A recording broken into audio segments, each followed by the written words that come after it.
Women's sexual and reproductive rights are denied, and gender-based discrimination and violence are rampant. Freedom of expression is in free fall, and the number of media works killed around the world last year rose by a horrific 50%. Inequalities of all kinds are dividing societies ever more deeply. Social cohesion and trust are draining away through the yawning gap between the haves and have-nots. The pandemic left us with a pandemic of abuses of civil and political rights. And it laid bare routine violations of economic and social rights, including the exploitation of women's unpaid care work. Looking forward gives rise to even greater alarm. Unless humanity kicks its addiction to fossil fuels now, critical climate tipping points will crush the human rights of generations to come. The misuse of new technologies could threaten human rights on a scale we can't even imagine. Future generations could inherit a world with no protection from misinformation, disinformation, and lies. A divided world of winner takes all. Excellencies, we must heed the lessons of history. As flashpoints multiply and deadly new risks loom, we must fight for our rights. We must protect and promote the global consensus around the Universal Declaration and move forward into a new era of human rights for all. This requires both a laser focus on the rights we have already recognized and a quantum leap towards a new generation of rights. The report on our common agenda sets out a vision for the future with people and their rights at the center.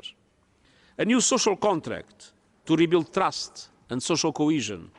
A new global deal to heal divisions and give developing countries a greater voice in decision-making. And a new agenda for peace based on a holistic vision of the peace continuum from prevention to mediation, peacekeeping and peace-building. The call to action for human rights sets out 7 areas for urgent attention. Rights at the core of sustainable development, rights in times of crisis, gender equality, civic space, future generations, collective action, and new frontiers. We at the United Nations are changing the way we work, recognizing that human rights are central to everything we do. We are prioritizing the connections between human rights and the prevention of conflicts and crises of all kinds. In July this year, the High Commission and I will launch a new agenda for protection.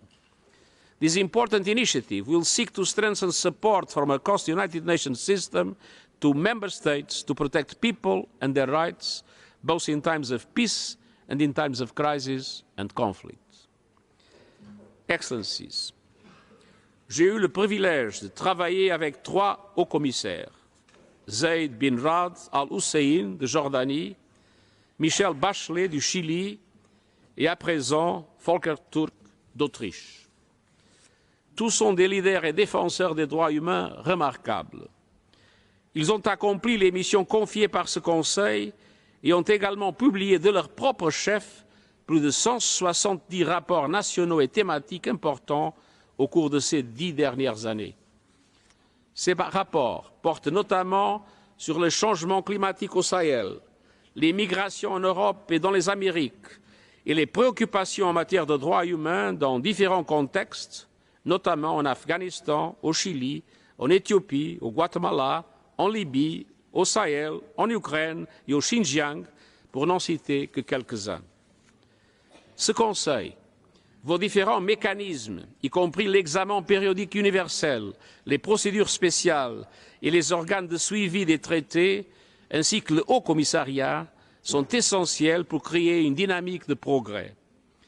Cette institution soutient les efforts des défenseurs et défenseuses des droits humains qui, avec courage, risquent la persécution, la détention et même la mort dans l'accomplissement de leur travail vital. Vos missions d'établissement des faits, vos commissions d'enquête et vos experts indépendants sont essentiels aux principes de justice et de responsabilité. La Cour internationale de justice occupe un rôle unique en matière de justice et de responsabilité internationale. La Cour pénale internationale est l'institution centrale du système de justice pénale internationale. Elle incarne la vocation de placer les auteurs des crimes les plus graves face à leurs responsabilités. Je me réjouis des progrès accomplis afin que les violations des droits humains soient poursuivies au niveau national et régional, y compris les violations commises par le secteur privé. Les actions en justice à l'encontre des entreprises qui détruisent le climat constituent une avancée importante. Les producteurs de combustibles fossiles et leurs financiers doivent comprendre une vérité élémentaire. La poursuite de méga profits, alors que tant de personnes perdent leur vie et leurs droits aujourd'hui et à l'avenir, est totalement inacceptable. Excellences, alors que nous célébrons l'impact de la Déclaration universelle des droits de l'homme, notre pire ennemi est la complaisance. Car en matière de droits humains, l'histoire reste à écrire. Nous devons continuer à faire des droits humains une réalité dans la vie des populations du monde entier. Nous devons nous inspirer des mouvements de libération et de protestation qui ont accompli d'énormes avancées au cours du siècle dernier. L'abolition de l'esclavage, la décolonisation, le suffrage universel, le mouvement féministe et la fin de l'apartheid. La société civile, les défenseurs des droits humains, les personnes en situation de handicap, les femmes, les filles et les jeunes du monde entier sont déjà dans la rue et exigent la protection de tous les droits humains pour toutes et pour tous. Je suis à leur côté, nous devons tous être à leur côté et je vous remercie.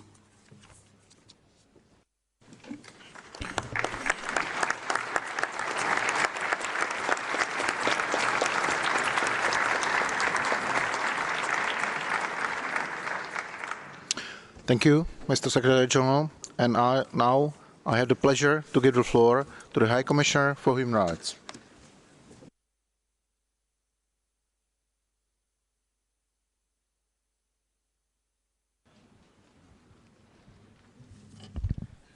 Mr. President of the General Assembly, Secretary General, President of the Council, Excellencies, distinguished delegates. Human rights is the common language of our shared humanity. It is about how we interact with each other as individuals, within societies, between countries, as well as with our environment and the planet. At its heart is the recognition of human dignity, the need for power dynamics and relationships to be based on respect.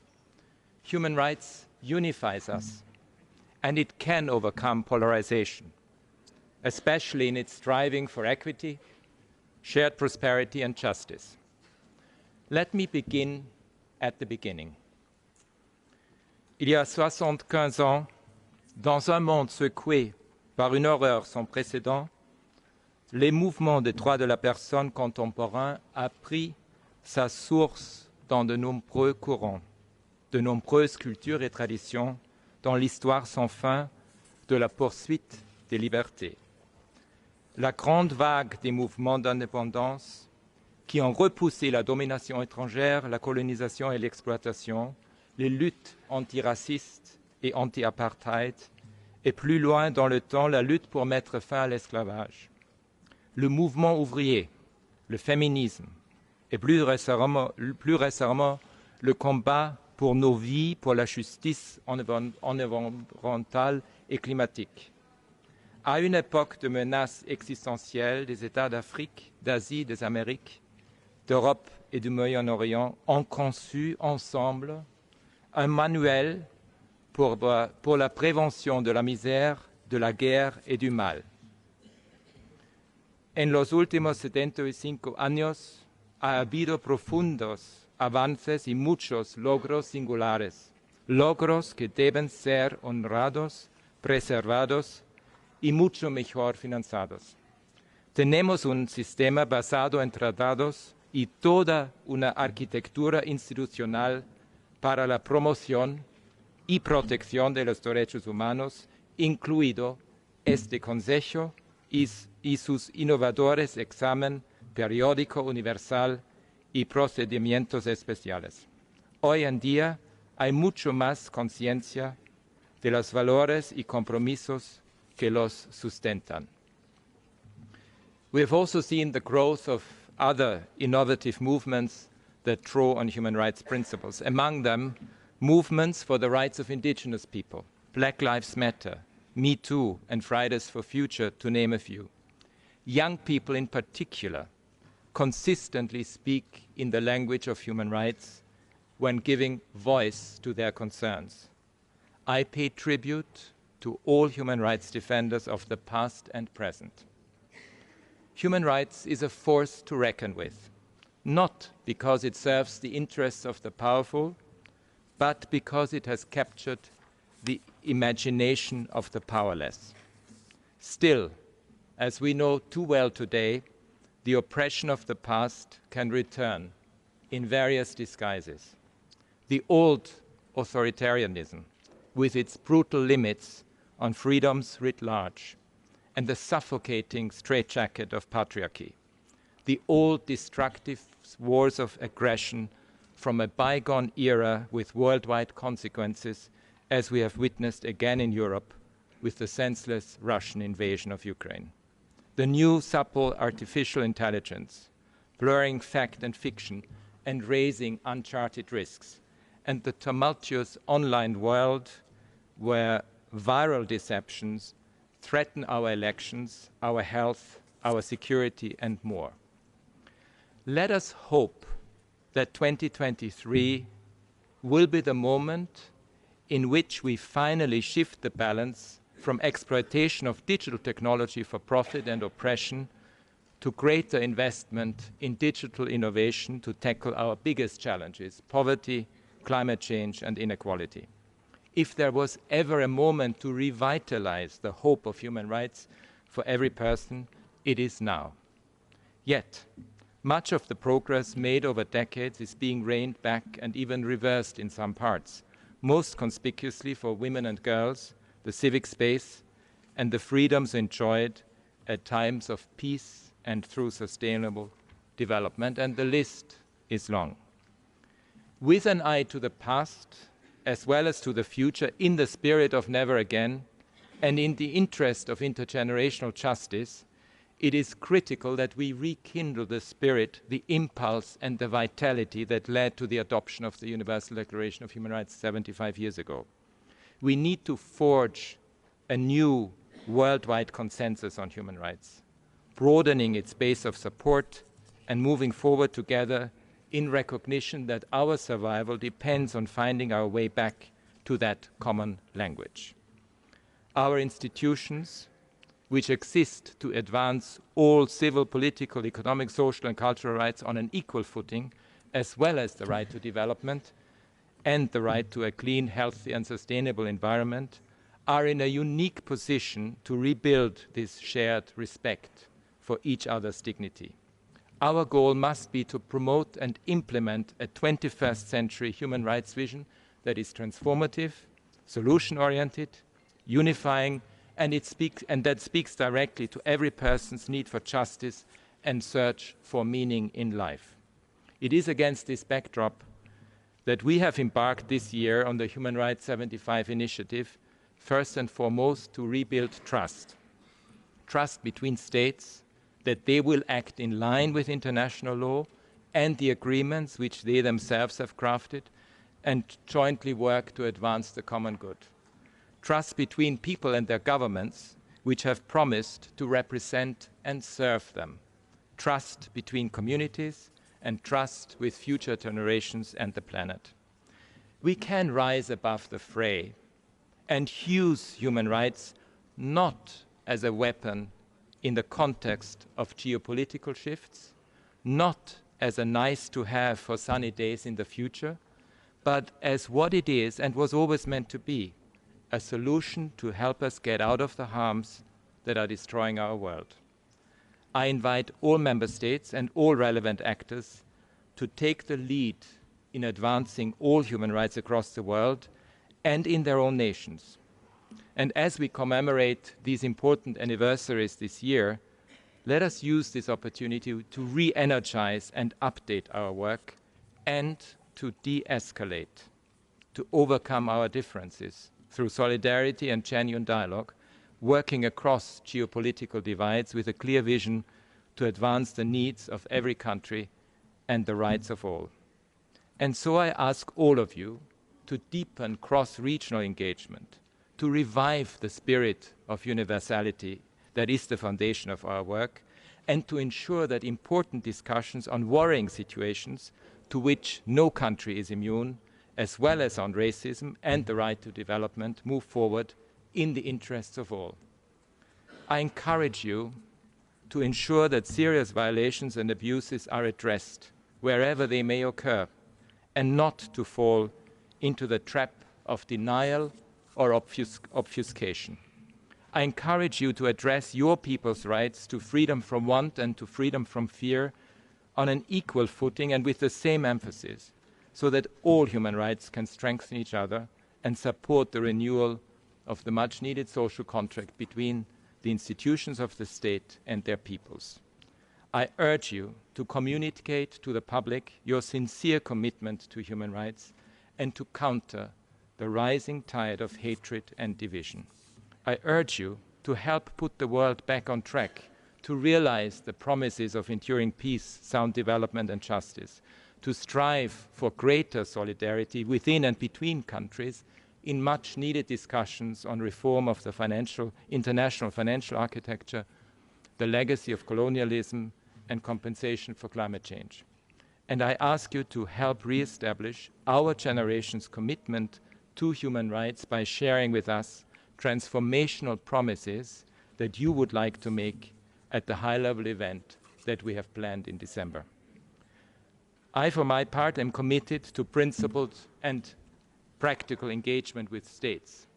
It is my responsibility to reflect back to you the reality that we see in our careful and methodical monitoring, and to work with you to assist improvement. And I'm duty-bound to speak out on trends that are detrimental to human rights. As is standard practice, I will provide a detailed global update on specific country and regional situations on 7 March, in addition to the various country-specific statements that form part of the agenda of this Council session. I will always be ready to listen to your concerns, willingness to engage in genuine dialogue, a desire to seek common denominators even in the midst of fierce disagreements is, I believe, core to our common language. Engagement, however, is not an end in itself, but must take us forward and ultimately effect positive change in people's lives. And so I will endeavor to promote advances in all human rights without distinction in every region and across all UN activities. I will do my utmost to fulfill states' requests for cooperation, good offices and guidance, and for my office and the human rights system to be inclusive and responsive. We have more in common than we think. And if we hark back to our origins and to look forward to what the world could be in the future, we can see that the Universal Declaration of Human Rights not only voices ancient wisdoms from all cultures, but will ensure our survival. Thank you, Mr. President.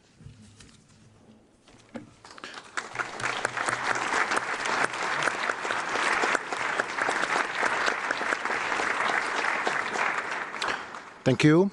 I now have the honor of inviting His Excellency Mr. Ignacio Cassis, Head of the Federal Department of Foreign Affairs of Switzerland, to make a statement on behalf of the host country. Monsieur le Président du Conseil des droits de l'homme, Monsieur le Secrétaire général des Nations unies, Monsieur le Président de l'Assemblée générale des Nations unies, Monsieur le Haut-Commissaire des Nations unies, Mesdames et Messieurs les ministres, Mesdames et Messieurs les délégués, Excellences, Mesdames et Messieurs, soyez les bienvenus dans la Genève internationale pour cette 52e session du Conseil des droits de l'homme.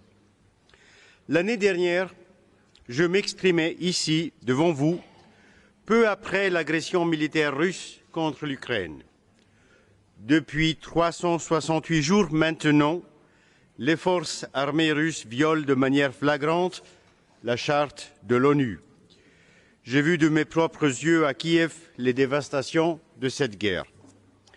Je renonce ici à dresser une liste exhaustive des violations horribles du droit international humanitaire et des droits de l'homme commises dans cette guerre. Les rapports d'enquête relèvent des massacres de civils, des violences sexuelles, des camps de détention et de torture, la déportation d'enfants et d'adolescents, la répression et l'emprisonnement des opposants.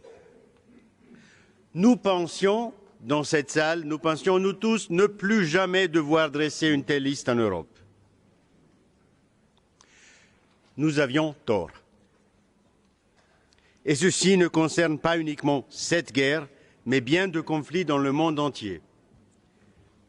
Mesdames et messieurs, nous commémorons, vous l'avez entendu, cette année, les 75 ans de la Déclaration universelle des droits de l'homme. Il y a 75 ans, les États fondateurs de l'ONU se sont engagés ensemble à protéger l'individu contre l'arbitraire. Plus jamais les individus ne devaient pouvoir être privés de leurs droits et libertés fondamentales par un État. Malheureusement, depuis 1948, le monde collectionne les encore des millions de femmes, d'hommes et d'enfants privés de leurs droits individuels absolus. Encore tant de personnes emprisonnées, voire torturées, pour avoir exprimé leur opinion. Encore tant de personnes exécutées sur la base de procès expéditifs et d'aveux obtenus sous la contrainte. Encore tant de personnes contraintes de fuir en raison de leur genre, de leur langue, de leur identité et de leur religion. L'Ukraine est en première ligne aujourd'hui, mais je n'oublie pas tous les drames humains dont ce Conseil est saisi. Bien sûr, au cours des 75 dernières années, des progrès importants ont été réalisés en matière des droits de l'homme. De plus en plus d'États ratifient les conventions pertinentes pour protéger leurs citoyens contre la loi du plus fort. L'un des plus grands progrès est sans doute la création des différents tribunaux spéciaux, sans oublier la Cour pénale internationale. L'accès à l'éducation, à la santé ou à l'égalité des hommes et des femmes devant la loi représente aussi des évolutions positives. Cependant, l'espoir de voir la démocratie, l'état de droit et les droits de l'homme s'imposer dans le monde entier ne s'est pas concrétisé. Nous constatons toujours un écart entre l'engagement des États et la réalité. Excellence, c'est là l'importance capitale de ce Conseil des droits de l'homme. Nous devons aborder ici et maintenant les sujets désagréables. Les droits de l'homme sont insuffisamment mis en œuvre, voire systématiquement violés dans de nombreux États. Nous faisons souvent un pas en avant, puis deux pas en arrière. L'agression militaire russe nous le montre. Mais cela ne signifie pas qu'il faille baisser les bras. Nous ne remettons pas non plus en cause la loi et la police parce qu'il y a des infractions et des crimes.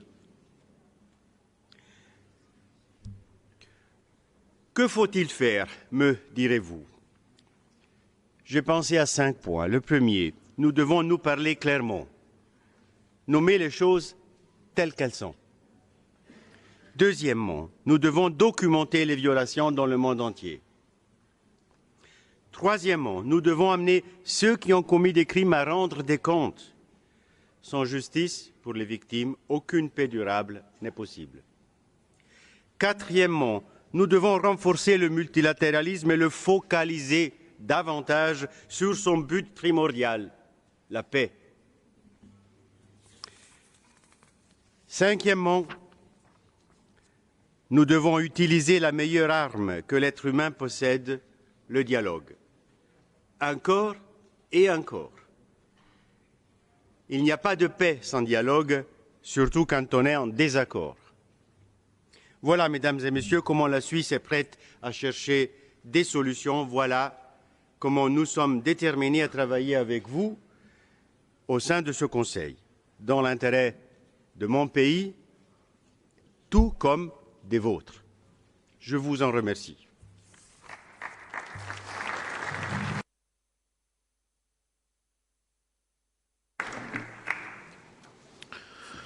Thank you, Excellency. Excellencies, dear participants, it is now my pleasure to open the high-level segment of this 50-second session.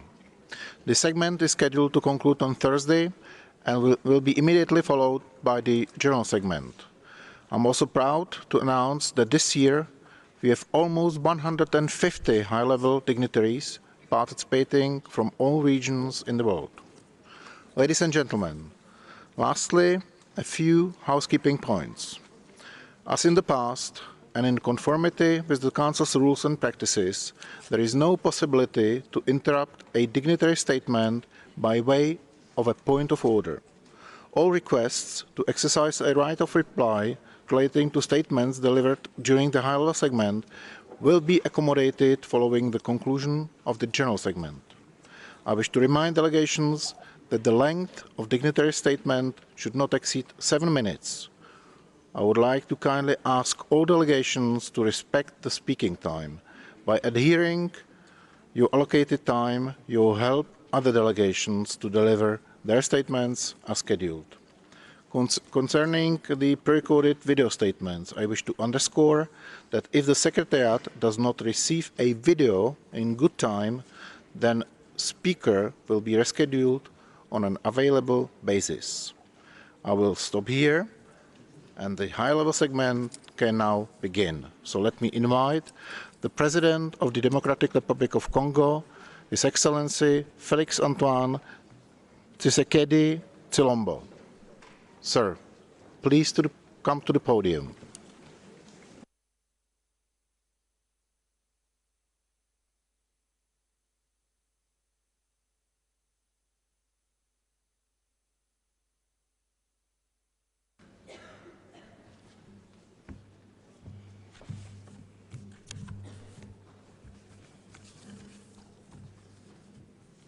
Monsieur le Président du Conseil des droits de l'homme des Nations unies, Mesdames et Messieurs les chefs de gouvernement,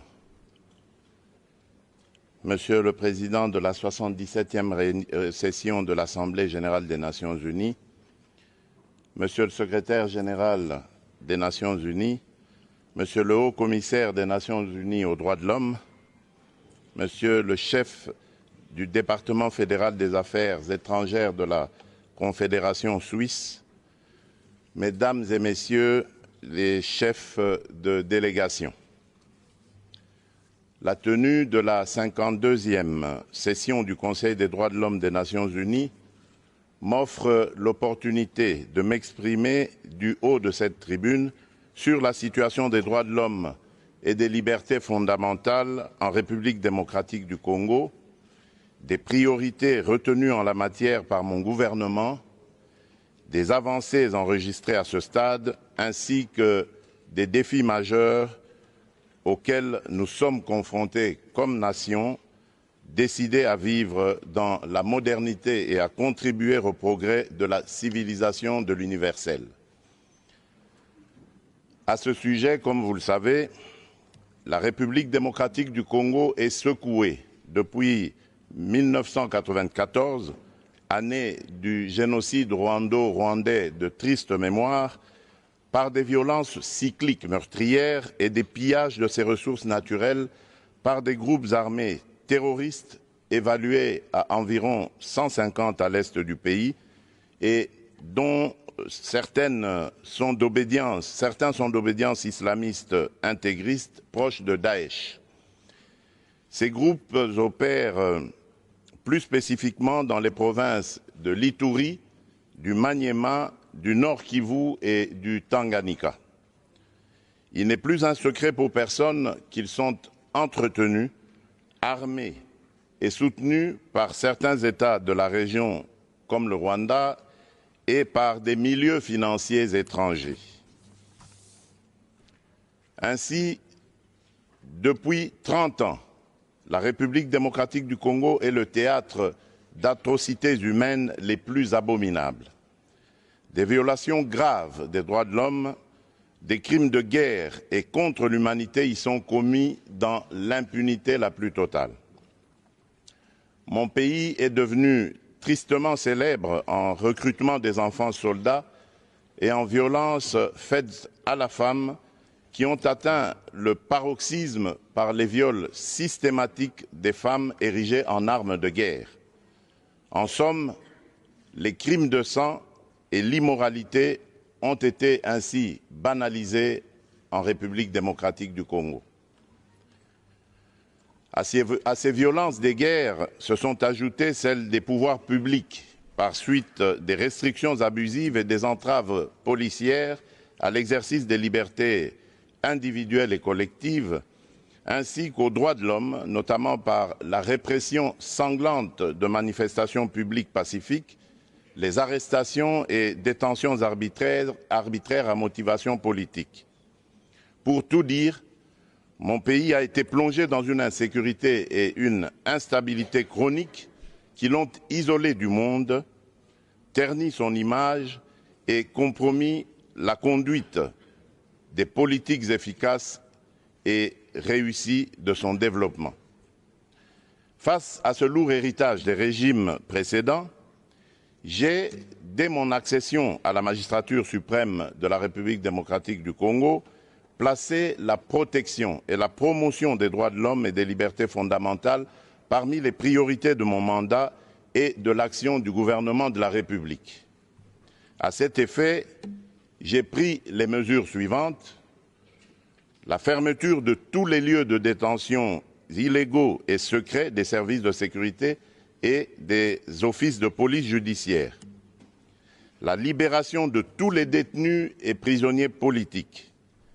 Il n'y a plus aujourd'hui dans mon pays de Congolais arrêtés, détenus ou emprisonnés pour leurs opinions ou appartenances politiques, à ne pas confondre, bien entendu, avec des politiciens poursuivis pour infraction de droit commun. La libéralisation des espaces des manifestations publiques, des libertés d'opinion, de pensée et d'information, avec pour objectif plus jamais de manifestations non violentes réprimées, ni de manifestants pacifiques poursuivis et tués, même dans les lieux de culte, comme on a pu le voir en République démocratique du Congo par le passé. Et enfin, le retour au pays sans condition des exilés politiques.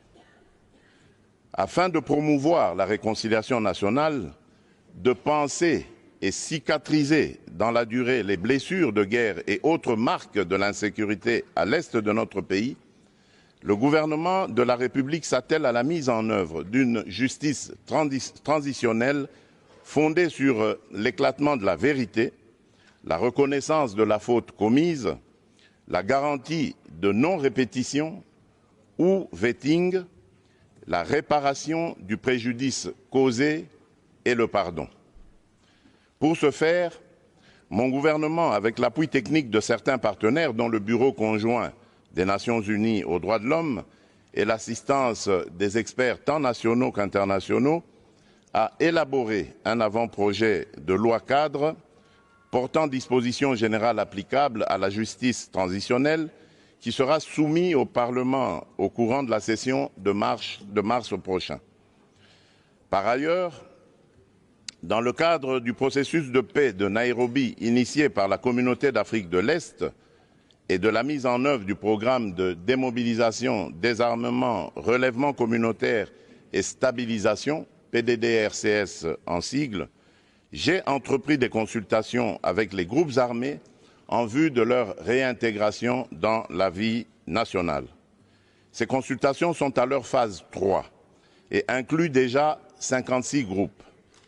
Le M23, soutenu par le Rwanda, et le Codeco, se sont exclus de ce processus de paix en prenant les armes contre la République démocratique du Congo, dont ils se réclament pourtant la citoyenneté. S'agissant des poursuites pour crimes imprescriptibles, mon gouvernement continue à plaider pour la création d'un tribunal pénal international pour la République démocratique du Congo afin d'élucider les 617 incidents documentés dans le rapport mapping du Haut Commissariat des Nations Unies aux droits de l'homme.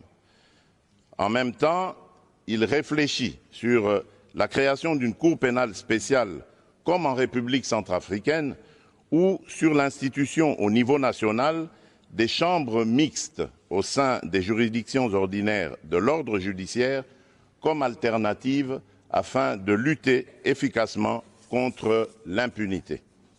Dans le même sens, pour la première fois dans son histoire, la République démocratique du Congo vient de se doter de la loi numéro 22/065 du 26 décembre 2022 fixant les principes fondamentaux relatifs à la protection et à l'indemnisation des victimes de violences sexuelles liées au conflit et des victimes des crimes contre la paix et la sécurité de l'humanité. À la suite de cette loi, un fonds de réparation des victimes a été créé par décret et est en phase d'opérationnalisation. En plus, afin de faire bénéficier à des milliers de femmes et de jeunes filles victimes de violences sexuelles d'une couverture juridique en Afrique, mon pays, qui a eu le privilège d'organiser la première conférence sur la masculinité positive l'année dernière, est résolument engagé en faveur d'un traité international pour lutter contre les violences faites aux femmes et aux filles. Je saisis cette occasion pour lancer un appel pressant aux États membres de l'ONU de se joindre à mon pays, au Costa Rica et à la Sierra Leone, au sein du groupe de coordination et du groupe d'amis pour la conclusion de ce traité. Concernant le trafic d'êtres humains, j'ai institué un mécanisme en interne chargé d'en faire le suivi et de rapporter les cas suspects aux autorités compétentes aux fins de poursuite des auteurs des actes constitutifs de ce crime. À ce sujet, les dispositions du Code pénal congolais ont été renforcées et adaptées afin de réprimer rigoureusement les auteurs des dits actes. Dans le cadre de la protection des droits des personnes vulnérables, j'ai également promulgué en date du 15 juillet 2022 la loi numéro 22/030 portant protection et promotion des droits des peuples autochtones pygmées en République démocratique du Congo afin de faciliter leur intégration dans la communauté nationale et d'assurer ainsi l'égalité des chances envers cette population. La promulgation de la loi organique numéro 22/003 du 3 mai 2022 portant protection et promotion des droits des personnes vivantes avec handicap répond aussi à cette exigence. Toujours dans le même ordre d'idées, le Parlement examine depuis la dernière session le projet de loi visant la protection des défenseurs des droits de l'homme. Le mandat des membres de la Commission nationale des droits de l'homme a été renouvelé par la signature de l'ordonnance d'investiture de nouveaux élus. Quant aux élections générales prévues pour le 20 décembre prochain, une autre matière qui touche aux libertés fondamentales et aux droits fondamentaux des citoyens, le gouvernement de la République et moi-même attachons le plus grand intérêt et portons une attention soutenue à leur tenue en toute transparence, en toute liberté et sans exclusion basée sur des considérations politiques, tribales ou ethniques. Toutefois, la persistance de la guerre à l'est de notre pays risque d'hypothéquer le processus électoral dont les opérations d'enrôlement sont déjà en cours par suite du déplacement massif des personnes des zones de combat, de l'insécurité et de l'inaccessibilité à ces zones. Il est donc impérieux que la communauté internationale s'implique davantage activement aux côtés de la République démocratique du Congo pour la restauration de la paix et de l'autorité de l'État dans cette partie du territoire national. Monsieur le Président, c'est au moment où toutes les initiatives et actions que je viens d'exposer sont en cours et commencent à porter leurs fruits que les autorités rwandaises ont ressuscité le mouvement terroriste du 23 mars, le M23 en sigle, défait en 2013 pourtant par nos forces armées, avec l'appui des troupes internationales de la MONUSCO, pour agresser la République démocratique du Congo et bloquer le processus de paix de Nairobi, dans le but inavoué de poursuivre les pillages des ressources naturelles de la République démocratique du Congo et de placer sous l'impérium rwandais une partie de son territoire national, le Nord Kivu en l'occurrence. C'est ici le lieu, une fois de plus, de dissiper toute équivoque et de porter un démenti cinglant aux allégations fallacieuses des dirigeants rwandais qui invoquent à qui veulent les entendre, d'une part, la prétendue collaboration entre officiers de l'armée congolaise et les commandants des forces démocratiques pour la libération du Rwanda, les FDLR, alors que j'ai changé le leadership de l'armée depuis plusieurs mois, et d'autre part, le discours de la haine tribale contre les populations dites rwandophones qui seraient persécutés ou, pis encore, menacés de génocide en République démocratique du Congo, et cela pour justifier leurs crimes dans mon pays et obtenir la mansuétude de certains pays. À cet égard, je recommande à toute personne qui en aurait encore le doute de lire les groupes d'experts, le rapport des groupes d'experts de l'ONU sur la situation sécuritaire à l'est de la République démocratique du Congo, rapport de septembre 2022, distribué par le Conseil de sécurité, et celui lui déposé en janvier dernier pour se rendre à l'évidence de la présence des forces de défense du Rwanda, les RDF, au Nord Kivu et de leur soutien au M23. Quant au discours de haine contre nos compatriotes Tutsis congolais, mon gouvernement reste ferme contre tout individu ou groupe d'individus qui tiendrait un tel discours et réitère sa demande à toute personne, organisation ou partenaire extérieur de le dénoncer. La justice congolaise appliquera dans toute sa rigueur les lois de la République aux auteurs de propos d'incitation à la haine tribale ou ethnique. Sur ce chapitre de la prétendue persécution des Congolais rwandophones, afin d'enlever tout prétexte aux dirigeants rwandais qui se sont constitués sans procuration avocats de cette communauté, le gouvernement de la République démocratique du Congo vient de saisir le Haut Commissariat des Nations Unies pour les réfugiés pour lui demander de prendre toutes les initiatives requises en vue de la tenue dans les plus brefs délais des discussions tripartites RDC, Rwanda, HCR pour le rapatriement de leurs réfugiés respectifs dans leur pays, conformément au cadre juridique bilatéral actuel, aux règles du droit international et aux pratiques pertinentes en vigueur en la matière. Mon pays attend impatiemment ces discussions auxquelles seront associés du côté congolais les notabilités coutumières des communautés concernées afin de régler définitivement les problèmes soulevés et de réaliser une réconciliation vraie et durable entre ces communautés. Monsieur le Président du Conseil des droits de l'homme des Nations Unies, Excellences, Messieurs les Premiers ministres et chefs de délégation, Monsieur le Président de la 77e session de l'Assemblée générale des Nations unies, Monsieur le Secrétaire général des Nations unies, Monsieur le Haut Commissaire des Nations unies aux droits de l'homme, Monsieur le chef du département fédéral des affaires étrangères de la Confédération suisse, Mesdames et Messieurs, il n'y a de pire ennemi des droits de l'homme et des libertés fondamentales que la guerre. Il est illusoire de prétendre protéger et promouvoir les droits de l'homme ainsi que les libertés fondamentales dans un contexte de guerre qui exacerbe les tensions internes et affaiblit l'État. C'est pourquoi il est impérieux de mettre fin aux aventures guerrières du Rwanda, à l'est de la République démocratique du Congo, pour créer les conditions objectives de réalisation des actions en faveur de ces valeurs universelles pour lesquelles, de tous les temps dans le monde, les peuples se sont battus jusqu'au sacrifice suprême. On ne peut pas prétendre défendre l'exercice des droits de l'homme et des libertés fondamentales en République démocratique du Congo tout en laissant progresser l'agression de ce pays par le Rwanda et les massacres de ses populations par des groupes armés terroristes.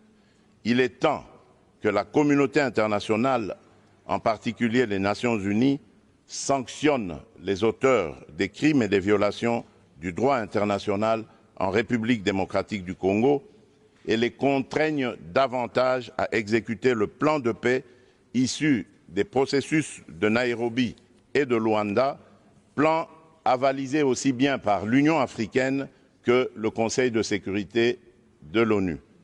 Dans le même sens, l'État, à travers son système judiciaire et son administration, est l'instrument principal de la garantie de jouissance et d'exercice des droits de l'homme et des libertés fondamentales. Il n'y a d'État et de pouvoir judiciaire que pour garantir à tous leurs droits et libertés, dit-on. C'est pourquoi la République démocratique du Congo attend de ses partenaires bilatéraux et multilatéraux l'appui à ses efforts afin de restaurer l'autorité de l'État sur l'ensemble de son territoire national et réformer profondément son appareil judiciaire, tant dans ses structures qu'en ce qui concerne ses animateurs.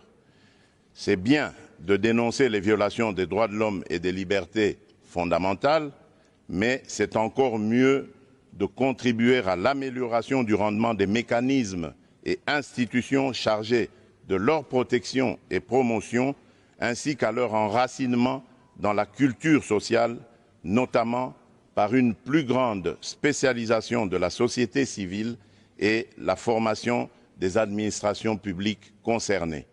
Je vous remercie.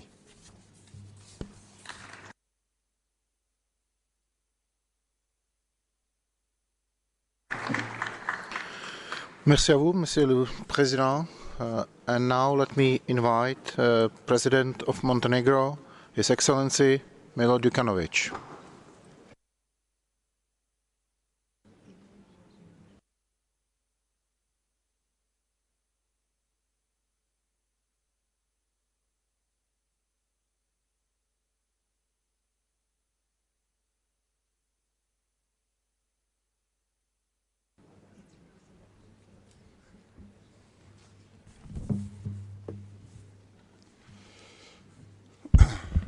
Ekscelencije, dame i gospodo, čast mi je da se obratim Savjetu za ljudska prava u ime Crne Gore u njenom drugom mandatu države članice.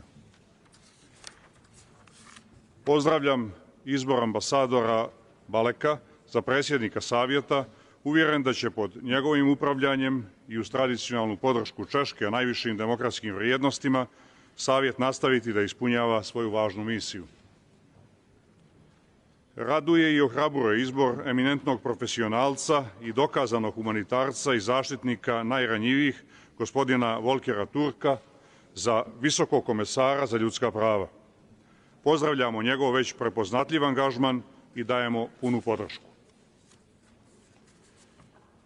I ovogodišnju debatu održavamo u kontekstu nastavka jednogodišnjeg rata Rusije protiv Ukrajine sa nesagledivim patnjama i stradanjima civila i daljim teškim kršenjima međunarodnog prava, ljudskih prava i međunarodnog humanitarnog prava. U uslovima rušenja temelja međunarodnog poretka zasnovanog na pravilima i povelje Ujedinjenih nacija, tektonskih potresa i posledica po globalnu bezbjednost, geopolitiku i ekonomiju, uključujući krizu energenata i hrane, inflatorne pritiske i porast troškova života i poslovanja. Ruska agresija je stavila na test cijel svijet, generalno djelujući otrežnjujuće i kohezivno na međunarodnu zajednicu.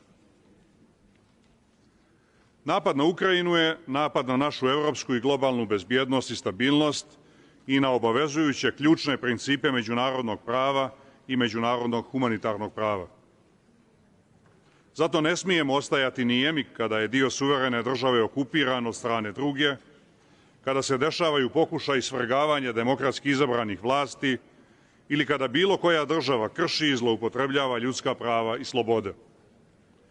Zbog svega toga, važno je da otvoreno i jasno sagledavamo kako se države odnose prema svojim obavezama da štite i unapređuju ljudska prava, jer od toga zavise životi ljudi kao i mir, sigurnost i stabilnost.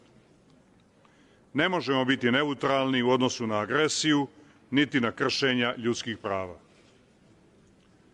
Pozdravljamo stalnu pažnju Savjeta za ljudska prava na stanje ljudskih prava u Ukrajini u ovom kontekstu. Uostalom, Savjet na to obavezuje njegov mandat. U suprotnom, rizikovali bismo da ohrabrimo slične prijetnje i drugim državama. Danas je to Ukrajina, sutra bi to mogla biti neka druga susjedna država.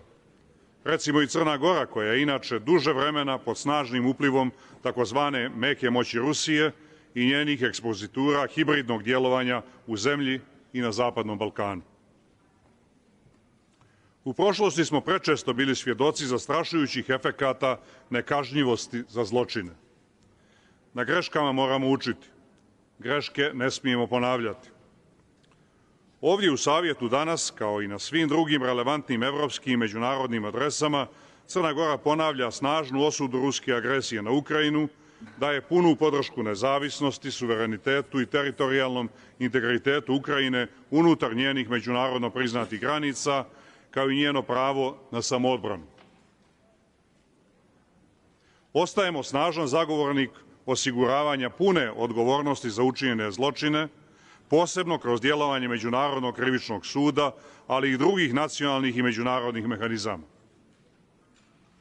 Služenje pravdi i osiguravanje odgovornosti za zločine je ključno za sprečavanje njihovog ponavljanja, kao i za ostvarivanje prava žrtava i preživjelih na istinu, pravdu i obeštećenje. Ekscelencija, u pozadini navedenih geopolitičkih dešavanja ove godine obilježavamo važne jubileje dostignuća čovečanstva, 75. godišnjicu Univerzalne deklaracije o ljudskim pravima i 30. godišnjicu Bečke deklaracije i programa akcije, kao i druge važne jubileje. To nas neminovno vraća na podsjećanje da su ovi ključni dokumenti nastali na premisi da su osnovna ljudska prava, sloboda i dostojanstvo inherentni svakoj osobi. Da su kao takvi zajednički standardi UN-a, a ne privilegija ili geografska, kulturološka ili bilo koja druga odrednica koja se vezuje samo za pojedine države ili grupe država i njima svojstvene modele demokratije i razvoja. Da se svijet saglasi oko univerzalnosti, nedjeljivosti i međuzavisnosti ljudskih prava. Da su tako viđena ljudska prava temelj slobode, pravde, mira i jednakosti u svijetu i zajednička vrijednost koja određuje i ujedinjuje čovečanstvo. Ovakva vizija i duh Univerzalne deklaracije, koja je dovela do stvaranja sistema ljudskih prava prije 75 godina, su potrebni našem vremenu i svijetu više nego ikada. Zato Crna Gora pridružuje svoj glas rezonantnim pozivima visokog komesara za podmlađivanje globalnog konsenzusa o ljudskim pravima kao univerzalnim, nedjeljivim, međuzavisnim i za oživljavanje duha i vitalnosti Univerzalne deklaracije. To dalje zahtijeva da osiguramo da ljudska prava budu u središtu naših odgovora na višestruke krize i da budu podržana pravnim sistemom zasnovanim na vladavini prava. Isto tako da podržimo inkluzivan, efikasan i umreženi multilateralizam i njegove institucije. To je važno da bi preokrenuli alarmantni trend sistemskih i široko rasprostranjenih kršenja ljudskih prava, rastuće diskriminacije i nejednakosti, kao i erozije demokratskih institucija i građanskog prostora. I da bi odgovorili na nove izazove za ljudska prava poput hibridnih prijetnji, tehnološkog razvoja, klimatske krize i ekološkog propadanja, te višestrukih posljedica pandemije COVID-19. Da bi ovo postigli, potrebno je da krenemo od svoje kuće, da stalno radimo na očuvanju i unapređenju ljudskih prava i demokratskih vrijednosti u našim društvima. Jedino tako možemo biti kredibilni i odgovorni prema svojim građanima i pouzdani u saradnji sa drugima. Kada sagledavamo domete univerzalne deklaracije u kontekstu sadašnjih, višestruko povezanih i ispreplijetanih izazova i kriza, čini se važnim podsjetiti da je država na čijem sam čelu sačuvala mir, međukulturni i međuetnički karakter crnogorskog društva u vihoru zla i rata koji su generisale retrogradne politike na prostoru bivše Jugoslavije 90. godina prošlog vijeka. Mi danas sve svoje susjede možemo pogledati u oči, ne okrećući glavu od Srebrenice i svih drugih zločina, kao što nijesmo zatvarali vrata pred kolonama izbjeglica iz Bosne i Hercegovine, Hrvatske, sa Kosova, koje su tokom 90-ih našle utočište u Crnoj Gori. Kao i danas od velikog broja Ukrajinaca koji bježe od ruske agresije. Ipak i danas se Crna Gora suočava sa ozbiljnim izazovima koje nagrizaju njenu multietničku demokratiju, oazu mira na Zapadnom Balkanu i sidro njegove stabilnosti, kako su je od 90. godina prošlog vijeka do nedavno nazivali najviši zvaničnici demokratskih država. Kontinuirana ruska hibridna djelovanja kojima smo besomučno izloženi postiču retrogradne politike, šire govor mržnje i produbljuju podjele i u Crnoj Gori, kao i u drugim zapadno-balkanskim društvima. Ali mi nemamo i ne tražimo alternativu evropskom vrednosnom sistemu. Na vrijednostima pravde, prava, slobode i jednakosti, uz poštovanje najviših međunarodnih standarda, Crna Gora je obnovila nezavisnost, ostvarila članstvo u NATO i našla se u predvorju Evropske unije. I nastavit ćemo evropskim putem. Crna Gora će ostati principijelan glas u odnosu na dramatična kršenja ljudskih prava, krize i sukobe koje su se dešavale i u drugim državama svijeta. U Iranu, Afganistanu, Etiopiji, Mjanmaru i mnogim drugim mjestima. Bićemo snažni podržavaoci prava djevojčica i žena, prava osjetljivih i marginalizovanih grupa, uključujući LGBT, IQ plus osoba. Crna Gora će nastaviti da djeluje u savjetu proaktivno i konstruktivno s ciljem jačanja, poštovanja i očuvanja univerzalnih ljudskih prava svugdje i za sve, i u okviru UPR procesa, i da podupire nezavisnost mandata visokog komesara i kancelarije, kao i da sarađuje sa ostalim UN mehanizmima za ljudska prava. Zahvaljujem na pažnji.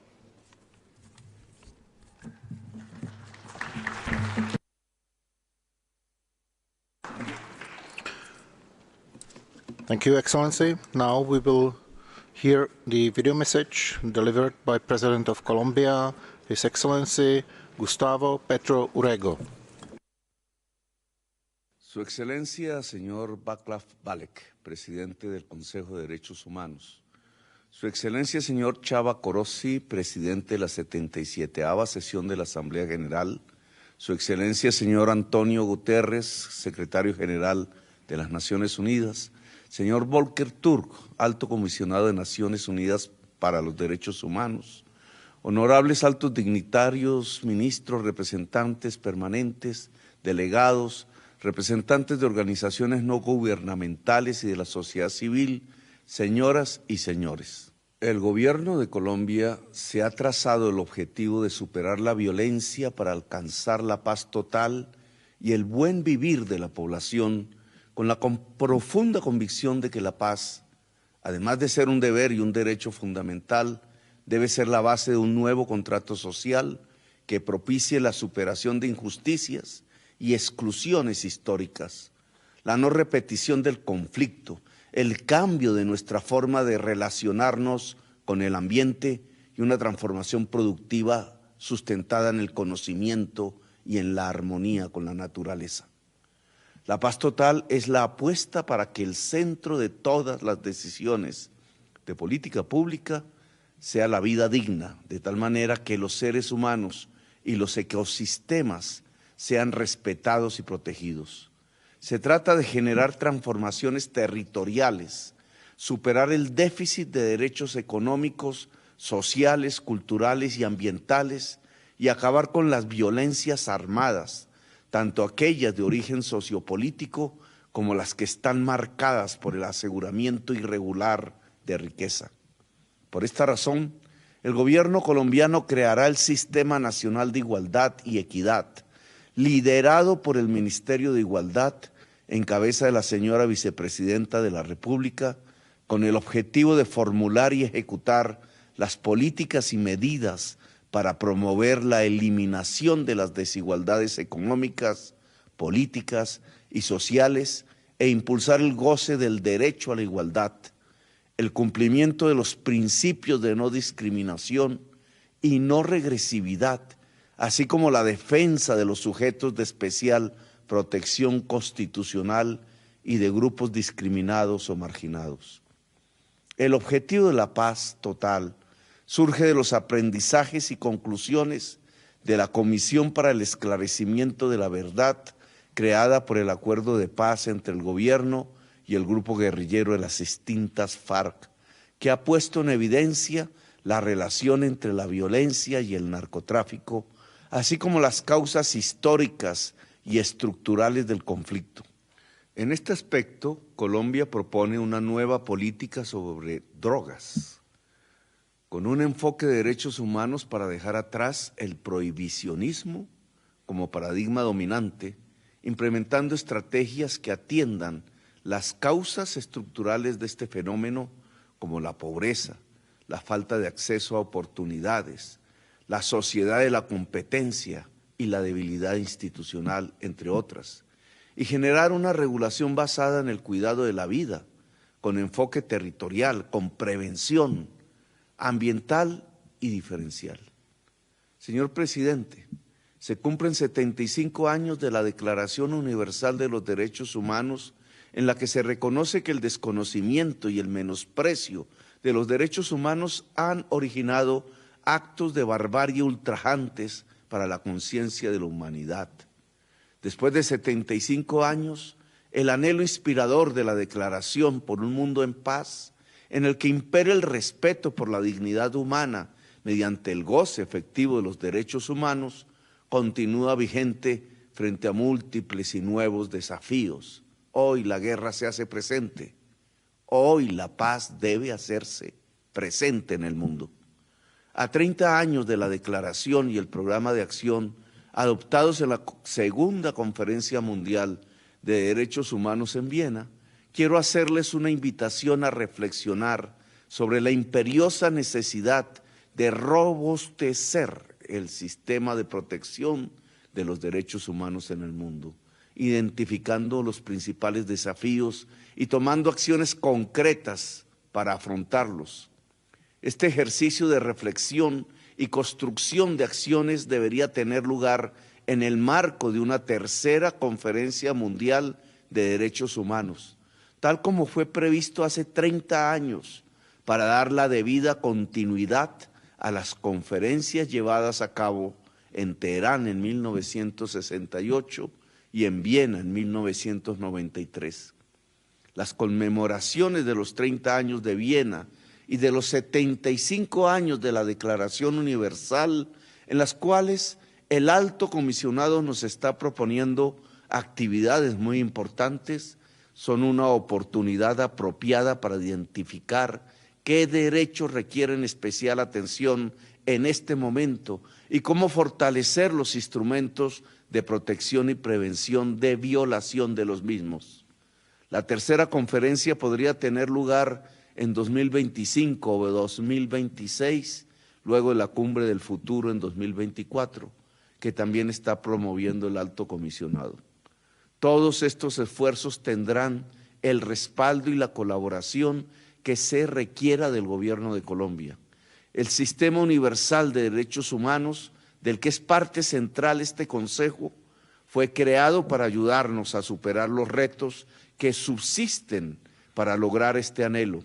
Por ello, mi gobierno ha decidido profundizar el trabajo que adelanta Colombia con el sistema, ratificando instrumentos como el Acuerdo de Escazú, iniciando el trámite ante el Congreso para la ratificación del protocolo facultativo contra la tortura, reconociendo la competencia del Comité contra la Desaparición Forzada para investigar denuncias individuales y retirando las declaraciones interpretativas al protocolo facultativo de la Convención sobre la eliminación de todas las formas de discriminación contra la mujer, entre otras medidas. Mi gobierno, además, se comprometió a hacer efectiva la invitación abierta a los procedimientos especiales y renovó el acuerdo de sede que regula el funcionamiento de la oficina en Colombia del Alto Comisionado para los Derechos Humanos, dándole continuidad por lo menos hasta el año 2032. Ello permite proyectar el trabajo y la cooperación con la oficina a mediano y largo plazo para dar cumplimiento a la implementación del acuerdo de paz, la correcta marcha del sistema de justicia transicional y la búsqueda de la paz total, de tal manera que Colombia se convierta en una potencia de vida donde los ciudadanos puedan disfrutar de manera efectiva sus derechos fundamentales. Colombia se ha comprometido con la búsqueda de la justicia social y la justicia ambiental como elementos esenciales para consolidar la paz. Por ello, la implementación de las recomendaciones de la Comisión de la Verdad son una prioridad, para lo cual requerimos de la cooperación y el trabajo conjunto con el sistema y la comunidad internacional. Para nuestro gobierno es una prioridad atender las recomendaciones de la CIDH en materia de protección y salvaguarda de la protesta social. La juventud colombiana durante los últimos años ha alzado su voz por defender sus derechos y hacer transformaciones estructurales. Sus reclamos han abordado las profundas desigualdades sociales y han apostado por un cambio. Es por eso que la reivindicación y la reparación a las víctimas del estallido social debe ser parte de la ruta de trabajo para la garantía de los derechos humanos en nuestro país. Colombia aspira a ser miembro del Consejo de Derechos Humanos para el periodo 2025-2027, con el deseo de poder compartir con toda la comunidad internacional las enseñanzas de lo que hemos sufrido en medio de una grave crisis de derechos humanos y de lo que hemos intentado para superarla con nuestros logros, aciertos y desaciertos. Creemos que esa es la mejor forma de agradecer al Consejo de Derechos Humanos y a los órganos que lo rodean el valioso apoyo que nos han brindado para fortalecer el Estado social de derecho en nuestro país y buscar una paz basada en el respeto y la realización de todos los derechos humanos y de esa manera contribuir a que avancemos juntos hacia dicho objetivo en el mundo entero. Muchas gracias, señor presidente.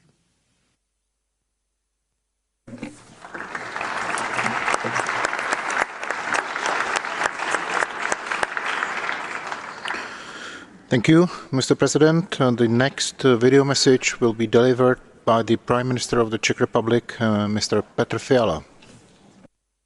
Mr. President, Mr. High Commissioner, Excellencies, ladies and gentlemen, I am pleased that I can speak to the Council for the first time.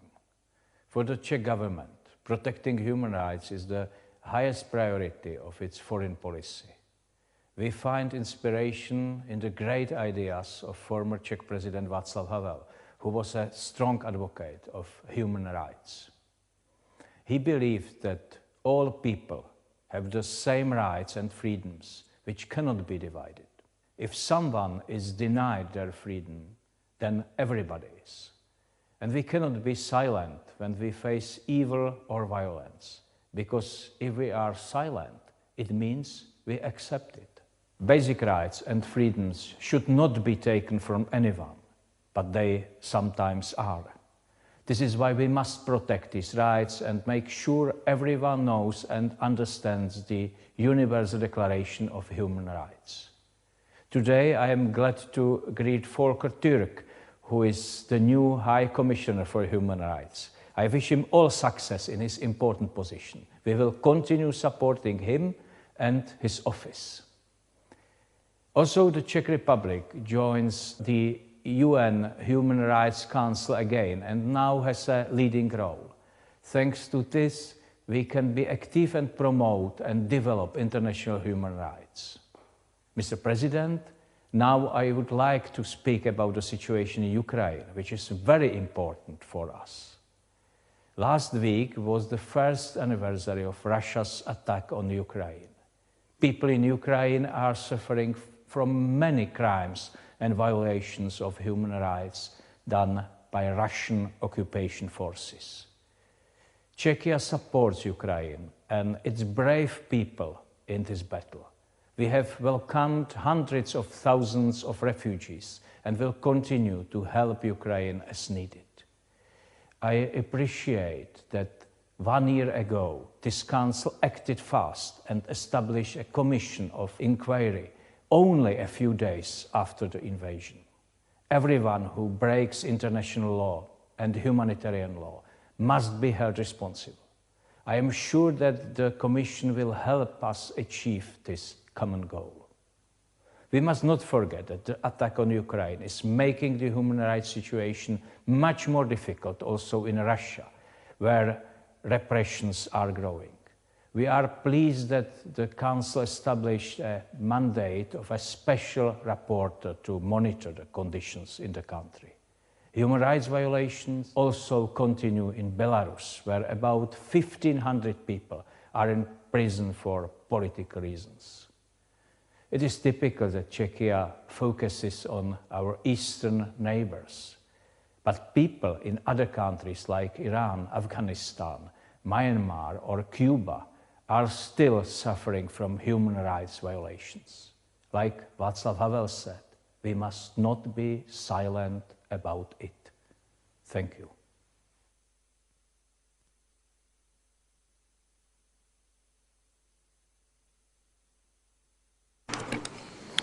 Thank you, Mr. Prime Minister. And now it's an honor and pleasure to invite the Prime Minister of Yemen to the podium, Mr. Amir-Abdollahian Said.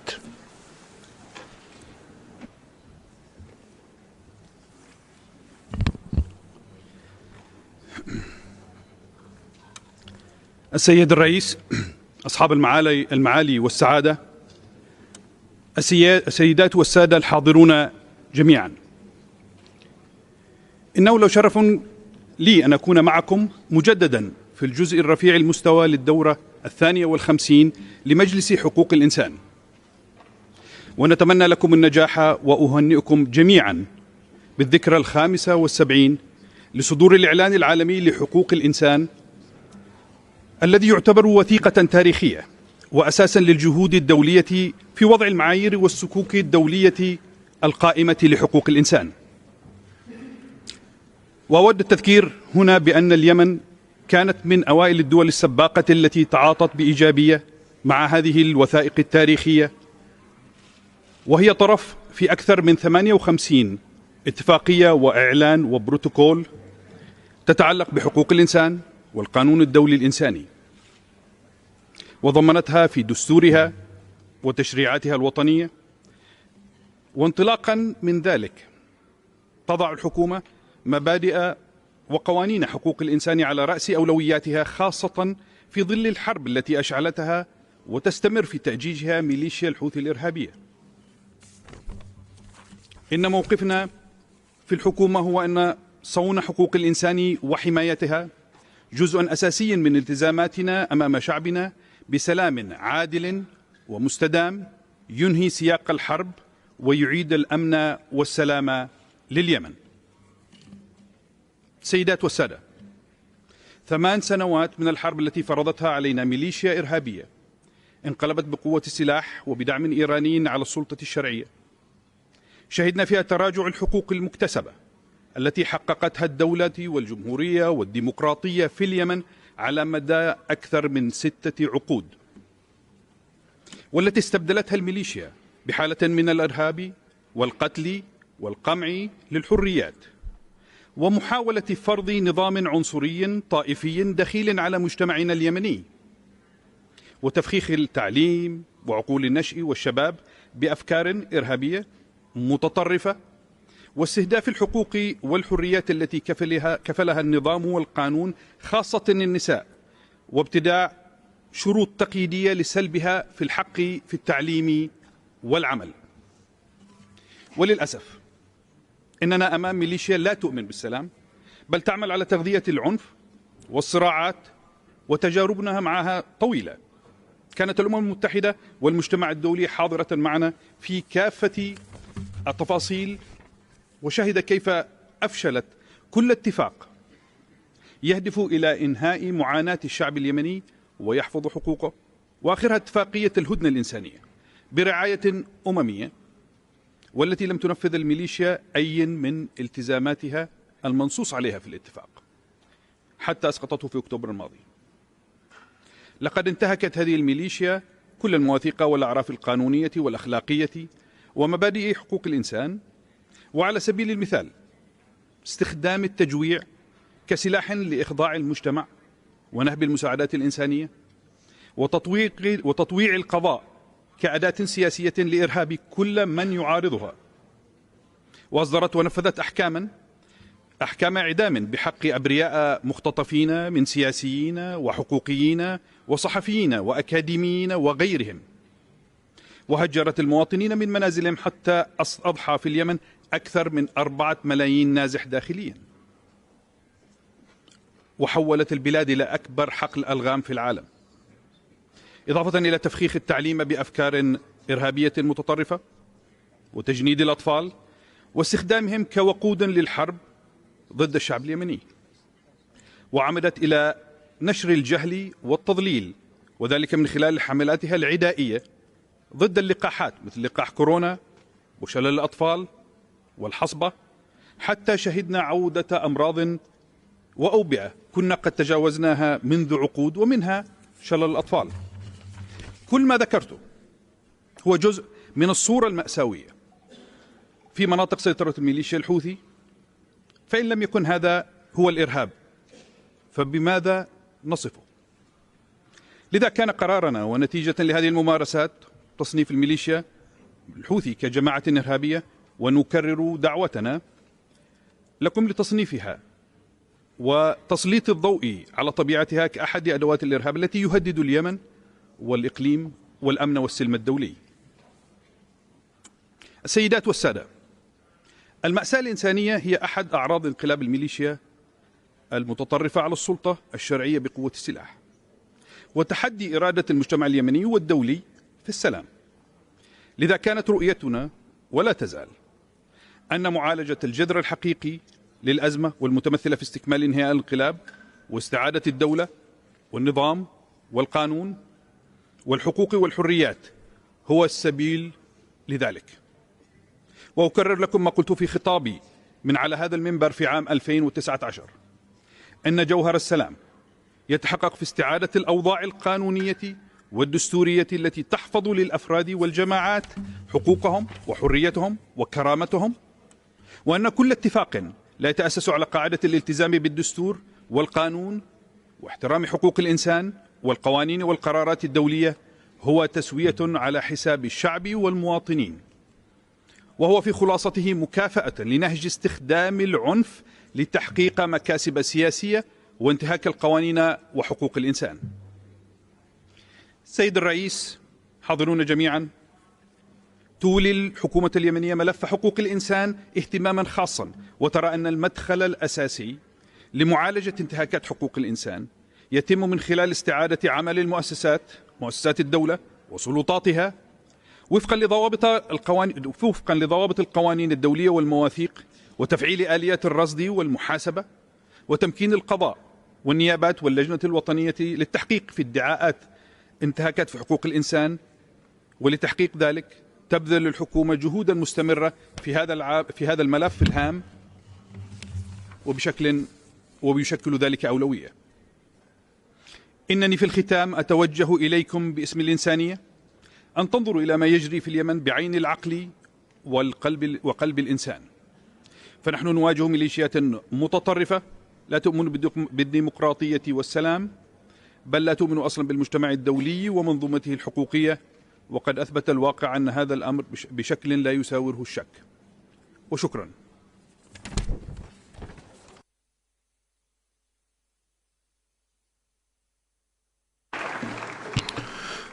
Thank you, Mr. Prime Minister. Now let me suspend the meeting for a while in order to let the Secretary General to leave and follow his other duties. So let me thank him also on your behalf.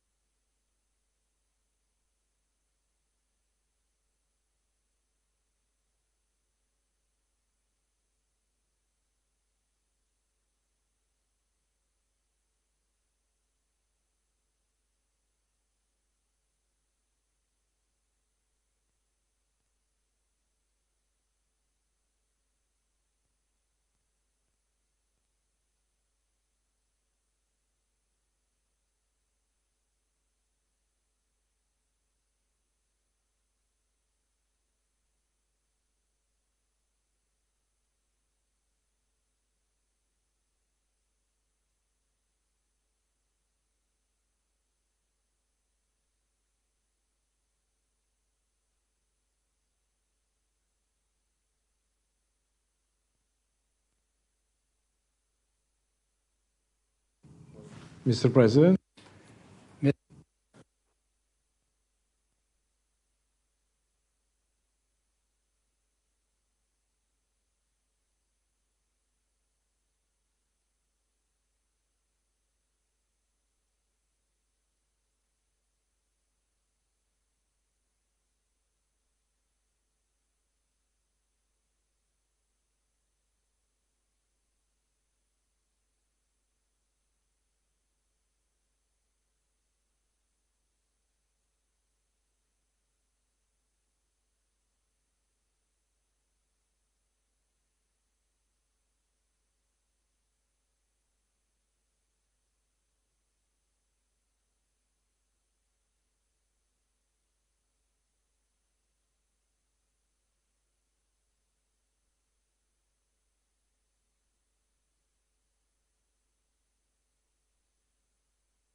We will now continue the high-level segment, and let me invite the Deputy Prime Minister and Minister of for Foreign Affairs of Kazakhstan, Mr. Mukhtar Tiluberdi, through video message.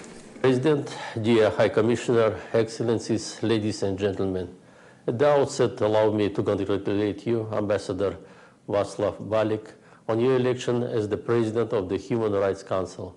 I am convinced that you will lead this Council with utmost diligence as it continues its important work. I would also like to take this opportunity to commend the work of the High Commissioner, his office, and Human Rights Council former presidents with their bureaus in ensuring the continuation of the Council's work during these challenging times. As we celebrate two significant milestones in the field of human rights this year, the 75th anniversary of the Universal Declaration of Human Rights and the 30th anniversary of the Vienna Declaration and Program of Action, it's critical to come together to address our most pressing challenges. Excellencies, ladies and gentlemen, Kazakhstan fully stands for the rule of law with the UN Charter as one of the cornerstones of the international multilateral system. Tireless efforts have been made by Kazakhstan last year to further strengthen the promotion and protection of human rights and to build a democratic society on the basis of President Tokayev's political reform packages. Kazakhstan has taken a course of further democratization and liberalization. Significant reforms have been introduced, transforming the entire political system of the country and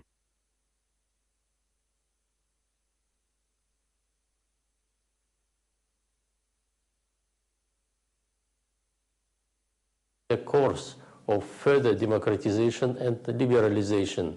Significant reforms have been introduced, transforming the entire political system of the country and bringing tangible social economic changes. On February 7 this year, Kazakhstan signed the optional protocol to the Convention on the Right of the Child on a communications procedure. This step reaffirms Kazakhstan's commitment to ensuring the right of child and enhancing legal protection of children. It's another example of the transformations taking place in Kazakhstan, along with the ratification of the second optional protocol to the International Covenant on Civil and Political Rights on June 24, 2022. In addition, the National Fund for Children will be established to ensure the well-being of Kazakhstan's younger generation. From 1st of January 2024, 50% of annual investment income of the National Investment Fund will be allocated to special saving accounts for children until they reach the age of 18. Furthermore, the initiative of President Tokayev, the government is for the first time introducing the National Youth Development Index to create conditions for the development of young people to fully participate in the decision-making process and development of the country. Together with the countries of Central Asia and Mongolia, and with the assistance of the ICDP, we are working to declare our region as the world's first death penalty-free region. Our shared respect for the right to life and peace is reflected in the fact that Central Asia and Mongolia is already a nuclear weapon-free zone. Mr. President, last year Kazakhstan held a referendum on amending the constitution to implement the reforms initiated by President Tokayev. The amendments aim to consolidate the final transition from super-presidential form of government to a presidential republic with influential parliament and accountable government. The constitutional reform significantly strengthens three pillars of power, enhances the system of checks and balances, and increases local governance. Protection of the constitutional rights of citizens is a main priority. As a result of the reform, the Constitutional Court has been created, which began its functions on January 1st this year. Now, citizens can directly apply to the Constitutional Court to protect their rights. It's an important step towards building a legal system based on the rule of law in the new and just Kazakhstan. Furthermore, the constitutional amendments have enshrined in the Constitution the legal status of the human rights ombudsperson. As part of the constitutional reform, the procedure for registering political parties has been greatly simplified. In particular, the registration threshold has been reduced fourfold from 20,000 to 5,000 members, while the threshold for parties to enter the lower chamber of parliament has also been reduced from 7 to 5%. The inclusiveness of the electoral process is ensured through the legal introduction of 30% quota for women, youth, and persons with special needs in the distribution of the mandate of the MPs. All these institutional changes will strengthen political competition and ensure the openness of the political system. On March 19th this year, parliamentary elections will be held in Kazakhstan.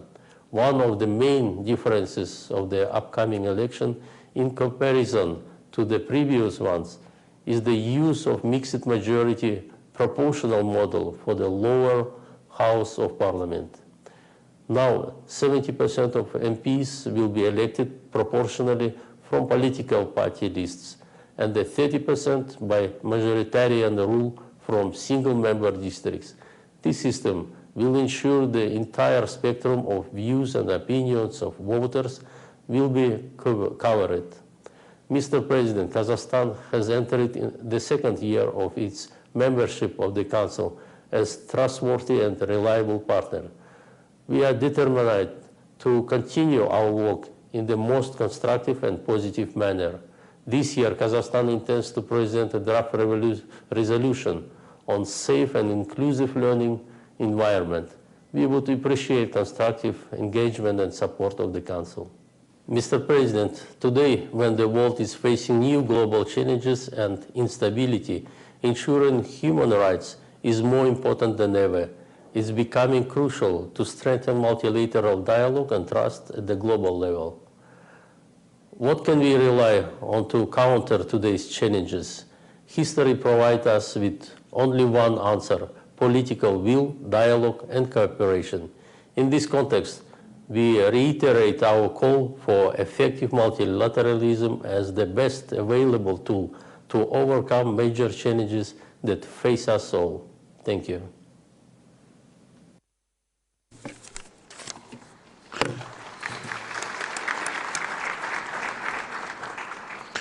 Thank you, Mr. Deputy Prime Minister. Now let me invite the first Deputy Prime Minister and Minister for Foreign Affairs of Serbia, His Excellency Madam Ivica Dačić. Mr. President, Mr. Secretary General, Mr. High Commissioner, Excellencies. Today, when we mark 75 years since the signing of the Universal Declaration of Human Rights, we have a good opportunity to remind ourselves once again that it constitutes an inseparable part of the UN Charter and its fundamental principles. Only if we ensure the equality and full rights of every individual will we be able to unlock the full potential of all of us. Therefore, we have the opportunity, but also the duty as state officials, not only to reiterate our commitment to the tenets of the Universal Declaration, but also to give new momentum to collective efforts aimed at preserving, protecting, and promoting human rights. It is a sad fact that in the 21st century, we continue to face violations of basic human rights everywhere in the world. For Serbia, it is certainly the most painful that we are facing such cases in none other than our southern province. In Kosovo and Metohija, the provisional institutions of Pristina systematically prevent the right to a dignified, safe, and secure life of Serbs and other non-Albanian population. There are numerous examples of this that testify that the non-Albanian population in Kosovo and Metohija, just because of their different national and religious affiliation, faces on a daily basis the restriction of freedom of movement, the denial of basic civil rights, and the discrimination in all segments of life. The current unbearable situation caused by the national and ethnic intolerance of the current Albanian leadership in Pristina is best illustrated by the fact that, according to UNHCR data, out of the total number of over 200,000 internally displaced Serbs and non-Albanians, the percentage of returnees is below 2%. I will remind you that Serbia is among the countries with the largest number of internally displaced persons in Europe, and that it was a body of the United Nations, the Security Council, with Resolution 1244, that set sustainable conditions for the return of internally displaced persons to Kosovo and Metohija as the primary responsibility of the international presence and the provisional institutions of self-government in Pristina. At the same time, Serbia has been pointing out in international forums for many years that persons in long-term displacement need to be given the right to choose between local integration and the return to their place of origin, which applies to both refugees from Croatia and Bosnia and Herzegovina, and internally displaced persons from Kosovo and Metohija. Along those lines, Serbia has also submitted its comments in the process of drafting the UN Secretary General's Actions Agenda on Internal Displacement, published in June 2022, and we expect the competent bodies to continue to contribute to finding a permanent solution to this issue. Serbia is committed to avoiding politicization, to an objective and non-selective approach to the issue of human rights, as well as to the provision of assistance to UN member states in promoting human rights capacities. The importance that Serbia attaches to the field of human rights is reflected in continuous effort being made to enhance the national legislation in this area. In accordance with the practice of active cooperation with the Human Rights Council, Serbia has issued a standing invitation to special procedures. At the end of 2022, the Special Rapporteur on the promotion of truth, justice, reparation, and guarantees of non-recurrence visited Serbia, and preparations have been underway for the visit of the Special Rapporteur on the promotion and protection of the right to freedom of opinion and expression, which is planned for the end of March. I would like to point out with great pride that Serbia is the first UN member state to develop the instrument for the implementation of the Leave No One Behind principle from the 2030 Agenda. The instrument was officially presented in September last year, and it will enable the achievement of necessary synergy in the development of public policies that will eradicate all forms of discrimination and inequality.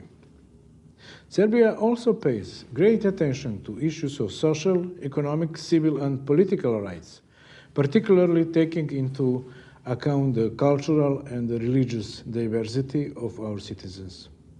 Aware of the pluralism of our country, we are particularly proud of the fact that the protection of minority rights in the Republic of Serbia is at the highest level and in line with the highest international standards, including those of the Council of Europe and the OSCE.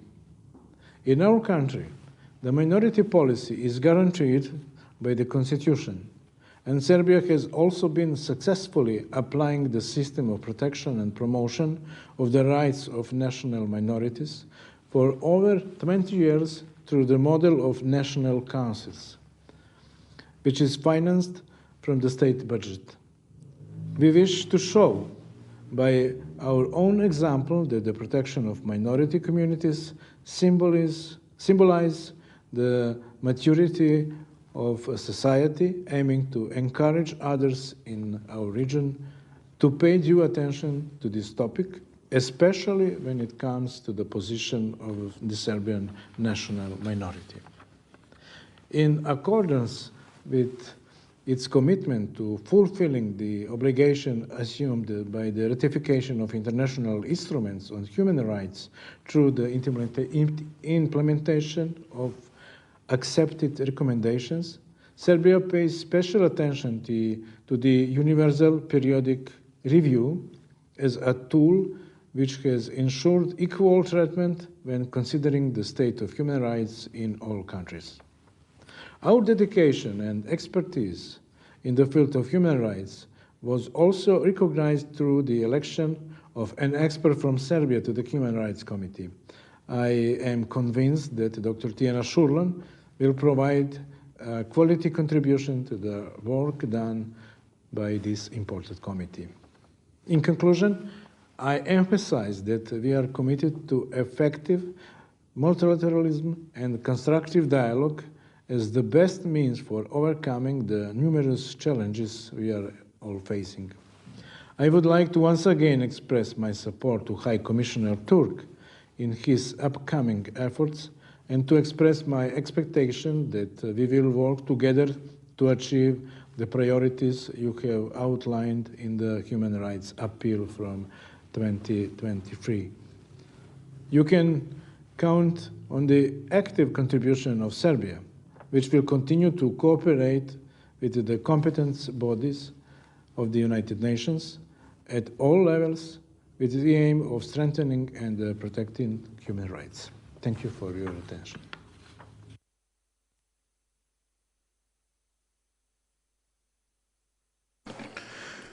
I thank you, Mr. First Deputy Prime Minister. Now we will hear another video message delivered by Don Pramudwinai, Deputy Prime Minister and Minister for Foreign Affairs of Thailand. President, High Commissioner, Excellencies, distinguished delegates, allow me to congratulate you, Mr. President, on your election to this important body. We are meeting here today at a pivotal moment as we celebrate the 75th anniversary of the Universal Declaration of Human Rights and 30th anniversary of the Vienna Convention that led to the creation of the United Nations High Commissioner for Human Rights. The occasion calls for all of us to assess and reset not the goals and standards of the Declaration, but the way we endeavor to apply and implement them to preserve and restore the fundamental human dignity that we deem universal. To do so, we need to address the root causes of the degradation of human rights situation around the world.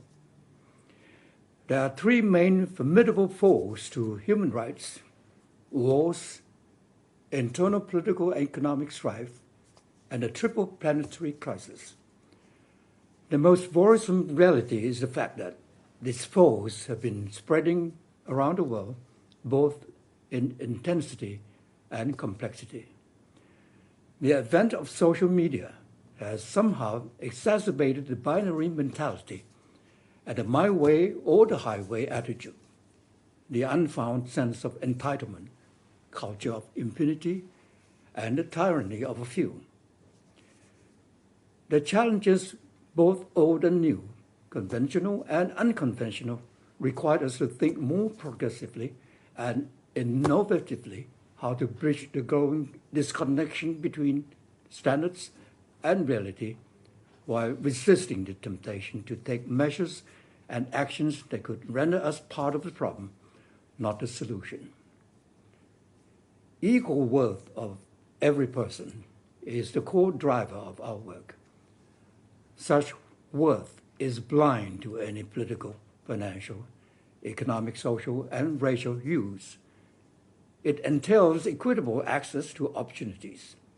Violence and hatred breed more of the same. Apathy turns human rights injuries into permanent damages. The right to life and human security is decimated by wars, and the reprisal of nature deprives so many lives of their livelihood. These are some of the root and associated causes of human rights deprivation. The Human Rights 75 initiative is a comprehensive response to address the challenges of our time.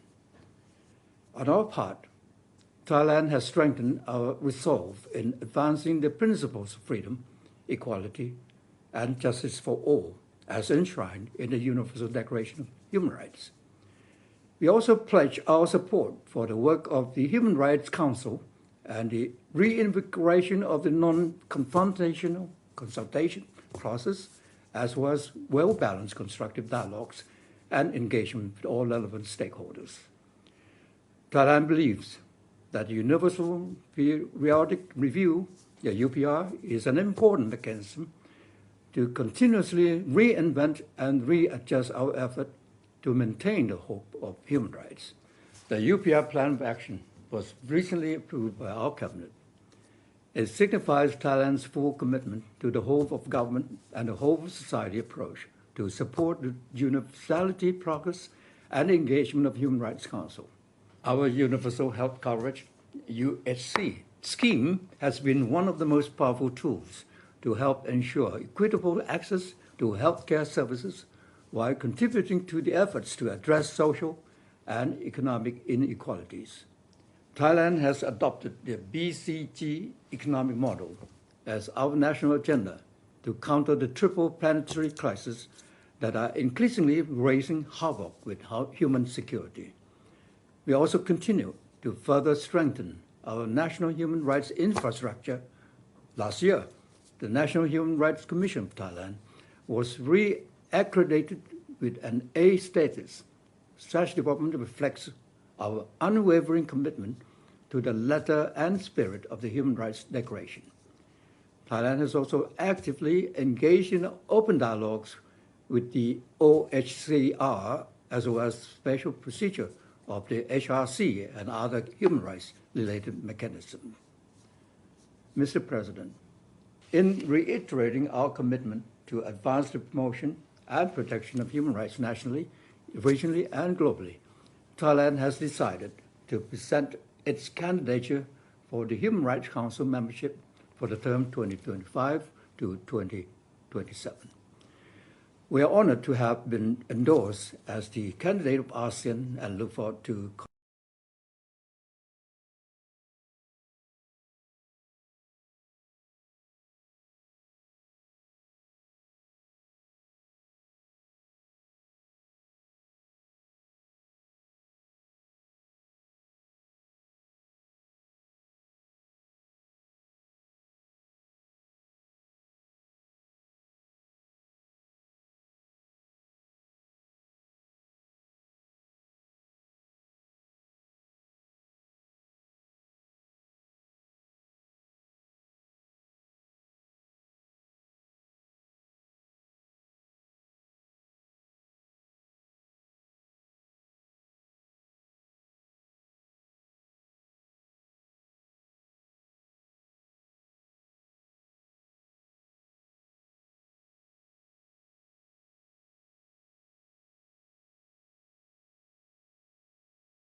với tỷ lệ nữ đại biểu Quốc hội trên 30%. Dù đang là nước có thu nhập trung bình thấp, song Việt Nam nằm trong nhóm các nước có chỉ số phát triển con người cao, tăng 5 bậc trong giai đoạn 2015-2021. Đây chính là cơ sở và động lực để Việt Nam chăm lo hơn nữa mọi mặt của đời sống nhân dân, hiện thực hóa khát vọng trở thành nước công nghiệp hiện đại vào năm 2045. Là thành viên của nhiều cơ chế đa phương quan trọng, Việt Nam cam kết mạnh mẽ với chủ nghĩa đa phương, luật pháp quốc tế và hiến chương Liên Hợp Quốc, sẵn sàng làm cầu nối để làm giảm sự khác biệt, gia tăng sự hợp tác. Tại Hội đồng Nhân quyền với phương châm tôn trọng và hiểu biết, đối thoại và hợp tác, tất cả quyền con người dành cho tất cả mọi người. Trên tinh thần đó, tôi xin chia sẻ một số suy nghĩ như sau. Thứ nhất, chúng ta đều có khát vọng chung về thúc đẩy và bảo vệ quyền con người, mang lại cuộc sống tốt đẹp hơn cho mọi người dân. Mỗi quốc gia, từng khu vực có thể có cách tiếp cận khác nhau, nhưng do những đặc thù về lịch sử, hệ thống chính trị, văn hóa, kinh tế, xã hội. Vì vậy, cần thông hiểu và tôn trọng những đặc thù đó để cùng tìm ra mẫu số chung, thay vì chính trị hóa, áp đặt hay can thiệp. Thứ hai, không một quốc gia nào có thể tự mình giải quyết những vấn đề toàn cầu ngày nay. Đối thoại và hợp tác trên cơ sở tôn trọng luật pháp quốc tế và hiến chương Liên Hợp Quốc chính là phương cách tốt nhất để tìm kiếm tiếng nói chung, xác định ưu tiên, chia sẻ nguồn lực, cùng hiện thực hóa những mục tiêu đề ra trong chương trình nghị sự 2030 về phát triển bền vững và các cam kết liên quan để đối phó với biến đổi khí hậu, không để ai bị bỏ lại phía sau trong quá trình phát triển. Thứ ba, quyền con người mang tính phổ quát và có mối quan hệ mật thiết qua lại, tạo nên chỉnh thể thống nhất, đòi hỏi cần có cách tiếp cận tổng thể, cần chú trọng bảo đảm tốt hơn việc thụ hưởng các quyền thiết thân, cơ bản nhất như quyền được sống trong hòa bình, quyền phát triển, quyền được tiếp cận giáo dục, y tế, việc làm, chống phân biệt đối xử, thúc đẩy công bằng xã hội. Thứ tư, Hội đồng Nhân quyền cần khẳng định vai trò trung tâm trong thúc đẩy đối thoại trên tinh thần xây dựng, bình đẳng và hợp tác hiệu quả giữa các quốc gia trên cơ sở tôn trọng và hiểu biết lẫn nhau. Một Hội đồng Nhân quyền hoạt động hiệu quả, tích cực, khách quan, hòa hợp trong đa dạng, không chính trị hóa, không chia rẽ, sẽ là hạt nhân kết nối cộng đồng quốc tế. Với ý nghĩa đó, Việt Nam đề xuất Hội đồng Nhân quyền xem xét thông qua văn kiện, khẳng định giá trị và cam kết của tất cả chúng ta đối với tuyên ngôn nhân quyền, tuyên bố và chương trình hành động viên. Đây sẽ là hành động thiết thực của Hội đồng Nhân quyền để kỷ niệm 75 năm tuyên ngôn nhân quyền và 30 năm tuyên bố và chương trình hành động viên.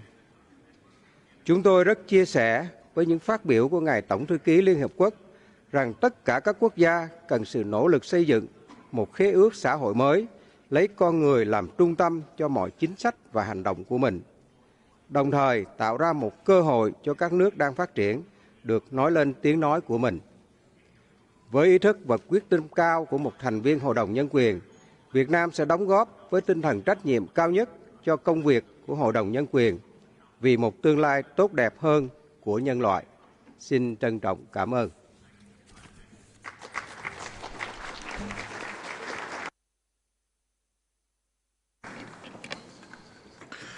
Thank you, Mr. Deputy Prime Minister. Now we will hear the last video message of this morning, this time delivered by His Excellency Mr. Wopke B. Hoekstra, Deputy Prime Minister and Minister for Foreign Affairs of the Netherlands. Ladies and gentlemen, dear colleagues and friends, as we meet here today in the shadow of the one-year anniversary of the illegal invasion of Ukraine, it is painfully apparent that human rights are under severe attack. Clearly in Ukraine, which is witnessing rape, deportation and child abductions. In Russia, where the repression of civil society and independent media is unfortunately almost complete. And in so many other parts of the world. And this is a time that calls on all of us, not to stand by in silence, but to speak out. Speak out in support of the international order, in which all countries are treated as equals and might is not right. Speak out in support of the universal values, rights and freedoms as set out in the Universal Declaration of Human Rights, written 75 years ago and still so very relevant today. And that is precisely why the Human Rights Council is so very important, as the world's main forum for protecting and promoting human rights. A forum not only for dialogue and discussion, but also for action. So it is with pride that we announce our candidacy for election to the Council for the term of 2024 to 2026.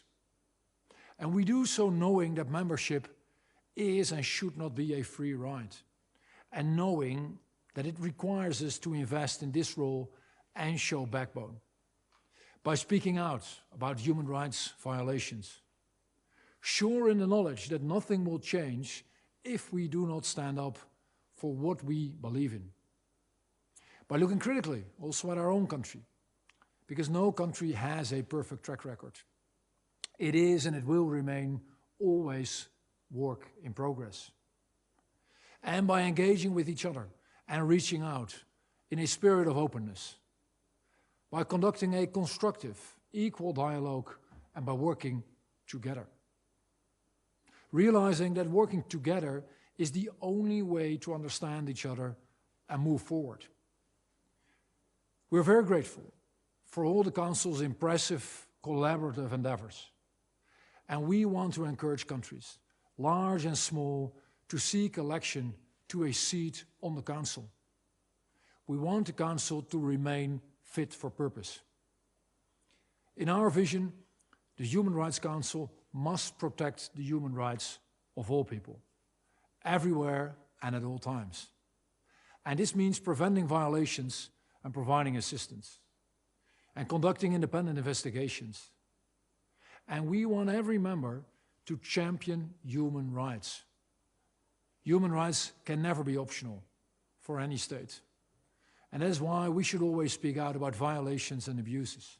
Human rights cannot be optional, as they are interlinked and indivisible, be they political, civil, social, or economic rights. And they cannot be optional because they apply to each and every one of us. And that is why we must ensure that women and the LGBTQI community can exercise their rights to the full. That is why we must ensure journalists and human rights defenders can do their work without fear. And that is why we have to strive for accountability, an issue that is very close to our hearts in my country, and close to my own heart. And that is why the Kingdom of the Netherlands wants to be your partner in promoting and protecting human rights. Ladies and gentlemen, even in a year in which human rights are being trampled upon so shamefully, I do see glimmers of hope. In Iran, brave young girls and women, young boys and men are risking their lives to protest for their rights. It is a courage of this kind that our world so desperately needs. And perhaps we should ask ourselves the uncomfortable question: what do we ourselves risk by speaking out? I think that if we are really honest with ourselves, we will see that we risk far more by not raising our voices. So we must listen to each other and have the courage to speak out when we witness injustice. Because only in that way can we promote and protect human rights. I'll thank you very much.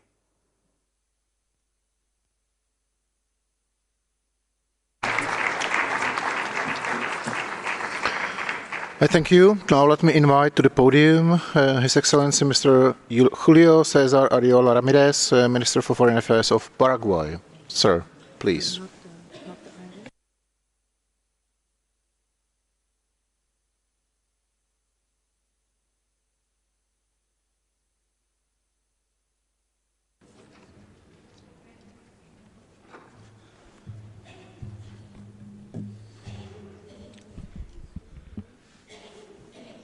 Distinguido presidente del Consejo de Derechos Humanos, Volker Turk, representantes permanentes, excelencias, señoras y señores.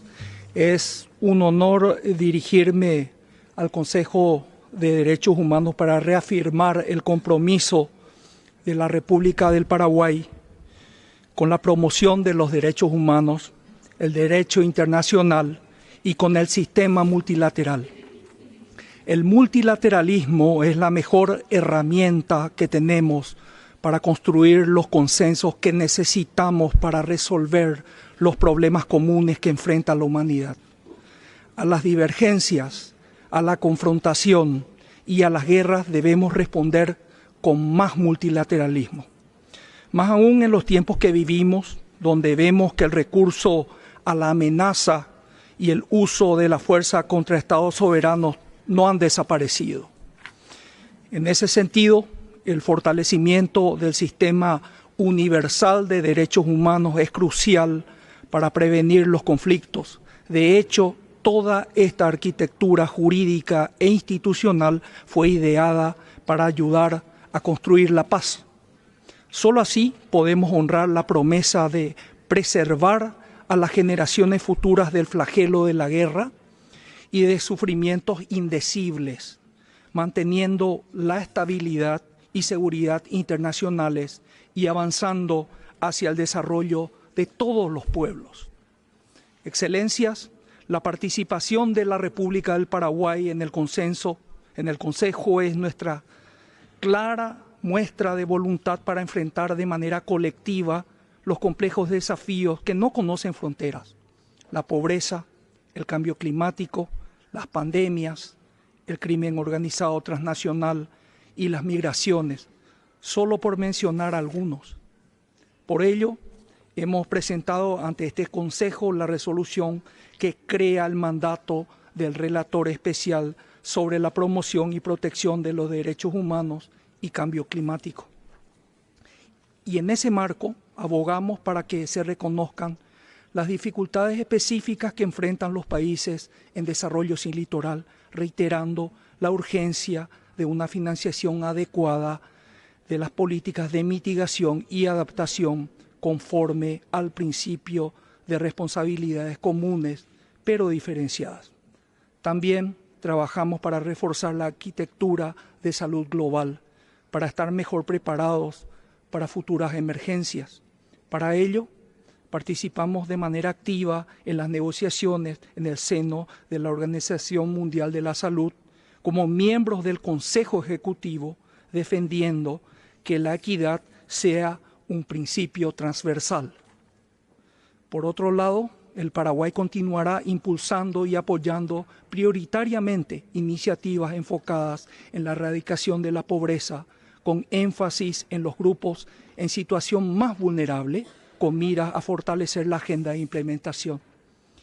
En este marco, seguiremos poniendo el foco en los mecanismos nacionales de implementación, informes y seguimientos, no solo a través de la presentación de resoluciones, sino también brindando cooperación técnica con base en la experiencia de nuestro mecanismo nacional, Simore Plus.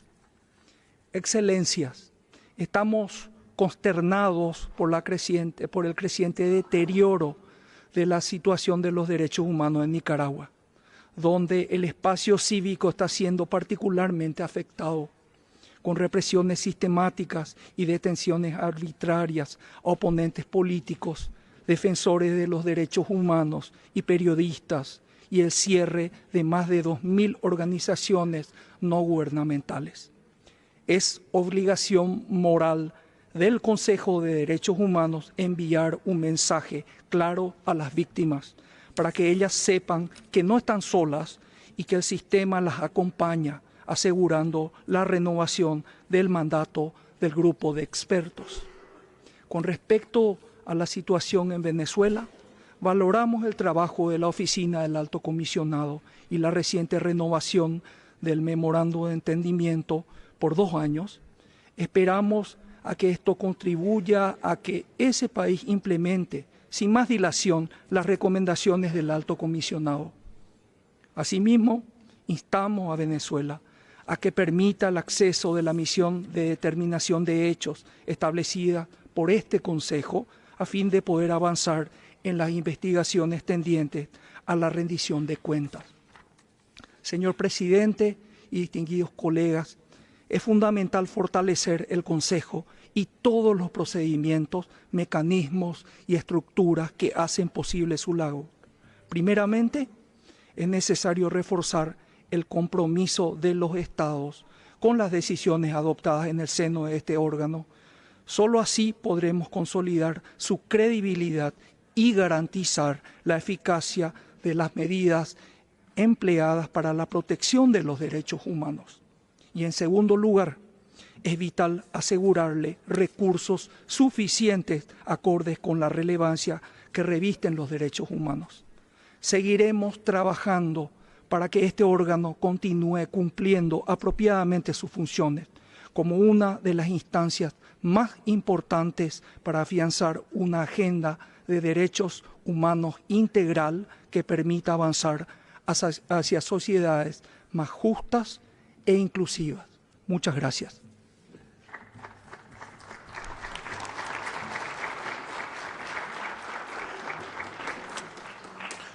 Thank you, Mr. Minister. Now let me invite to the podium Tanaist and Minister for Foreign Affairs and Defence of Ireland, His Excellency Mr. Michael Martin.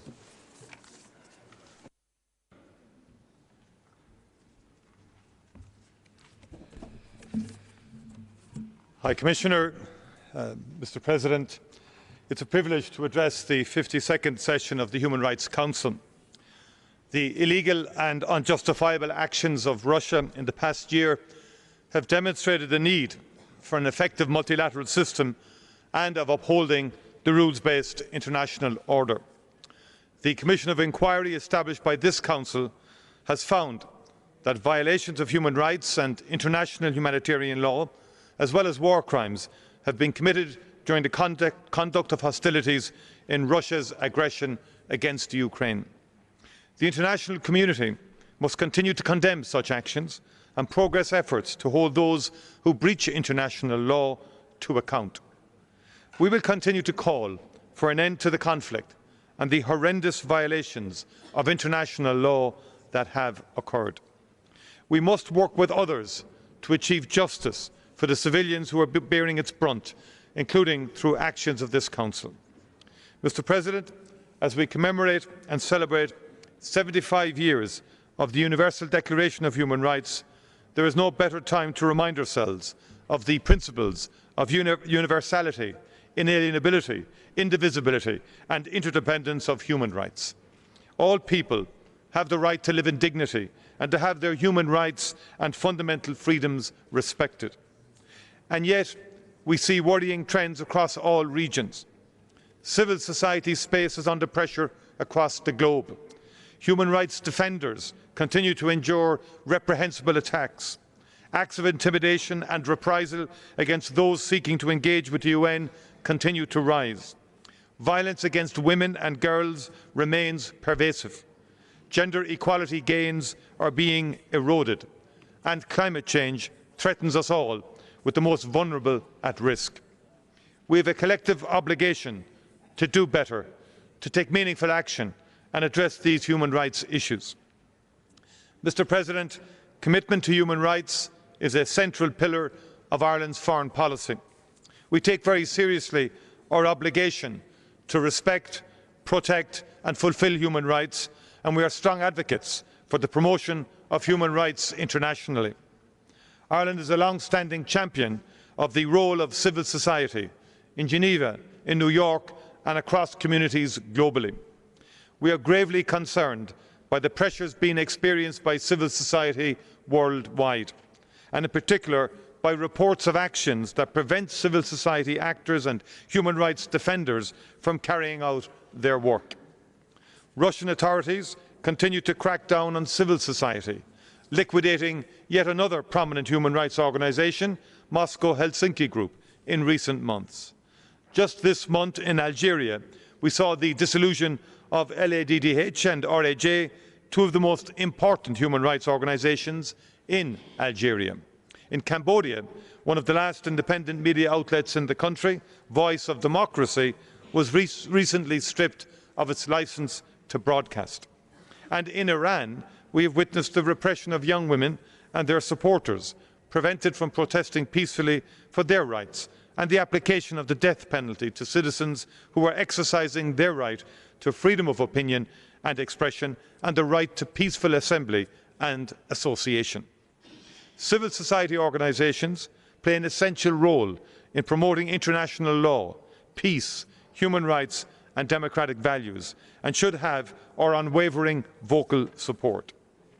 Mr. President, we are increasingly concerned by the rollback of progress on the rights of women and of LGBTI+ persons in recent years.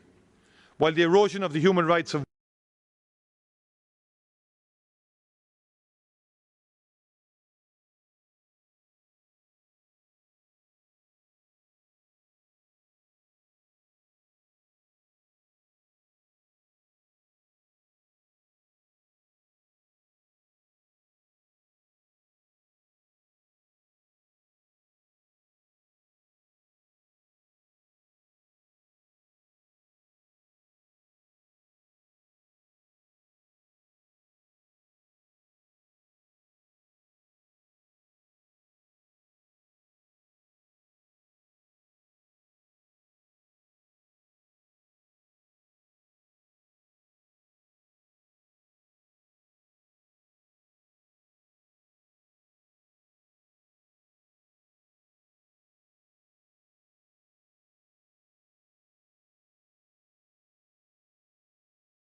on accountability and justice. We deeply regret, however, that there is no mandate to monitor the human rights situation in Yemen. The people of Yemen deserve sustainable peace.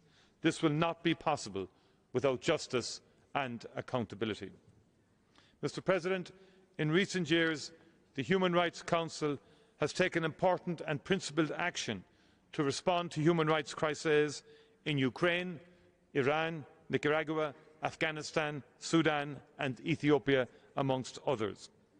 While each of these situations is distinct, the Council has responded, mandating human rights monitoring, seeking to progress accountability and addressing impunity. The Human Rights Council must continue to respond, even in the most challenging of situations. Over the past 2 years, Ireland has had its third Universal Periodic Review and reviews under the International Covenant on Civil and Political Rights and the Convention on the Rights of the Child. We welcomed the opportunity to engage with these vital human rights processes, to hear the recommendations of other states and human rights experts, and to reflect on our own human rights record. The United Nations human rights system enables us to hold ourselves and each other to account, and to ensure that the international community plays its part in ensuring all individuals can enjoy their rights. In playing its part, Ireland will seek membership of the Human Rights Council for the period 2027 to 2029. We will continue to be a strong voice championing human rights and fundamental freedoms for all persons across the globe. Thank you very much indeed.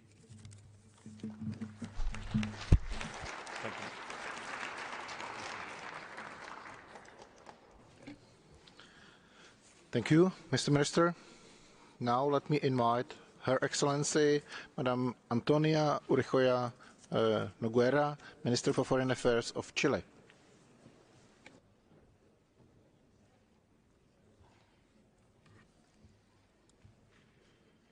Señor Presidente. Mr. President, distinguished delegates, I have the honor to address you on behalf of the government of Chile and President Gabriel Boric. For Chile, the Human Rights Council is the main forum for cooperation, dialogue and consensus on human rights within the United Nations. We defend the need for a multilateral order which recognizes the deep relationship between peace and security, democracy and participation, sustainable development and inclusion, and human rights as a pillar of international action in our country. In last October's elections, Chile obtained the first regional majority to take up once again a seat as member of the Human Rights Council. We are doing this for the fourth time in our history and with renewed expectations. On this 75th anniversary of the Universal Declaration of Human Rights, allow me to recall the role played by the Chilean diplomat Hernan Santa Cruz, who was part of the drafting committee for that instrument, which is the nucleus of the international human rights system. And it is no coincidence that Chile's former president, Michelle Bachelet, played an important role as High Commissioner for Human Rights until last year. President, Chile recognizes the responsibility that is involved in being a member of this important body in this very pressing context for our country. In 2023, we will commemorate the 50th anniversary of the coup d'etat, which overthrew the government of President Salvador Allende and set up a dictatorial regime, a dark period in our history where there were gross violations of human rights and where deep scars were left on our country. During the dictatorship, international cooperation and the support of international bodies were crucial in helping our countrymen who were in need and bringing pressure for the restoral of democracy. During the transition, this support was very important in strengthening our democratic and human rights institutions, which were very weak at the time. Over 3 decades after the return of democracy in Chile, the government of President Gabriel Boric is placing human rights protection at the center of its program. We're doing this because we know that working for human rights and democracy is an ongoing process which requires constant monitoring and self-criticism, and we cannot lower our guard. This requires us to address historic obligations on truth, justice and reparations, keeping in mind the progress made by Chile on this since the return to democracy through the creation of 4 commissions for the recognition of victims and hundreds of prosecutions of perpetrators of severe human rights violations under the dictatorship, which have led to sentences. And our government continues to promote the national plan to search for victims. This is a public policy that seeks to make progress on finding victims of the enforced disappearances under the dictatorship. We are also adopting measures to address the many current challenges arising from recent social conflict in our country. This is demonstrated by the establishment of the Initiative for Comprehensive Reparations for Victims of Human Rights Violations during the social rupture, which is now operational. There are recommendations that were made by the Human Rights Council and the American Human Rights Commission. We are aware that no state has a perfect record on human rights. The important thing is to recognize the gaps and challenges, note progress, and everywhere promote respect and protection for human rights. Where there are new crises, wherever they occur, it is important that the system as a whole adopts measures to support the victims. Not to do that, at least for Chile, would be to ignore its own past and the motive that brings us here today. We must not confuse this with any supposed moral superiority or political reproach. It must be seen as a true vocation to promote respect for human rights in good faith. Severe human rights situations such as the Russian aggression against Ukraine, the violation of the rights of women and children in Afghanistan and Iran, the human rights situation in the occupied Palestinian territories, the repression in Nicaragua against opponents to the ruling dictatorial regime require a timely, appropriate response. President, I wish to refer to some of the priorities that my country will be seeking to promote during our period in the Council. At a time when we hoped that gender equality would have become the general rule, we see a worrying backsliding in protection and promotion of the rights of women and girls in various parts of the world, including a normalization of violence against them. Chile has sought to follow a feminist foreign policy, and it commits its best efforts to combating this regressive trend, seeking to mainstream the gender perspective and protect the rights of women and girls in all of their diversity, especially as regards eradication of gender-based violence in all its dimensions. This is true also for discrimination based on sexual orientation and gender identity. Protecting and promoting human rights of LGBTIQ+ persons is also a goal of our foreign policy, which we seek to bring into our work in the Council. Secondly, we're convinced that a healthy environment is a human right, and thus we have launched a turquoise foreign policy with actions to respond to the triple crisis: climatic, biodiversity loss, and global pollution, based on a just transition and sustainable inclusive development. We are taking measures to implement the Escazú agreement, which provides particular protection to vulnerable environments. And we have sought an advisory opinion from the Inter-American Court for Human Rights to look at the scope of state obligations on human rights and climate emergency. Thirdly, we believe it is important to focus more on guaranteeing enjoyment and exercise of economic, social, cultural, and environmental rights. Guaranteeing these is crucial in order to strengthen democracies and the rule of law, and to achieve the Sustainable Development Goals and the United Nations Secretary General's Common Agenda. We are happy to state that last July, Chile deposited with the Office of the Secretary General of the Organization of American States the ratification of the additional protocol to the American Convention on Human Rights on Economic, Social and Cultural Rights, and we are aware of the need to ratify the optional protocol to the International Covenant on Economic, Social and Cultural Rights. This is the only universal instrument that still awaits incorporation by a country. We also know that promoting economic, social and cultural rights is only possible if done sustainably and with fiscal responsibility. This must always be present in the mind of this Council when addressing this issue, and we will also encourage this. Finally, I could not fail to mention other emerging issues that Chile wishes to promote more actively in the current context of globalization, which are part of our priorities for the Human Rights Council, including the debate on business and human rights, with a particular emphasis on due diligence, the risks of fake news and hate speech to democracies and the rule of law, the challenges I have mentioned arising from the climate emergency and also the crisis of people on the move, as well as the impact of new technologies on human rights.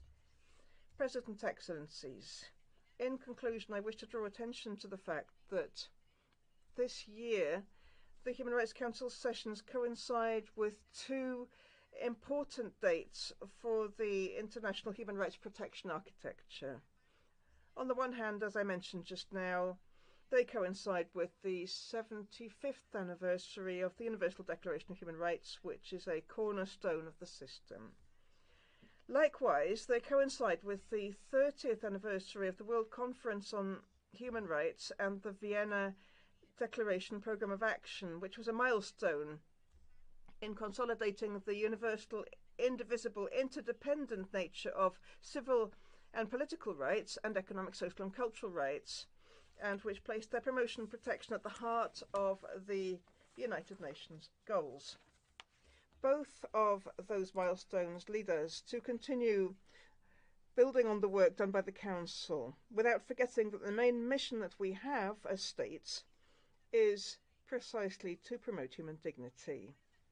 We must recall that protection of human rights is best achieved when it is done on the basis of a broad consensus, which can only be achieved by persevering in social dialogue among stakeholders with differing viewpoints. We hope that this is the spirit that will guide the work of this session, and we reiterate Chile's readiness to work towards that. Thank you very much.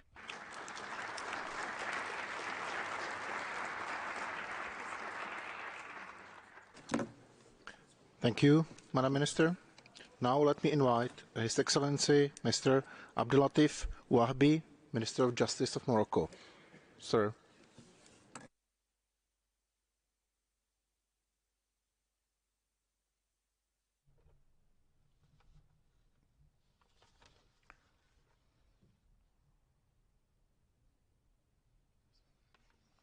In the name of God, the merciful, the compassionate.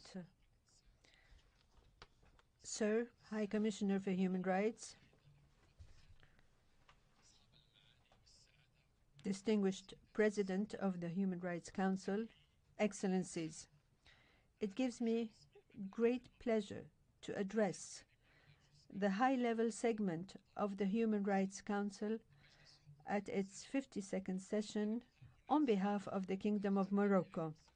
I take this opportunity to express to you, Mr. President, our congratulations upon your election, wishing you every success in endeavors to stabilize and consolidate the work of the Council and the advancement of human rights throughout the world.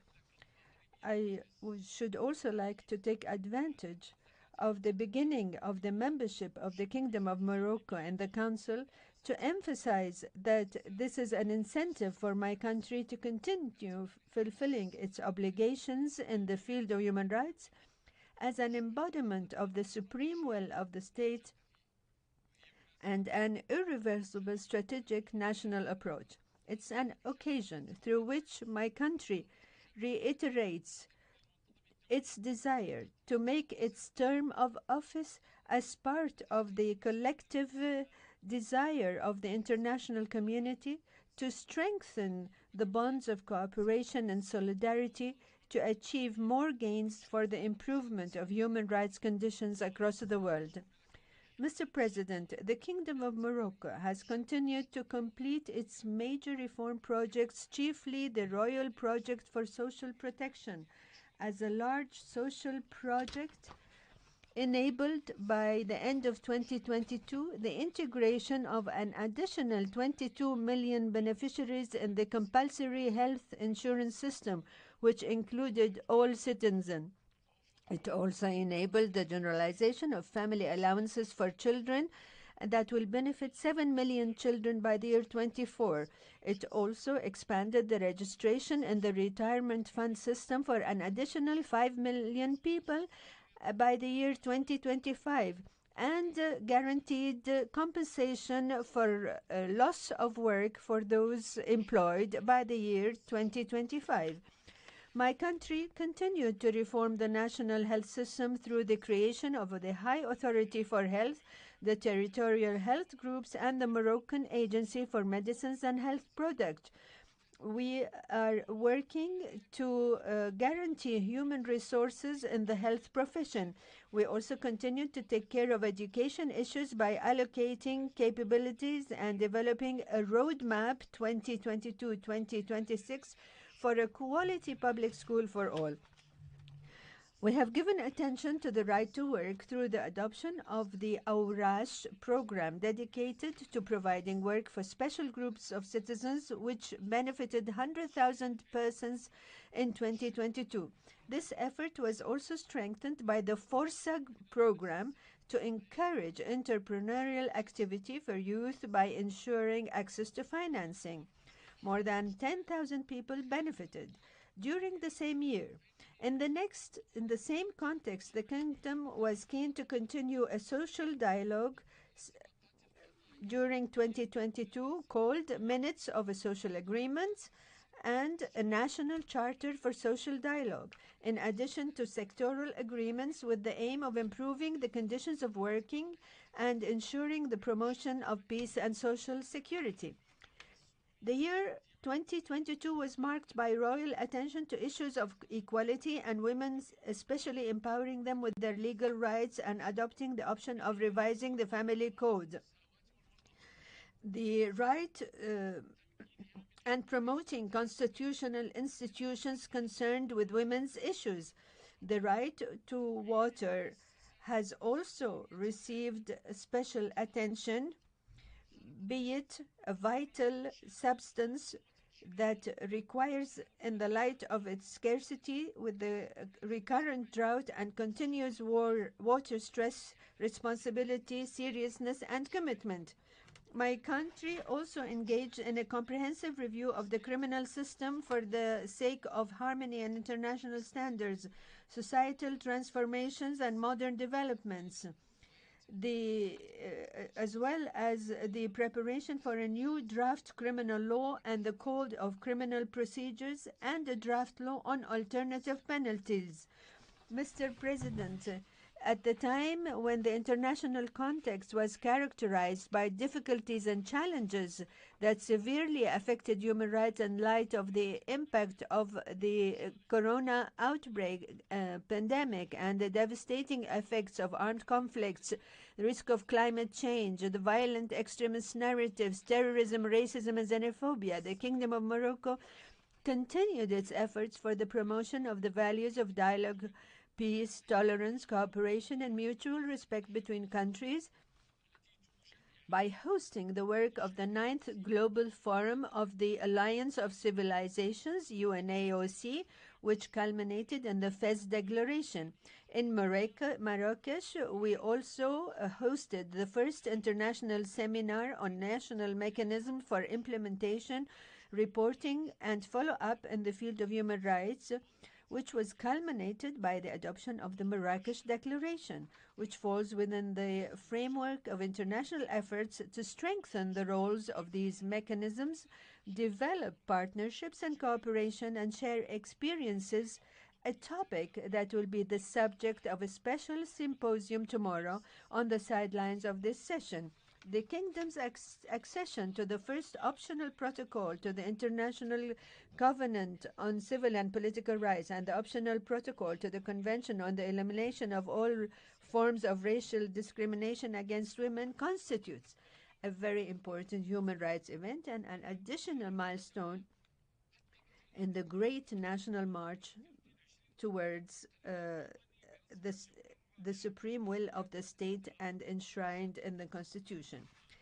In fulfillment of international obligations, the Kingdom of Morocco submitted in November 22 the national report on the fourth cycle of the UPR and will focus its interaction with your esteemed Council within the framework of the adoption panel scheduled during this session.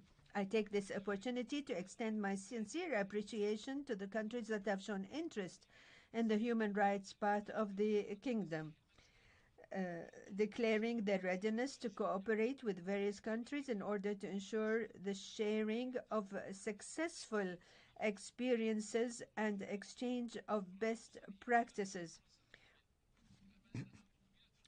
The year 22 was marked also by discussing the combined report of the 5th and 6th periodic reports on the implementation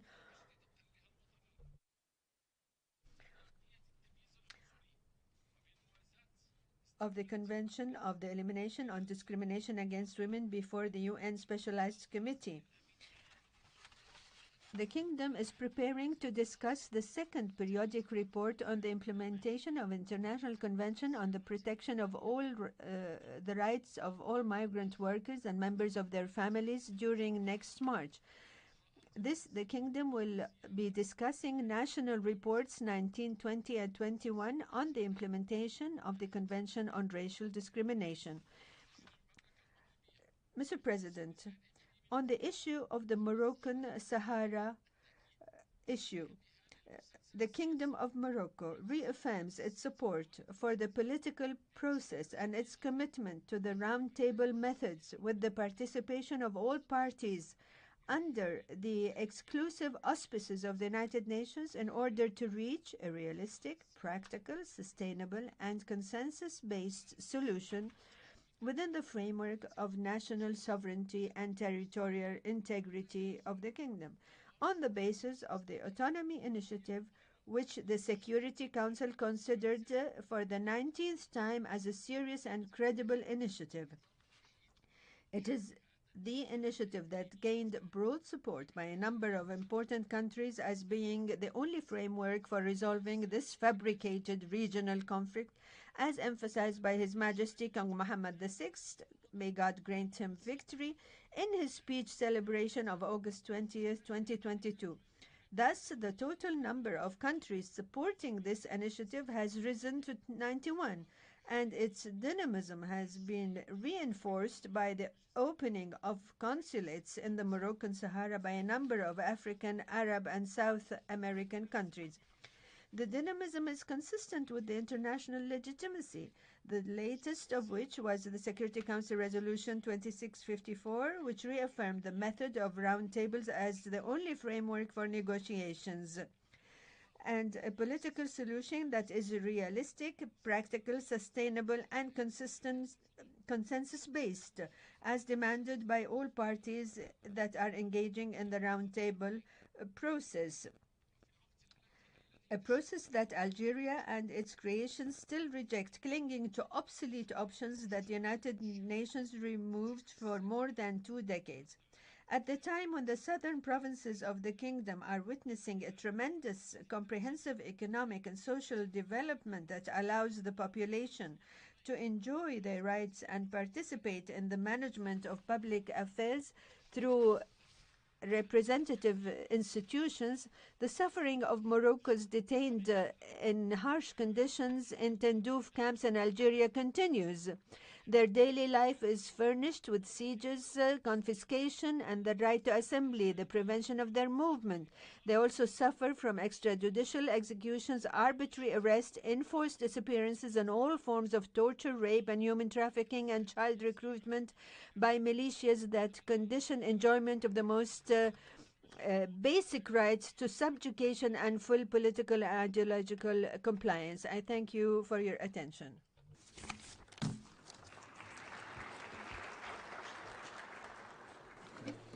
I thank you, Mr. Minister, Excellencies, colleagues, ladies and gentlemen. This was the last speaker on the list for this meeting. We will now take a very short technical break and will reconvene in a few minutes to continue with the high-level segment. I hereby close the first meeting of the 52nd session of the Human Rights Council. Thank you.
Excellencies, distinguished participants, I hereby declare open the second meeting of the 52nd session of the Human Rights Council. We will continue with the high-level segment. I have the honor to give the floor to His Excellency Mr. Abdollahian, Minister of Foreign Affairs of the Republic of Maldives.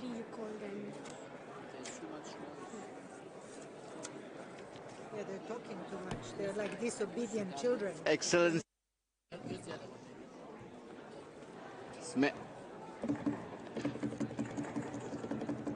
Excellencies, may I request all delegations, participants to show respect to speakers and to cooperate in keeping the noise level down in the room. Thank you.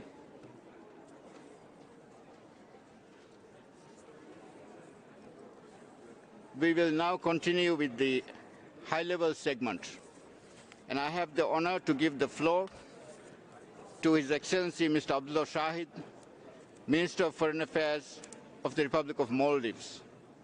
Excellency, you have the floor.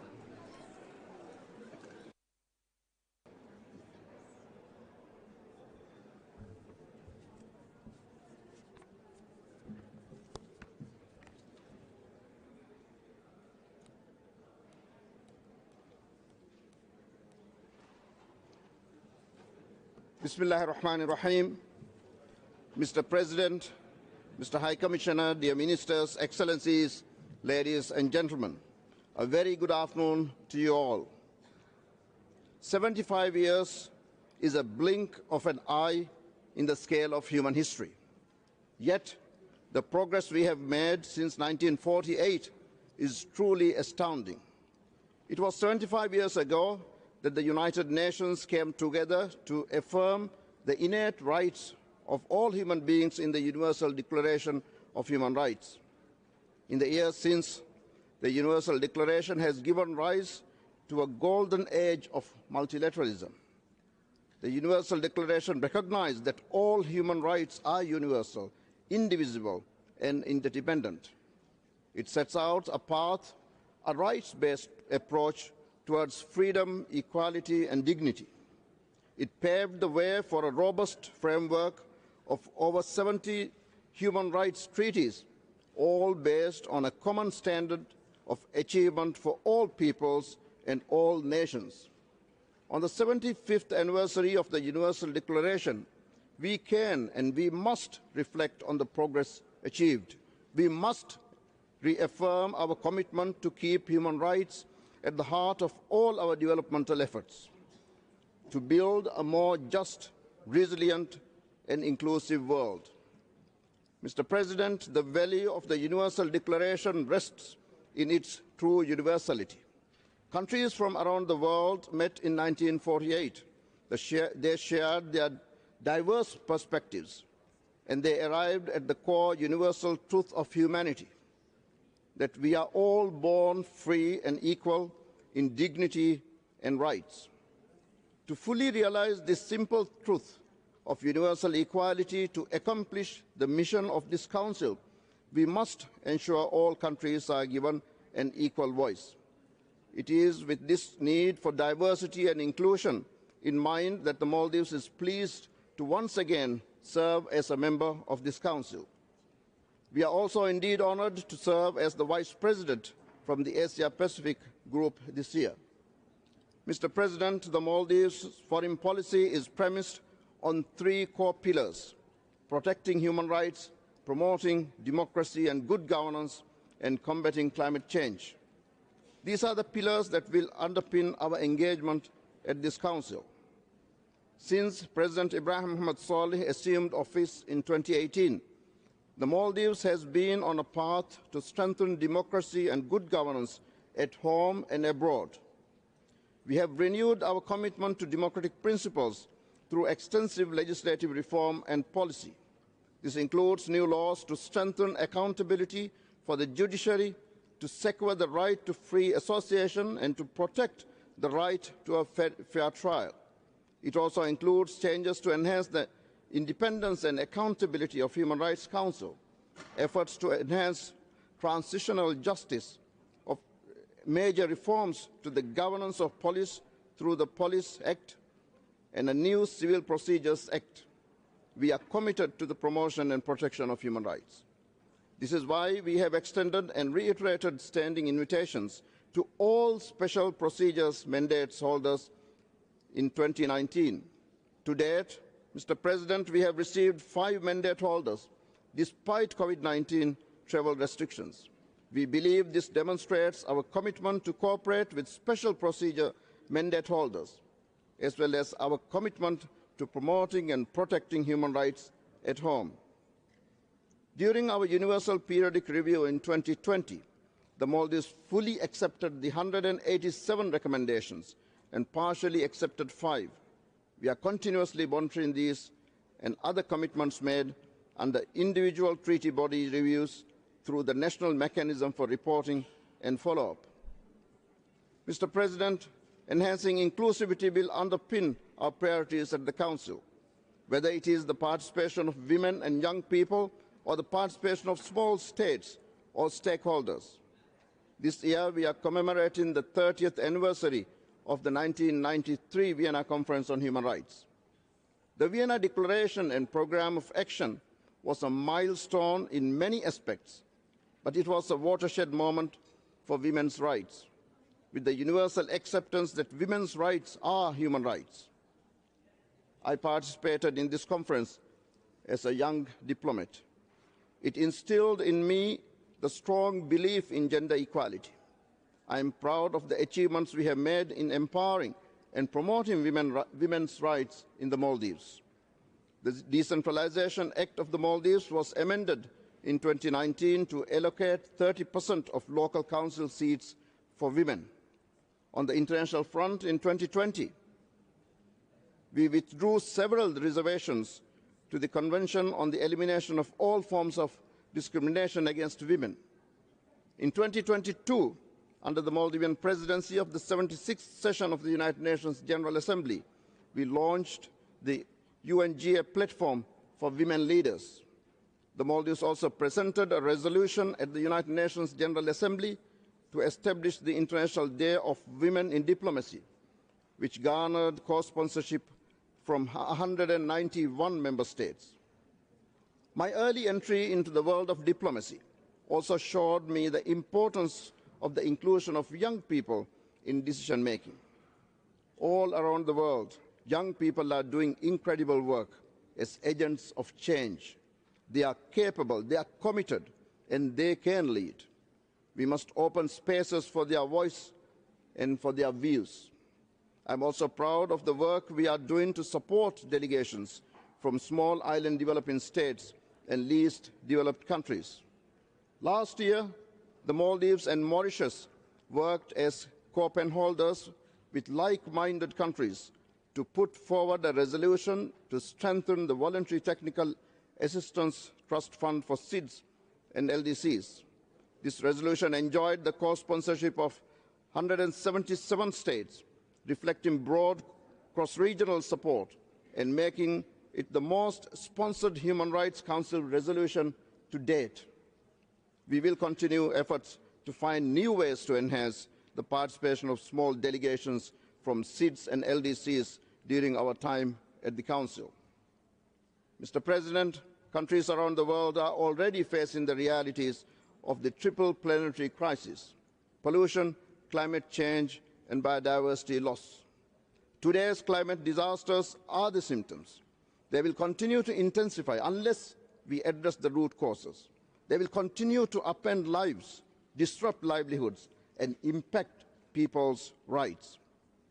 In 2021, the Council recognized for the first time that a clean, healthy, sustainable environment is a human right. And last year, the United Nations General Assembly reaffirmed this right globally. It is now up to us to make this right a reality at the national levels. The Maldives contributes less than 0.01% of global carbon emissions. Yet, we are among the first to face disproportionate effects of climate change. An equitable world cannot leave the smallest contributors to foot the bill of climate change alone. We welcome the historic outcome of COP27 in Sharm el-Sheikh to establish a dedicated fund to assist developing countries in responding to loss and damage for climate change. The Maldives looks forward to its operationalization at COP28 in Dubai and further multilateral efforts to protect our common future. Mr. President, as a young democracy where half of the population is under the age of 35, the Maldives' vision is naturally fixed on the future of our citizens, of our democracy, and of our world. Today, the Maldives recommits it to promoting and protecting human rights so that in 25 years, we can celebrate a century of the Universal Declaration of Human Rights in a more equitable, inclusive, and sustainable world. And I thank you.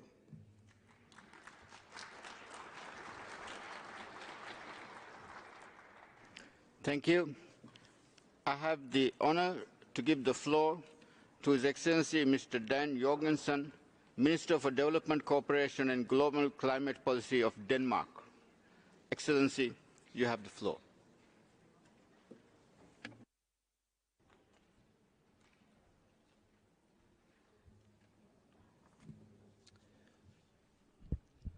Mr. President, Excellencies, colleagues, when we gathered here last year, we were appalled and in disbelief. We condemned the act of aggression by Russia against Ukraine. Today, more than a year later, these blatant violations of international law and of the human rights we are here to protect continue. It is still difficult to believe. I've seen it with my own eyes. My first visit this year went to Ukraine. I met and talked to civilians. This has been the longest year in their lives. They fight to survive every day. People whose rights we as states are here to protect. A year ago, the decision to establish an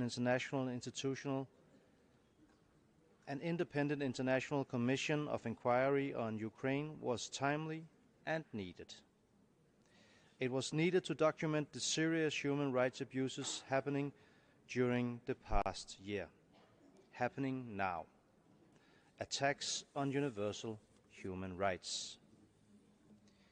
We are 8 billion people. We are all connected. The whole world is affected by Russia's violation of the very fundamentals of our coexistence, directly and indirectly, from energy and food supply to justice and rule of law. Mr. President, in too many places, human rights are violated. In Afghanistan, this past year has been devastating, especially for women and girls. Their human rights are being stolen from them one by one. Their right to education, their right to movement, health care, food and water. This poses a threat not only to them, but to the families they care for and the societies that they are a part of. Women and girls whose rights we states are here to protect. Ethnic and religious minorities experience widespread discrimination. Media workers and human rights defenders are living their lives in fear. And lately, the Taliban has reintroduced brutal public corporal punishments and executions. In Iran, we witness a wave of protests all over the country, following the tragic death of Mahsa Amini. Protesters have been met with violent crackdowns, with mass arrests, with death penalties and executions. The Iranian authorities must guarantee due process, freedom for torture, and freedom of peaceful assembly. The fact-finding mission established by this Council was an important signal that the international community will not accept impunity as these violations continue. In China, Uyghurs and other minorities in Xinjiang face an alarming array of serious human rights violations. According to the assessments of the OHCHR, the violations may constitute international crimes, in particular crimes against humanity. We strongly urge China to work with the UN to implement its recommendations. Mr. President, in too many places, human rights are violated. In Russia, restrictions of freedom of speech and of assembly are not only shrinking, but crushing civil society space. The establishment of a special rapporteur on the situation of human rights in the Russian Federation was an important response to an alarming human rights situation. Rights we as states are here to protect. Mr. President, in too many places, human rights are violated. But in these dark times, we are deeply encouraged by small but significant lights in the dark, by the brave people who fight for human rights every day on the ground, who fight for their own rights and the rights of others. Mr. President, the important mandates given by this Council documents what we almost cannot comprehend.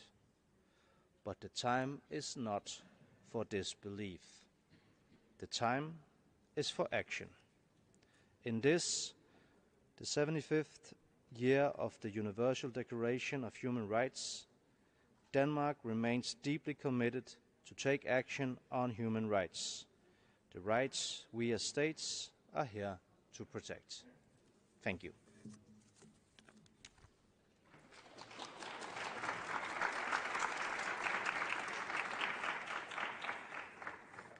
Thank you. I have the honor to give the floor to His Excellency Mr. Ilya Dashevili, Minister of Foreign Affairs of Georgia. Excellency, you have the floor.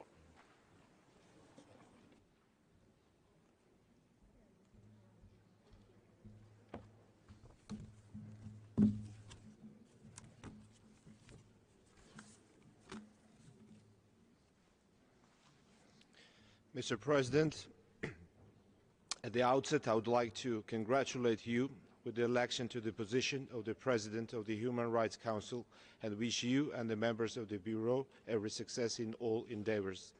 Georgia stands ready to contribute to this end. Excellencies, unfortunately, the Council has to deal with the ever-increasing instances of human rights violations in different parts of the world on a regular basis. Just recently, we have marked 1 year since Russia's aggression against Ukraine, which already has claimed lives of tens of thousands and made several millions to flee their homes. Excellencies, as a result of Russia's invasion in Ukraine, we continue to witness mass violation of international humanitarian law. Such actions are unacceptable. It is of paramount importance that justice is served through international legal mechanisms. In this regard, we emphasize the importance of the respective international human rights mechanisms in Ukraine. Russia must comply with the international norms and principles, immediately cease the aggression, completely and unconditionally withdraw all its troops and military equipment from the whole territory of Ukraine, and respect the sovereignty and territorial integrity of Ukraine within the internationally recognized borders. Excellencies, as a Council member, Georgia sees more opportunities to contribute towards effective implementation of the HRC mandate. in close cooperation with all stakeholders. In addition to our focus on the advancement of the rights of the most vulnerable groups, we will prioritize mainstreaming of environmental dimension into human rights and exploring opportunities of new digital technologies for the promotion and protection of human rights. Let me also reiterate Georgia's strong support to the UN human rights mechanisms.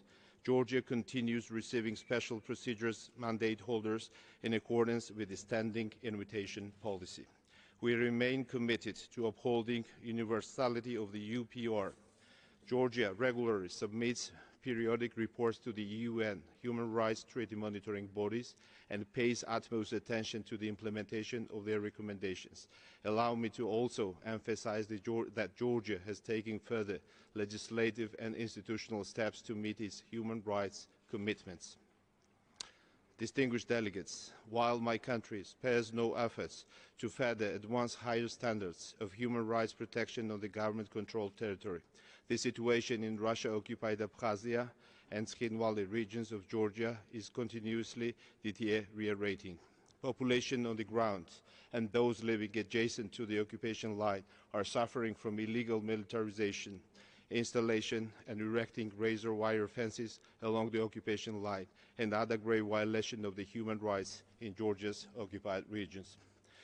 There is a rising sense of impunity as no progress has been achieved in ensuring justice for the deprivation of life of ethnic Georgians. Regrettably, there are Georgian citizens remaining in lengthy illegal detention in both occupied regions, among others. Hundreds of thousands of IDPs and refugees forcefully expelled from the occupied regions and are still deprived by the occupying power of their fundamental rights to return to their homes in safety and dignity.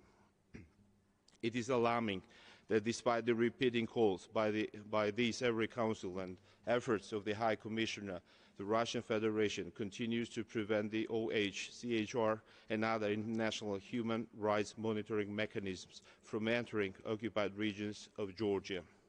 Against this backdrop, I would like to underline the vital importance of the consolidated approach of the international community in urging Russian Federation to comply with its international obligations. First and foremost, the obligations under the EU-mediated 2008 ceasefire agreements and withdraw its military forces from the territory of Georgia.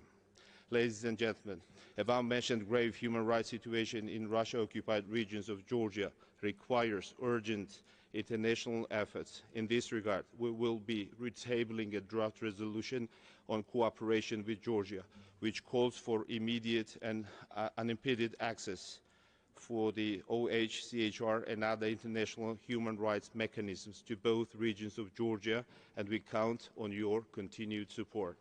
Mr. President, in conclusion, I would like to reiterate that Georgia will spare no effort to keep the promotion and advancement of human rights at the forefront. I thank you.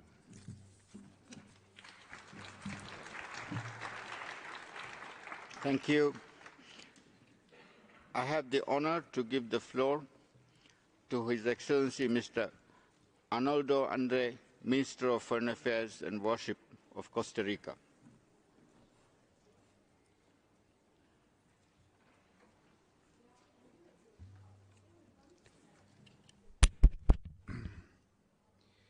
Excellencias. Excellencies, all protocol observed.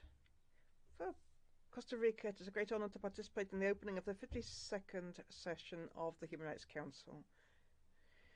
We thank the United Nations member states for granting it the honor of membership for the second time. In this year, we celebrate the 75th anniversary of the adoption of the Universal Declaration of Human Rights, which is based on common universal values and is the cornerstone of the universal human rights system, whose basic core idea is that of equal dignity for all persons. We are also celebrating the 30th anniversary of the adoption of the Vienna Declaration Programme of Action, which, under the leadership of my country and the support of the region of Latin America led to the creation of the Office of the United Nations High Commissioner for Human Rights, and is one of the greatest contributions of our region to the United Nations system. We're also celebrating the 75th anniversary of the Convention Against Genocide. We are living through serious social and political upheaval. Democracies are being weakened, leading to the loss of the division of powers, rigging elections, reducing the judicial and legislative powers to the category of simple marionettes of tyrants, expelling those labelled as dissidents into exile and statelessness. We continue in that connection to be particularly concerned with the human rights situation in the brotherly country of Nicaragua. We are witnesses to wars of aggression and illegal annexations of the territory of other states, the spilling of innocent blood by terrorist groups, reports of war crimes and crimes against humanity carried out by member states of the United Nations in cahoots with armed groups, non-state actors contracted as mercenaries, systematic abuses of human rights, coup d'etat, a shrinking of democratic space throughout the world, disinformation, fake news, and post-truth. Distinguished representatives, Costa Rica is a member of this Human Rights Council seeking to support the high standards for the promotion and protection of the rights of all, without discrimination. It has a great sense of responsibility and is convinced that multilateral space and international dialogue are the best way to resolve severe interconnected global challenges, namely the triple environmental crisis, inequality, poverty, hate speech, and the shrinkage and attack on democratic space everywhere. One of the priorities of my country as a member is to make every effort to eliminate all forms of violence and discrimination against women and girls, as well as promoting their economic empowerment, reducing the pay gap, promoting their health and their full empowerment, eliminating gender stereotypes and roles, and access to education. We are already working on putting forward solutions in order better to address the different intersectionalities of discrimination and violence. Thus, Costa Rica calls for the negotiation of a new global treaty to eradicate violence against women and girls. We will continue to work to put this discussion on the table, ensuring that 75% of women who today have no regional or international protection may count on a minimum set of guarantees for their personal safety. Another pillar of work is continuing the promotion of implementation of human rights, the human right to a safe, clean, sustainable environment. This is recognized both in this forum and universally. Its recognition was led by Costa Rica together with Slovenia, the Maldives, Morocco and Switzerland in 2021 to 2022. My country will step up efforts to ensure that the international architecture effectively and in timely fashion responds to the adverse impact on human rights of situations arising from the climate crisis, the loss of biodiversity, contamination and environmental degradation, as well as harm to the oceans. Ladies and gentlemen, Costa Rica has always been characterized by its attachment to the principles of universality, interdependence and progressivity in human rights, promoting open, transparent dialogue to seek solutions to the many human rights crises throughout the world, ensuring that no country should be above scrutiny by this body and no person and no group should be deprived of the care of the Human Rights Council or international law as a whole. We therefore support initiatives that seek to combat multiple or intersectional discrimination, with particular attention to the situation affecting people of African descent, persons with disabilities, indigenous peoples, and LGBTI+ persons. In that context, human rights defenders will also be supported by Costa Rican diplomacy.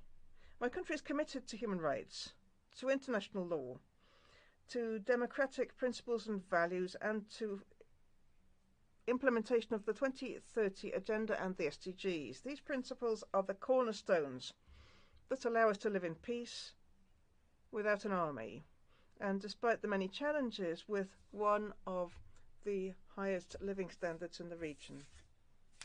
In these 3 years, my country will leave its mark on the Human Rights Council, ensuring that it continues to be an unshakable and fundamental pillar of the United Nations, the forum par excellence for states, with the significant participation of civil society organizations to hold free dialogue without pressure and build a more prosperous, a more caring international community that cares for the human rights of all. Thank you. Thank you. I have the honor to give the floor to His Excellency Mr. Pekka Haavisto, Minister of Foreign Affairs of Finland. Excellency, you have the floor.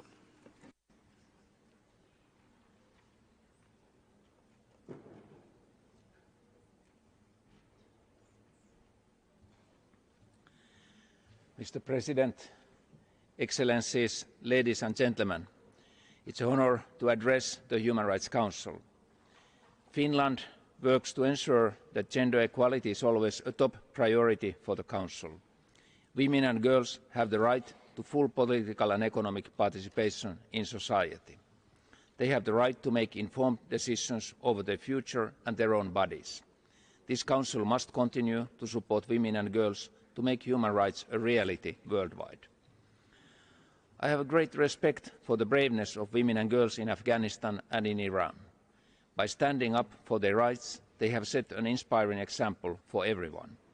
At the risk of their own safety, they rightfully demand for international attention and accountability. We must support their call for positive change. Mr. President, Russia blatantly violates the UN Charter by its unlawful war of aggression against Ukraine. Russian forces have committed brutal atrocities against Ukrainian civilians, including children. We have all seen horrendous images and heard devastating victims' accounts. The Russian aggression hampers agricultural production in Ukraine. Reduced Ukrainian harvest means less food for the world population. Globally, poverty and food insecurity are on the rise. Those in hunger need our commitment to help. The Council can build on the work done by the UN General Assembly on the right to food. Finland fully supports the determined action by this Council to hold Russia accountable for its human rights and humanitarian law violations. The work of the Commission of Inquiry needs to continue. The Council must stand with Ukrainians. Mr. President, it's our duty to act on all human rights violations, no matter where they occur. Let us not forget the protracted, severe situations in Syria, Mali, South Sudan, Yemen, Myanmar, Nicaragua or Venezuela. From Finland's standpoint, it's important to create solutions that protect and fulfil human rights. For true reconciliation to take place, victims of violations must get justice.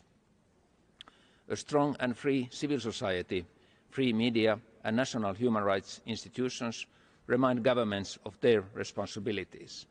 A flourishing society embraces different views and backgrounds, no matter the person's gender, sexual orientation, gender identity, disability, religion, ethnic or indigenous origin. In this regard, the oppressive restrictions on civic space in Russia, Belarus and China is a concern.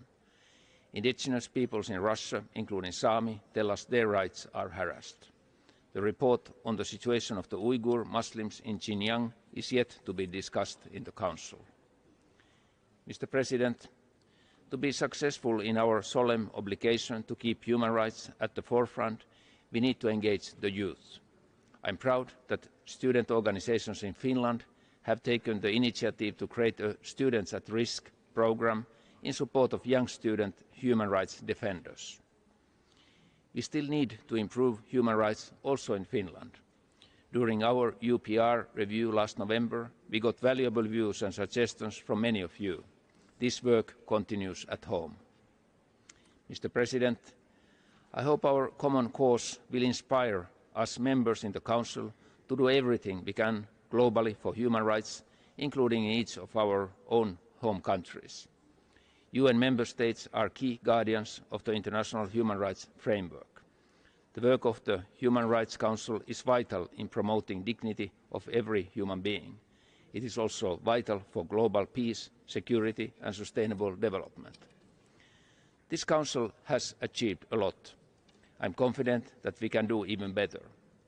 In doing so, we have to cooperate with civil society and support the independent work of the UN Human Rights Office. I hope we all can reflect upon our joint commitment as we celebrate the 75th anniversary of the Universal Declaration of Human Rights. Thank you.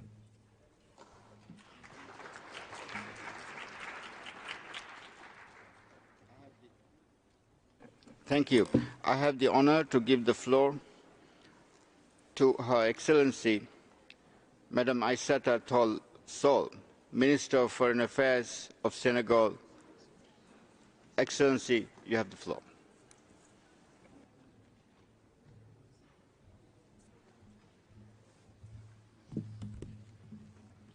Je vous remercie, Monsieur le Président. Thank you, President. Mr. President, distinguished High Commissioner, Excellencies, Ambassadors, distinguished delegates, ladies and gentlemen. It is with great pleasure that I address this distinguished assembly. Mr. Ambassador, on behalf of Senegal, I would like to congratulate you and wish you every success, together with the Bureau that has been elected for 2023. I also thank and congratulate the High Commissioner, Mr. Volker Turk, who recently took up his post. President, my country attaches capital importance to human rights. Senegal wishes to say that the world is suffering instability and insecurity. It continues to suffer the disastrous consequences of the pandemic. The Council is now at a crossroads. There are severe threats to human rights, be they civil and political, or economic, social and cultural. However, we must recognize that in 15 years of existence, our Council has done significant work to promote and protect human rights everywhere in the world. One of the strengths of the Council is its capacity for early warning of human rights violations. Our Council is also distinguished by the implementation of pragmatic mechanisms to document human rights violations and undertake dialogue with states to improve the human rights situation on the ground. The UPR mechanism in that connection is a tool that deserves to be strengthened and supported. My country is now actively preparing for its fourth UPR in 2024 in order to share good practice and continue to cooperate with the Council's mechanisms. President, be it issues of security, of climate change, of terrorism and violent extremism, the migration crisis or extreme poverty, all of these affect human rights, and we must today increasingly show our shared willingness to mobilize. Thus, we can increase the dignity of human beings. We must all contribute effectively to ensure that preserving human dignity continues to be our shared goal. And in that connection, the Human Rights Council must remain a tool that continues to implement the human rights trends that started in 1948 after the war, a tool that allows us, beyond our differences, to dialogue on crucial issues, seeking a common understanding of rights and freedoms without imposing a single model applicable by all. A human rights model that is not dependent on one civilization. It is an ideal for all of us, and for that we must strengthen multilateralism. Any other action that does not follow that multilateral approach could only harm human rights. We must resume the human rights-centered approach, focusing on economic, social and cultural rights, which lost ground because of the pandemic. This health crisis reminded us of our interdependence and our vulnerability. Above all, it reminded us that there are rights, there are basic needs that must be accessible to all, in particular food, water, primary health care and medicines.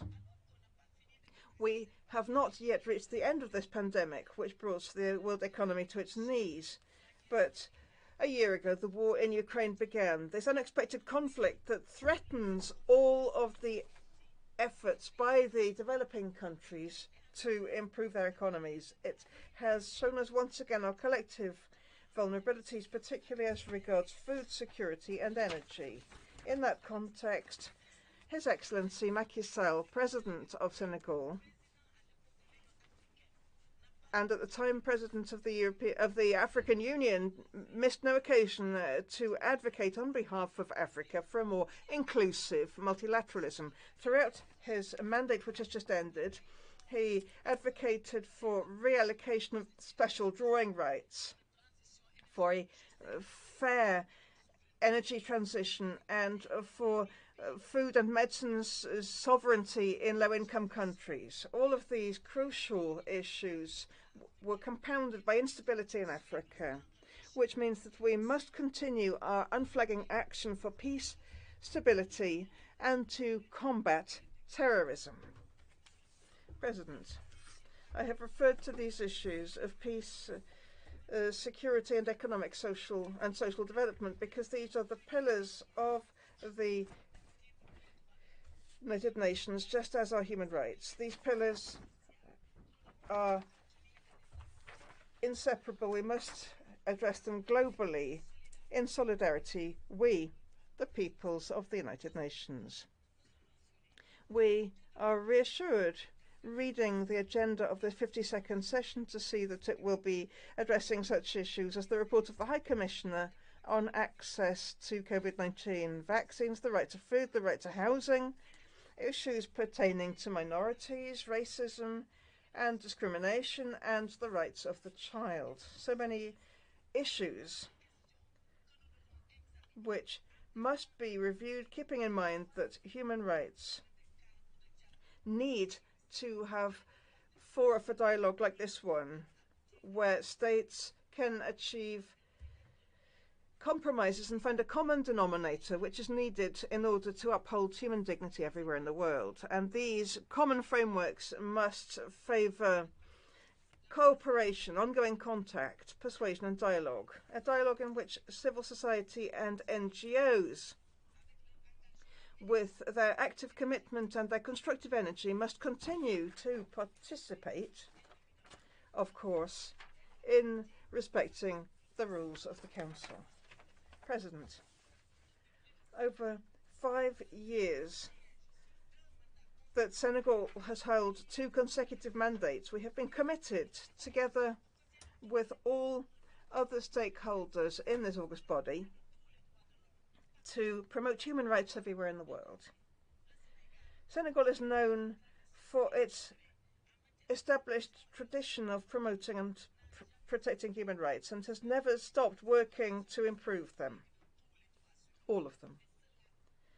In all of their dimensions, particularly the rights of women and girls, young people and older persons, but also persons with disabilities.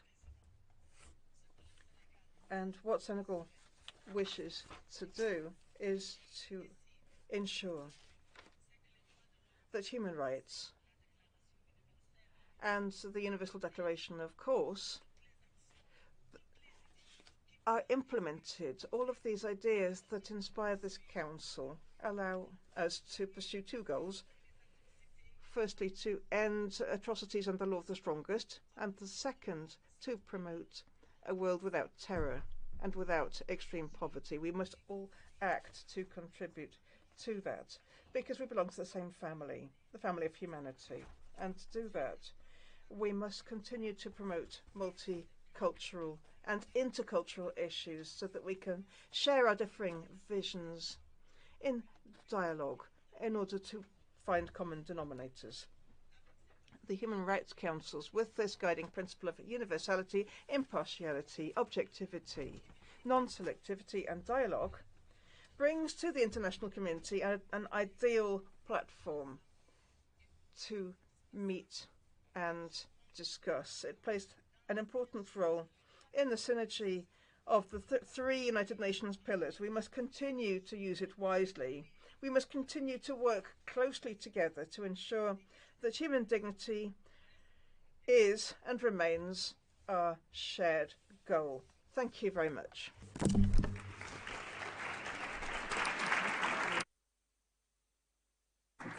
Thank you. I have the honor to give the floor to Her Excellency Madam Maria Ubach Font, Minister of Foreign Affairs of Andorra. Excellency, you have the floor. Monsieur le Président. Mr. President, Excellencies, ladies and gentlemen. This year we commemorate the 75th anniversary of the Universal Declaration of Human Rights, the 30th anniversary of the Vienna Declaration and Programme of Action, and the 30th anniversary of the adoption of the Andorran Constitution. And those milestones lead us to stock-taking and to observations. The preamble of the Universal Declaration states that disregard and contempt for human rights have led to barbaric acts which have outraged the conscience of humanity. Have we learned lessons from what history taught us over the past 75 years? The current state of the world, is it so different to the one referred to in that quote?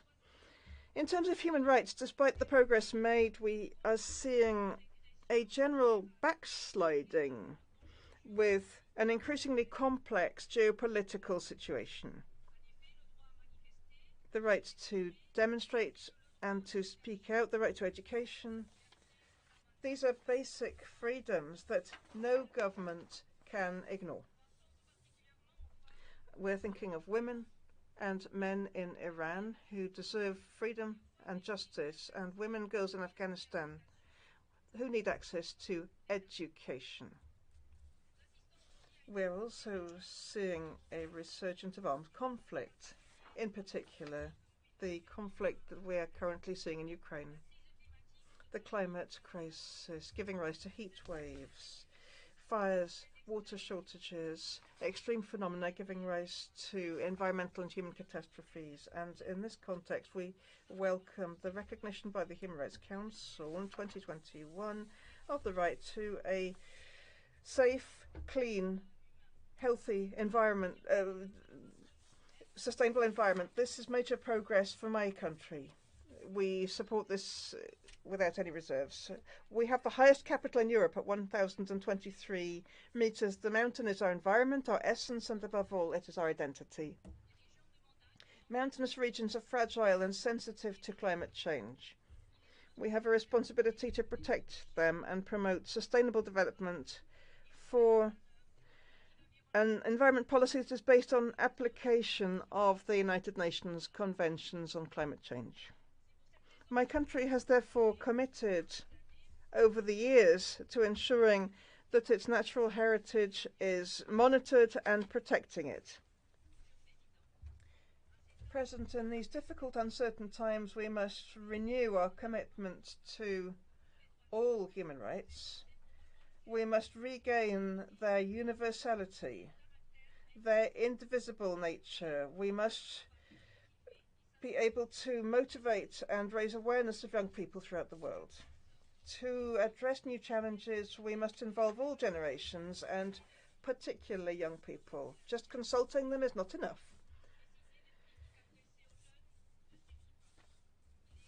Drawing up policies for young people is not enough. We must have a process so that young people can participate now in tomorrow's policies and be more involved in public life. We must promote education for democratic culture. We welcome the progress made during the European Year of Youth in 2022, which emphasized the importance of young people in building a better future and building future-facing policies for young people. President, the international celebrations this year are also in the year of the 30th anniversary of the adoption of Andorra's constitution, which incorporates the text of the Universal Declaration of Human Rights in its legal order. That date was the start of Andorra's presence on the international scene, and in particular its entry into the United Nations in July 1993. For 30 years, we have been building our international image around our commitment within international organizations. Defending human rights, international humanitarian law, international law, and the rule of law will always be at the heart of our international action. The same is true for the defense of caring multilateralism, a reflection of Andorra's society. Andorra responds effectively and in solidarity to humanitarian crises, and its development cooperation policy demonstrates this. I take the opportunity today to express our solidarity with the governments and the people of Turkey and Syria following the earthquakes that took place in February. Over the past 30 years, Andorra's legislation has developed through its accession to over 40 human rights conventions and conventions on fundamental freedoms. It continues to pass legislation on human rights and social rights within the Constitution. It is true that our country is, in territorial and demographic terms, a small one, but it has never used that as a pretext to fail to respond to international and national responsibilities and challenges. We fully support the monitoring mechanisms of human rights conventions and the Universal Periodic Review. The UPR is an essential exercise to promote human rights protection and it makes it possible in multilateral manner to improve the implementation of international commitments by member states. It also accelerates the domestic improvement of the situation as regards respect and implementation of human rights. In conclusion, I wish once more to reiterate my country's commitment to inclusive multilateralism, leaving no partner behind, and working together to ensure peace and prosperity for future generations. Thank you very much.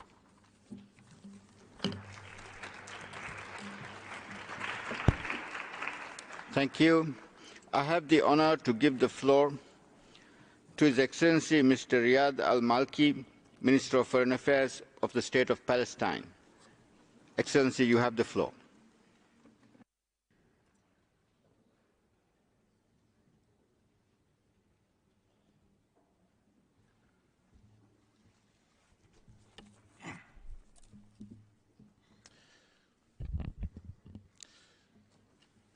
Thank you, Mr. President.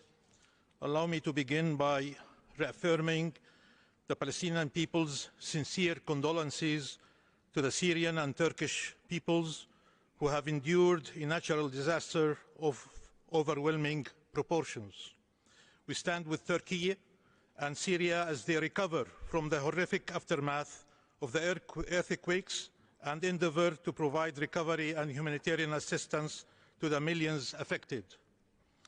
When disaster struck Syria and Turkey, people and governments sprang to action because rhetorical statements of solidarity and sympathy were of no use to the victims. In fact, had solidarity stopped at statements rather than translate into assistance, no matter how humble, they would have only added insult to injury.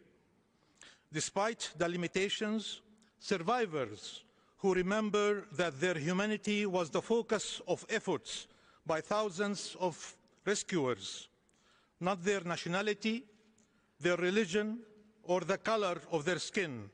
It was their humanity. Mr. President, today I will not spend your time describing the brutal components of the Palestinian people's reality under Israel's illegal colonial occupation and apartheid regime. I have made this decision because the reality is known to all. Every detail of Palestinian suffering, every dimension of the injustice, every feature of the brutality, they are all thoroughly documented by UN bodies and international Israeli and Palestinian human rights organizations. The crisis in Palestine is not due to a lack of information. Every country here knows full well what is happening. You have read the reports and analyses. You have seen the horrific pictures of a full onslaught by Israeli settlers against defenseless Palestinian communities in Hawara, Burin, and other villages and refugee camps last night. You know that these terrorist settlers' attacks that cost Palestinian lives and livelihoods are done under the armed protection of Israeli occupation forces. You also know that this is not the first terror campaign, and it will not be the last. And you know that Palestinians need protection but refuse to offer it. In this respect, we reiterate our call for international protection for the undefended Palestinian people from unrelenting Israeli-sponsored violence, terrorism, and incitement. The UN has a duty to do that, particularly given its historical responsibility towards the question of Palestine and as per its resolutions. That is why the crisis in Palestine is not about data. It is the result of a chronic failure to act and an uncanny attachment to rhetoric statements and an insistence to refrain from any action aligned with statements. The crisis in Palestine is that the Palestinian people have been left under a mounting pile of injustice while they claw themselves out without help or recourses. Instead, oxygen tanks are occasionally extended to my people so that they may endure this crushing reality while they listen to iterates about commitment to human rights and global solidarity. And as the Palestinian people hear those hollow statements, they hear news of the world moving heaven and earth to show solidarity with others facing a humanitarian and justice crisis. The truth is, our entire international system that is predicated on universal respect for human rights and international law, including international human rights law and humanitarian law, is crumbling before our very eyes because of hypocrisy and double standards. Accountability is sought for political expediency and fought against with as much fervor when the culprit is politically favored. That is the textbook definition of hypocrisy. Mr. President, Israel, the occupying power, is granted an indefensible status of exceptional treatment that allows it to continue committing crimes with complete and abject impunity. Meanwhile, the Palestinian people are asked to act restrained, to have patience that is humanly unfathomable. And worst of all, they are expected to refrain from seeking a way out. This past year, Israel killed more Palestinians in the occupied West Bank than it has in 16 years, demolished more homes and dispossessed more Palestinians than it has done in years. Since this year began, Israeli occupation forces have killed and maimed hundreds of Palestinians, demolished dozens of homes, laid siege to cities and refugee camps, punished dozens of innocent families, and deprived Palestinian prisoners and detainees of basic rights, including proper access to water and food, all while expanding illegal colonial settlements across the occupied West Bank, including Jerusalem, and adopting a plethora of policies and practices that further entrench colonization and apartheid. In other words, Israel has spared no effort to commit crimes with impunity. And how did the international community respond to these textbook grave violations of international humanitarian law? Did it really or rally to take action to hold Israel accountable? Did it sanction the occupying power for committing international crimes? Did it assist the Palestinian people in seeking redress at the International Court of Justice? No, it did not. Instead, many international actors used their political clout to shield Israel from accountability and to bully the Palestinians out of seeking justice. In fact, some went as far as nominating Israel a prolific violator of human rights and a country that stands accused of committing the crime of apartheid, among others, to sit on the UN committee that is charged with reviewing the United Nations Charter. Consequently, some international officials have been encouraged to issue statements that perverse and twist reality as well as undermine the core values of international law. This is not just unacceptable, it is an outrageous assault on the international system. And if such willful dereliction of international obligations was not enough, some members of this esteemed body have the audacity to lecture Palestinians on bias and to work diligently to undercut discussions under Item 7.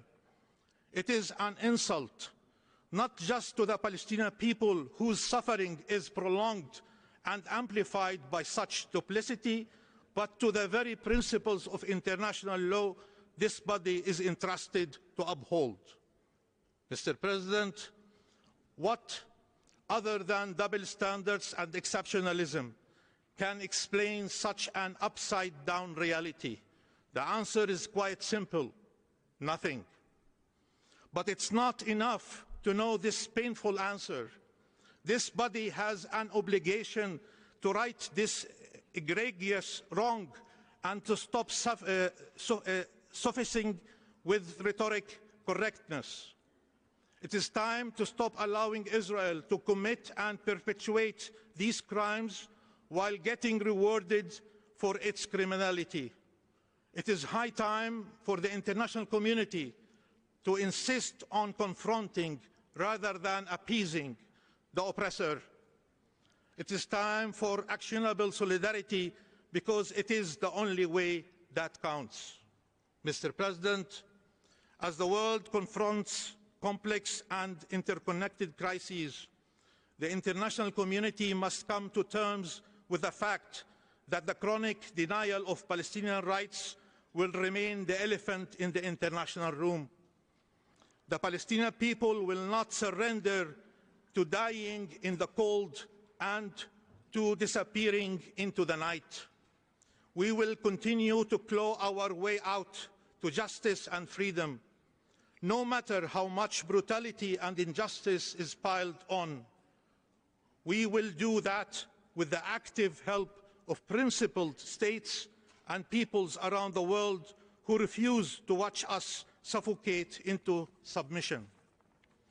But when the dust settles and it is time to write the story of how this international system was willfully made irrelevant, it will be clear that the Palestinian people fought for their humanity, for their dignity, and for their freedom with grace and an unbreakable will, despite the odds and the members of this system who made a conscious decision to break it rather than champion human rights universally and unequivocally.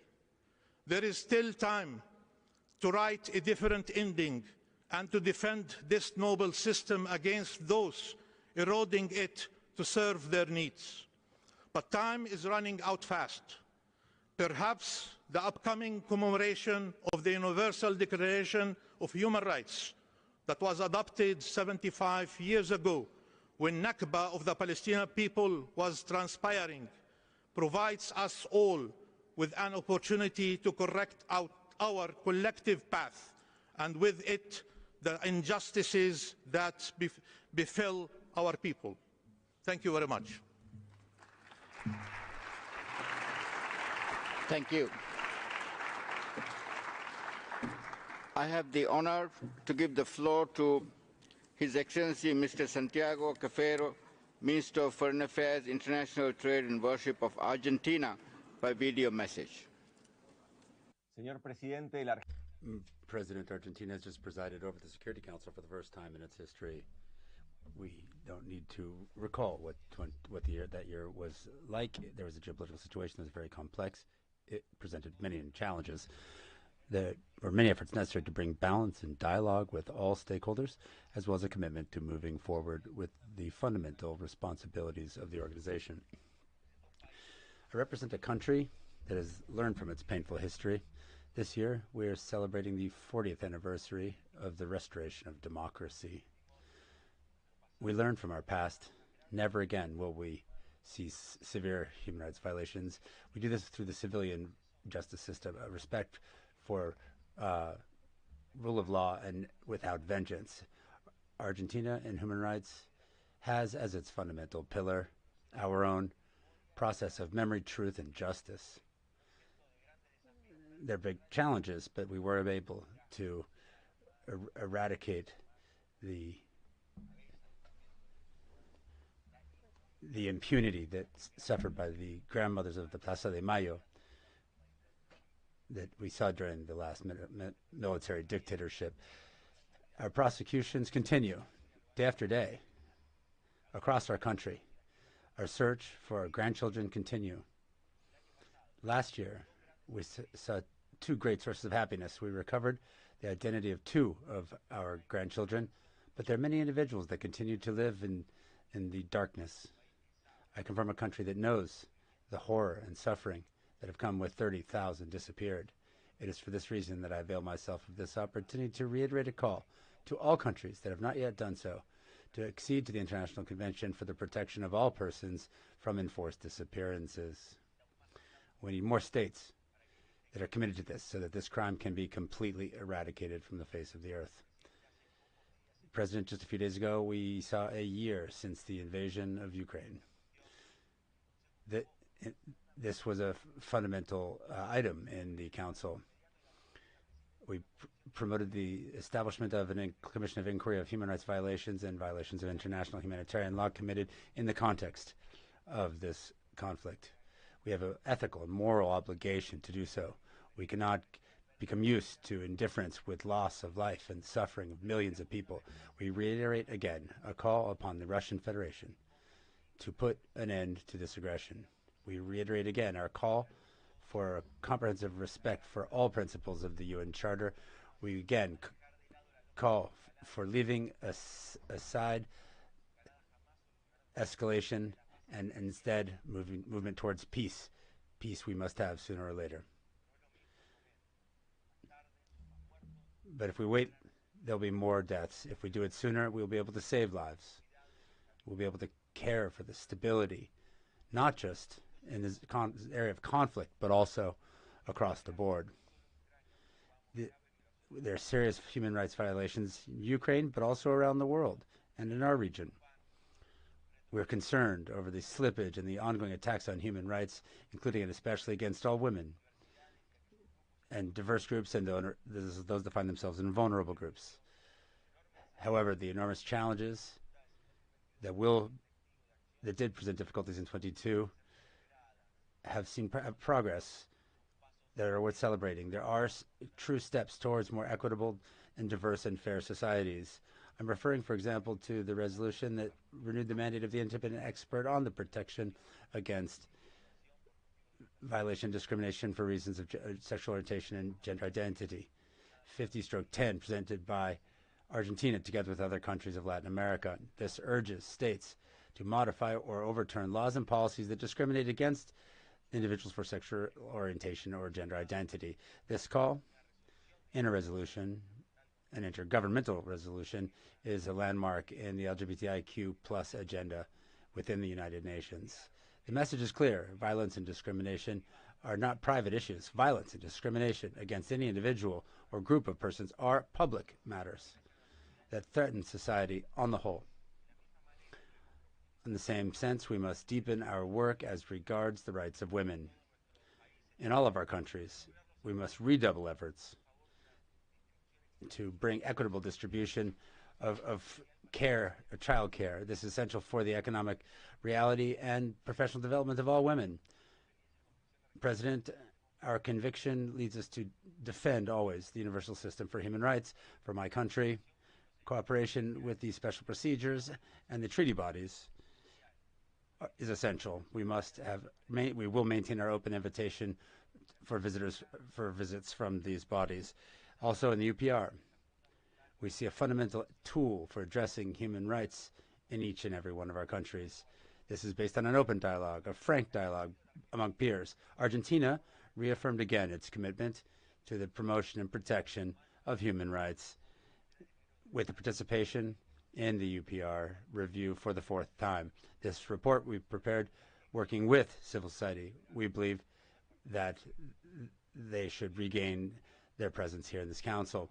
We underscored national progress in public policy that have been conducted, particularly with the arrival of the President Alberto Fernandez in 2019. We'd like to reiterate the need to use effective strategies to address the scourge of heat speech, which undermines peaceful coexistence. Some months ago in my country, the Vice President, Cristina Fernandez de Kirchner, was targeted by assassination that was encouraged by this type of hate speech. This grows exponentially day by day. It is not limited to one country or region. It is a phenomenon that we see across the globe. It calls upon us as an international community to take concrete action. This is not an abstract issue. Throughout history, hate speech always came before the invention of stereotypes used to dehumanize millions of people, using these people as scapegoats, hiding the fact that, as if we were killing things, not human rights. President, we are commemorating the 75th anniversary of the Universal Declaration of Human Rights and the 30th anniversary of the Vienna Program of Action. These are two road marks in human rights that call upon us to reflect upon the progress made and even more on the challenges that remain.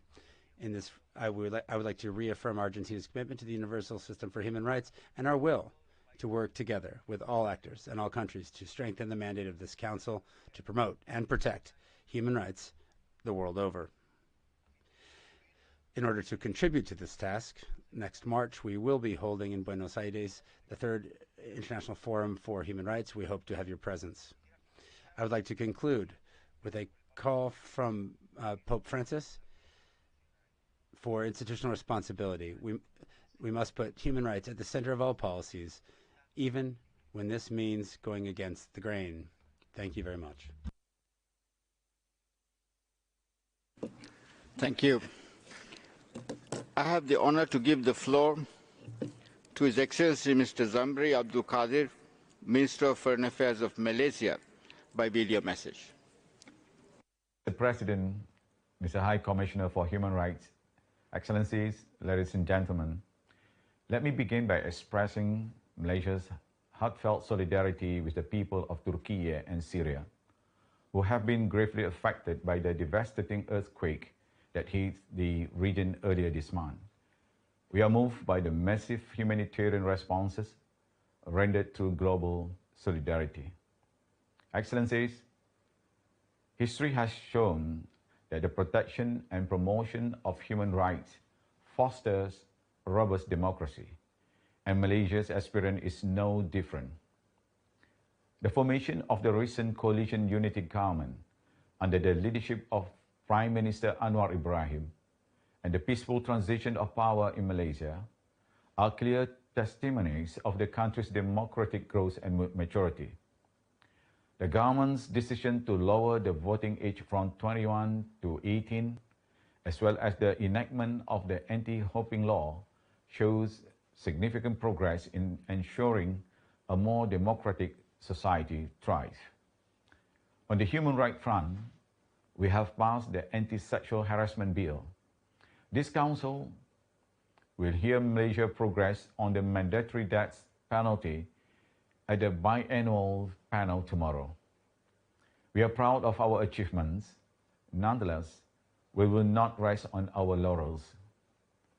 The Malaysian Madani, or Civilizational Malaysian concept, launched by our Prime Minister, is based on universal human rights principles and our own experience as a multiracial and multicultural democracy.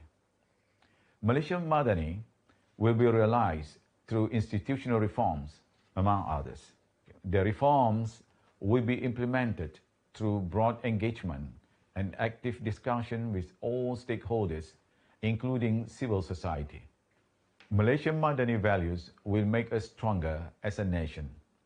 Malaysia Madani is also at the heart of our efforts to advance human rights and the SDGs through transparent, accountable, and efficient public service. Malaysia will advocate this issue in resolutions at this session. We hope to count on everyone's support in this. Excellencies, Malaysia is gravely concerned with challenges brought about by conflicts, climate change, environmental degradations, and food insecurity, which in turn threaten humanity's very own survival. Let's be honest, alarming as it is, the situation will only get worse in the coming decades. As such, Malaysia emphasizes that human rights cannot be an afterthought in our response to these challenges.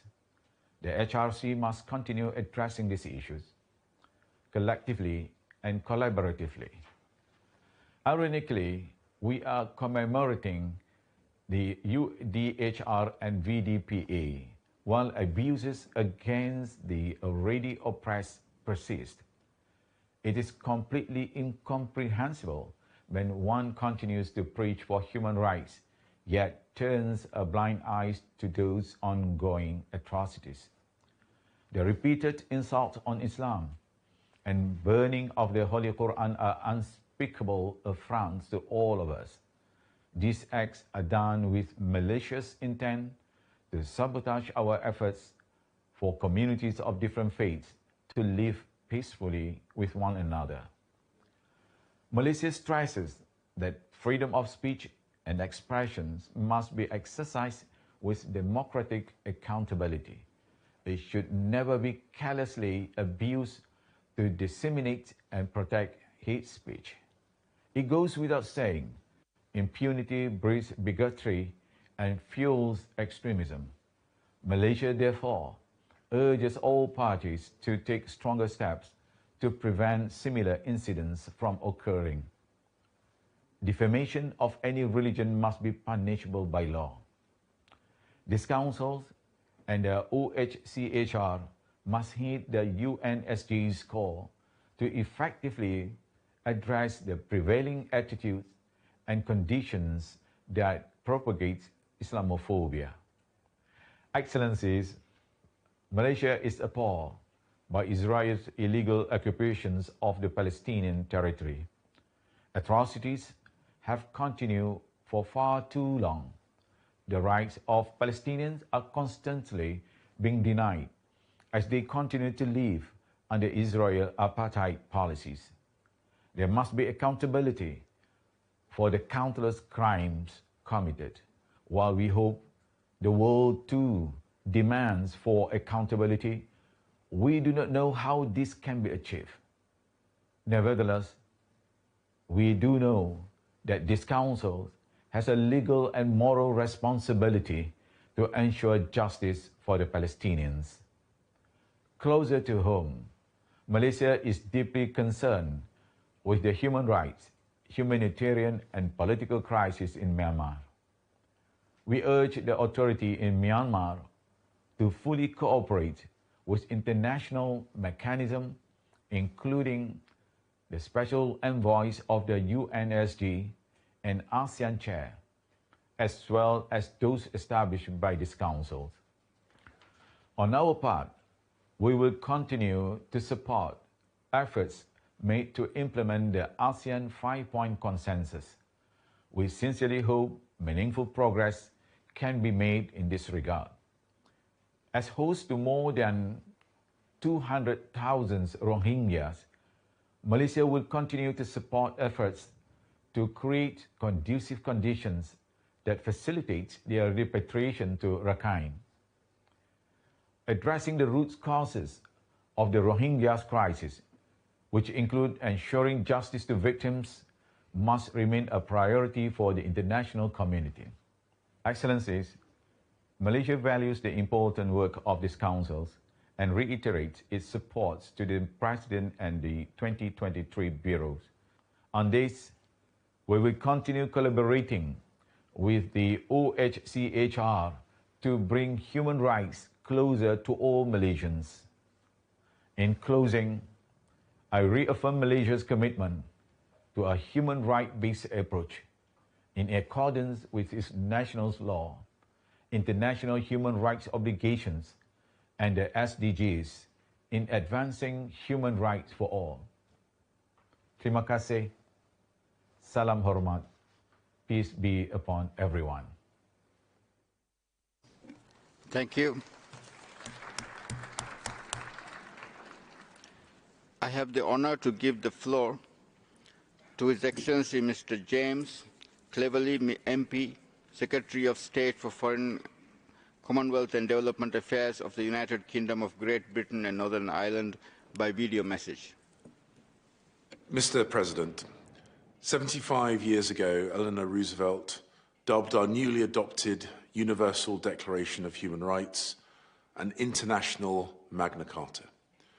She was referring, of course, to that great charter's role in laying the first of many foundation stones on which the concept of human rights have been built.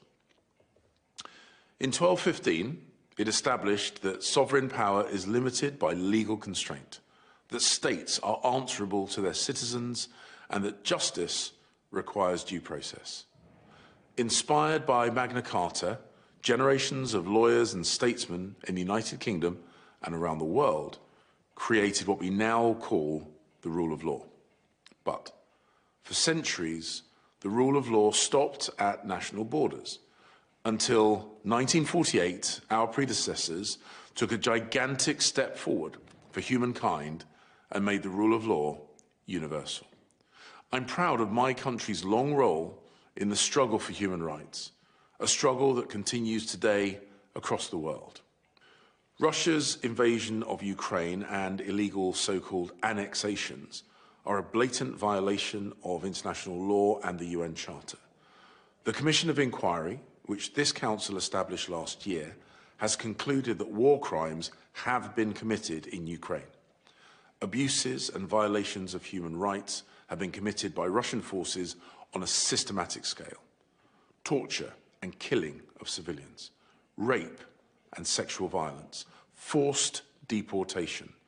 The Human Rights Council must condemn Russia's actions. We cannot allow this behaviour to go unanswered. These barbaric acts must never be repeated. The Ukrainian people must have justice. That is why this session must renew the Commission of Inquiry's mandate. We remind Russia of its international human rights obligations, which it has freely undertaken, and of its obligations under the UN Charter. We call upon Russia to enable humanitarian access to Ukraine and safe passage for civilians, restore human rights within its own borders and outside, and to immediately withdraw its forces from Ukraine. But the Ukrainians are not Putin's only victims. We call for the release of those detained in Russia on political grounds, including Alexei Navalny, and for those imprisoned for their opposition to Russia's illegal war in Ukraine, like Vladimir Kara-Murza, to be freed. Together with our international partners, the UK has invoked the OSCE's Moscow mechanism, which evidenced Russia's repression of its own people. We will support the UN Special Rapporteur's work on human rights in Russia. We will attend the trials of human rights defenders in Russia, and we will use sanctions to hold human rights violators to account. Last year, the High Commissioner for Human Rights published a report that found evidence of arbitrary detention, torture, sexual and gender-based violence, forced sterilization, and the destruction of religious sites taking place in Xinjiang. And it found these abuses may amount to crimes against humanity. Surely, such serious and well-evidenced findings merit further and proper discussion by this Council. But instead, China has consistently sought to deny these findings and obstruct discussion. I now urge China to engage with the Council and uphold the international obligations into which it has freely entered. Last year, the Human Rights Committee published its report on the implementation of the International Convention on Civil and Political Rights in Hong Kong. Under the national security law, independent media outlets have been closed down.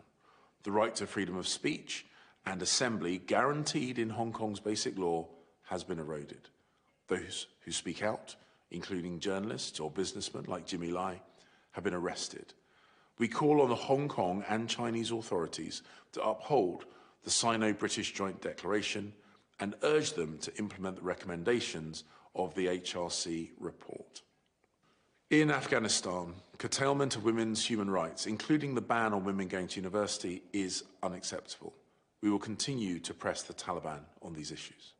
And in Iran, the killing of Mahsa Amini last September was yet another shocking reminder of the regime's callous disregard for the lives of its own citizens.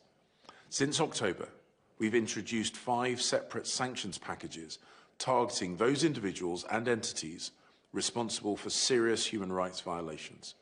We reaffirm our commitment to support the fact-finding mission established by this Council in November. We must ensure that the voice of the Iranian people continues to be heard. Mr. President, the United Kingdom will always ensure that human rights are upheld around the world and that we hold to account those who systematically violate them. To achieve this, we want this Council to succeed. We will work with our international partners to ensure that it does, and we will back up our words with actions. Thank you. Thank you. I have the honor to give the floor to His Excellency Mr. Ziambi, Minister of Justice, Legal and Parliamentary Affairs of Zimbabwe. Excellency, you have the floor.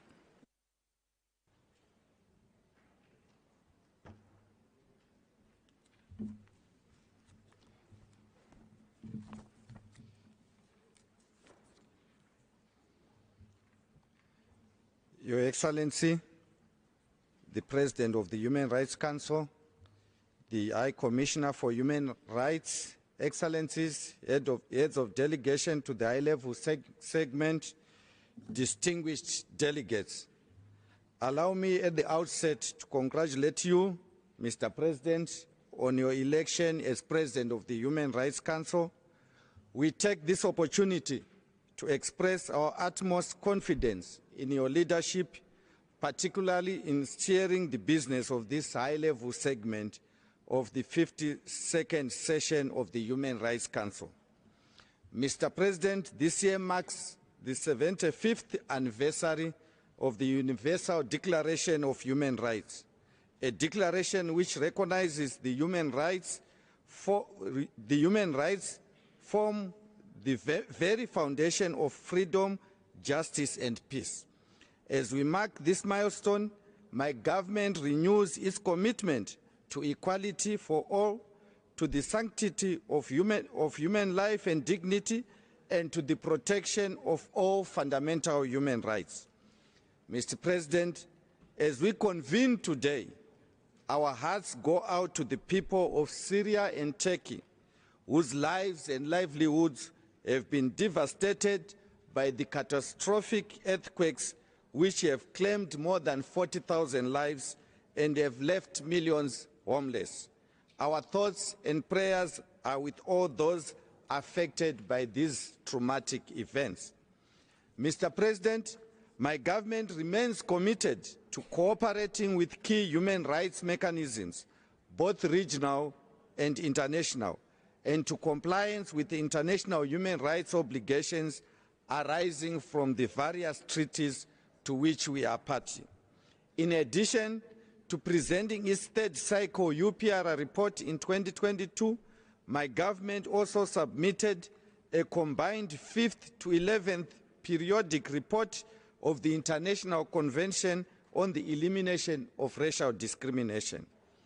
Prior to that, in 2021, we submitted our report to the Committee on the Convention on Economic, Social, and Cultural Rights, as well as our initial report to the Committee on the Convention on the Rights of Persons with Disabilities.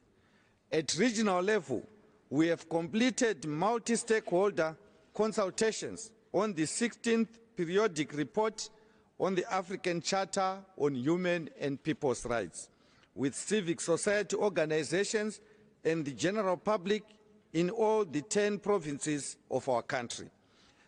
The report will be submitted to the African Commission on Human and People's Rights during the course of the year. At the domestic level, Mr. President, substantial progress has been made in advancing the rights and welfare of our people, particularly the most vulnerable of our society. My government is committed to the implementation of key constitutional provisions which safeguard and promote human rights.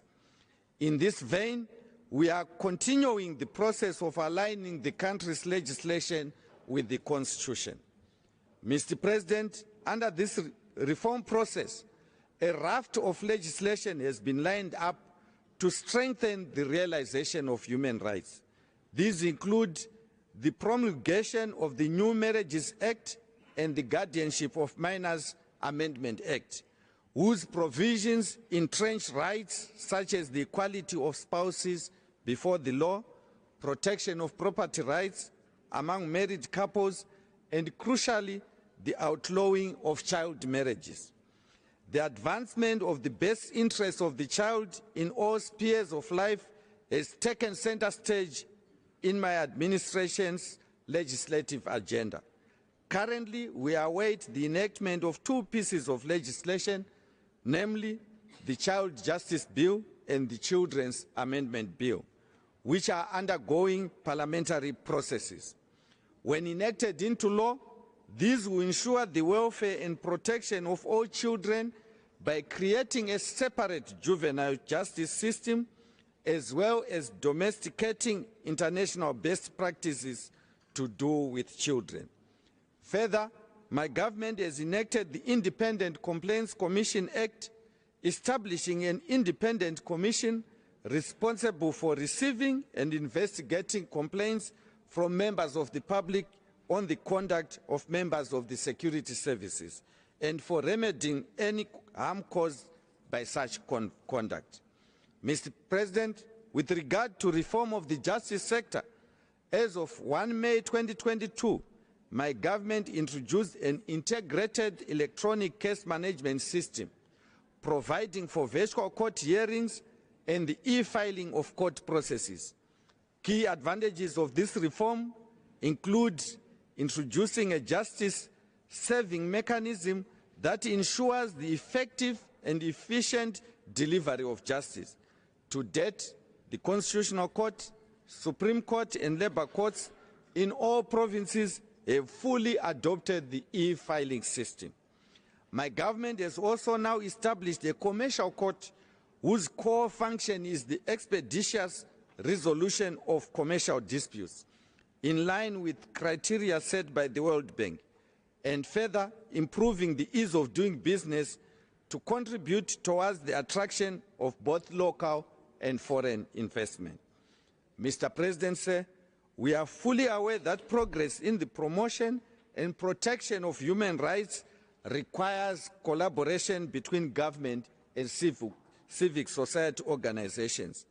We warmly welcome the collaborative efforts of CSOs that are driven by a genuine desire to advance the cause of the enjoyment of universally recognized human rights by all our people in a fully transparent and accountable manner. Amendments to the Private Voluntary Organizations Act are therefore part of a host of measures which Zimbabwe has taken since the issuance of the 2016 Financial Action Task Force Mutual Evaluation Report. At that time, Zimbabwe was rated as compliant or partially compliant with only 20 of the FATF's 40 recommendations, and we were subsequently grey-listed. Since that time, my government has recorded substantial progress through legal and institutional reforms and has now been rated compliant or legally compliant in 37 out of the 40 recommendations. Recommendation 8, however, which specifies action needed to address identified legislative and regulatory weaknesses with regard to preventing money laundering and combating financial terrorism and proliferation, has remained outstanding.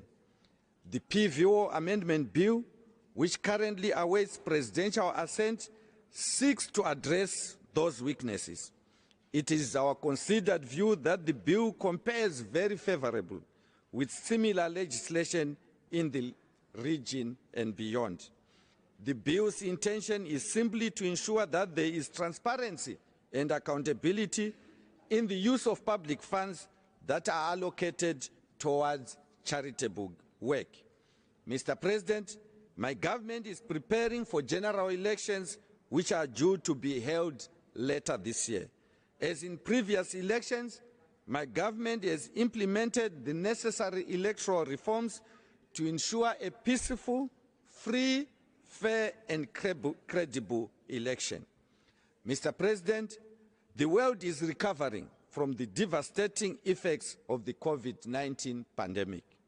However, in the case of my country, recovery has been negatively impacted by the continued imposition by some countries of illegal, unilateral, coercive measures.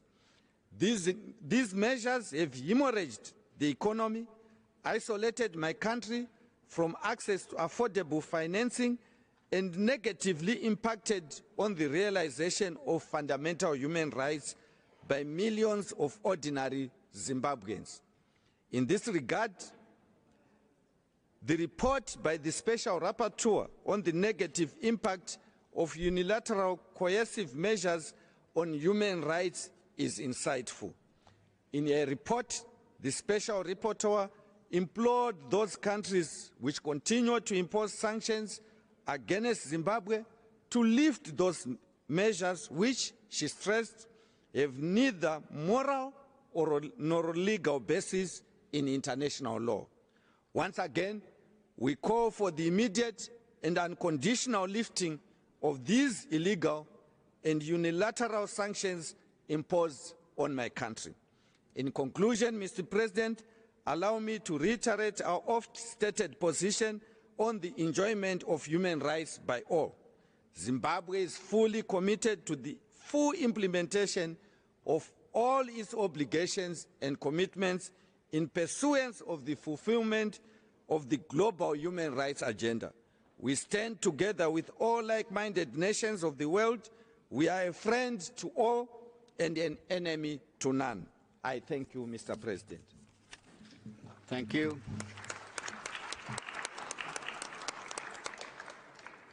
I have the honor to give the floor to Her Excellency Ms. Annalena Baerbock, Federal Minister of Foreign Affairs of Germany. Excellency, you have the floor.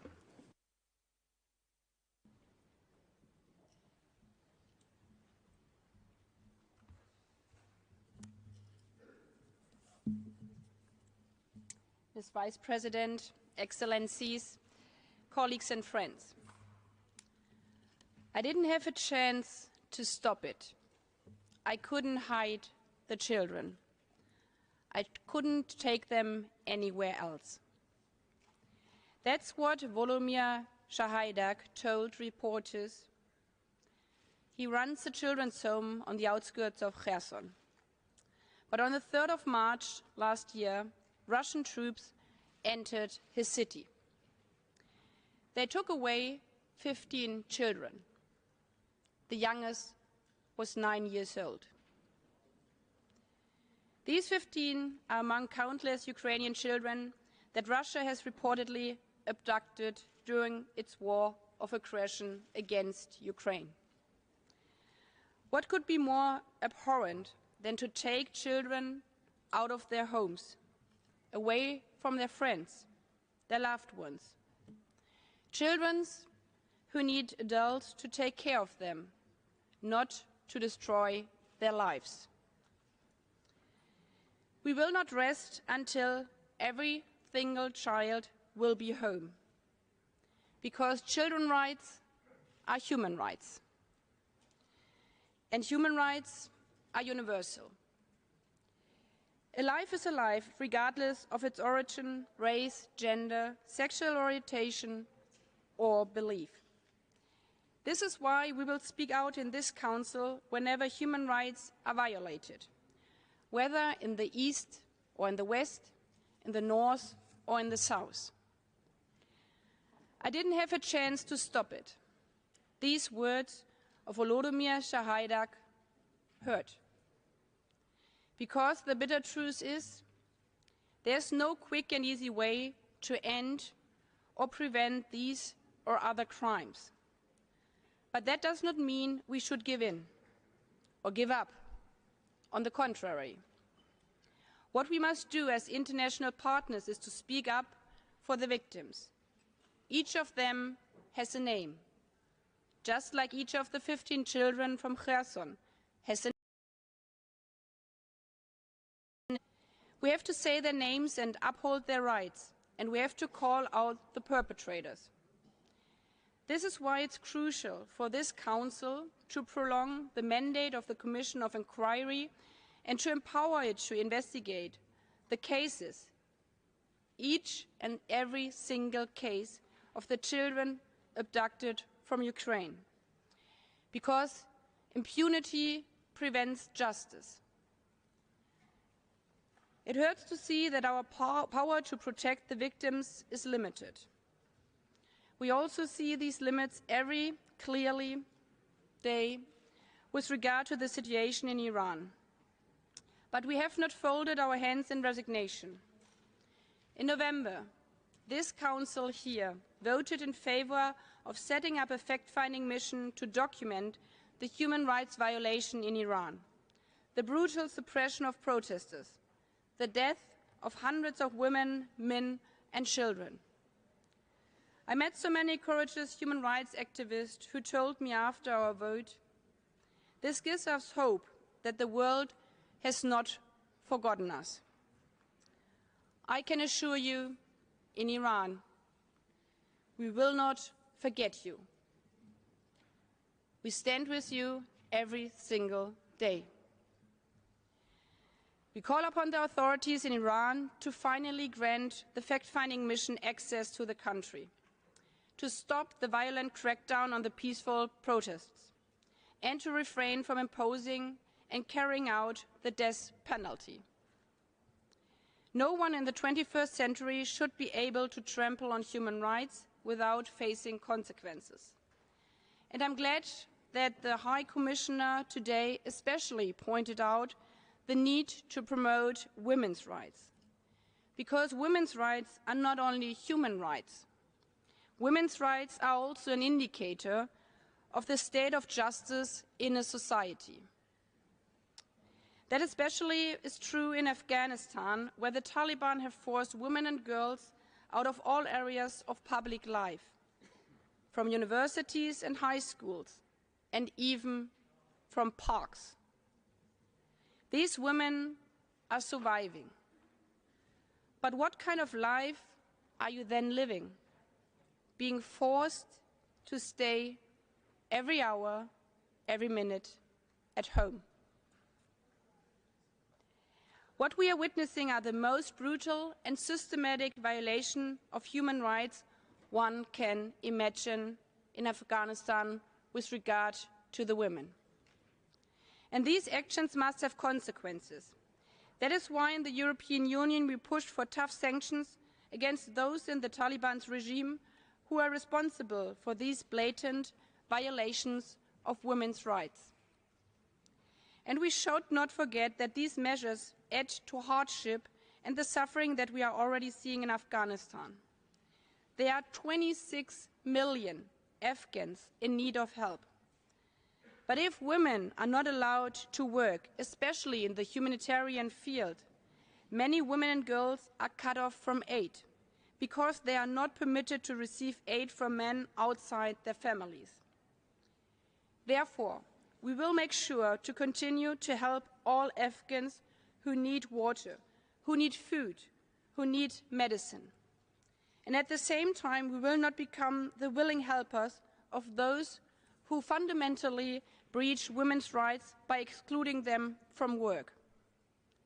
That is why it was so important that we, as an international community, took a clear stance and a united stance on our international aid programs, making clear that humanitarian work depends on women to be part of it, because otherwise women and children won't be reached.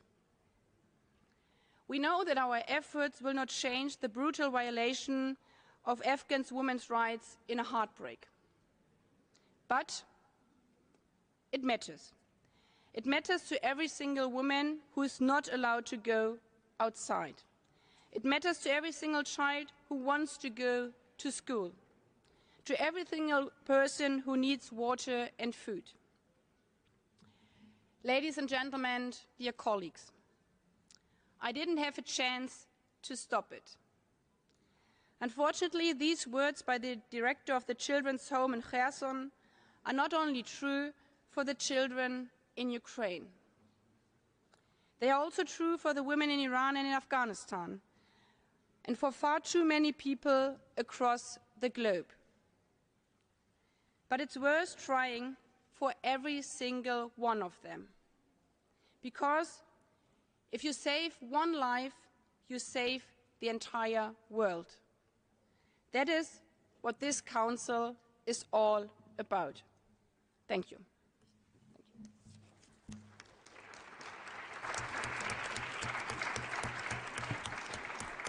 Thank you. I now have the honor to give the floor to Her Excellency Ms. Ana Cecilia Gervasi, Minister of Foreign Affairs of Peru. Excellency, you have the floor.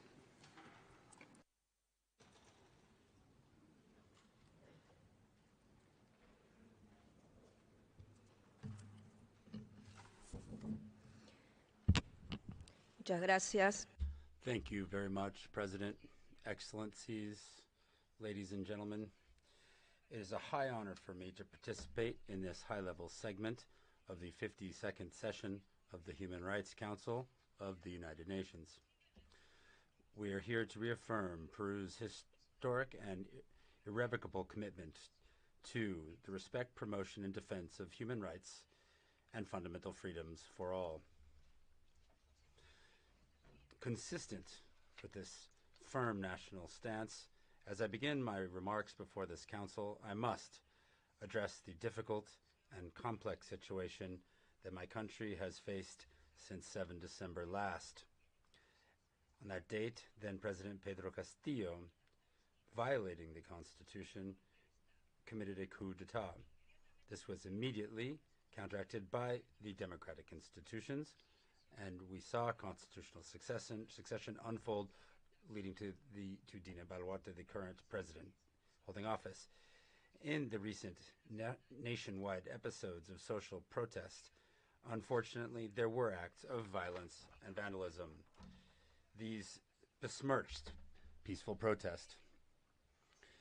Given this reality, I should like to express the deep condolences and sadness of the government of Peru facing the tragic loss of life of our compatriots. With the firm commitment of ensuring the right to truth, our authorities are undertaking, with impartiality, independence, and without delay, investigations under civil law.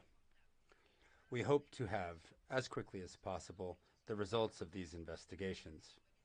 These investigations, as I indicated, have been unfolding with full impartiality. The goal is that, once concluded, we can see the prosecution and punishment of those responsible for these attacks on life, safety, and public and private property in step with applicable legislation. Likewise, the government has established a multi-sectoral commission. It will address debts to the deceased and those who were seriously injured during these protests. The work of this commission includes invitees, among others, such as representatives from the Ombudsperson's Office and the Resident Coordinator of the UN. It has brought support and solidarity for family members of those deceased and those wounded in the protests. The Commission has also identified needs as regards physical and mental health, education, housing, and in other areas. The idea is to provide comprehensive support. It is important to underscore that the Public Defender's Office of the Ministry of Justice and Human Rights ensures the rights to the legal defense of those who participated in the social protests. Support has been provided to 115 family members of persons killed and wounded in the protests throughout the country, and legal support has been provided to 432 detainees. Working together with the Ministry of Culture, we have contracted interpreters for Quechua, Aymara, and Ashininka with a plural linguistic focus. The administration of President Boluarte is convinced that the solution to this difficult state of affairs is social dialogue. It must be broad and inclusive. We recognize the support that could come from organizations such as the UN. This can complement our efforts to build bridges between and among Peruvians. We further recognize the importance of listening to legitimate social demands. For this reason, President Boluarte has proposed moving up general elections. In this year, when we celebrate the 75th anniversary of the Universal Declaration of Human Rights in the United Nations, I would like to underscore that Peru has an unyielding commitment to multilateralism and the fundamental values that inspire the international rules-based system, as well as inspiring cooperation, solidarity, and dialogue in tackling common challenges. It is based on this conviction that Peru has addressed recent events with full openness and transparency before the international and regional human rights bodies. At the invitation of the Peruvian government, we saw visits from the Inter-American Commission on Human Rights, as well as a special envoy of the High Commissioner for Human Rights of the United Nations. The idea is to get a first-hand view of the situation and of the actions taken by the government. For these visits, the Peruvian state fully facilitated all interviews with authorities, representatives of civil society, and those affected by these unfortunate events. In this, we have an open invitation to different members of the mechanisms of the Council, and this year we plan to receive a visit from the Special Rapporteur on racism, racial discrimination, xenophobia, and other forms of intolerance. Further, given the current state of affairs, we have requested that the Special Rapporteur on extrajudicial, summary, or arbitrary killings step up his or her visit from 2024 to 2023.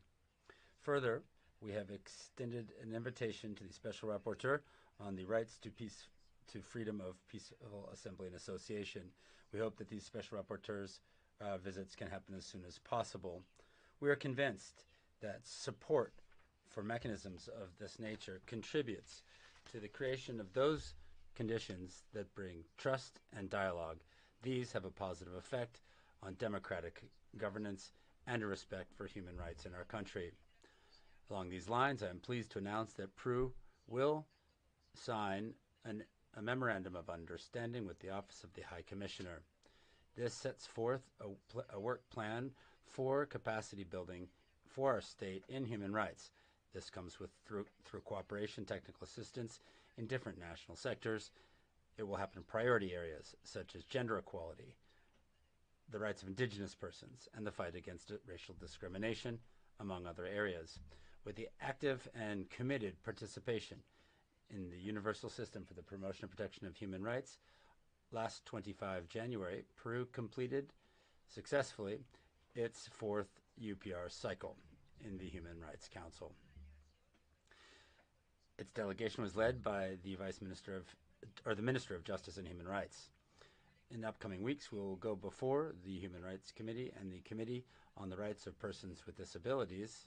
We will do so to back our periodic reports.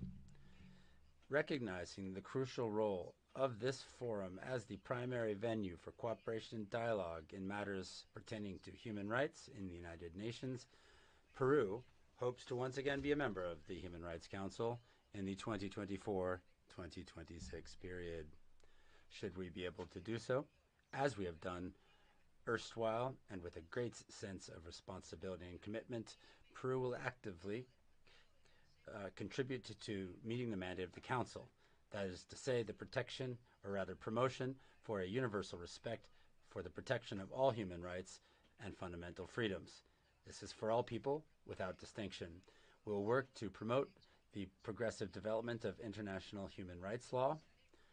We will drive forth with efforts in special areas of interest to Peru, such as the eradication of extreme poverty, the rights of indigenous persons and the people of African descent, gender equality, among other areas. We'll promote synergies and better dialogue to ensure that negotiations for a future international agreement for the eradication of plastic pollution moves ahead.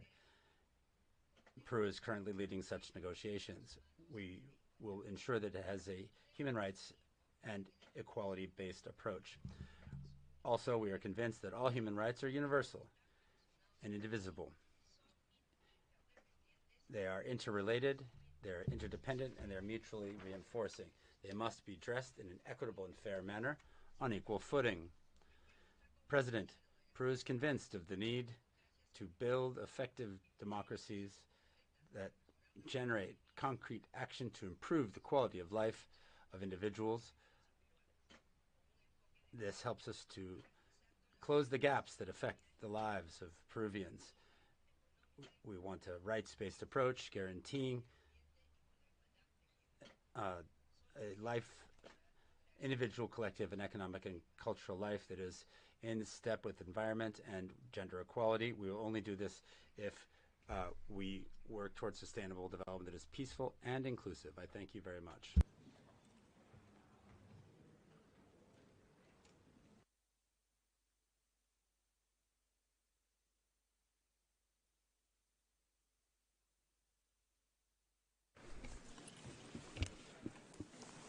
Thank you so much. I have the honor to give the floor to Excellency Mrs. Retno L.P. Masudi, Minister for Foreign Affairs of Indonesia. You have the floor, ma'am.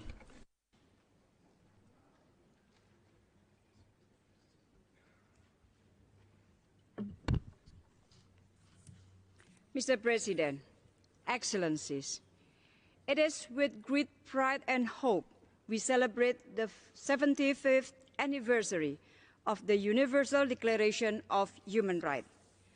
I said pride because it continues to inspire transformation toward a more just, equal, and inclusive world. I said hope because I'm sure we can create a better future for humankind if we work together. If we work together.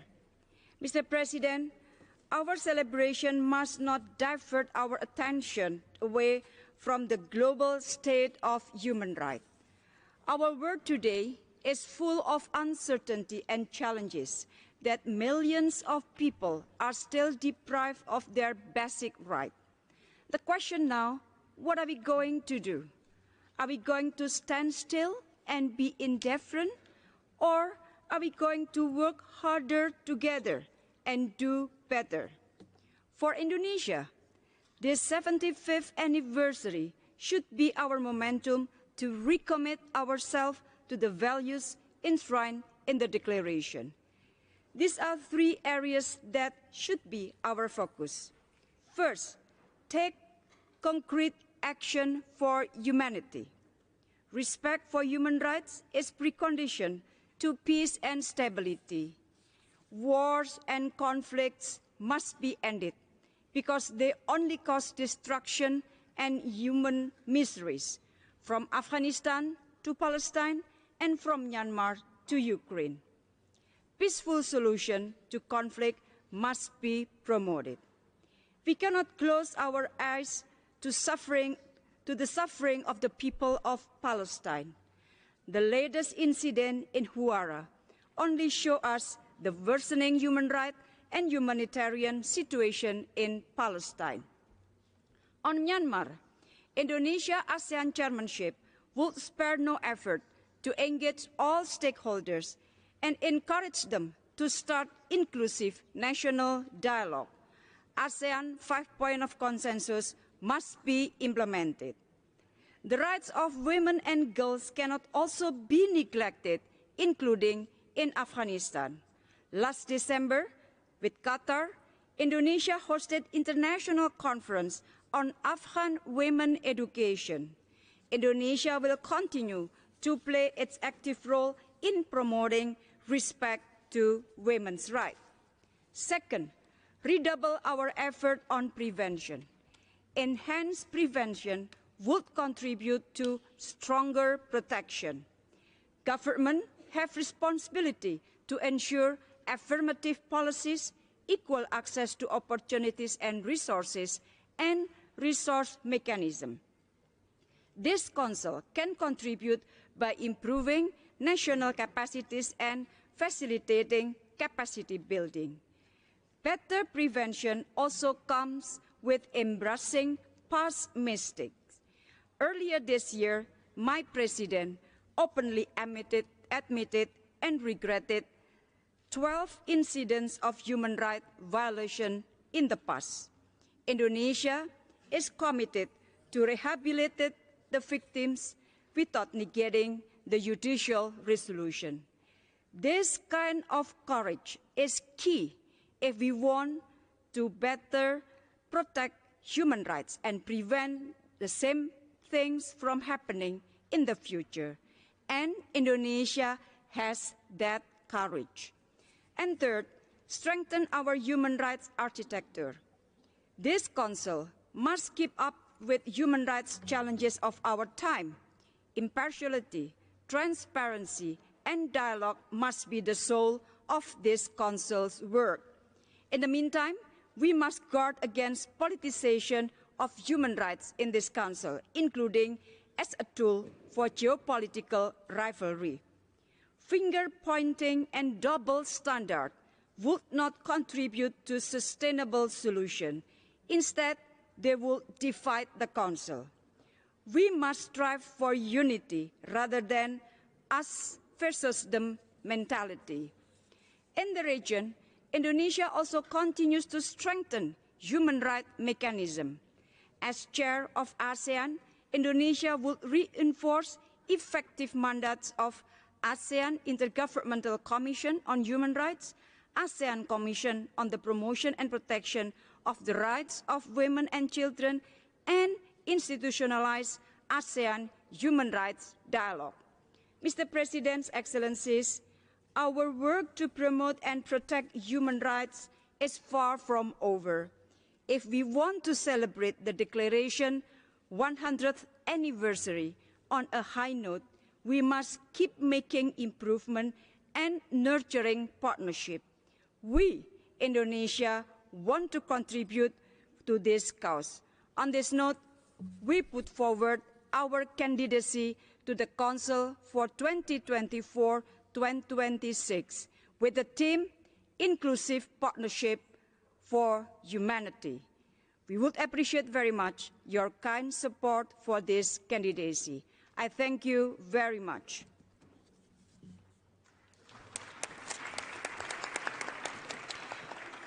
Thank you. I now have the honor to give the floor to His Excellency Mr. Hussein Amir-Abdollahian, Minister of Foreign Affairs of the Islamic Republic of Iran. Excellency, you have the floor.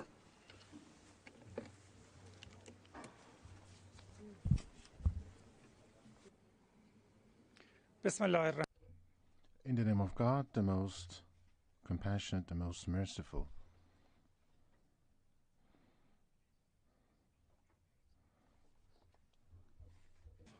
Of the Islamic Republic of Iran, our thoughts and views concerning human rights and the mechanisms established for its sake. Protection and promotion of human rights is a shared sentiment for all nations. No state or a group of states should entitle themselves to claim exclusive ownership of human rights, nor should any state coerce others into submitting to any self-styled interpretation of human rights. For us, respect for human rights and dignity is a core value that is deeply rooted in our national tradition and profoundly embedded in our religious beliefs. I would like here to outline a few points concerning the human rights. 1. The resolution that established the Human Rights Council reaffirms quite purposefully the purposes and principles such as developing friendly relations among nations based on respect for the principle of equal rights and self-determination of people. In practice, though, the Council has been forced to take up certain agenda that neither serve such purposes and principles, nor do they contribute to friendly relations among nations. 2. Human rights are all important. Human rights are all important and must be treated in a fair and equal manner.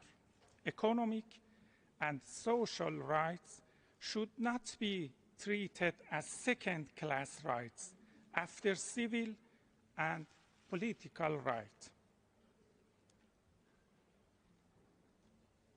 The right to development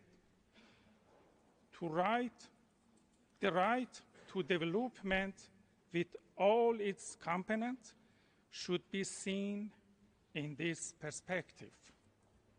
3. Unilateral coercive measures, as inhuman as they are systematically, violate fundamental human rights of the targeted populations. That's a sheer hypocrisy to advocate for the human rights of the Iranians while depriving the same people of their basic rights to health, to education, and to life. 4. No country can claim to be perfect in its human rights performance. 5. the UN human rights mechanisms could and should contribute to the promotion and protection of human rights through genuine dialogue, constructive interaction, and respectful capacity building cooperation. The UPR mechanism is one such venue for inclusive and interactive exchanges among member states. Mr. Vice President, ladies and gentlemen, the peaceful assemblies that took place in my country following the sad death of Mahsa Amini manifested the Iranian spirit of solidarity for a fellow young Iranian woman. However, those peaceful assemblies turned violent following the malign interference by some terrorist elements. In this respect, a number of Persian language TV channels based in the United States and the UK acted as propagators of violence. No responsible state could let the public security and order be compromised by violent and lawless behavior. The National Committee that was established for addressing different aspects of the unrest is also mandated to receive and investigate any complaint regarding alleged use of unnecessary force by police. It is noteworthy that all of those who were arrested released. The National Committee shall conduct thorough investigations into the unrest and submit its report to relevant authorities for necessary follow-up.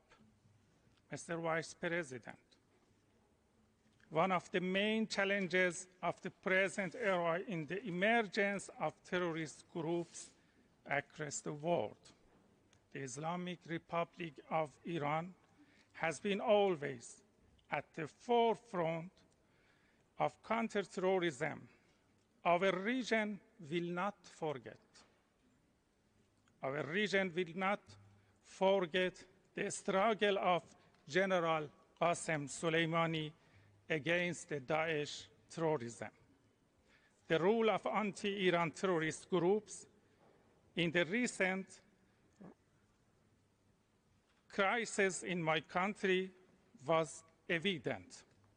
Some states were involved in terrorism laundering while applying double standards.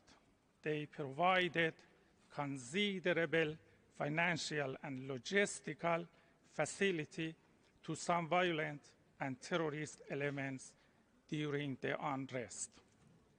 Ladies and gentlemen, the systematic violence of human rights and crimes against humanity and crimes against humanity by the Zionist regime should immediately stop. The Islamic Republic of Iran is resolute in its commitment to protect and promote human rights and strongly defends the rights of the great Iranian nation. I thank you for your attention. Thank you. Thank you.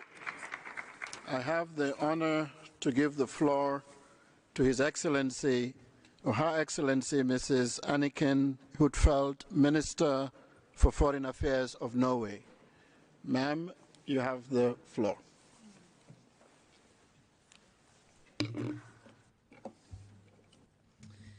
President, Excellencies, ladies and gentlemen, listening just now to the representative from Iran, I was reminded of the importance of this forum. Reminded that this forum should not be abused to go against our collective efforts. Reminded of the importance of holding each other to account. This is not about interference in internal affairs. It is about upholding the commitment we have under international law to respect, protect and fulfill human rights. Norway is deeply concerned about the worsening situation for human rights and women's rights in Iran, not least the violent response to popular and peaceful demonstrations. We urge Iran to respond with meaningful reform and to immediately stop the executions. I repeat my strong condemnation of the executions that have been carried out. Globally, these are challenging times. We face war, climate change, food insecurity and inequality. According to the United Nations Development Programme, 90% of countries saw their human development fall backwards in 2020 and 2021. And now, the attack on Ukraine is having devastating global consequences. It is an attack on the rules-based international order, undermining multilateral cooperation when we need it most. It is reversing development gains, threatening progress on the 2030 agenda. It is compounding the climate crisis. It is amplifying armed conflict elsewhere. More and more people are affected by humanitarian crisis, food insecurity and hunger. Ordinary people are paying the price, not least in developing countries. Norway's Nansen support programme for Ukraine includes assistance for hard-hit countries in the global south. President, 1 year ago, Russia launched its unprovoked and illegal invasion of Ukraine. The war is a clear breach of the UN Charter. We are witnessing massive destruction and suffering in Ukraine. There are many indications of systematic and large-scale war crimes. The deportation of Ukrainian children are the latest in a string of shocking reports. The Human Rights Council has shown leadership and solidarity with Ukraine. Independent monitoring is crucial, especially to ensure future accountability. Russia is responsible for this war and also its consequences.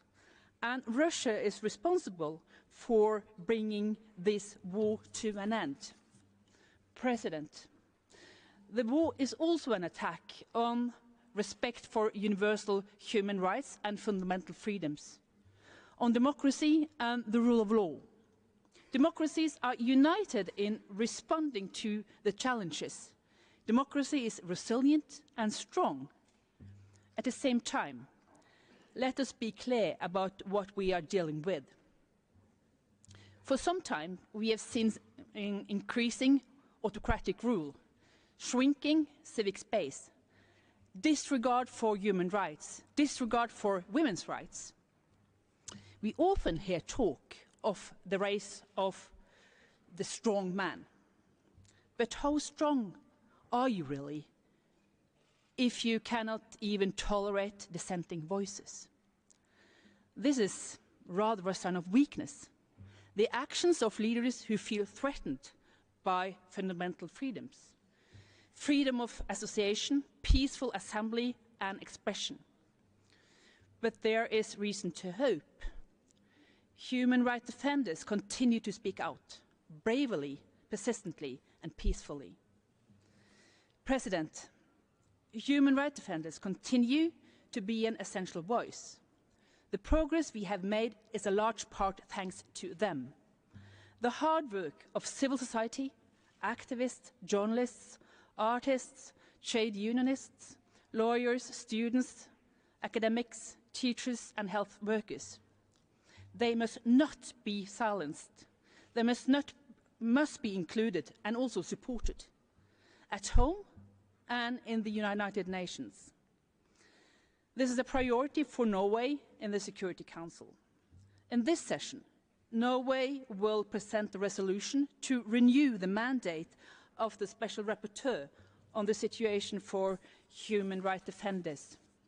President, Norway will continue to stand up for human rights and fundamental freedoms, economic, cultural and social rights, as well as civil and political rights, for everyone, everywhere. We will remain a strong supporter of the rights of women and girls. The right to decide over their own body should be protected for all women.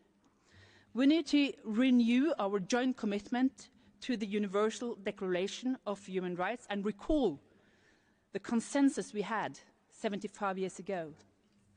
Safeguarding human rights is crucial to ensuring inclusive and sustainable development.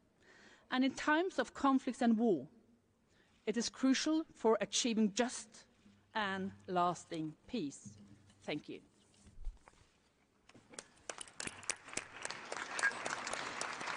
Thank you.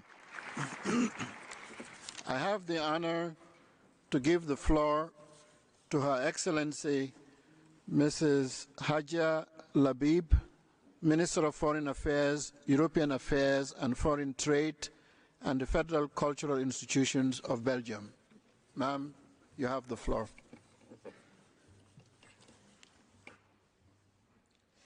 Monsieur le Président. Mr. President, Mr. Secretary General, Mr. High Commissioner, Excellencies, colleagues, ladies and gentlemen. It is a privilege for me to take the floor today at the start of Belgium's new mandate as a member of the Human Rights Council. And I would like to begin my statement by expressing my condolences and my solidarity to all victims affected by the devastating earthquakes in Turkey and Syria. As the Secretary General and the High Commissioner emphasized, we are celebrating the 75th anniversary of the Universal Declaration of Human Rights this year. All United Nations member states have signed on to it, and it guarantees that all human beings are born free and equal in dignity and rights, and everyone can invoke these rights without any distinction everywhere and at all times. This guarantee of the universality of human rights is the very foundation of the modern international order, the key obligation of all states. It is a cardinal principle, therefore, which has guided Belgium in its actions, both in its domestic policies as well as its foreign policy. However, this universality is, alas, too often eroded today in speech and in acts. More than ever, we must reassert that human rights are not a favor handed down by states. They are an obligation towards all in all circumstances. More than ever, we should recall that the Universal Declaration of Human Rights emerged directly from the worst human catastrophe history has known, the Second World War. Mr. President, colleagues, the marking of 1 year of Russian aggression against Ukraine with its devastating consequences demonstrates the extent to which history, despite the teachings it hands down to us, can nevertheless be repeated. Upholding human rights is an imperative in all circumstances, and this is all the more so the case in zones subjected to war, such as currently in Ukraine following Russia's actions. Belgium has therefore tirelessly advocated for compliance with international humanitarian law. We welcome the work carried out by the Independent Commission of Inquiry and look forward to reading its latest findings. Moreover, above all, we must adopt a victim-centered approach, which means fighting against impunity, and this will be one of our priorities during our mandate within this Council. To reaffirm the Universal Declaration of Human Rights means to support all the complementary instruments, and this means primarily the International Human Rights Conventions. I would like to draw your attention to the Convention on the Elimination of All Forms of Discrimination Against Women. Almost 25 years after the adoption of this convention, The rights of women and girls are far from being upheld in many areas of the world, and in some, indeed, they are in alarming decline. A dismal illustration of this is the almost total exclusion of women and girls in Afghanistan from all spheres of public life. This is also the case in Iran, with persistent discrimination against women and girls. The death of Mahsa Amini and the protest movement which it gave rise to amongst women in Iran are an indicator for the need of freedom of expression and the sense of injustice felt by the population. We condemn the condemnations, the sentences, and the capital punishment pronounced against the protesters. Despite progress achieved in removing barriers limiting participation of women in political life, we nevertheless have much that remains to be done. And this is why during the International Women's Day, I will be organizing a debate on women's participation in politics in Brussels, with the aim of identifying concrete actions to be adopted. Beyond the treaty bodies, these special procedures are of a crucial importance to my country. It is imperative that the independent human rights experts may carry out visits on the ground, and that their independence, their credibility, and their efficiency be guaranteed. As many other countries, Belgium has extended an open invitation to them, and I would encourage those countries which have not done so yet to do so. Mr. President, colleagues, this year we will also be marking the 25th anniversary of the Declaration on the Human Rights Defenders. And in this framework, I would like to highlight the crucial role of civil society in protecting and promoting human rights. Their findings are crucial to alert the Council and to allow it to fully live up to its mandate. However, in many areas in the world, their role is now under pressure. We can see that the space for critical expression is shrinking. We see direct and targeted attacks against human rights defenders in increasing number. To allow them to carry out their work freely and safely is crucial. Belgium, with its European Union members, is more than ever committed to their protection. To conclude, I would like to emphasize that the Human Rights Council itself remains the key forum for dialogue for Belgium. It is a forum where member states of the United Nations can speak to each other as equals in the interest of all and the protection and the promotion of human rights. We hope to be able to substantively contribute to its dynamic action, in particular by sharing experience and by cooperating. We thank the many states which supported our candidacy to the Human Rights Council. It is an honor that we duly value, and we will do our utmost to demonstrate that we are worthy of this trust. Thank you. Thank you. I have the honor to give the floor to Son Excellence, Madame Arlene Dembet Damas, Ministre de la Justice en charge des droits de l'homme de Gabon. Madame, you have the floor.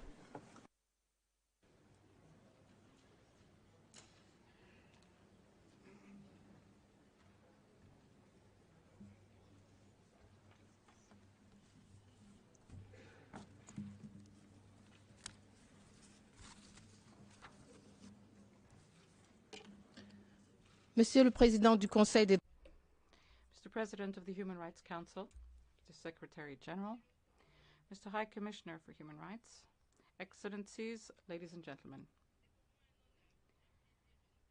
It is once again an honor and a pleasure to take the floor before this eminent body during this high-level segment as the third year of Gabon's mandate as member of the Human Rights Council begins. At the outset, I would like to reiterate the support of my country to the people of Turkey and Syria who have been hit by the violent earthquakes, the toll of which is estimated at over 40,000 losses of lives. May they receive through me the condolences of the people and the government of Gabon, led by His Excellency Ali Bongo Ondimba, the President of the Republic and Head of State. Allow me to express our appreciation to Mr. Volker Turk, the High Commissioner for Human Rights, for his leadership since he assumed his functions. I would like to also extend our sincere congratulations to His Excellency Mr. Václav Balek, the Ambassador and Permanent Representative of the Czech Republic to the United Nations in Geneva, on his election to the presidency of the Human Rights Council for the year 2023.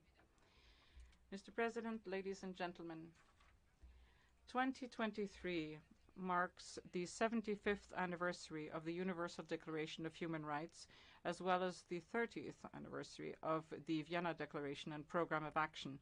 In this context, the High Commissioner, through the UDHR 75 initiative, urged us last December to rethink our actions in order to re-establish the indivisibility and universality of human rights.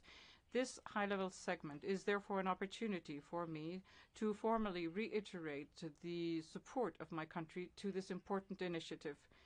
The Universal Declaration of Human Rights, signed by all member states, guarantees the universality of human rights, which is a cardinal principle guiding my country's actions in terms of international as well as national policies, as demonstrated by the special interest that we pay to the mechanisms for human rights, the treaty bodies, and the special procedures to which we have addressed a standing invitation since 2012. Similarly, within the Human Rights Council, Gabon intends to pursue a policy of proactive involvement in order to promote all human rights, whether it be through our own initiatives or through our support to initiatives undertaken by partners and groups that we belong to.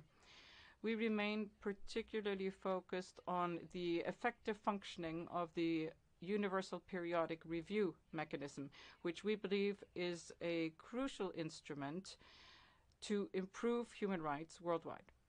Mr. President, ladies and gentlemen, referring now specifically to the 30th anniversary of the Vienna Declaration and Programme of Action, which have contributed to the establishment of the High Commissioner's Office for Human Rights, I would like to commend the path that this body has come, and especially the resolve with which it has carried out its mission entrusted to it by the community of states. It is particularly thanks to its unfailing support that my country, over the past few years, has seen a marked progression in the promotion and protection of human rights. In this context, I would like to reiterate the commitment of the government of the Republic of Gabon to step up its efforts to effectively guarantee all human rights in line with the recommendations made by the relevant mechanisms. This resolve was reflected most recently by the adoption of a set of measures on priority issues such as the 2023 electoral process, the protection of the environment and sustainable development, the protection of vulnerable groups, in particular women and persons with disabilities. With regard to the 2023 electoral process, we have organized awareness-raising campaigns for policymakers, civil servants, and civil society, renewed the Bureau of the Gabonese Center for Elections on a consensus-based framework, and held at the request of the President of the Republic a consultation with all political stakeholders within the majority party in power and the opposition, and this translates our will to achieve free, transparent and peaceful elections. On the protection of the environment and sustainable development, on the 1st and 2nd of March, Gabon will hold the One Forest Summit in the presence of heads of state and government, leaders of international organizations, of financial institutions, representatives of the private sector, of international NGOs and research centers, organizations of indigenous peoples and civil society, and this reflects the full support of my country to our collective aspirations to protect and sustainably manage tropical forests in order to fight climate change and biodiversity loss. With regard to the other aspects relating to promotion and to the promotion and the protection of human rights, as you know, my country was reviewed in January within the framework of the Universal Periodic Review.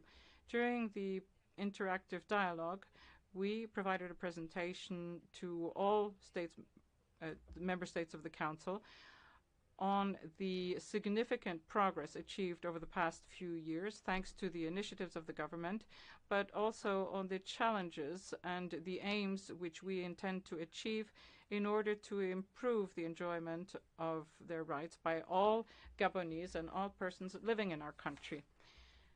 Amongst the progress achieved, we can cite guaranteeing human rights in places of deprivation of liberty through public policies on the management of detentions and sentences, as well as the reintegration once sentences have been served.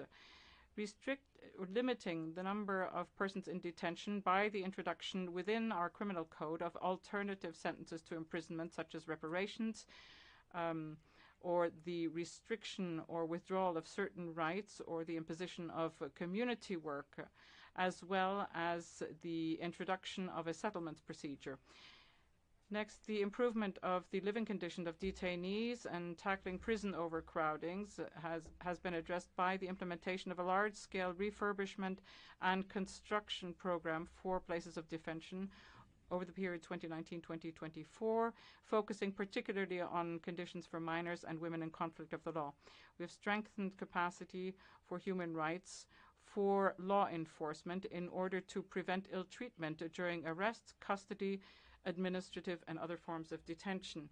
The implementation of 33 integrated measures within the framework of the Gabon Equality Strategy to promote the rights of women, to prevent and fight against all forms of discrimination and violence against women, and discrimination and violence against vulnerable people, both in a domestic setting as well as in the workplace. We have developed a set of actions in order to ensure that persons with disability can fully enjoy their rights in the area of health, education, training, and access to employment. Mr. President, ladies and gentlemen, to conclude, on behalf of the Government of the Republic, I would like to reiterate our firm commitment to work towards the constant and continuous improvement of the promotion and protection of human rights throughout the world. With the assistance of other states and the continuing support of the human rights mechanisms, we will always work towards strengthening international solidarity in a context where the challenges we face are increasingly of a global nature, where our fates are now inextricably linked to ensure that our world is more prosperous, more just, and more equitable. Thank you very much for your kind attention. Thank you. I have the honor to give the floor to Son Excellence Madame Catherine Colonna, Ministre de l'Europe et des Affaires étrangères de la France. Ma'am, you have the floor.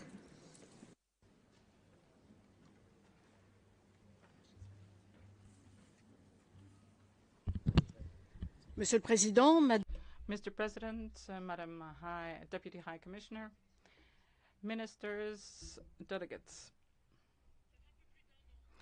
It's a little more over a year ago that Russia has triggered and conducted its illegal war of aggression, which is unjustified and unjustifiable against Ukraine. Russia is violating the United Nations Charter, the sovereignty and territorial integrity of Ukraine in a shameless fashion. It is systematically violating international humanitarian law and human rights. It inflicts unspeakable suffering on the Ukrainian people. There generalized atrocities against civilians, mass murder and rape, deliberate attacks against hospitals and maternity wards, enforced displacement of populations, and the deportation of children. Those who are responsible for these war crimes and crimes against humanity will have to be held accountable. We will continue to repeat it, that there is no lasting peace without justice. This justice is one that we owe to Ukrainians, and we also owe it to ourselves, as there is no humanity without human rights. We therefore support the International Criminal Court, the Ukrainian jurisdictions which are competent, and the Commission of Inquiry, which was set up by this Council. We deplore the fact that Russian atrocities are committed elsewhere in the world as well. For example, in Mali, where the Wagner mercenaries have committed such atrocities, as the MINUSMA and others have noted. Almost 70 years ago, the Universal Declaration of Human Rights was signed in Paris to ensure that the atrocities of the Second World War never be repeated. To commemorate it is to launch an unflinching appeal to uphold human rights everywhere. We cannot be resigned. We cannot give in. We must act, holding in mind the crimes of the past. Human rights are universal and indivisible because they are the very foundation of our humanity. They are the pillar of the equal dignity of the human person, and states have made a commitment to uphold these rights and ensure that they are upheld by others. When others, however, violate freedoms and hold rights in contempt, there is a need to act. This is the case in Iran, where human rights defenders, particularly women, are targeted, and this must stop. Iranians have the right to freedom and justice. I would like to pay tribute to their bravery, and I think of Mahsa Amini and others, the many women who are defending liberty. Along with our European colleagues, we have already developed 5 tranches of sanctions against the perpetrators. This Council cannot accept the policy of hostage-taking practiced by the Iranian government. All foreigners must immediately be released, and these shameless forms of blackmail must be stopped. Honoring international human rights is relevant in Afghanistan, where the Taliban are segregating women and girls who are progressively hounded out of public life, universities, schools, the economic center, and even humanitarian action, which would be of benefit to the Afghan population. This systematic violation goes beyond major deprivation of liberty and social control. Afghan women and girls, by obscurantism, are condemned to obscurity. The intolerable takes root in intolerance, and this is why France will never give in its struggle to uphold liberties and fundamental values, and we must all act in that fashion. This is an action that we wish to undertake within the Human Rights Council, and France is a candidate for the period 2024-2026. We have a solid experience that we can defend, and for next term we intend to work with others to create a more just, more free and more equitable society. We are working to defend equalities and freedom without any concessions, equalities between men and women, and the freedom of women first and foremost. The women must be able to enjoy their right to be treated on an equal footing with men everywhere, to participate in decision-making in public and private life, to work, live, to move free from sexist violence, and to fully be in control of their own bodies, meaning to enjoy full reproductive and sexual rights. The work to universalize the Istanbul Convention is continuing, and I would like to pay tribute to the women risking their lives for this. I met several of them in Paris on the celebration of the 8th of March. Our defense of liberty is also the defense of the LGBTI+ communities, and I call for decriminalization, a full and immediate decriminalization of homosexuality. Of course, we will continue our combat to fight for the abolition of the death penalty everywhere and in all circumstances. The rights that we defend also are the right to free and open information. You are familiar with our fight in France to provide for the freedom in the media. in the media and of expression. We have launched an action, and we will in France host the Organization for the Freedom of the Press established by Maria Mesa in order to ensure that such organizations have financial independence. Everyone should be able to enjoy their freedom and safety in a digital environment, to begin with children. And this is another area we focus on. In Russia, there is a danger to instrumentalize history in promoting revisionist and bellicist narratives. We will put the study of history on the agenda of this Council. Human rights are indivisible, and I say this clearly. There can be no competition or contradiction between civil and political rights and economic and social rights. In this context, France calls on China to ratify the International Covenant on Civil and Political Rights, as it did with regard to the International Covenant on Economic, Social and Cultural Rights. Since 2015, we have our Common Agenda for Sustainable Development and our 2030 Agenda to uphold development and human rights. Everywhere in the world, a person must have the right to say what they think, what they believe, and the right to live in a healthy environment just as much. We are committed to solidarity, and this will be part of our actions, including within this Council. And finally, France is committed to fight against impunity. Injustice is an obstacle against peace and reconciliation, and therefore fosters renewed cycles of violence. I saw this work be carried out in Ethiopia, which I visited with my German colleague Annalena Baerbock, and this is essential work. Mr. President, no one should be resigned to observe all the numerous human rights violations without acting. You can count on France to continue defending progress and societies which protect rights, hand down justice, and protect equality. Thank you. Thank you. I have the honor to give the floor to His Excellency Mr. Silvio Luis de Almeida, Minister of Human Rights and Citizenship of Brazil. Sir, you have the floor.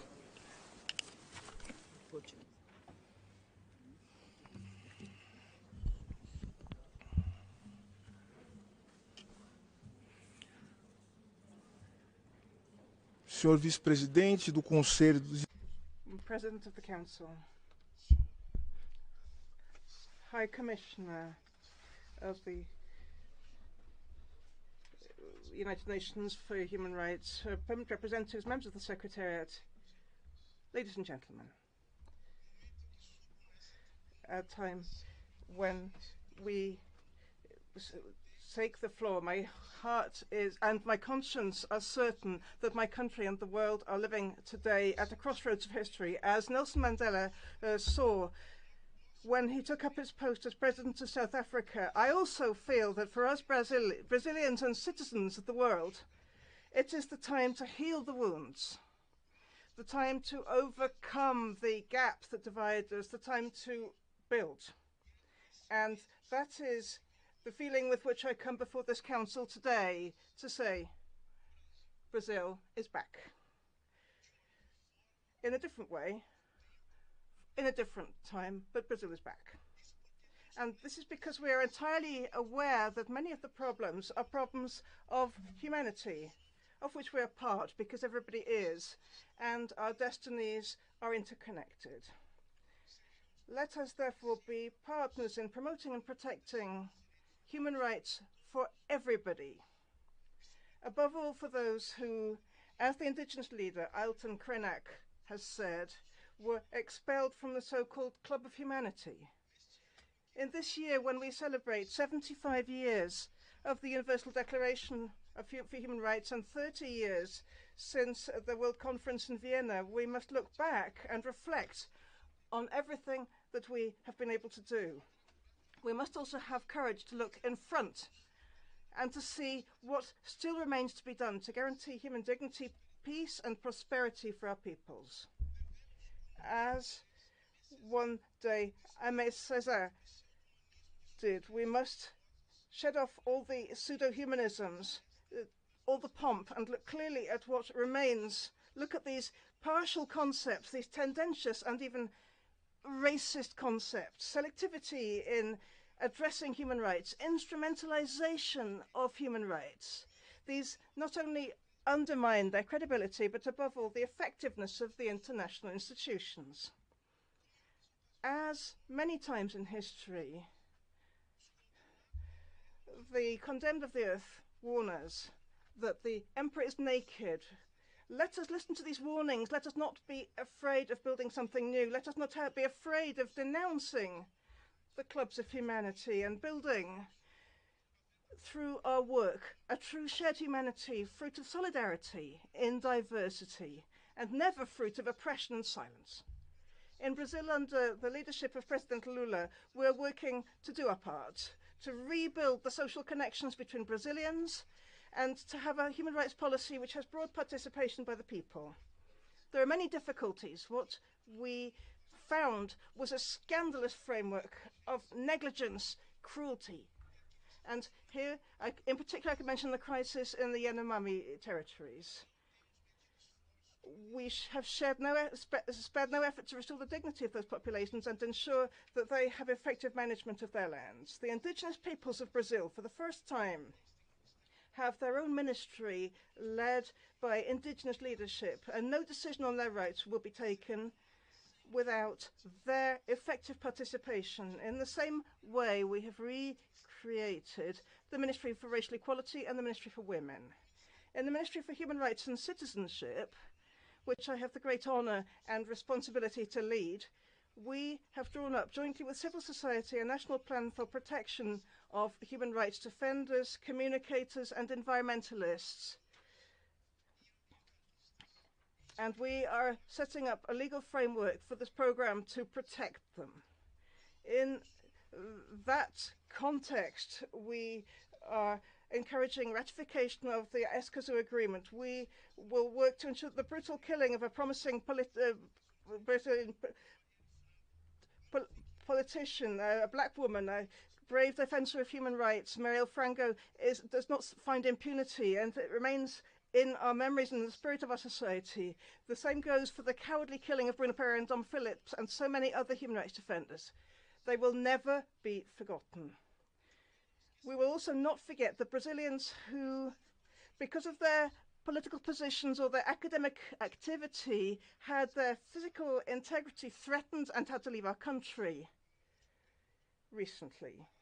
And I wish to express solidarity with them and my commitment as a minister to build a political environment that is free of hatred and of persecution.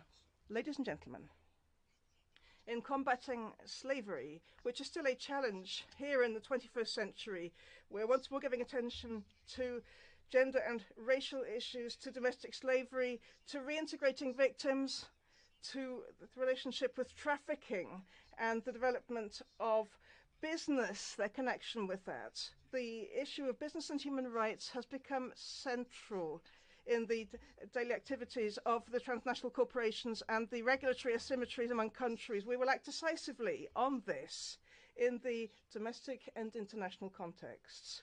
We are committed to combating violence, above all state violence, which was used en masse against the poor black youth of the country, with summary executions, torture, and all manner of inequalities. For the first time in our country, we have a national ministry for the rights of LGBTQIA+ people, led by Simi Larat, who is within our delegation here.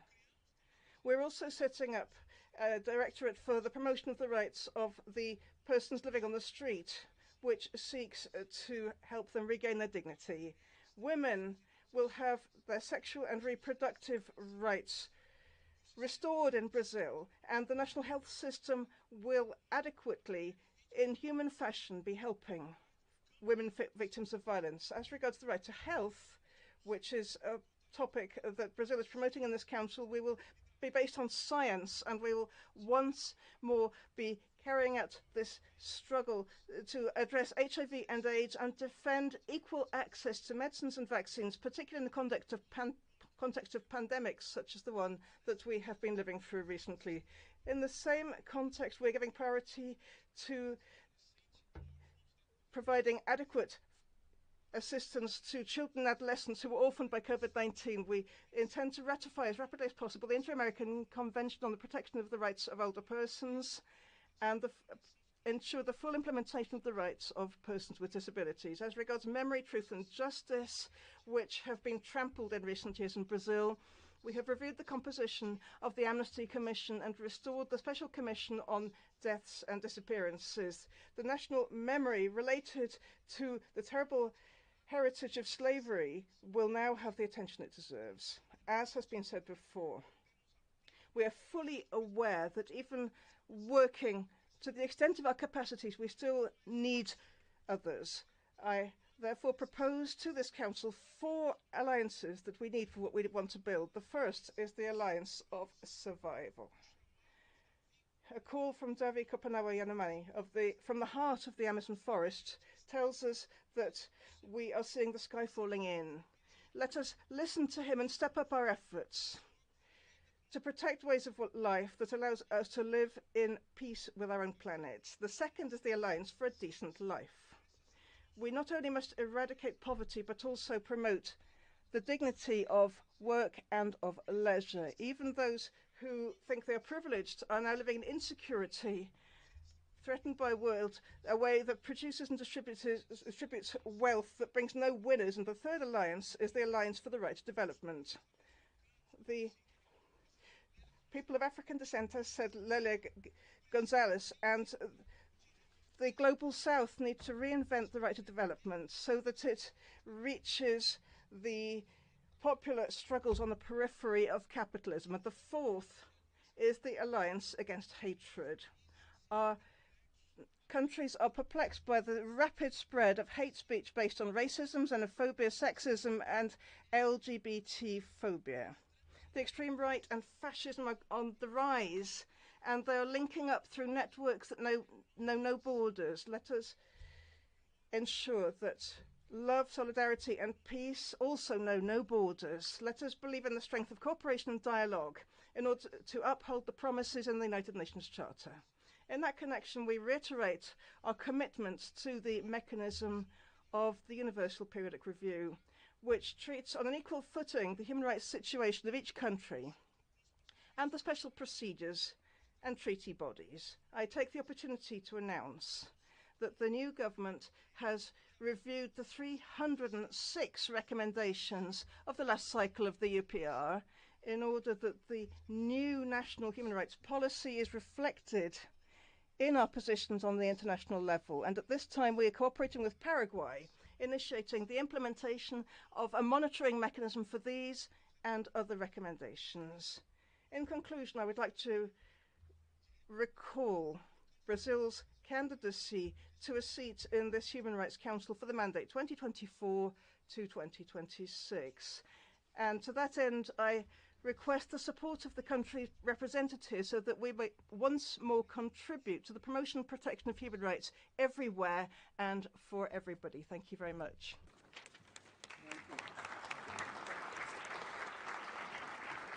Thank you. Thank you. Excellencies, distinguished participants, this was the last speaker on my list for this meeting. We will now have a short technical break and reconvene in a few minutes to continue with the high-level segment. I hereby close the second meeting of the 52nd session of the Human Rights Council. Thank you.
Excellencies, distinguished participants, I hereby declare open the third meeting of the 52nd session of the Human Rights Council.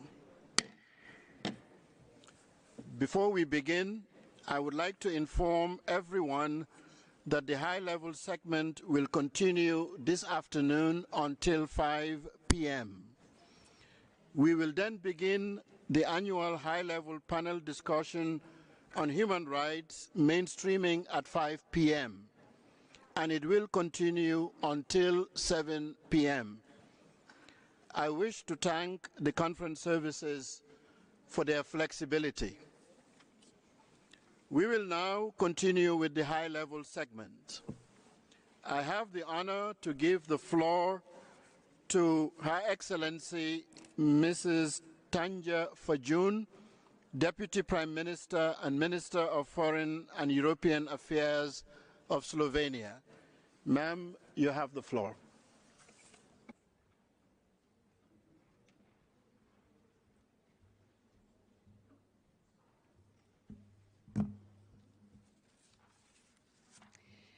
Mr. President, Excellencies, we are meeting in the shadow of the devastating earthquakes in Turkey and Syria, a brutal war in Ukraine, and many other humanitarian tragedies, conflicts, and human rights violations around the globe. This is the time to recommit to the UN Charter and the international law, to join forces to protect human lives and dignity, and to stand together in solidarity.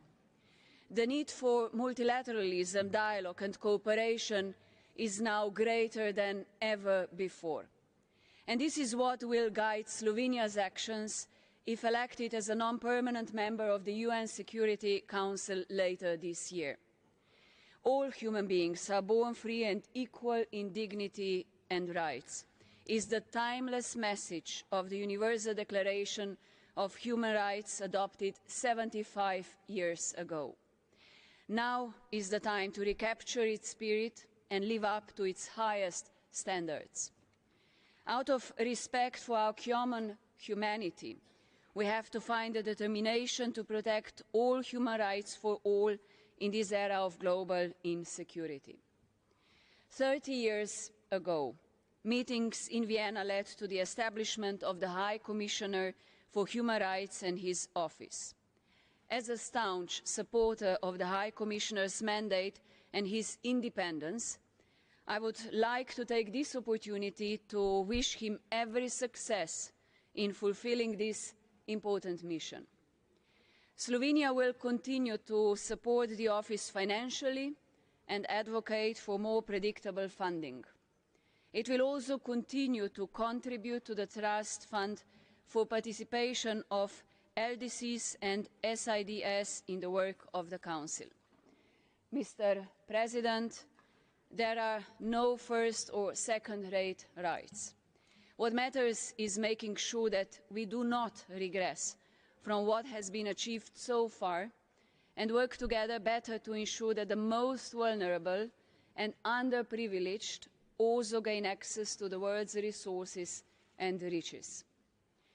Women's rights are human rights. Women and girls hold immense potential for a better future.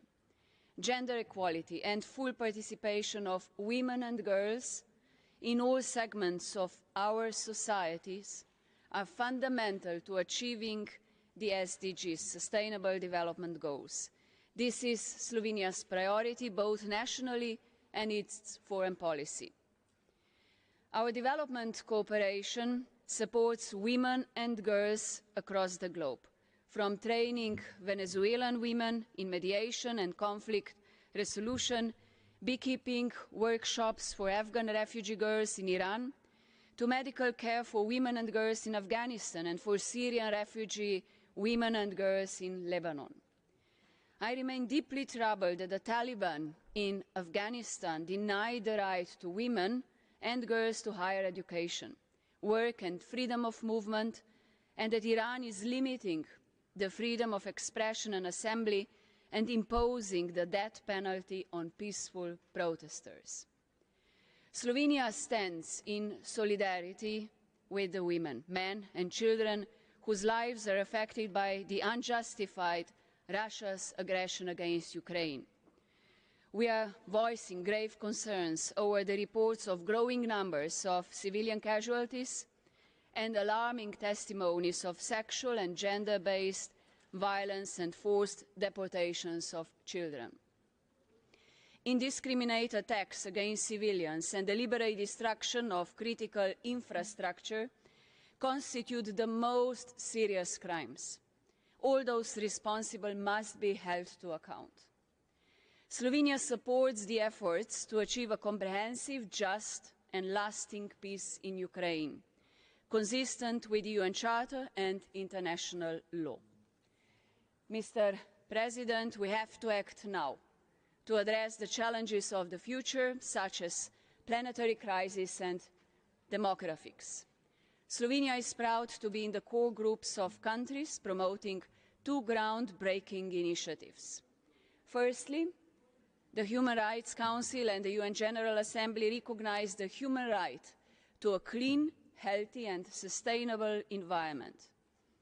Our engagement is an expression of Slovenia's broader commitment to climate and water agenda. The next step is making sure that this right is implemented. And secondly, for over a decade, Slovenia has engaged in addressing the human rights of older persons on the international level. The High Commissioner made it clear in his report to this Council, with a rapidly aging global population and the fragmented system of international protection of older persons, the time is ripe to take a step towards a legally binding instrument. My country stands ready to contribute to this process. Ladies and gentlemen, we cannot have prosperity and peace without respect for human rights, and the protection of the most vulnerable groups is essential. The protection of minorities and ensuring full implementation of their rights in keeping with international legal obligations remains at the top of Slovenia's human rights agenda and a vital element of cooperation with our neighbours. The solutions we need must be global. Overcoming the traditional silos approach and working in synergy is the only way to address the human rights challenges of today and tomorrow. And in these efforts, political will and constructive dialogue are of paramount importance. Thank you. Thank you. We will now call on, I have the honor to give the floor to His Excellency Mr. Don Alfonso Nso Mukoy, Third Vice Prime Minister in charge of Human Rights of Equatorial Guinea. Your Excellency, you have the floor.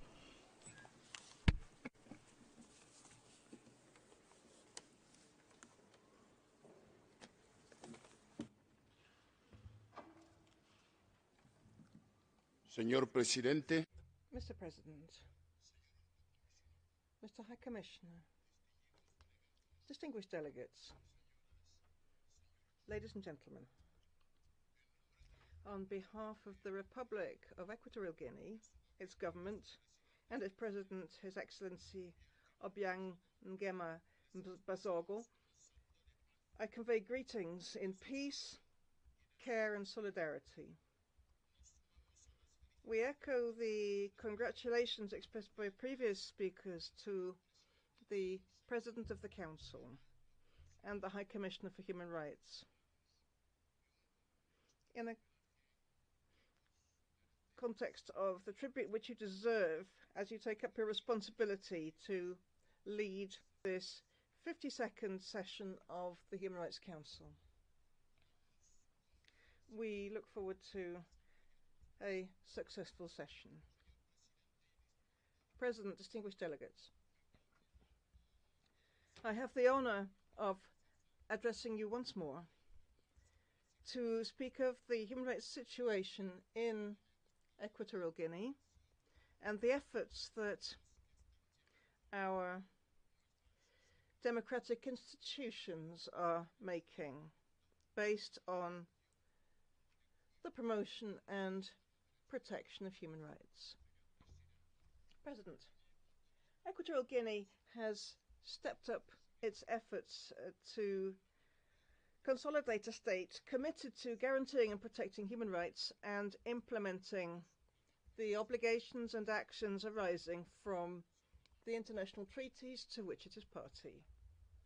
We reiterate Equatorial Guinea's commitment to the international human rights systems and reiterate our readiness to cooperate closely with the Human Rights Council and with the Office of the High Commissioner for Human Rights. In recent years, we have been implementing activities and achieved considerable success, including combating trafficking in persons, combating corruption, carrying out periodic inspections in all police facilities and in public prisons to identify possible arbitrary detentions or illegal arrests, strengthening the capacities of the police and the gendarmes to ensure better application of Law 6/2006, dated 2nd of November, on prevention and punishment of torture.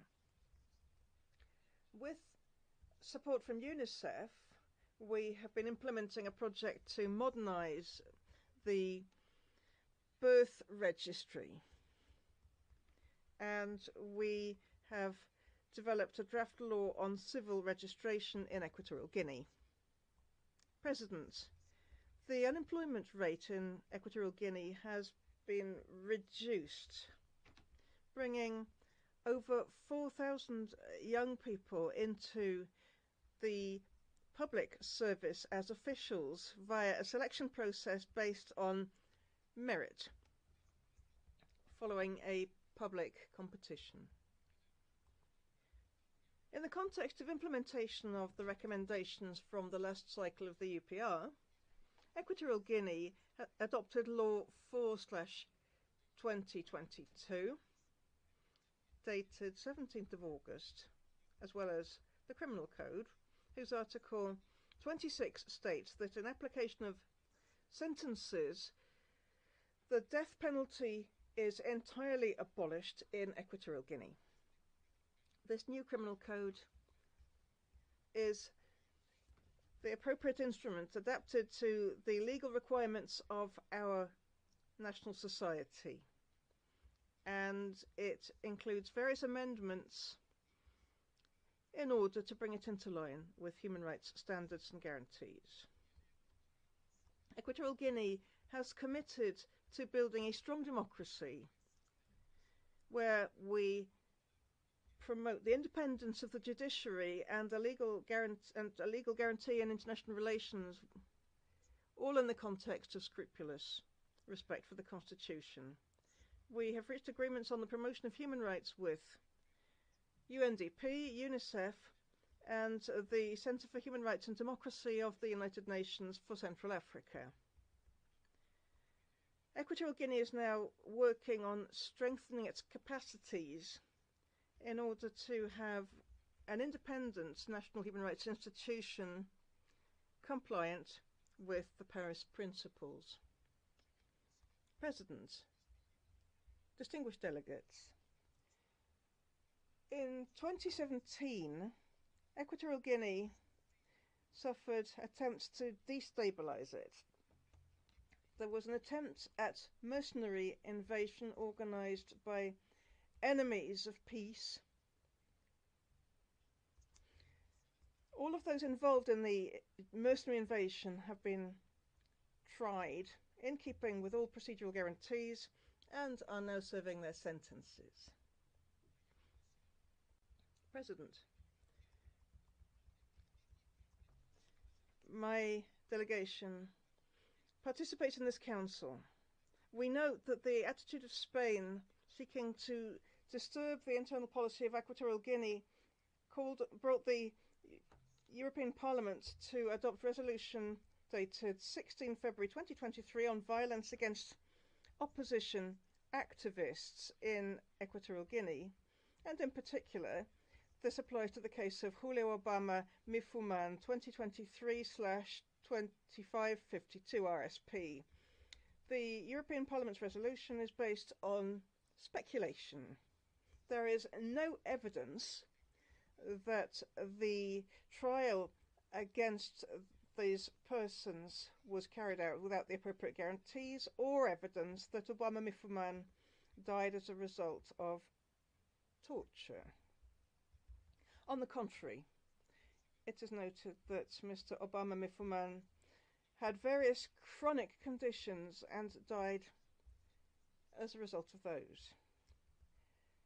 His death was therefore natural, and at all times he had medical assistance which was received in various national hospitals at the cost of the government and had Spanish consular assistance. The people of Equatorial Guinea are deeply offended by the content of this resolution. On the one hand, without prior review, it takes up Spain's thesis on Equatorial Guinea, and on the other, it does not conduct any objective examination of the country's realities. It adopts unilateral positions against the Republic of Equatorial Guinea. We consider that the revision process of the Human Rights Council should lead us to consolidate a healthy coexistence in terms of universality, objectivity, and impartiality. Equatorial Guinea attaches the greatest importance to strengthening the Universal Periodic Review. This is the main achievement of the Human Rights Council. We could say that this mechanism lays the foundations for interstate interaction. The United Nations and its mechanisms provided a forum in which states may present their achievements and challenges openly and transparently.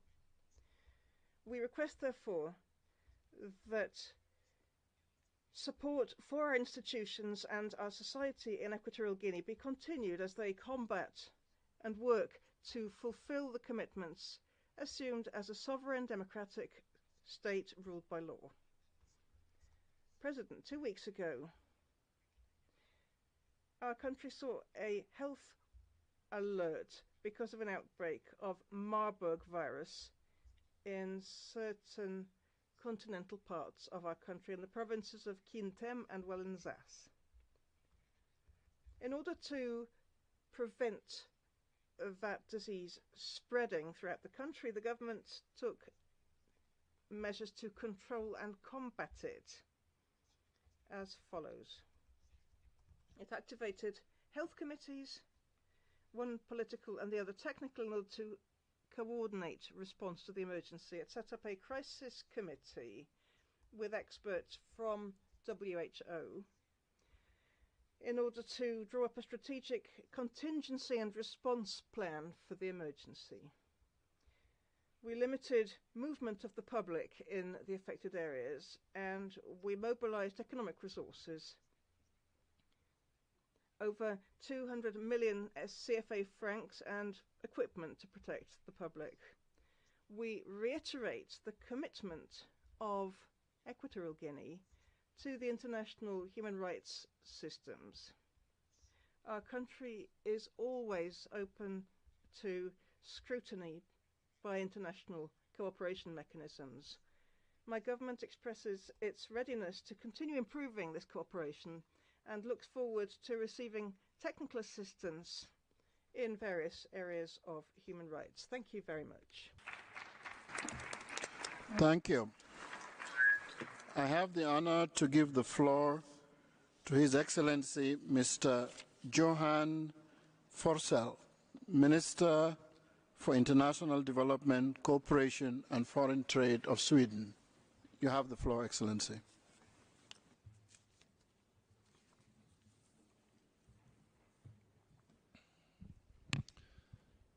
Mr. Vice President, Excellencies, ladies and gentlemen, there are moments in history when one era ends and another one begins.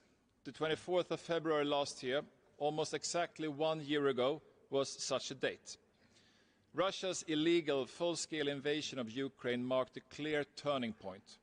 I welcome the Human Rights Council's condemnation of Russia's aggression against Ukraine, which is not just an unprovoked attack on a sovereign state, but also a violation of international law, including the UN Charter.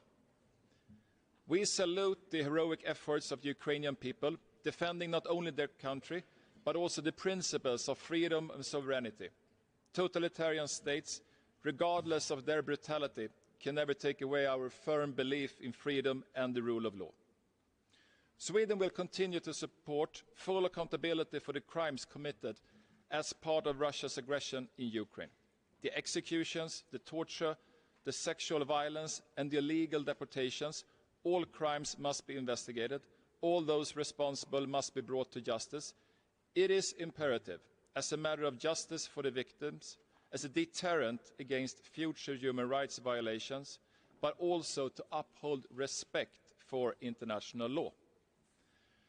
The reports of the International Commission of Inquiry on Ukraine and of the High Commissioner will be important contributions to the international efforts to ensure that there will be no impunity. Mr. Vice President, this year marks the 75th anniversary of the Universal Declaration of Human Rights.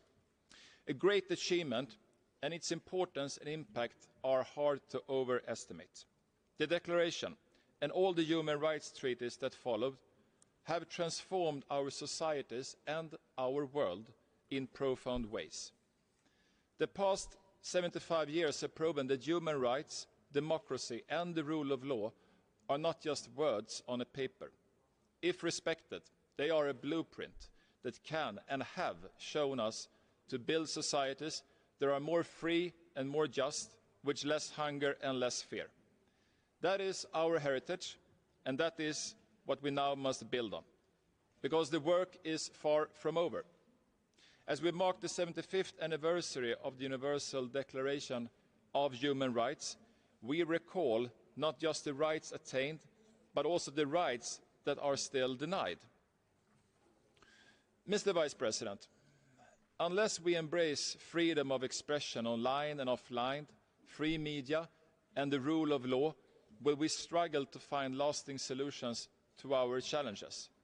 Only an open society that can freely draw on the genius, the competing views and diverse voices of all its members will be innovative enough to deliver what we need, a decent and sustainable future for all. My government's determination to protect human rights, democracy and the rule of law remains unabated, and our support to civil society actors and those defending democracy and human rights is steadfast. In the same way, unless we embrace gender equality, we will never succeed in building peaceful or prosperous societies. The great advances in women's and girls' enjoyment of human rights, including sexual and reproductive rights in the post-war period, have gone hand in hand with an unparalleled democratic and economic development. And let me underline that human rights are and must be universal and should be fully enjoyed by all, irrespective of gender, religion, ethnic background, disability, sexual orientation or gender identity. At this session and over the coming years, this Council will address many of the key issues before us, such as the serious situations in Iran and in Afghanistan. A lot is at stake. Will the open standards that form the foundation of today's digital world be replaced by protocols that give states control over critical data flows? Will human rights-based or authoritarian principles form the basis of the artificial intelligence technology that will shape much of our future?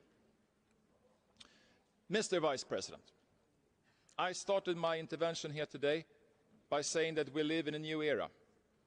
And in this new era, we see an increasing competition over values and narratives. opposing views of how societies should be organized. We see efforts by major powers to create political and economic dependencies to bolster their positions. In this era, it is more important than ever that the Human Rights Council steps up to its role as the global body charged with protecting and promoting international human rights law. By promoting international cooperation and developing the normative framework, but also by addressing the violations and demanding accountability from those responsible. Civil society, human rights defenders, and victims of human rights violations must be able to make themselves heard in this Council without fear of reprisals. The new High Commissioner and his office must be empowered and financed to carry out their work with full independence. Mr. Vice President, human rights, freedom, democracy, and the rule of law are core values for Sweden. We will always react when there is systematic oppression and when rights are violated or abused. And we will always believe, like the drafters of the Universal Declaration 75 years ago, that the best world is a world where freedom and equal value of every one of us is respected. Thank you. Thank you. I have the honor to give the floor to His Excellency Hala Maziad Al Tuwai, President of the Saudi Human Rights Commission of Saudi Arabia. High Excellency.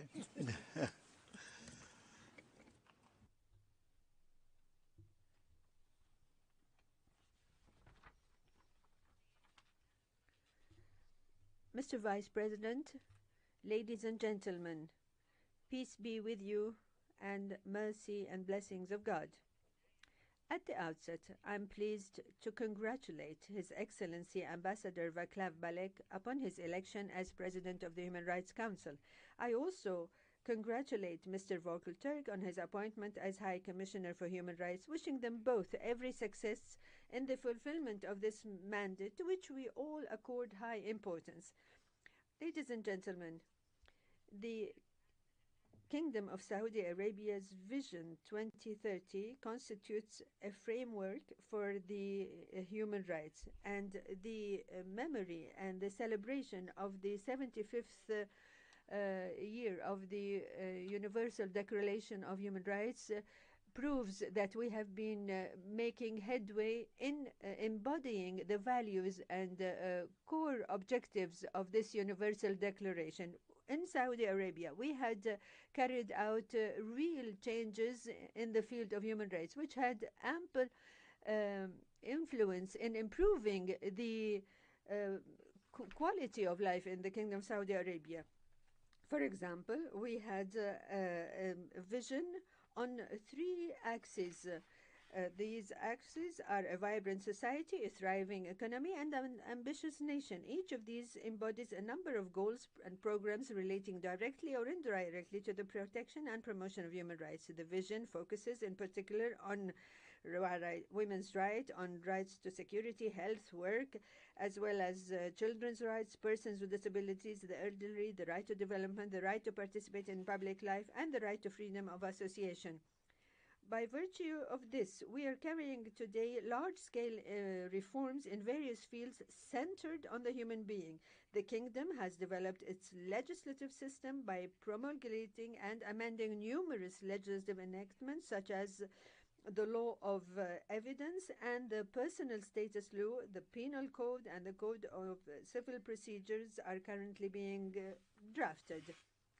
With regard to the rights of the child, His Royal Highness Prince Mohammed bin Salman bin Abdulaziz has launched an initiative in collaboration with international organizations to protect children from the increasing threats that they face in cyberspace. A national policy in the prevention of life labor has also been enacted in order to provide a safe and child-friendly social environment in which children can enjoy all their rights. With regards to the right to work, The unemployment rate recorded a significant drop during 2016 to 2022 from 11.6% to 5.8%. A national policy has been issued to promote equal opportunities and equal treatment in recruitment and professional employment with a view to eliminating any discrimination. In housing sector, the rate of home ownership by citizens has increased from 47% in 2060 to more than 60% today. With regard to the right to a healthy environment, the Kingdom is committed to meeting the increasing challenges of climate change. In this connection, the Saudi Green Initiative and the Middle East Green Initiative have been launched as part of the Kingdom's endeavors to strengthen its regional and international partnerships designed to meet and overcome environmental challenges. The Kingdom announced contributing $2.5 billion to support the initiative's project and the budget of hosting its secretariat for the next 10 years. Ladies and gentlemen, in recent years, the Kingdom has made considerable progress in promoting the empowerment of women in the fields in keeping with its Vision 2030, one of the strategic goals of which is to increase the level of women's participation in labor markets. Therefore, a Center of Gender Balance was established in 2021. As a result of these endeavors, women's proportional participation increased in 2017 to 2022 from 21.2 to 34.7. Women's economic contribution increased during the same period from 17% to 37%. Women's representation in middle and higher level administrative posts rose during 2017 to 21 from 28.6 to 39%. Ladies and gentlemen, the Kingdom is very keen on the right to education, and its endeavors to support the right have transcended the national and extended the regional and international levels in keeping with its fundamental role that education plays a pivotal role in human development and achieving human aspirations. To this end, the Kingdom has provided more than $3 billion in development and humanitarian assistance. In addition, my country's government has sought to enhance food security to many countries to the value of $3 billion. My country's government has diligently also shown solidarity with Syrian and Turkish victims after the devastating earthquake that caused tremendous losses of life and property. In order to alleviate the consequences of this disaster, the custodian of the two holy mosques ordered an airlift to transport medical shelter, food, logistics, assistance, and a nationwide campaign that was organized in order to raise funds to the value of $160 million. The same assistance was given to our brothers in Yemen to the value of $10 billion. Furthermore, the Saudi Development and Reconstruction Program for Yemen has developed projects up to $1 billion. Ladies and gentlemen, based on the Kingdom's values, leading role, and seeking to maintain international peace and security, the Kingdom of Saudi Arabia has spared no effort to support human rights. Accordingly, the Kingdom of Saudi Arabia has shown awareness and willingness to mediate the quest for a resolution of the Russian-Ukrainian crisis. It is noteworthy that the intervention by His Royal Highness Prince Mohammed bin Salman Abdulaziz, Crown Prince and Chairman of the Council of Ministers, has helped to secure the release and repatriation of numerous prisoners of war. In regard of the decision of the Afghan caretaker government to deprive young Afghani women of their right to university education, my country's government wishes to express its profound dismay.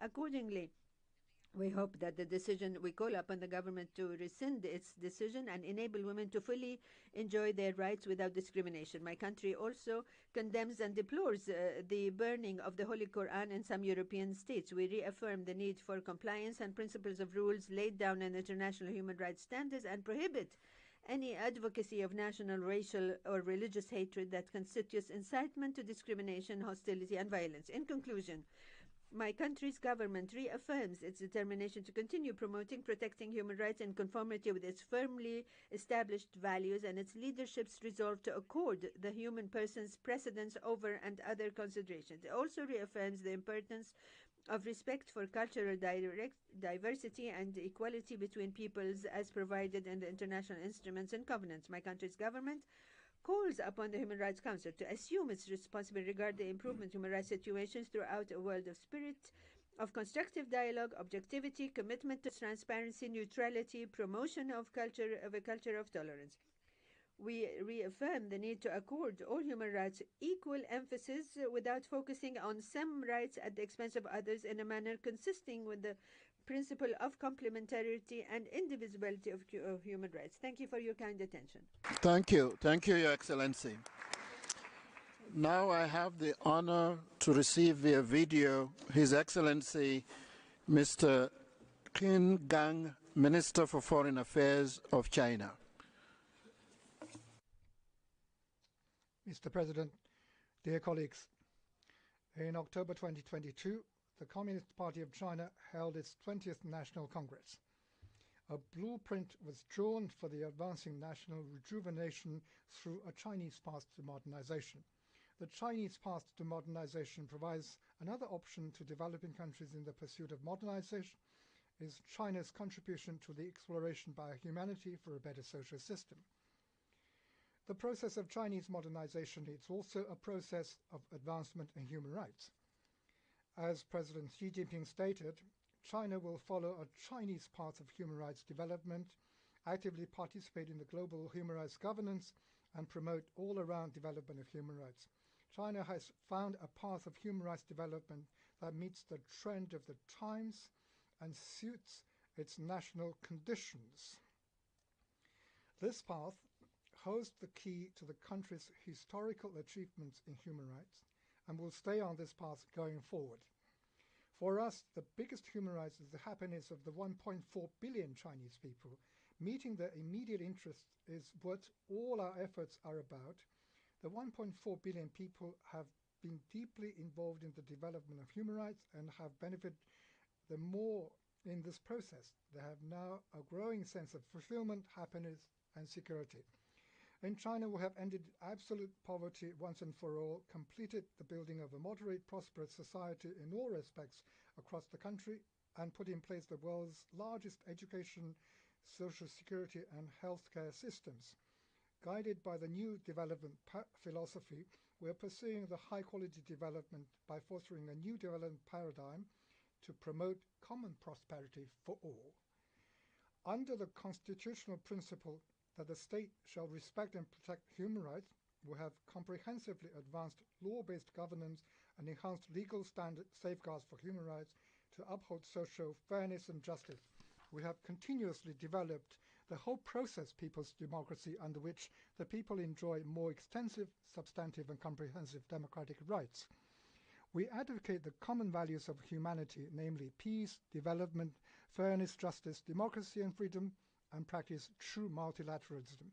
We have fully participated in the UN human rights affairs, earnestly fulfilled our international human rights obligations, and put forth China's propositions and initiatives. We have engaged in constructive dialogue and cooperation with the UN High Commissioner and other countries, and helped advance the reform and development of the global human rights governance system. Colleagues, 75 years ago, the Universal Declaration of Human Rights was born from the ashes of the Second World War. The Declaration, affirming the respect and promotion of basic human rights, is a milestone in the international human rights course. 30 years ago, the Vienna Declaration and Programme Action established the equal status of all human rights. The vision of promoting human rights through development cooperation has become more and more widely appreciated. As we speak, the COVID-19 pandemic is still lingering. The global economy is at risk of a recession, food and energy crisis, disruption to the industrial and supply chains, climate change, and other global problems keep emerging. The international human rights cause is facing severe challenges. Given these new circumstances and tasks, we need to ask ourselves how to better promote and protect human rights, how to enhance and improve global human rights governance. In answering these questions, China wishes to promote the following: committing to a path of human rights development that suits the realities of each country. Human rights for all is the shared pursuit of humanity. Meanwhile, countries vary from one another in historical background, cultural heritage, national conditions, and needs of the people. There is no one-size-fits-all model in the protection of human rights. The right of all countries to independently choose one's own path of human rights development should be respected. Blindly copying the model of others would be ill-fitted for one's own conditions, and imposing one's model upon others would entail endless troubles. Committing to the comprehensive protection of all human rights are indivisible. The rights to subsistence and the right to development are basic human rights of primary importance. Civil and political rights and economic and social cultural rights should be accorded equal attention and advanced in a holistic way. Just as all men are born equal, all countries are equal members of the international community. More attention should be paid to the human rights challenges facing developing countries and their human rights needs. Measures of unilateral coercion violate international law and the basic rights of the people of the countries concerned and should be lifted immediately and unconditionally. Committing to the international fairness and justice, the advancement of the international human rights course needs solidarity and cooperation, not division or confrontation. No country is qualified to act as the judge on human rights, and human rights should not be used as a pretext for meddling any other country's internal affairs or holding back other countries' development. The purpose and principles of the UN Charter should be observed by all, and human rights exchange and cooperation should be carried out on the basis of equality and mutual respect. The acts by some to politicize, weaponize, instrumentalize human rights issues should be opposed. The practices of lecturing and finger-pointing on others' human rights while ignoring and failing to solve one's own serious human rights problems should be rejected. Committing to dialogue and cooperation. The Human Rights Council should be a stage for constructive dialogue and cooperation rather than an arena for political manipulation or bloc confrontation. The Council should be UN membership-led. The human rights treaty bodies and the special procedures should operate within their mandates, build bridges of communication with member states. Only by following the principles of impartiality, objectivity, non-selectivity, and non-politicization can the UN human rights system function well and bring continuous positive energy to the international human rights cause. Colleagues, China is a unified multi-ethnic country. Its 56 ethnic groups, diverse yet tight-knit, are closely united by the seeds of pomegranate. Together, they form a community of solidarity and mutual assistance of the Chinese nation. Some forces will, with hidden agenda, keep hyping up issues related to China's Xinjiang and Tibet in an attempt to smear China and suppress its development. We are firmly opposed to such moves. We welcome all fair-minded people from across the world to China to visit more places and see more things, to learn what is truly happening on the ground. Since the legislation on safeguarding national security in Hong Kong took effect, the city, standing as an international financial, shipping and trading center, has strengthened. Hong Kong remains in the lead of multiple global index rankings concerning the rule of law, safety and security, and business climate. The lawful rights and freedoms of its residents are better protected. Hong Kong is now at a new stage where it has restored order and is set to thrive. We will remain steadfast and fully and faithfully implementing the policy of one country, two systems, firmly safeguard China's national sovereignty, security and development interests, maintain Hong Kong's prosperity and stability. Hong Kong will embrace an even brighter future tomorrow. Planet Earth is our one and only home. When the Japanese government decided to release contaminated water of the Fukushima nuclear plant into the sea, this decision bears on the security of the global ecosystem and the right to health of the people around the world. As many as 1.3 million tons of such water is to be discharged, containing over 60 kinds of radionuclides, some of which have no proven effective technology for treatment. Estimation shows the release will last 30 years, with the world's strongest ocean currents along the Fukushima coast, this radionuclide will reach every corner of the ocean around the globe 10 years after the discharge. This is not Japan's private business. Countries should urge Japan to take the legitimate concern of the international community seriously, fulfill its due international obligations, and deal with this nuclear wastewater in an open, transparent, science-based, and sane manner. Mr. President, colleagues, as the new year starts, China is ready to work with all parties to advance the global cause of human rights protection, promote the building of a community with a shared future for mankind. I wish this session of the Human Rights Council positive outcomes. Thank you. Thank you. Thank you. I have the honor to give the floor to Her Excellency Mrs. Dominique Hassler, Minister for Foreign Affairs, Education and Sport of Liechtenstein. You have the floor, ma'am.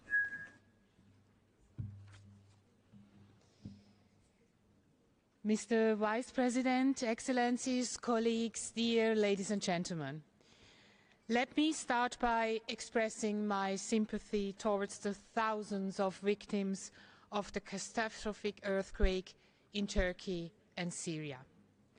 Liechtenstein expressed its solidarity with the victims in both countries from the first minute and immediately decided to provide emergency relief. And we will consider further contributions in due course. Mr. President, 1 year ago we met at the Human Rights Council in complete shock about the tragedy that the Russian aggression against Ukraine has brought to the Ukrainian people.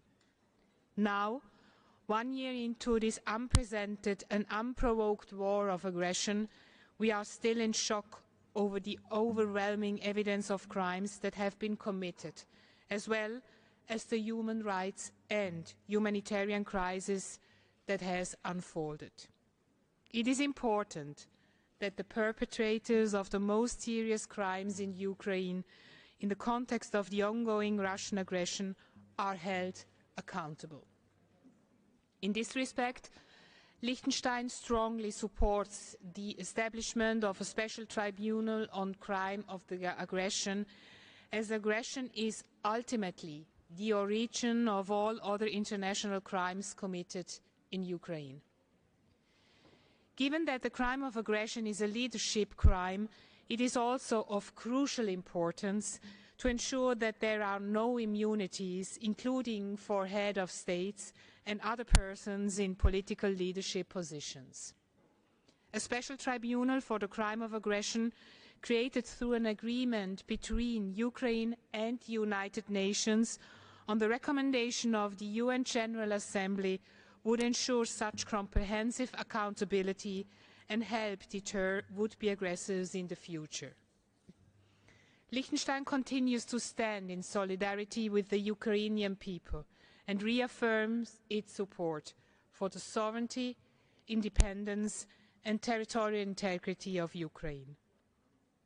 In 2022, Liechtenstein provided approximately 2 million Swiss francs for humanitarian projects in Ukraine and its neighboring countries.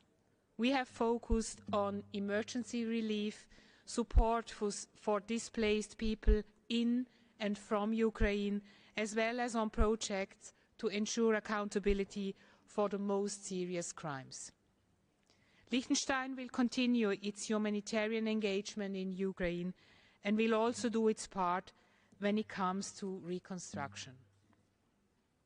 Mr. President, the international community celebrates this year many anniversaries of important human rights documents, including the 75th anniversary of the adoption of the Universal Declaration of Human Rights, the 30th anniversary of the Vienna Declaration and Programme of Action, as well as the 25th anniversary of the Rome Statute of the International Criminal Court.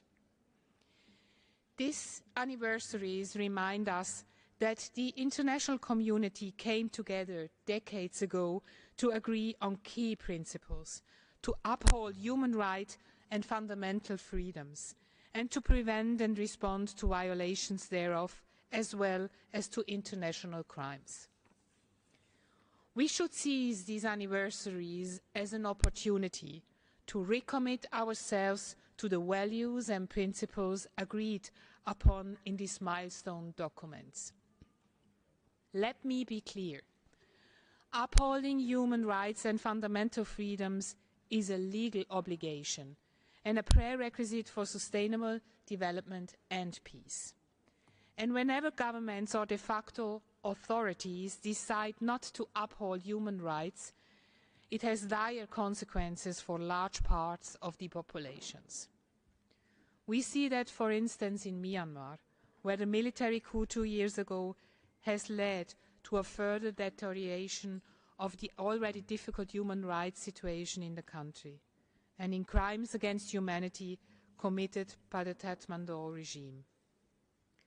We also see it in Iran, where the peaceful protests in favor of the respect of rights, in particular for women and girls, have been responded to by a violent crackdown resulting in hundreds of deaths and thousands of arbitrarily arrested among protesters. We furthermore see such consequences in Russia, Belarus and Egypt, where individuals are imprisoned for exercising their rights to freedom of expression as well as to freedom of association and assembly. There are obviously also major human rights violations in Afghanistan, where the takeover by the Taliban has led to drastic deterioration of the living conditions for civilians, also particularly women and girls. Mr. President, unfortunately, these examples are only a few among many. It is important that the Human Rights Council addresses these situations and enables discussions on human rights situations which merit the attention of this Council. This is exactly why this Council has been established and all its members adhere to these principles. It is our common responsibility to use this Council as a forum to discuss some of the most pertinent human rights challenges of our time and to find common ground to address them adequately. This includes, among many others, the persistent discrimination of women, contemporary forms of racism, the impact of the environmental crisis and climate change on human rights, as well as challenges for the right to privacy stemming from new and emerging technologies. Liechtenstein will continue to actively promote and protect human rights at the domestic level, but also in foreign policy. We are looking forward to our fourth review under the UPR at the upcoming 43rd session of the UPR in May, and to a constructive engagement with all delegations. Last but not least, I would like to reiterate our strong support for the human rights system and urge all states to actively and constructively engage in order to resolve the human rights challenges we are facing. I thank you. Thank you so much. I have the honor to give the floor to Her Excellency Ms. Tordez Kulburon Rikifjord Gylfadóttir, Minister for Foreign Affairs of Iceland. Ma'am, you have the floor.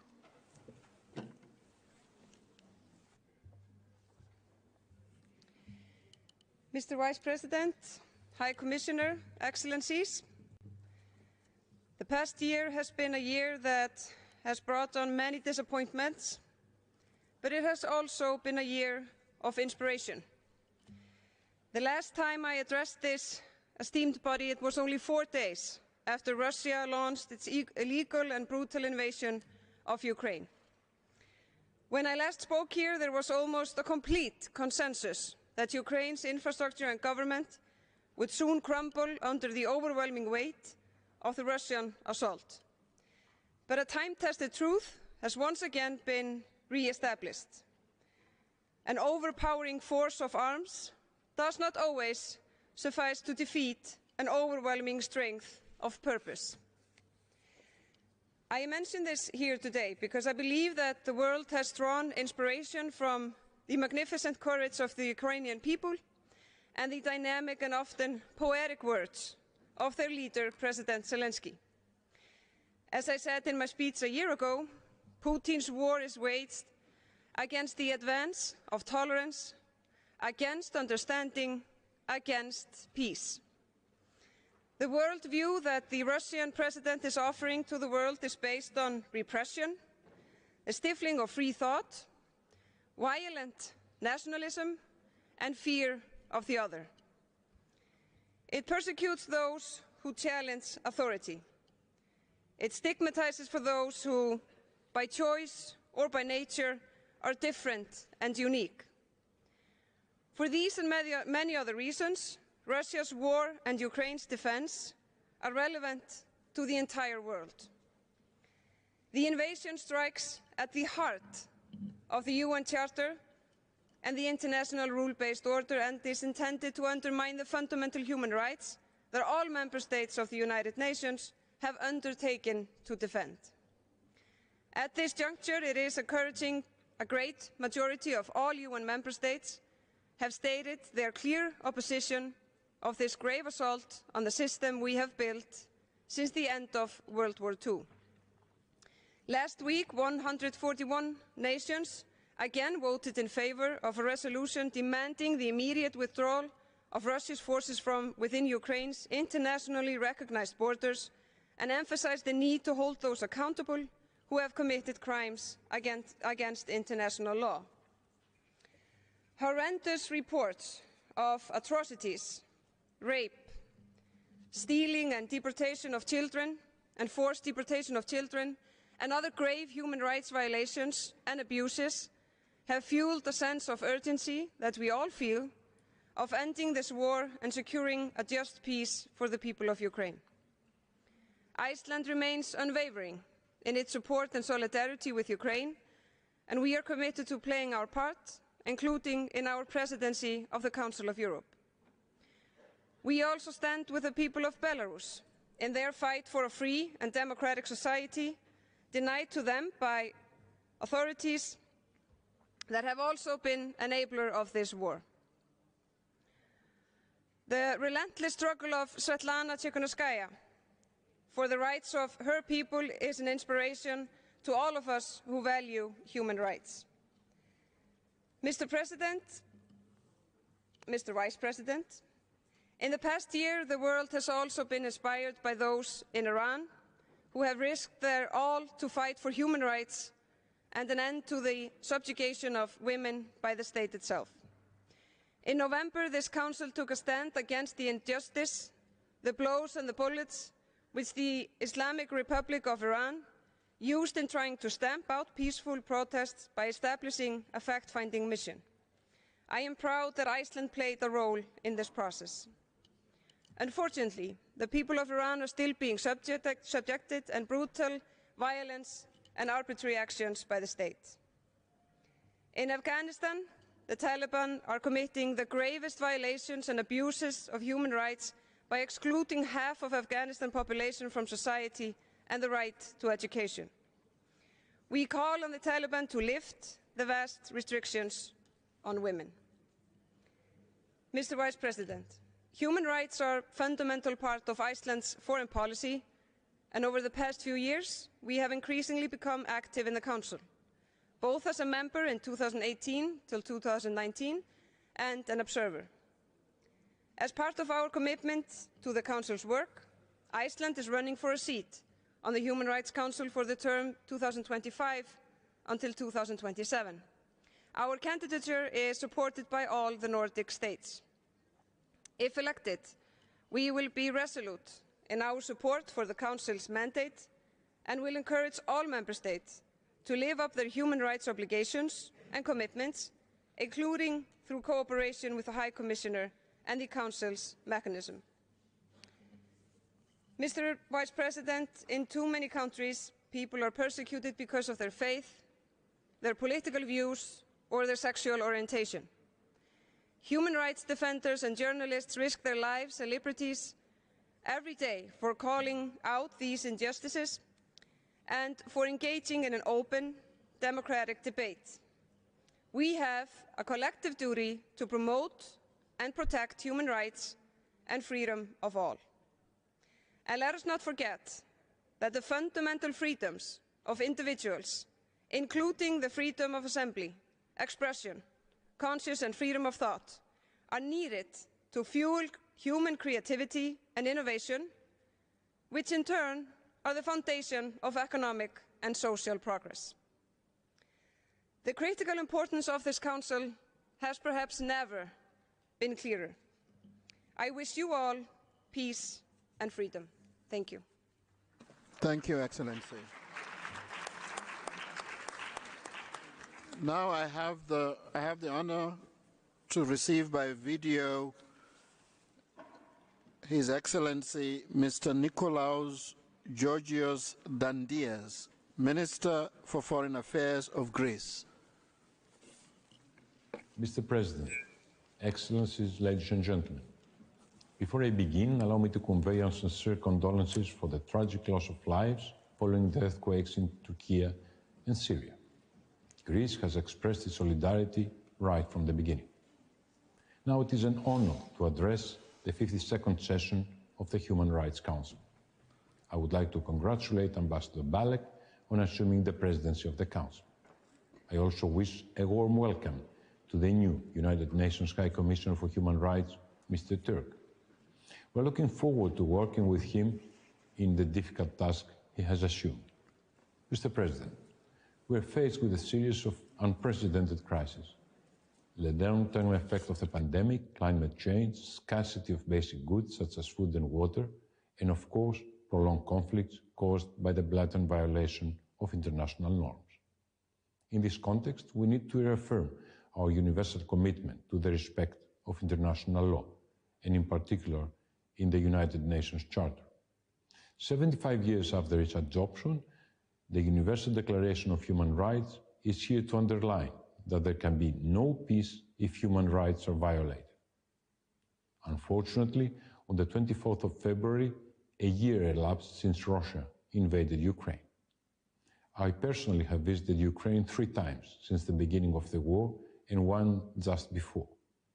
I have seen for myself the suffering of innocent people. I'm apprehensive about the fate of the Greek community in areas now under Russian occupation, including Mariupol. In these challenging times, we stand along with all our partners in seeking justice and accountability. At the same time, we must not forget other conflicts conducive to human rights violations. Syria, Afghanistan, Libya, and Belarus are just a few cases. In this turmoil, Greece once again stood by its principles. Respect for rules-based multilateralism based on international law. After all, not all is doom and gloom. Efforts are being undertaken to improve the human rights situation in several countries. In times of severe challenges, there is one way forward: working together and building bridges in order to reach our common goals. To actively support this effort, Greece has put forward its candidature for the United Nations Security Council for 2025-2026. At the same time, we contribute to resolutions such as promoting cultural rights, sports and the Olympic Games, as well as the human rights in neurotechnology. Mr. President, it is with these priorities and principles that we aim to promote the vital work of the Council. In this vein, Greece presented its candidature for the Human Rights Council in 2028-2030. Greece has never had the chance to serve in the Council before. We will continue working in a spirit of international synergy and dialogue with all relevant United Nations bodies and member states, because we are convinced of the added value of effectiveness of consensus-based approach. Thank you. Thank you. I have the honor to give the floor to His Excellency Mr. Mehmet Kemal Buziye, the Deputy Minister for Foreign Affairs of Turkey, via video. Sir, you have the floor. Mr. President, Excellencies, distinguished friends, I address you today while the Turkish nation mourns its losses following the largest natural disaster of this century. We lost more than 40,000 lives. We have more than 100,000 injured. Earthquakes affected a large area of 110,000 square kilometers. Statistically speaking, this is an area larger than almost 150 states. Many regional countries felt the impact, most particularly Syria. This is the most devastating and unprecedented natural disaster of this century. We are in an undefinable and a deep sorrow. However, as Rumi says, whenever sorrow comes, be kind to it, for God has placed a pearl in sorrow's hand. The pearl was the profound international solidarity that we have been receiving from first day on. The pearl were the tears countless foreign rescue team members from all over the world shed from the joy of saving lives. The whole session would not be long enough for me to give you all the precious examples of support we received and tell you how grateful we are.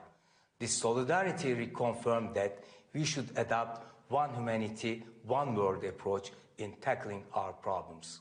Dear friends, despite all the difficulties, Turkey will continue to engage with UN Human Rights Council for protection and promotion of human rights for all. Turkey is committed to Ukraine's territorial integrity and sovereignty, including Crimea, as well as diplomatic efforts to reach a just peace. This is what we did by brokering Istanbul grain deal, mediating prisoners exchange, and facilitating talks on Zaporizhzhia nuclear plant. We reiterate our support for Crimean Tatars' right to live freely and safely in their homeland. Turkey denies all sorts of discrimination, be it in the form of Islamophobia, anti-Semitism, racism, or xenophobia. Most recent despicable acts against our holy book Quran yet again made one thing clear. Hate crime is a hate crime and should not be allowed. Pushbacks, systemic violations of rights of migrants and refugees continue to cause major concern as well. We should not let desperate human beings die, neither in Mediterranean nor at the borders. In Syria, Turkey is trying to revitalize political process, enable safe, voluntary and dignified returns, and eliminate terrorist threats such as PKK, YPG, and Daesh. We facilitated humanitarian assistance to Syria from additional border gates after the earthquake. Also, international community must not allow the situation in Afghanistan deteriorate even further. We remind the interim government that recent limitations on women and girls, such as those on the right to education, are not humane. Establishment of an independent sovereign Palestinian state based on 1967 borders with East Jerusalem as capital is the only way for a just and sustainable peace. The recent escalation will serve nobody's interest. In Libya, free, fair, and nationwide elections under the UN's guidance is key to stability and peace.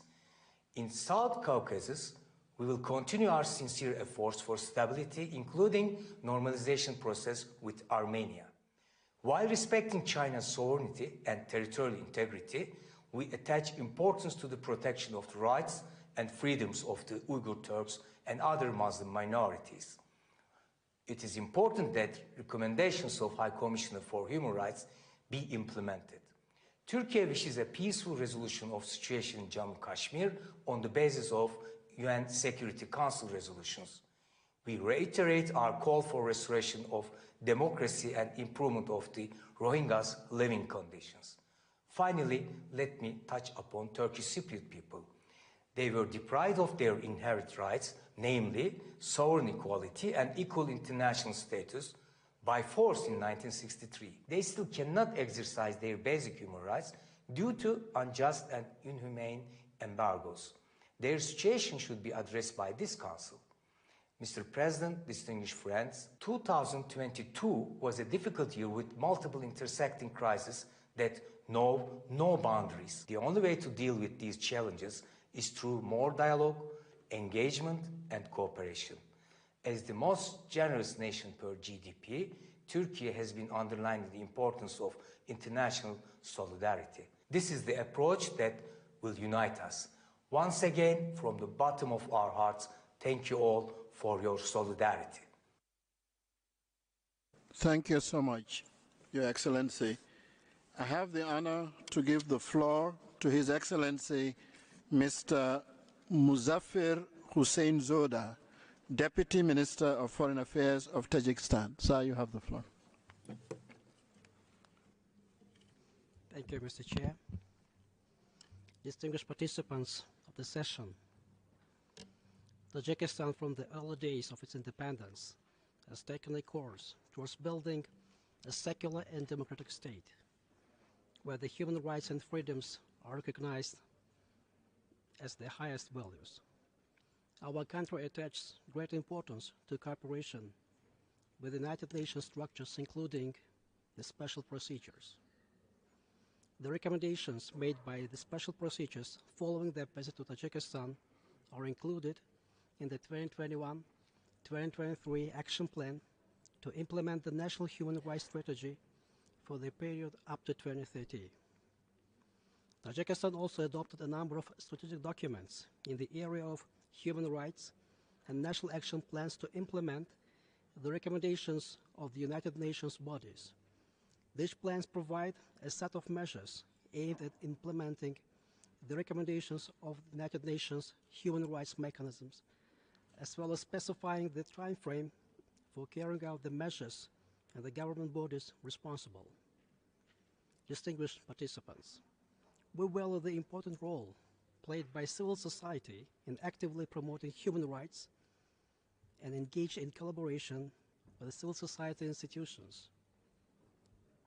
The civil society institutions and international organizations participate in the interagency commissions in an advisory capacity. They are members of the interagency working group established to implement the National Action Plan to prepare for the ratification and implementation of the Convention on the Rights of Persons with Disabilities, covering the period of up to 2024, as well as the Commission on the drafting of the National Health Development Strategy for the period of 2030. Distinguished ladies and gentlemen, Tajikistan is committed to elimination of stereotypes and discriminatory attitudes towards women and ensuring equal rights between men and women in all spheres. Under the government gender policy, women's activism in the public sphere is being encouraged. Strengthening women's political participation and increasing the number of women in public service is a priority of the National Development Strategy for the period up to 2030.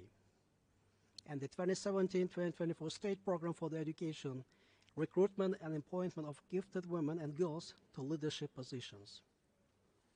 Distinguished participants, climate change and its consequences have a profound effect on the enjoyment of human rights for billions of people.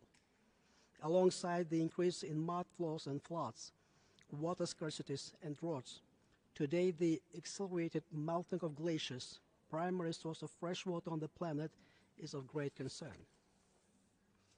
To this end, our country is actively promoting an integrated approach to addressing water and climate issues. On the 14th of December last year, the United Nations General Assembly, at the initiative of Tajikistan, unanimously adopted the resolution to declare 2025 as the International Year of Glaciers Preservation and March 21st as the World Day of Glaciers. At the same time, Tajikistan is dedicated to fulfillment of its obligations to improve access to clean drinking water and sanitation. The Drinking Water Supply and Wastewater Disposal Act were adopted on 19th of July 2019. On the 2nd of April 2020, there was adopted a water code which guarantees the right of access to safe and clean drinking water as an integrated component for the realization of all human rights. Human rights to water and sanitation are essential for eradicating poverty and building peaceful and prosperous societies in which no one is left behind. On 21st of March, we will gather for the most important once-in-a-generation event in New York, the UN 2023 Water Conference. This will be a crucial moment not only for the water sector, but for everyone working in sustainable development to review and evaluate the progress made and the gaps and obstacles we have encountered in realizing the goals of the water decade, and most importantly, agree on concrete measures and actions. I thank you. Thank you, Your Excellency. I have the honor to give the floor to Son Excellence Madame Louise Mushikiwabo, Secretary General de la Francophonie. Ma'am, you have the floor.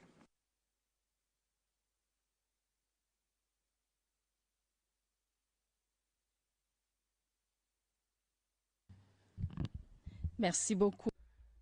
Thank you very much, Vice President of the Human Rights Council. Excellencies, ladies and gentlemen, ministers and other state representatives, ladies and gentlemen, I'm honoured to once again take part in the work of the Human Rights Council in the high-level segment of the 52nd session in my capacity as Secretary General of the Francophonie. I would like to take this opportunity to hail the decisive action taken by the group of French-speaking ambassadors here in Geneva who constantly strive to further respect for human rights in their own countries and around the world.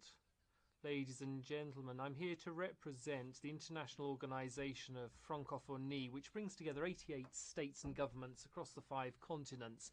They're brought together by the French language and the values at the heart of the Universal Declaration of Human Rights. And this year we are commemorating its 75th anniversary. This liminal text is part of humanity's common heritage, and Francophonie has built on this within its own sphere by adopting the Bamako Declaration in 2000, which is a blueprint of standards for promoting and safeguarding freedom, democracy and human rights. The 75th anniversary gives us an opportunity to take stock of the progress made implementing the Universal Declaration as well as the Vienna Declaration and Programme of Action. Despite some significant difficulties, the French-speaking world has made a number of achievements over the past 20 years. The member states and observers have shown great commitment to international human rights instruments. Initially, it was a rather low commitment, but it has grown significantly so that nowadays 95.2% of our member states have ratified the International Convention on Civil and Political Rights, and the same amount have ratified the Convention Against Torture. 84.3% have acceded to the Refugee Convention, 88% to the Convention on the Rights of the Child. And one of the major achievements has been to abolish the death penalty in around 3/4 of our organisation's member states. 11 have done so since 2009, including the most recent abolitionist countries, the Central African Republic and Equatorial Guinea, who abolished the death penalty last year. So almost all our states can now be considered as de facto abolitionist. Now, when it comes to the International Covenant on Economic and Social and Cultural Rights, some progress has been made. Nevertheless, further attention must be paid in particular to the health sector, as the pandemic has recently showed us, and more consistent action should be taken on the right to education as well as women's rights. Failure to fulfill economic and social rights poses a risk to democracy and human rights. It's a source of crises and conflicts and thwarts development. I would also like to hail the wonderful cooperation that we've had with the High Commissioner for Human Rights through his support for our member states, and also the support that we've had in the Universal Periodic Review, which is a true turning point. This partnership must be strengthened in order to meet our member states' expectations, as was shown at the 6th Francophone seminar on the UPR last September. This seminar highlighted the need for an inclusive approach to promoting and protecting human rights involving national human rights institutions. Ladies and gentlemen, this 75th anniversary then is a good time to take stock, but it should also allow us to look towards the future.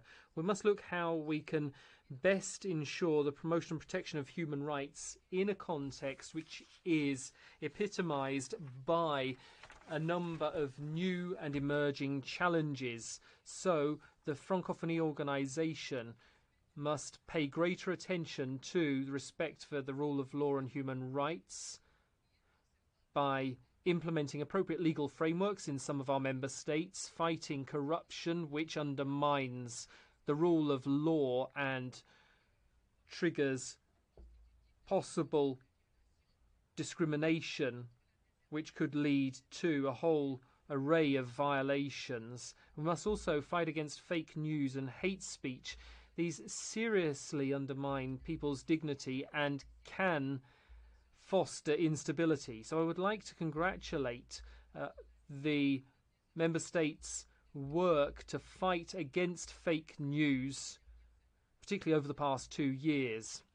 We must also pay greater attention to equal access to vaccinations and diagnosis and treatment tools.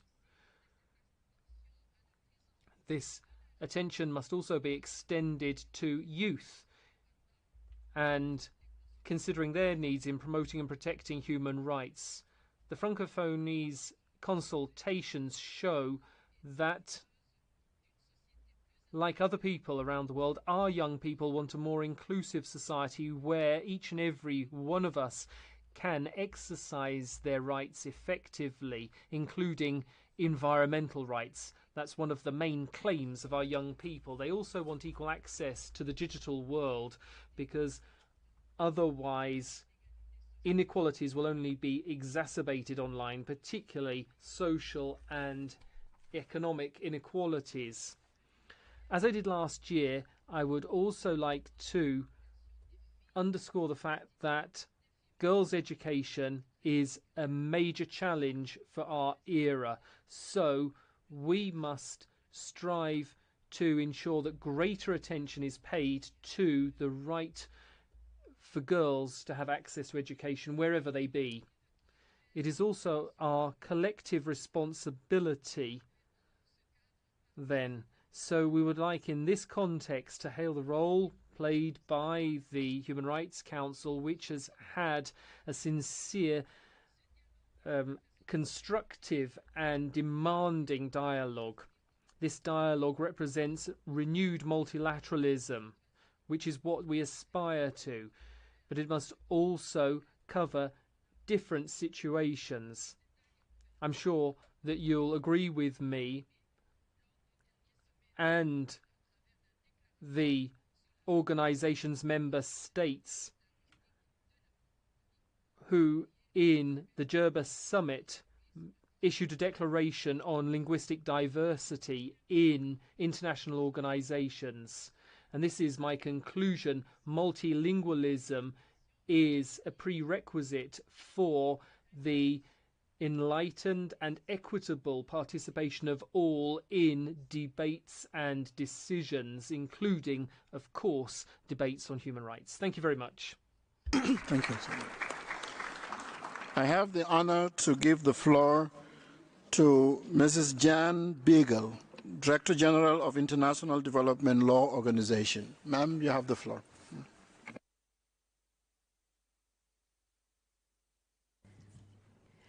Mr. Vice President, Office of the High Commissioner, Excellencies, it is a pleasure to address the Council on behalf of the International Development Law Organization. As many before me have noted, human rights are under tremendous pressure from a combination of overlapping and linked challenges, from the lingering COVID-19 pandemic to increasing conflict and the effects of climate change. Through our work in some of the world's poorest and most fragile contexts, IDLO knows all too well the threat that these challenges pose to peace, sustainable development, and human rights.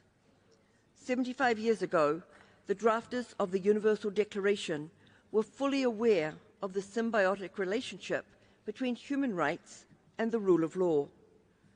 Human rights give the rule of law its moral content, while the rule of law helps turn rights into reality. Strengthening this mutually reinforcing relationship is critical. The Declaration's call for human rights to be protected by the rule of law has rarely been more urgent or timely than at this time of intersecting global crises. Allow me to share 3 reasons why. First, the rule of law can help constrain the arbitrary and unchecked exercise of power at both national and international levels. Rising conflict and authoritarianism, closing space for dissent and debate, and attacks on the independence of the judiciary are all symptoms of this malaise. IDLO takes a dual approach, working from the bottom up to empower individuals and communities to claim their rights and hold decision makers accountable. We also operate from the top down, partnering with justice systems to increase effectiveness, access, and accountability while ensuring greater respect for people's rights.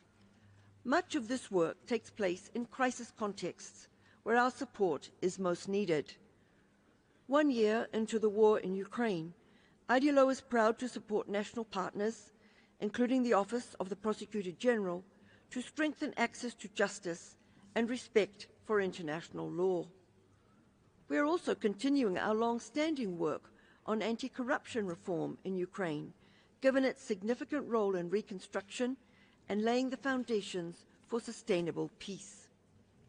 Secondly, the rule of law is essential to realizing human rights by ensuring that development is sustainable, inclusive, and equitable. The 2030 Agenda is humanity's most ambitious collective blueprint to help make the full spectrum of human rights a lived reality for all, and the rule of law is its key enabler. The rule of law encourages economic growth by providing stability and certainty and resolving disputes fairly and expeditiously. It also helps to make it inclusive and sustainable through the application of human rights principles of equality, equity, and non-discrimination. In this context, IDLO's investment support program for least developed countries provides eligible countries with no-cost support in investment negotiation and dispute settlement. My third and final point is that the rule of law is key to protecting human rights in the face of frontier technologies and existential threats such as climate change. A rapidly changing world means that our conception of rights must also evolve. In 2021, for example, this Council recognized for the first time that a clean, healthy, and sustainable environment is a human right. A rule of law-based approach can help turn this right into reality. Applying a justice lens to climate action can empower the most vulnerable people to have a voice in setting climate and biodiversity-related policies. We know, for instance, that women and girls are the first and worst hit by the effects of climate change, but are often not included in climate decision-making. So IDLO's approach places an emphasis on gender-responsive climate action. Last year, We launched comprehensive gender assessments of climate and environment-related legal and regulatory frameworks in several countries. We're also supporting women leaders to lead and influence decision-making processes on climate and environmental governance at the national level. In conclusion, I would submit that if we want to promote and protect human rights, we must invest in the rule of law. A genuine commitment to the rule of law and placing people at the centre through inclusive governance, accountability, and equality before the law will go a long way to resolving many of the factors that contribute to the current crises. Our biggest challenge, and the true measure of our success, will be reaching those whose rights are afforded the least protection, who live in conditions of the gravest injustice, and who are at the most risk of being left behind. Achieving this will not be easy. It will require time, effort, and collective action, guided by the principles of justice, equality, and solidarity enshrined in the Universal Declaration. The Human Rights Council and the Geneva-based multilateral community will have a key role to play. IDLO is committed to partnering with you through our headquarters in Rome and our offices in Geneva and around the world to promote our shared goals of promoting peace and sustainable development and building a culture of justice. Thank you. Thank you so much. I have the honor to receive via video His Excellency Mr. Ricardo Patano de Monticopo, Grand Chancellor and Minister for Foreign Affairs of the Sovereign Order of Malta. Mr. President, Mr. High Commissioner, Excellencies, distinguished delegates. It is my honor to address this session to the Human Rights Council in my capacity of Grand Chancellor and Minister of Foreign Affairs of the Sovereign Order of Malta. The Human Rights Council plays an essential role in promoting the respect for human rights and human dignity worldwide, especially for the most vulnerable. I wish to thank the High Commissioner and in this office for their commitment and action to protect human rights and address violations worldwide. Mr. President, the Order of Malta remains deeply concerned by the continuous and massive violation of human rights in times of conflicts, in particular in the context of the war in Ukraine. We deplore the enormous human suffering and call for immediate stop of hostilities. All parties must comply with their obligation under international humanitarian and human rights law and ensure humanitarian access.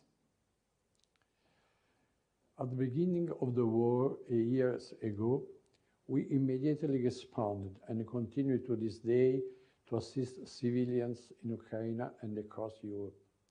The Order of Malta International and the national entities and partners have to this date delivered more than 4,500 tons of humanitarian aids in Ukraine, distributed 500,000 hot meals to IDP, provided 19,000 beds in shelters, and trained 13,000 people in first aid.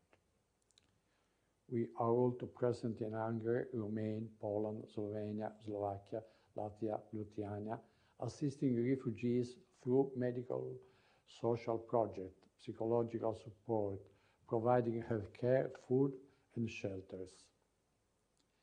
Mr. President, the Sovereign Order of Malta attach great importance to the fundamental rights of freedom of religion or belief and enshrined in Article 18 of the Universal Declaration of Human Rights. We are committed to upholding this right through our humanitarian action and diplomacy. The works of the Order of Malta in 120 countries are the glimmering example of our commitment to advance the observance of international humanitarian laws protecting the disadvantaged, and communities whose fundamental rights have been violated. This is also reflected in our active involvement in multilateral bodies such as the International Freedom of Religion or Belief Alliance. At the Munich Security Conference last week, in a side event we organized, the Order of Malta once again reiterated the special role faith actors play in promoting religious diplomacy when addressing conflict mediation and resolution. The Order of Malta also engaged in interfaith dialogue and promotes such dialogue between different religions and faith communities at all levels. My delegation looks forward to participating in interactive debate with the new special reporter on freedom of religion or belief during this session. Mr. President, following the recent devastating earthquake in Turkey and Syria, the long-term impact on the human rights of the affected population will be dramatic, especially in terms of right to food and housing. The Order of Malta has instantly undertaken emergency humanitarian relief activities and continues to assist those in need. With regard to the right to health, we must note that the impact of the COVID-19 pandemic on human rights is still consequent and may last in the coming years. The health crisis might be over, however, the inequalities it has deepened or created persist. The Order of Malta fully supports the inclusion of the respect for human rights, supporting the World Health Organization negotiating body which is drafting a new international instrument on pandemic prevention, preparedness and response. Mr. President, my delegation will also participate and contribute the Order of Malta expertise for the topic of the rights of children in the interactive debate on the sale of children, violence against children, children in armed conflicts, as well as on the right to food. Finally, I wish and hope that this 52nd regular session of the Human Rights Council will prove fruitful and that it can substantially contribute to the promotion, protection, and implementation of human rights for all. Thank you. Thank you, Excellency. I have the honor to receive via video Mr. Hashem Steiner, Administrator of the United Nations Development Programme. Thank you. Of the Human Rights Council. Secretary General, Distinguished President of the United Nations Human Rights Council, High Commissioner, dear Volker, Excellencies, ladies and gentlemen. It is a privilege to address this high-level segment of the Human Rights Council. Thus, I would first like to take this opportunity to congratulate His Excellency Ambassador Václav Balik on his election as President of the Human Rights Council. On behalf of the United Nations Development Programme, let me also say how deeply saddened we are by the loss of life and suffering following the devastating earthquakes in Syria and Turkey. As part of the United Nations family, UNDP will support affected communities in the coming days, weeks and months as they recover from this tragedy. As we mark the 75th anniversary of the Universal Declaration of Human Rights this year, it is a moment to reflect on the progress that our global community has made. It has propelled freedom and development. It has also helped to dismantle structures that perpetuated racial and gender discrimination.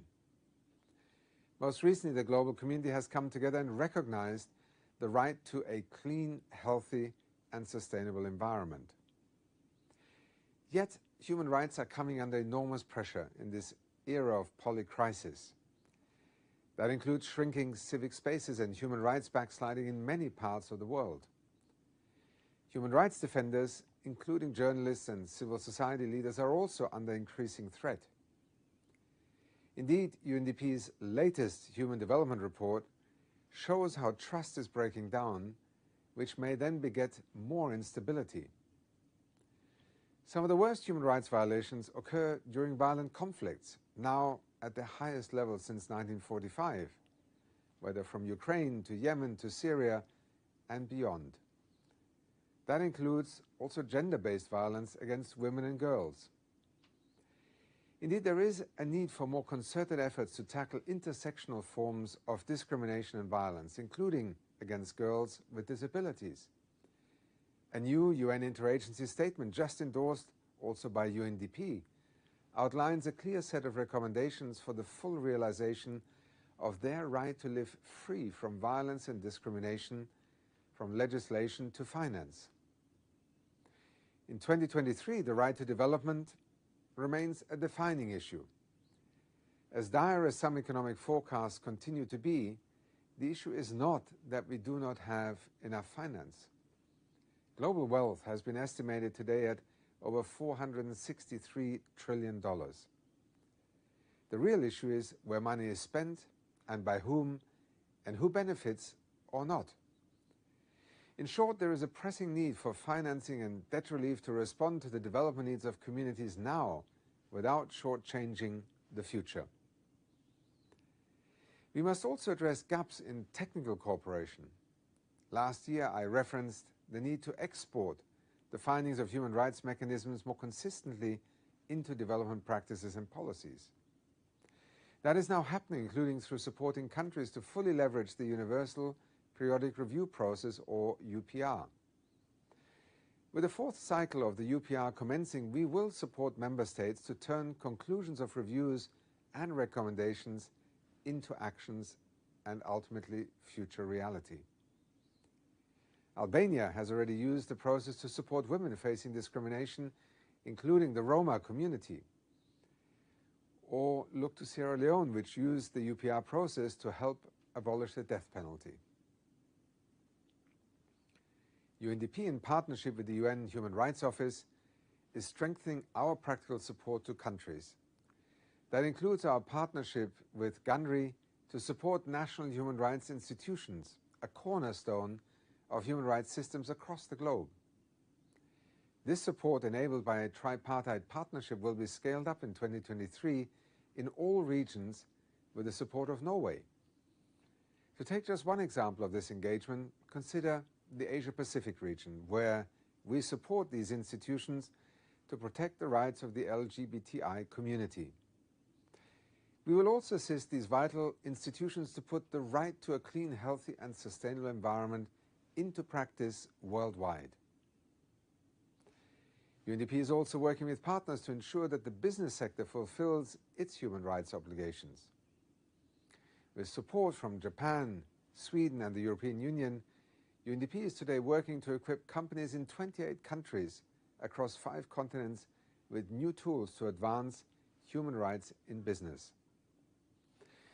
In the last 12 months alone, some 2,000 companies have participated in business and human rights academies, from Mexico to Ghana to Indonesia. Distinguished President of the UN Human Rights Council, High Commissioner, as part of the UN family, UNDP will continue to answer the UN Secretary-General's call to action for human rights. That involves using human rights as one of the most powerful problem-solving tools for development choices and decisions, and ultimately to advance the global goals.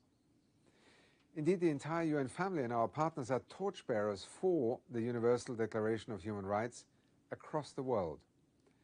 We have a responsibility to rekindle its powerful message and keep its fire burning, helping to ensure that all people can gain freedom, equality, and dignity.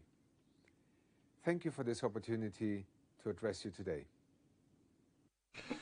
Thank you so much.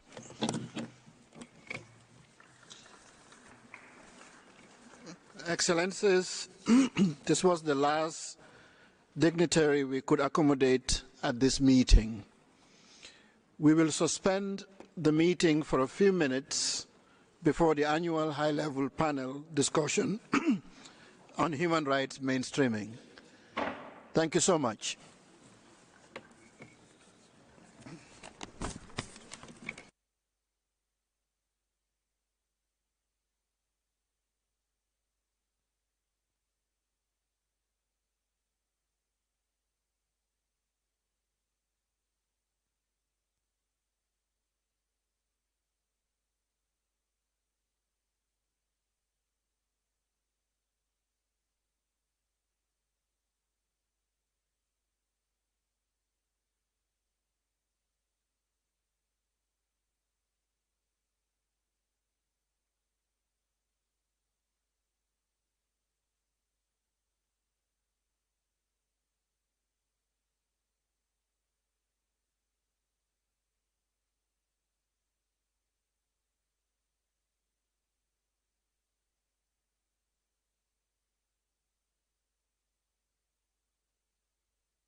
Colleagues, ladies and gentlemen,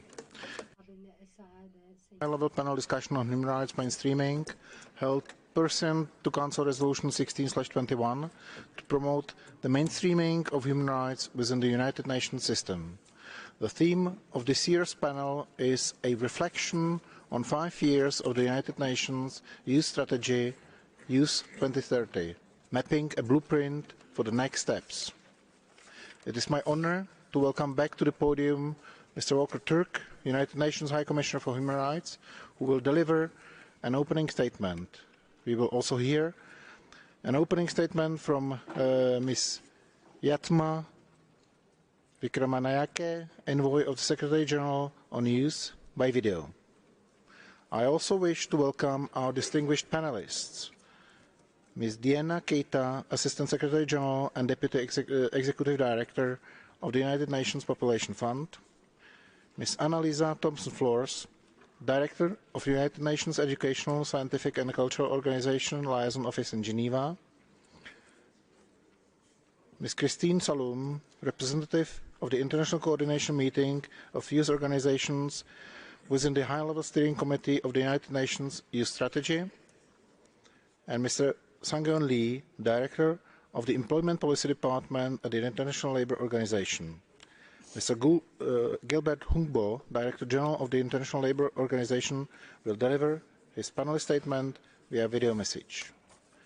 Excellencies, colleagues, the list of panelists, or list of speakers, will close in 15 minutes. Speakers are encouraged to intervene in an interactive way through comments and questions, taking into account and reflecting on the interventions of the panelists. Let me remind you that the speaking time limit is 2 minutes for all, and that a maximum number of 30 speakers will be accommodated. Representatives who have not been able to take the floor because of the time constraints will be able to upload their statements to the online system to be posted on the extranet. We have an excellent list of participants and many interested delegations, so I would like to kindly ask everyone to respect the speaking time limit. And now I have the honor to give the floor to the United Nations High Commissioner for Human Rights. Sir, you have the floor. Well, thank you very much, Mr. President, Excellencies, colleagues, friends, my co-panelists. Very great to be here again. And it's obviously a very important topic, and I think we will hear in particular from you what it is that you will keep us on our toes and see how this youth, the 5-year youth agenda has actually, and strategy has actually been implemented. So we will very much bear that in mind. If one looks at countless surveys and interviews, the topics that come up and are at the forefront of young people's concerns are climate change and human rights. It demonstrates the power and relevance of human rights, which, after all, are the principles that ensure justice and fairness and that lead to solutions to some of the greatest fears of our time.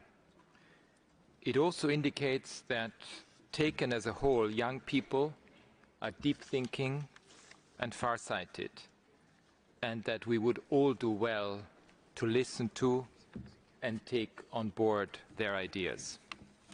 So especially welcome the young people who are with us today and on screen, and it's really important that we hear and listen to you and that we learn from you in your strive for a better world.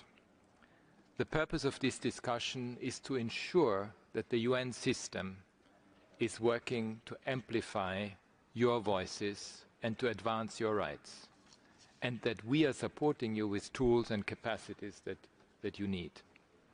5 years ago, this youth strategy, the Youth 2030, was adopted to step up efforts to work with and for young people throughout the United Nations. To date, we have to ask ourselves, how far have we advanced the youth agenda, and what lessons can we learn from it as we move forward and look at 2030? I welcome very much the establishment of the UN Youth Office, which was, as you know, one of the recommendations that was contained in the Secretary General's report, Our Common Agenda, and which really was a call from young people themselves that we have picked up.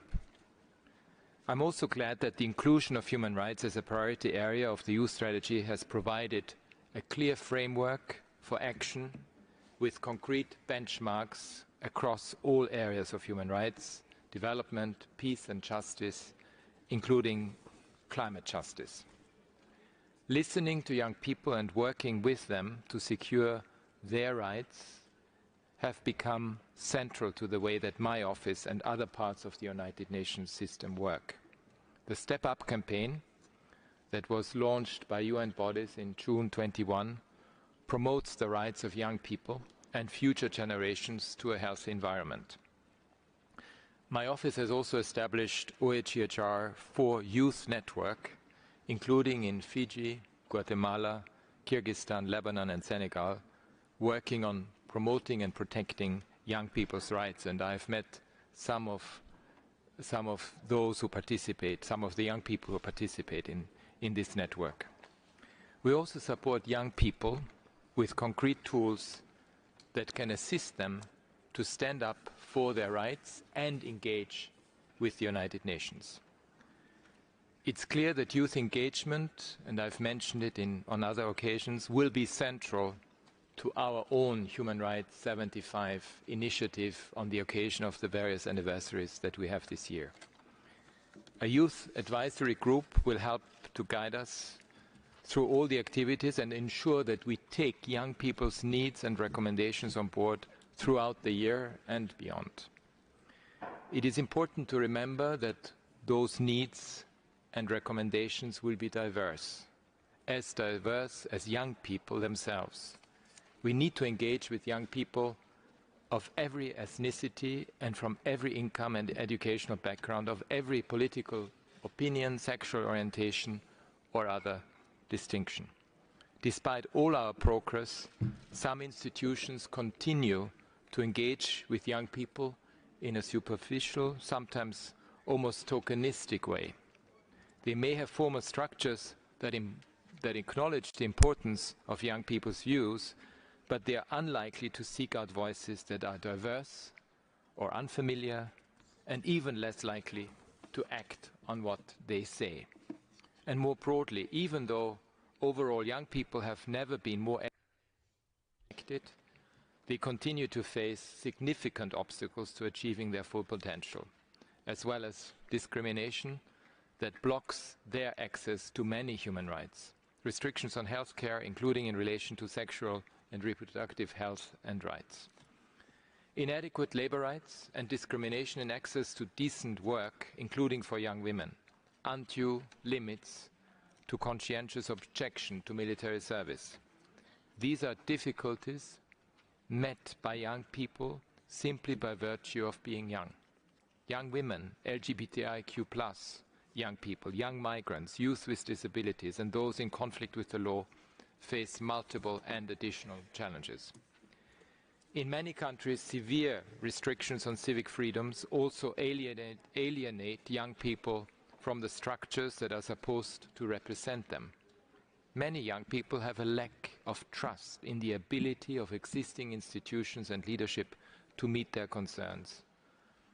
Protests by young people often express their frustrations with these undue obstacles, and I think we have seen this over the recent year or so, where indeed young people have been at the forefront of protests.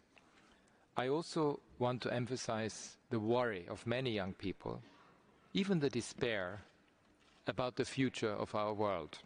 Climate change and environmental damage darken their horizons and may sharply constrict their future. It is absolutely essential that young people be given the space to voice these concerns and to lead and participate in shared work to address them. By fully implementing Youth 2030, we can ensure that this space is opened up.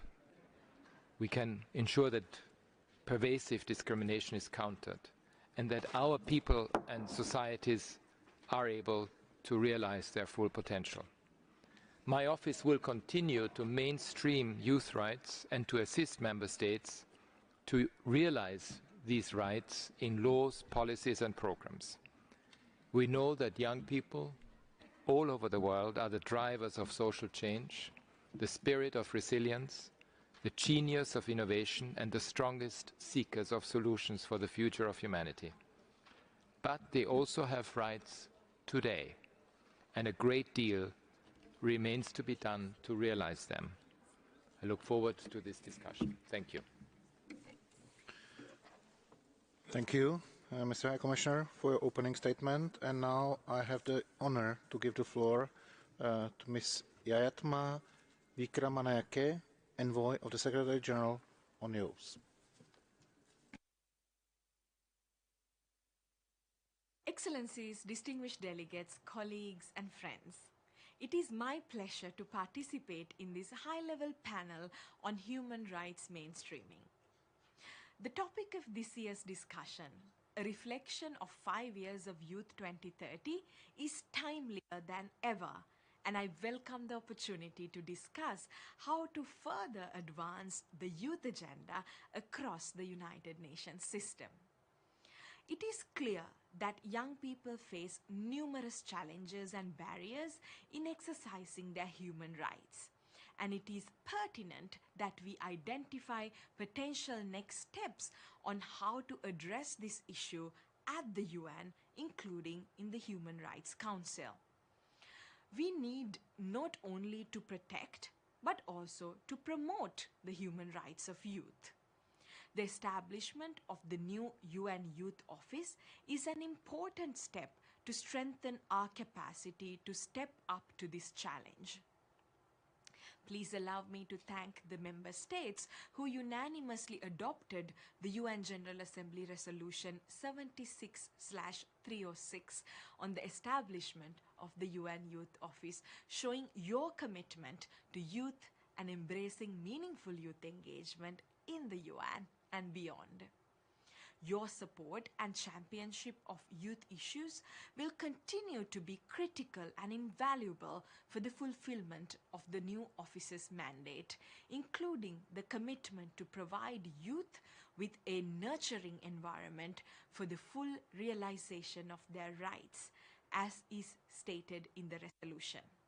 Excellencies, distinguished delegates, recognizing that young people have a pivotal role to play in achieving sustainable, inclusive and peaceful societies around the world, Youth 2030, the first ever UN Youth Strategy, was launched by the Secretary General in 2018 with a vision to ensure a world in which the human rights of every young person are realized, a world where every young person is empowered to achieve their full potential, and a world that recognizes the agency, resilience, and the positive contributions of young people as agents of change. As of today, we have 130 UN country teams and 51 UN agencies participating in the Youth 2030 implementation, supported by a Youth 2030 Secretariat established in my office to ensure system-wide coordination.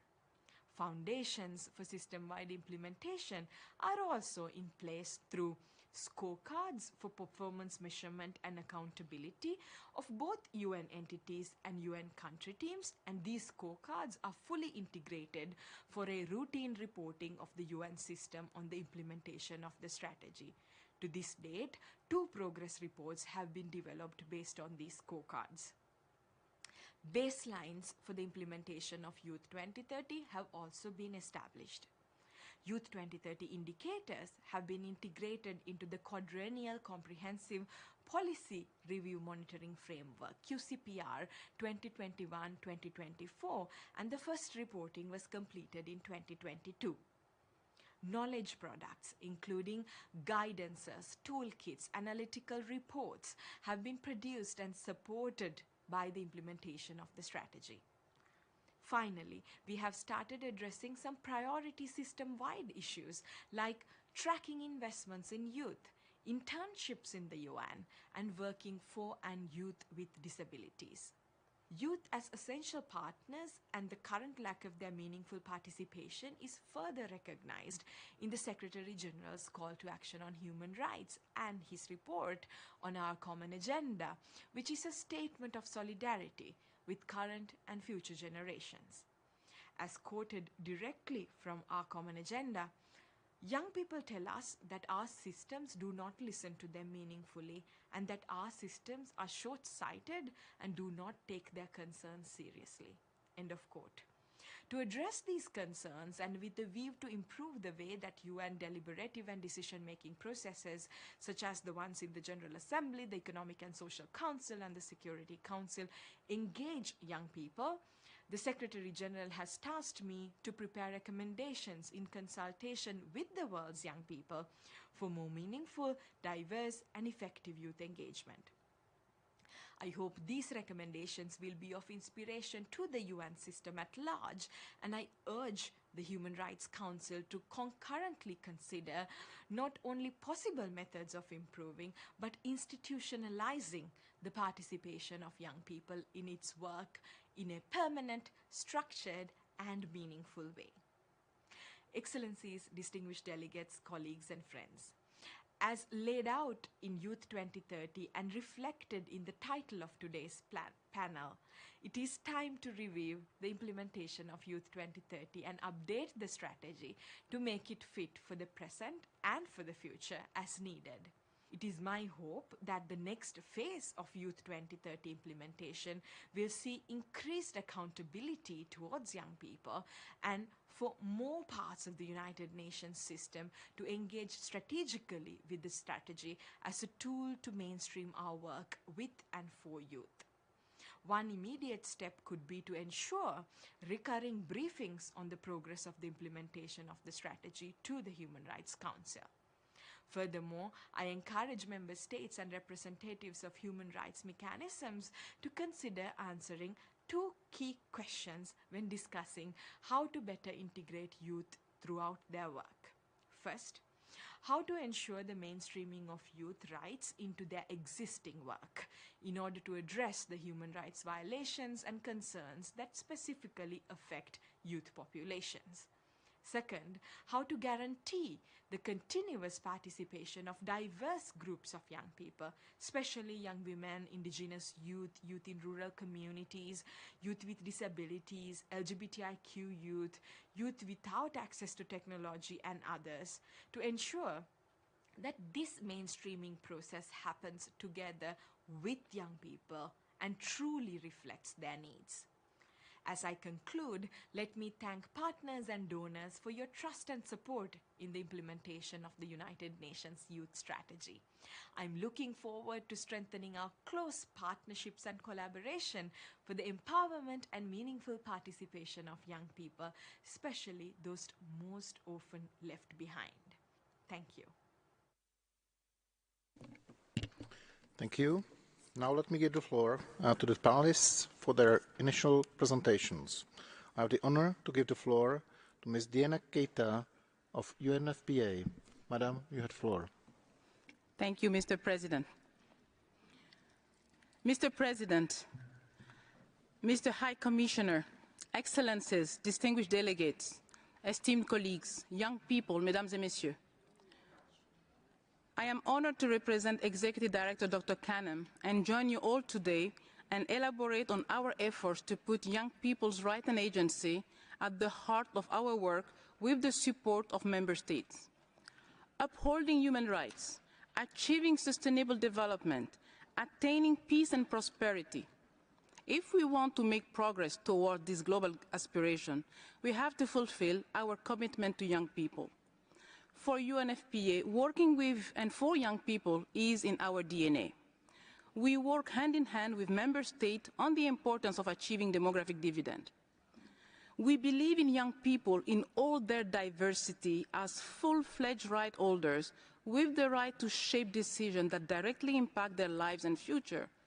We work on the conviction that every young people is entitled to a healthy, safe, and fulfilling life, free from discrimination and violence, investing in their health, including sexual reproductive health and right, education, empowerment is critical to sustainable development. By partnering with young people, we can drive positive social and economic development in their communities. In 2018, the UN launched the UN Youth Strategy, Youth 2030. It was the response to a demand by youth movement, member states, and other stakeholders for the UN to step up its work with and for young people.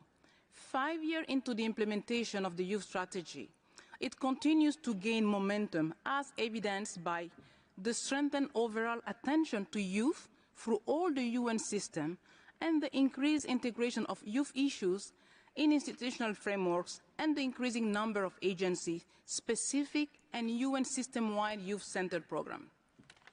UNFPA is proud to be a major contributor to the Youth 2030 agenda, including with our own strategic plan and related adolescent and youth strategy, My Body, My Life, My Word. However, strategy and frameworks remain words on paper if they are not put into action by our team and partner on the ground. Let me therefore share with you some concrete examples of our action in line with the youth strategy. In all the countries we work, we advocate for policy and investment in young people and adolescent girls, particularly their health and quality education, including life skills education, both in and out of school young people. These programs help prevent teenage pregnancies, gender-based violence, and harmful practices, such as female genital mutilation, which often result in loss of schooling and diminished life opportunities. The outcome of this intervention, together with soft skills, contribute to strengthening youth employability and ultimately a successful transition into adulthood. In all our programs, we join forces with youth-led and youth-serving organizations to ensure access to youth-responsive services. Those meaningful intergenerational partnerships help us build community resilience, social cohesion, and the promotion of gender equality. Together with the International Federation of the Red Cross and other 60 members organizations, we have championed the Compact for Young People in Humanitarian Action. The first of the kind addresses humanitarian response efforts, such as in Ukraine, and very recently in the response of the devastating earthquakes which struck Turkey and Syria this month.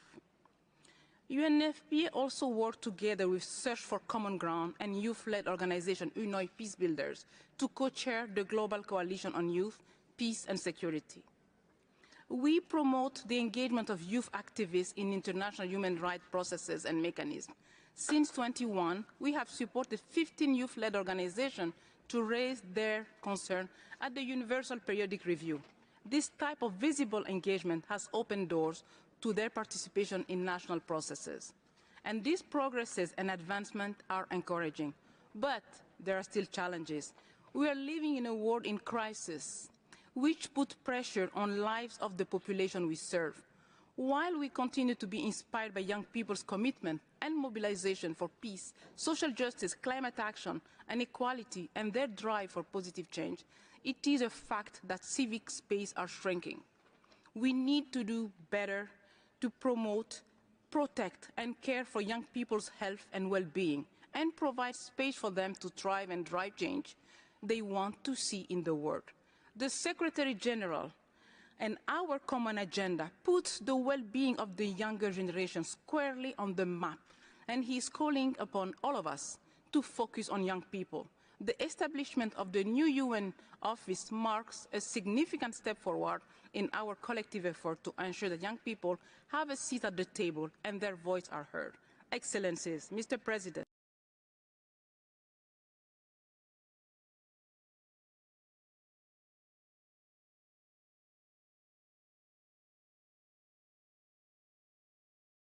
need to be involved in discussion on how normative frameworks can be applied and further developed to provide the specific human rights protection they need. While a youth forum to discuss development policy already exists at the ECOSOC in New York, a similar arrangement for the human rights pillar in Geneva could be considered. As the High Commissioner mentioned this morning in his statement, that he will endeavor, I quote, to promote advances in all human rights without distinction and in every region and across all UN activities, end of quote, we at UNFPA stand right by his side to help him achieve his noble goal in close collaboration with every member state. If we are to achieve a world with 8 billion of us can thrive and prosper, we must ensure cooperation at all levels, be clear on our duty towards the future in terms of intergenerational and multicultural dialogue, and focus on human rights and choices of the youth of the world. As we celebrate the 75th anniversary of the human rights, more than ever, we need to raise the voice of the vulnerable ones among the youth. Their own diversity is critical, as one size does not fit all, to allow them to grow and fulfill their potential as balanced and happy human beings. Je vous remercie de votre aimable attention. Thank you very much for your attention. Thank you, Madam. Now we will listen the video statement of Mr. Gilbert Hungbo, DG ILO.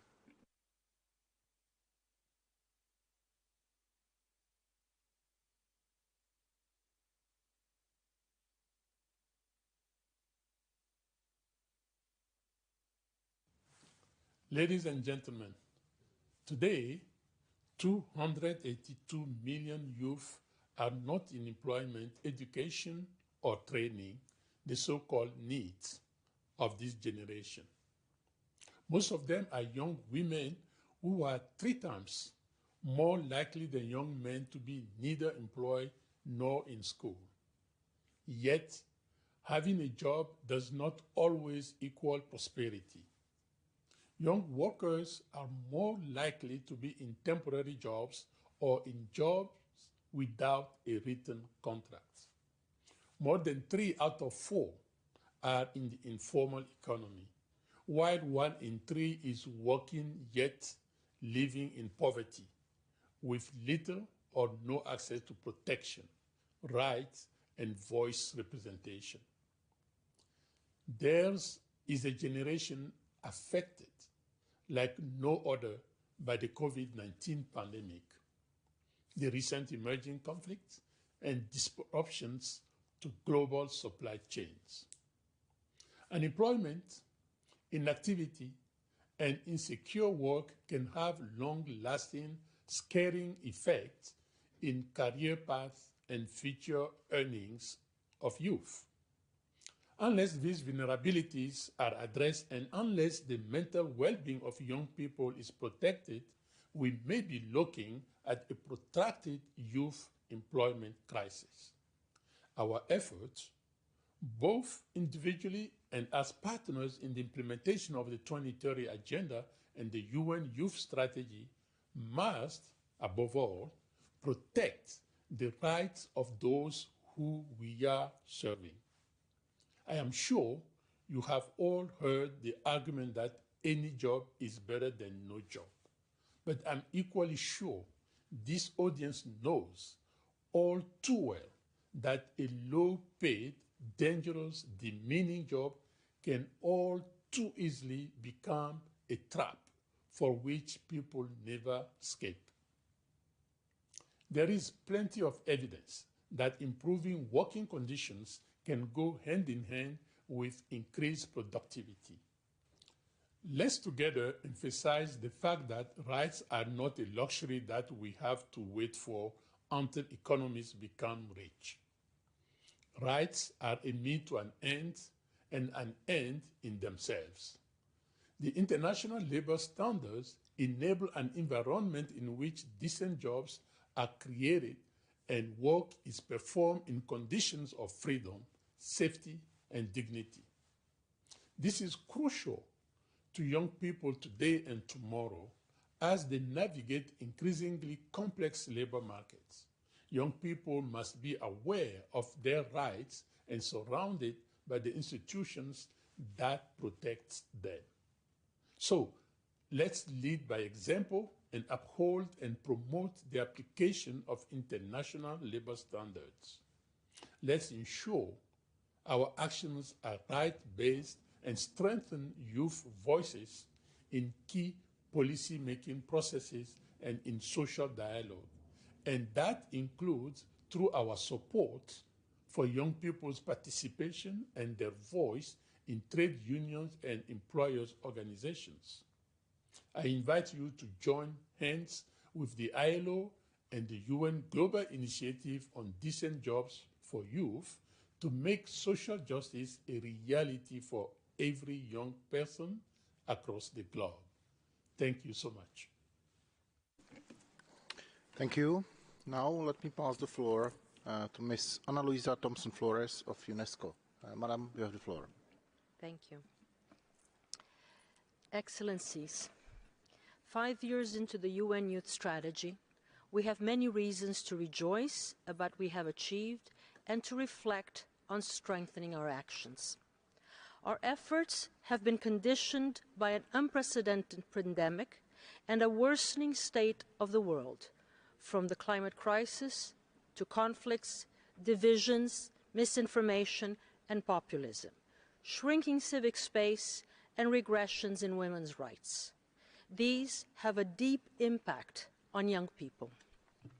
To take the example of political participation, people under the age of 30 are rarely found in parliaments, just 2.6% of the global proportion of members of parliament. On the other hand, 69% of people think that more opportunities for younger people to have a say in policy development would make political systems better. The United Nations is delivering on the strategy's priority areas, from education to employment, rights, health, peace building. We have deployed relevant responses together. Let me cite the UNESCO UNOCT project, Prevention of Violent Extremism through Youth Empowerment in Jordan, Libya, Morocco, and Tunisia, or the Education Plus initiative, empowering adolescent girls and young women in sub-Saharan Africa, implemented jointly by UNAIDS, UNESCO, UNFPA, UNICEF, and UN Women. In doing so, we are acting on the conviction that the engagement of young people is essential in and through all of UNESCO's field of action. UNESCO is working with its youth climate networks on new solutions for our planet. This is also what we are doing in our biosphere reserves around the world, where support youth-led initiatives that raise awarenesses of the environment and biodiversity while creating opportunities for local communities. Our World Heritage Youth Forum has, for 25 years now, brought together students and teachers, fostering intercultural learning and exchanges about heritage and heritage conservation. Through our media and information literacy program, we are also working with youth to build their capacities on using new technologies. Yet, more efforts are needed on the strategy's foundational areas, particularly on youth knowledge and engagement to achieve tangible policy impact. We should continue investing in youth research so that young people define their solutions, placing research at the core of policy processes and our actions, as we did for UNESCO's Youth as Researchers program, engaging 10,000 youth worldwide. It resulted in knowledge and recommendations, including on the right to health and participation in public life, which led to concrete member states' commitments. Youth knowledge production for policy processes is also underway through national and regional research initiatives. To support this at UNESCO, we also launched a global youth grant scheme to support youth research and impactful actions. I invite you all to join us. UN entities and member states still need to reinforce capacities to dialogue and work with young people in policies and programming in a free, active, and meaningful way. We have been doing so at UNESCO since 2017 and will soon launch an innovative toolkit for national stakeholders. Only by changing our institutional cultures will we be able to truly place young people at the core of our actions. As we look ahead, we must reinforce tailored approaches to realize the rights of young people. staying away from amalgamations that are blind to diverse identities, needs, and aspirations. We need to connect better with youth in promoting human rights and anti-discrimination. The 75th anniversary of the Universal Declaration on Human Rights is an occasion to do so. We must also leverage the opportunities provided by our common agenda, particularly the work on the Declaration for Future Generations and the Summit of the Future, to reverse systemic challenges that affect the rights of present and future generations alike. This must build on existing commitments to preserve the rights of present generations without endangering those of future ones. I thank you. Thank you, Madam. And finally, I have the honor to give the floor to Ms. Christine Saloom. Madam, you have the floor. Greetings to you. I would like to express my gratitude to share on this platform as a young person. My name is Christine Saloom, and I am representing a network of youth-led organizations under the umbrella of the International Coordination Meeting of Youth Organization, ICMEO. Through the engagement of young people in various constituencies, we are involved in the implementation of the World Programme of Action for Youth, the implementation of Sustainable Development Goals through the UN Youth Strategy, Youth 2030, Habitat 3, the implementation of UN Security Council Resolution 2250, and the implementation of UN System-Wide Action Plan on Youth. Speaking of accountability, I will touch base on the good practices, highlight some challenges, and propose ways to ensure accountability from the youth perspective, being part of the decision makers or the process, and holding leaders accountable for meaningful partnership is a way of driving youth accountability at all levels. Back in 2014, UN Secretary General Ban Ki-moon stated, "Accountability is essential to assess progress and achieve results. This should happen at the national, regional, and global levels. All actors, including government, the UN system, civil society, and the private sector, should be accountable for honoring their commitment. We need an inclusive, robust, yet flexible accountability framework. Consequently, accountability without support is a form of cruelty."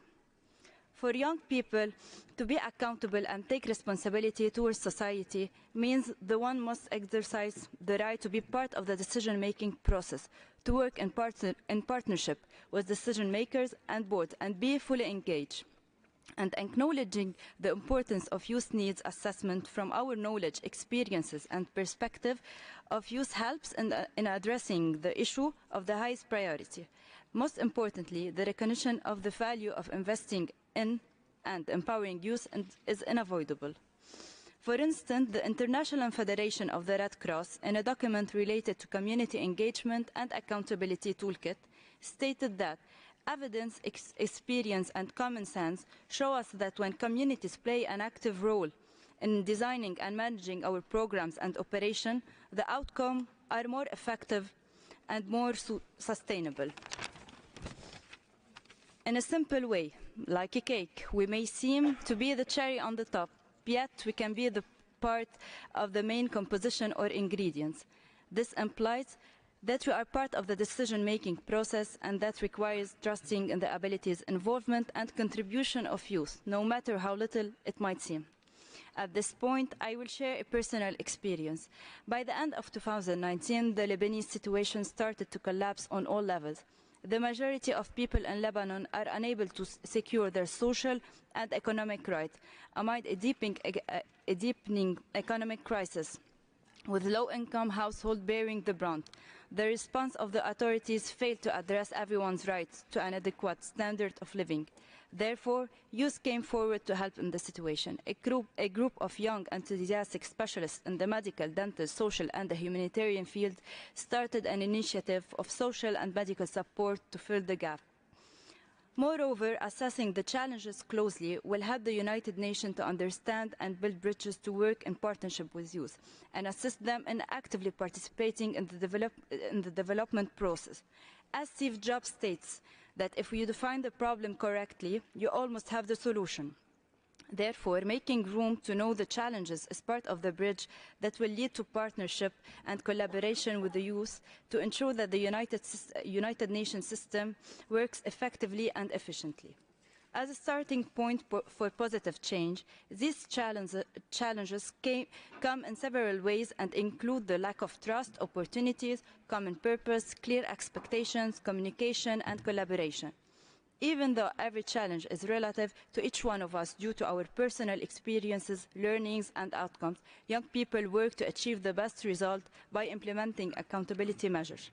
Youth accountability is part of the community engagement and the overall accountability that we need to achieve the Youth 2030 strategy. It is a way of working that recognizes and values community members as equal partners and the statement of working with and for youth. It makes sure their opinions are heard and used to design and guide the result and goals. For this, good practices of accountability can be viewed as shifting from what can I do to what we can do. With a we, it means inclusion and more opportunities, support, idea sharing, and capacity building. Each person has a unique role to play in making the paradigm shift. Each young person has an experience and an input. In some, meaningful participation is where young people are not considered beneficiaries but active participants and implementing partners. And by saying young people, we mean all kinds of youth. Young women, young people belonging to minority groups, refugees, stateless, and migrants. As per our recommendation, with the support of many youth across the world today, the UN must prioritize the following. Continuously encourage meaningful youth participation to bridge the gap between young people and decision makers, establishing spaces and making them accessible for young people and youth organizations to understand the perspective and challenges of young people, highlight the youth accountability experience and to build stronger systems for decision making. And finally, equal and equitable access to funding by youth organizations to build youth capacities and promote youth rights to ensure meaningful participation across all UN systems. More youth should have the opportunity to participate in the HRC processes and mechanisms. Thank you. Thank you. Excellencies, colleagues, ladies and gentlemen, we will now proceed with the first segment of the list of speakers. Let me remind you that all interventions from the floor are limited to 2 minutes, and I do apologize for being strict, and I hope for your understanding. The list of speakers is now closed. And now I give the floor to the distinguished representative of South Africa, Ms. Candid Kwaite Mashengo Dlamini, Deputy Minister of International Relations and Cooperation of South Africa. Madam, you have the floor.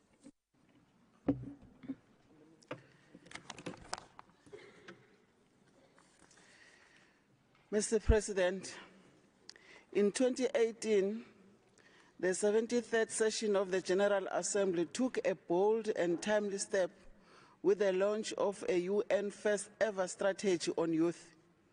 The Youth 2030 strategy recognizes the need to work with and for the youth of this world. Today, the global youth population is estimated at 1.3 billion. This is the largest generation of young people in history. Developing countries account for the largest proportion of this demographic, with more than 60% of the population of the African continent being under the age of 25. Mr. President, today young people are confronted with multiple of intersecting challenges which have been exacerbated by the COVID-19 pandemic that has disproportionately affected the youth and reverse progress made towards the implementation of the 2030 Agenda on Sustainable Development. As a result, the world is experiencing unprecedented level of unemployment, poverty, hunger, inequality, racism, and discrimination. Notwithstanding these challenges, young people are important agents of change. In the past 5 years, we have seen youth-led protests across all regions, fueled by rising unemployment, cost of living, poverty and inequality. In my own country, the youth played a key role in fight of human dignity, freedom and democracy against the pernicious apartheid government. The culmination in the June 1976 youth uprising. It is for these reasons that South Africa's National Youth Policy 2020-2030, which was developed in consultation with the young people, is inter alia underpinned by the principle of non-discrimination, social cohesion, diversity, gender responsiveness, and transparency. It is therefore important that young people are included. I'm really sorry for jumping in, but we have agreed on certain rules and principles, and one of them is 2 minutes speaking time. And I'm really sorry, I do apologize, but this is the rule which is going to be applied to everybody. Now let me pass the floor to the delegation of Cabo Verde on behalf of CPLP. Thank you.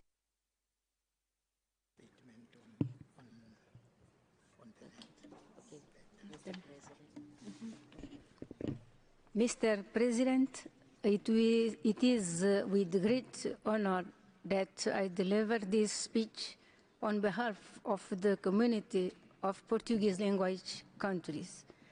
We share the vision of the United Nations Youth Strategy 2030.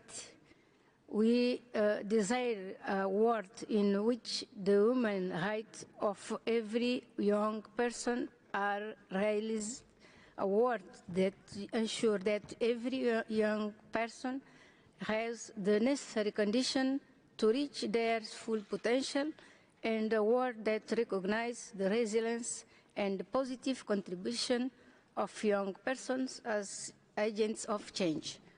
Conscious of the strategic role of young, there are several CPLP initiatives aimed at empowering youth and creating conditions to enhance their activity role in community. First of all, I wish to rally the approval of the CPLP into Charter in 2013, which realities our community's commitment to the sustainability of new generation, combating unemployment and job insecurity, promoting professional training, employment and youth entrepreneurship, and guaranteeing their participation in public decision making. Moreover, I wish to mention the creation of the CPLP Young Parliament in 2019 within the scope of the United Nations recommendation for the creation of space for reflection on citizenship and peace and the further development of democracy. Madam. I'm really sorry for jumping in again, but please, let's stick to the time allocated to each and every delegation. Now let me pass the floor to the delegation of Uzbekistan, speaking on behalf of a group of countries. You have the floor. Thank you, Mr. President. I have the honor to deliver this statement on behalf of the members and observers of the Organization of Turkic States. Young people have an enormous capacity to transform the world for the better. Promotion of the rights of young people to education, employment, and health will help achieve peace, security, justice, climate resilience, and sustainable development for all. Yet globally, young people face numerous challenges to realize their potential and human rights. We note with satisfaction the Council's recent resolutions on the human rights implications of the COVID-19 pandemic on young people and on youth and human rights. Organization of Turkic States recognize the value of investing in and empowering youth. Human rights education equips them with the knowledge to advance their rights. Youth platform established in 2017 strengthens coordination and cooperation among more than 100 youth organizations of the Turkic states. Young leaders forms enables to prepare the future leaders of Turkic states with an increased awareness of social problems. The organization announces 2022 as the year of support for youth initiatives in the Turkic world. And in this year, we are planning to hold the International Congress of Science and Innovation of the Youth in the Turkic world. In the framework of the United Nations Youth Strategy, Youth 2030, Turkey proposed to establish a youth center in Istanbul. I thank you. I thank you for your speech and for respecting the others. Now let me pass the floor to the delegation of Lithuania on behalf of a group of countries. Thank you, Mr. President. I have the honor to speak on behalf of the Nordic Baltic countries, Denmark, Estonia, Finland, Iceland, Latvia, Norway, Sweden, and my own country, Lithuania. Today we see active, determined, and concerned young people. The international community has an obligation to provide a safe and prosperous future for the next generation. But the main global urgencies remain, including armed conflicts, climate change, disparities in education and employment, both within and between countries, digital inequalities, and social exclusion of vulnerable groups. In order to make progress on these issues, we fully support the UN Youth Strategy, and we are determined to continue engaging and working for and with youth. As a next step for tangible results, we see the need for strengthening cooperation among the private sector, governments, and civil society. Only by working together, we can provide platforms for young people to express their concerns and participate in decision-making processes. Furthermore, we believe it is important to provide opportunities for active youth participation in the labour market and ensure increased youth employment without any discrimination or age-related exploitation. It would allow young people to improve their skills and balance labour demand. Our goal is to hear, learn, and work together with youth. We are looking forward to engage in further implementation of the UN Youth Strategy. I thank you. I thank you, Excellency. Now let me pass the floor to the delegation of the European Union, speaking on behalf of a group of countries. Thank you. I have the honour to deliver this statement on behalf of India, the EU and its member states, as well as a group of other countries across the regions representing 87 countries in total. We welcome the focus of this year's discussion. Young persons are powerful agents of change for our societies. We recognise the significant contribution of young persons towards building a more inclusive, just and sustainable future. Young persons worldwide are essential partners in the implementation of the 2030 Agenda, the Paris Agreement, Women, Peace and Security Agenda, the World Programme for Human Rights Education, as well as the 75th anniversary of the Universal Declaration of Human Rights. Global crisis and instability disproportionately impact young persons, especially girls and young women who increasingly face multiple and intersecting challenges. The climate crisis and the COVID-19 pandemic have exacerbated gender inequalities and increased the digital divide in education. We call for a digital transformation in education that ensures access to inclusive quality education for all. We also call for the promotion of full, equal and meaningful participation of young persons, including girls and young women, young persons in vulnerable situations, and youth organisations in decision-making at all levels. We stress the need for the protection of young activists and human rights defenders. Only by engaging and working for and with youth, supporting them in standing up for their human rights, and creating the conditions allowing them to play an active role, can we achieve enduring peace, security, climate resilience and sustainable development for all. Thank you.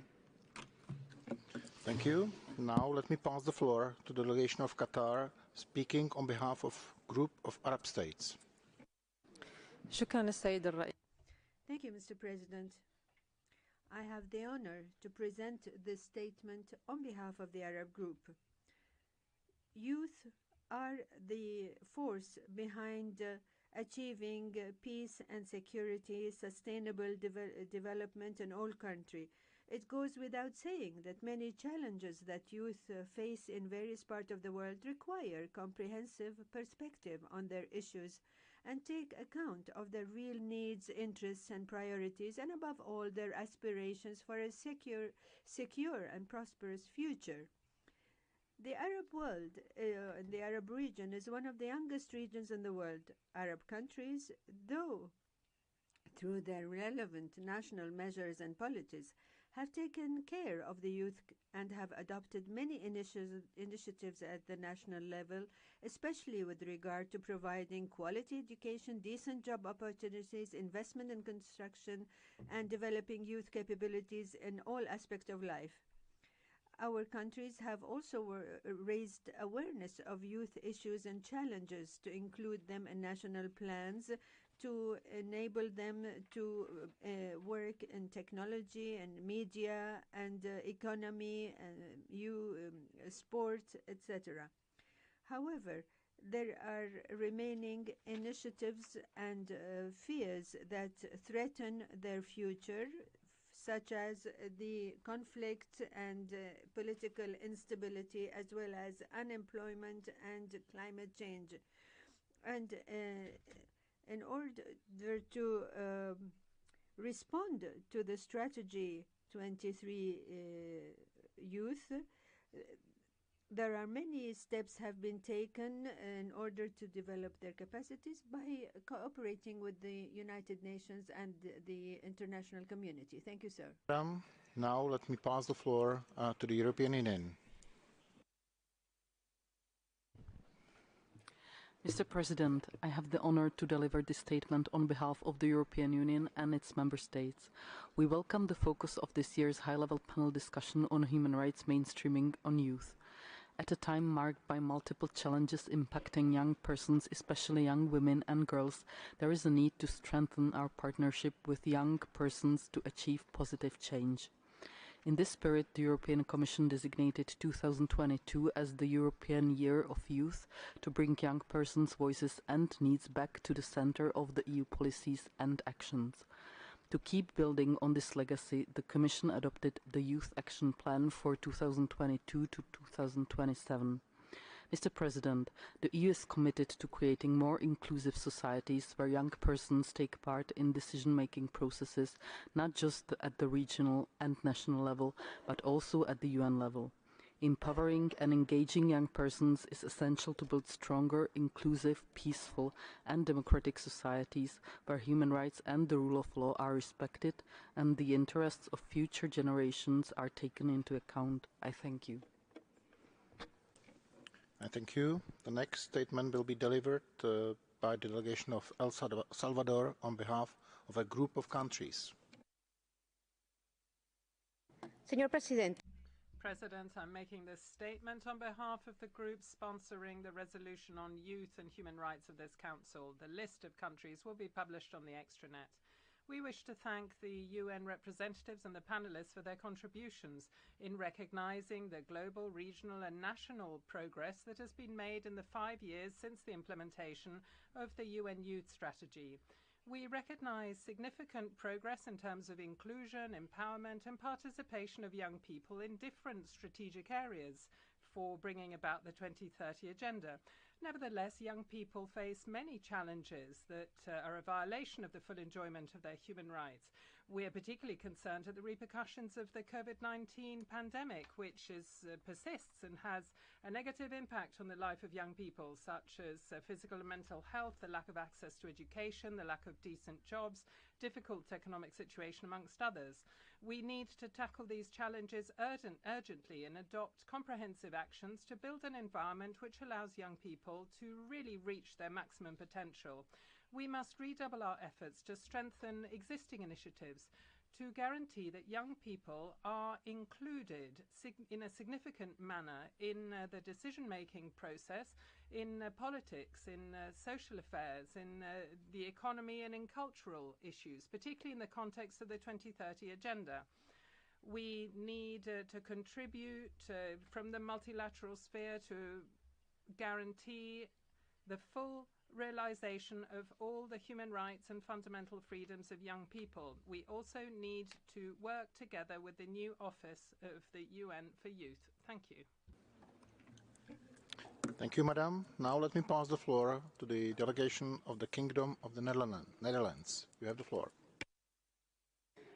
Excellencies, esteemed panelists, ladies and gentlemen, thank you for your valuable contributions today. The Kingdom of the Netherlands aligns itself with the EU-India joint statement. Young people will live the longest with decisions made by today's policymakers. The Netherlands therefore believes that young people should be structurally and meaningfully included in international policy making, including throughout UN processes and at UN fora. This implies we work with them as leaders, partners and beneficiaries, that we attentively listen to what matters most to them, that we take their views, concerns and suggestions into account in our policies, strategies and programs. This is why we actively work together with youth and our Dutch youth UN representatives to incorporate the voices of youth in all our policies and multilateral contributions in a most meaningful fashion. This collaboration entails the continuous engagement of youth representatives in consultations, negotiations and policy making. Meaningful youth participation involves more than cooperation and consultation with youth organizations and youth representatives on matters that feature high on our agenda.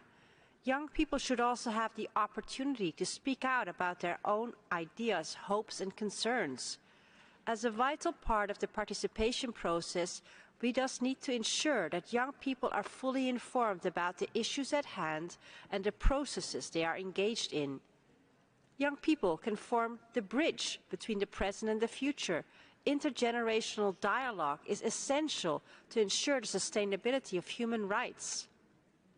This demonstrates how critical it is to not only include young people in our conversations now, but to also advance the inclusion and interests of generations yet to come. I'm proud that our Youth at Heart strategy Thank you very much. Let me remind you about the buzzword 2 minutes. Please, please. Now, I would like to invite the delegation of Qatar. You have the floor, Madam. Thank you,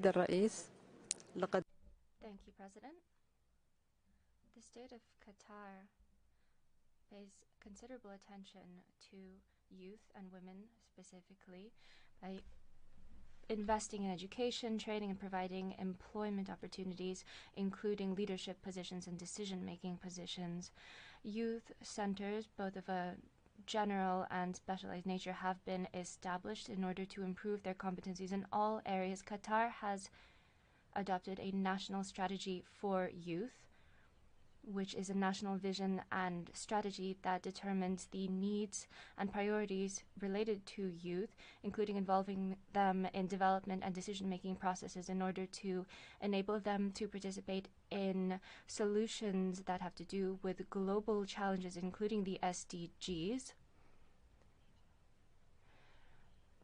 and the Reach Out to Age project. Since 2009, we have been organizing youth empowerment conferences in the framework of Qatar's initiatives to support youth at the regional and international level. The Silatek Foundation, created by Sheikh Moza bin Nasser, is also empowering youth both socially and economically by providing them with opportunities and resources to create and develop their own enterprises.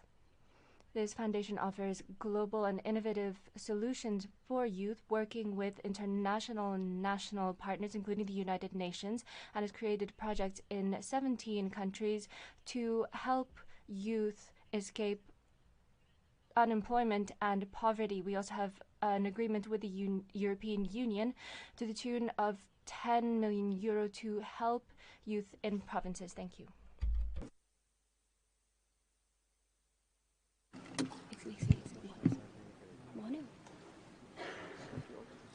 Mr. President, Nepal appreciates for convening this year high-level human rights mainstream panel focusing on youth and thanks the distinguished speakers and panelists for their insightful remarks. The United Nations Youth Strategy launched in 2018 has recognized the strength of youth's view, insights and ideas and their inclusion in the works of the UN system.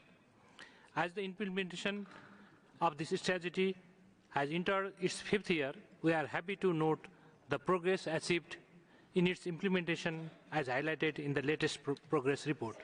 Mr. President, youth are the agents of change and are the leaders of tomorrow. Their meaningful engagements in the global agenda at present would contribute to the prosperity of the future generation. Having said this, the impacts of the pandemic and other multiple crises, including the economic crisis, have been posed unprecedented setbacks on the progress made so far. The rise in unemployment, deepening global poverty, widening inequalities, among others, have disproportionately impacted the enjoyment of youth's right in the developing countries, in particular the LDCs. It has also affected their mental health and livelihood. Mr. President, in Nepal, we have developed a Youth Vision 2025 with the objective of making the Nepalese youth strong, competent, competitive, and self-reliant to build a modern, just, and affluent Nepal through their meaningful participation and promotion of their leadership capacity. We underline that the implementation of Youth 2030 should continue towards empowering the youth with due focus of addressing the ongoing global challenges and also ensuring their meaningful inclusion for the attainment of the 2030 agenda so far further sustainable development. I thank you. Thank you. Now let me pass the floor to the UN Women.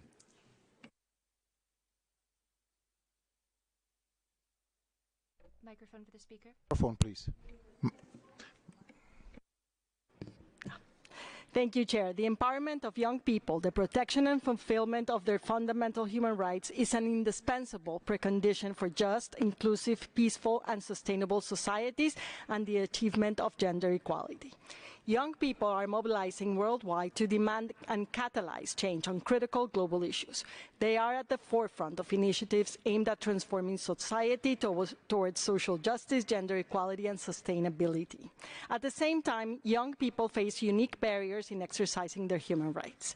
UN Women acknowledges these barriers and the importance of approaches that value co-creation, dialogue, shared perspective, and centering the voices of historically excluded groups. Youth leadership, especially for women and girls, in all of their diversity, is well aligned with UN Youth 2030 strategy, which aims to scale up global, regional, and national actions to meet young people's needs, realize their human rights, and increase their agency.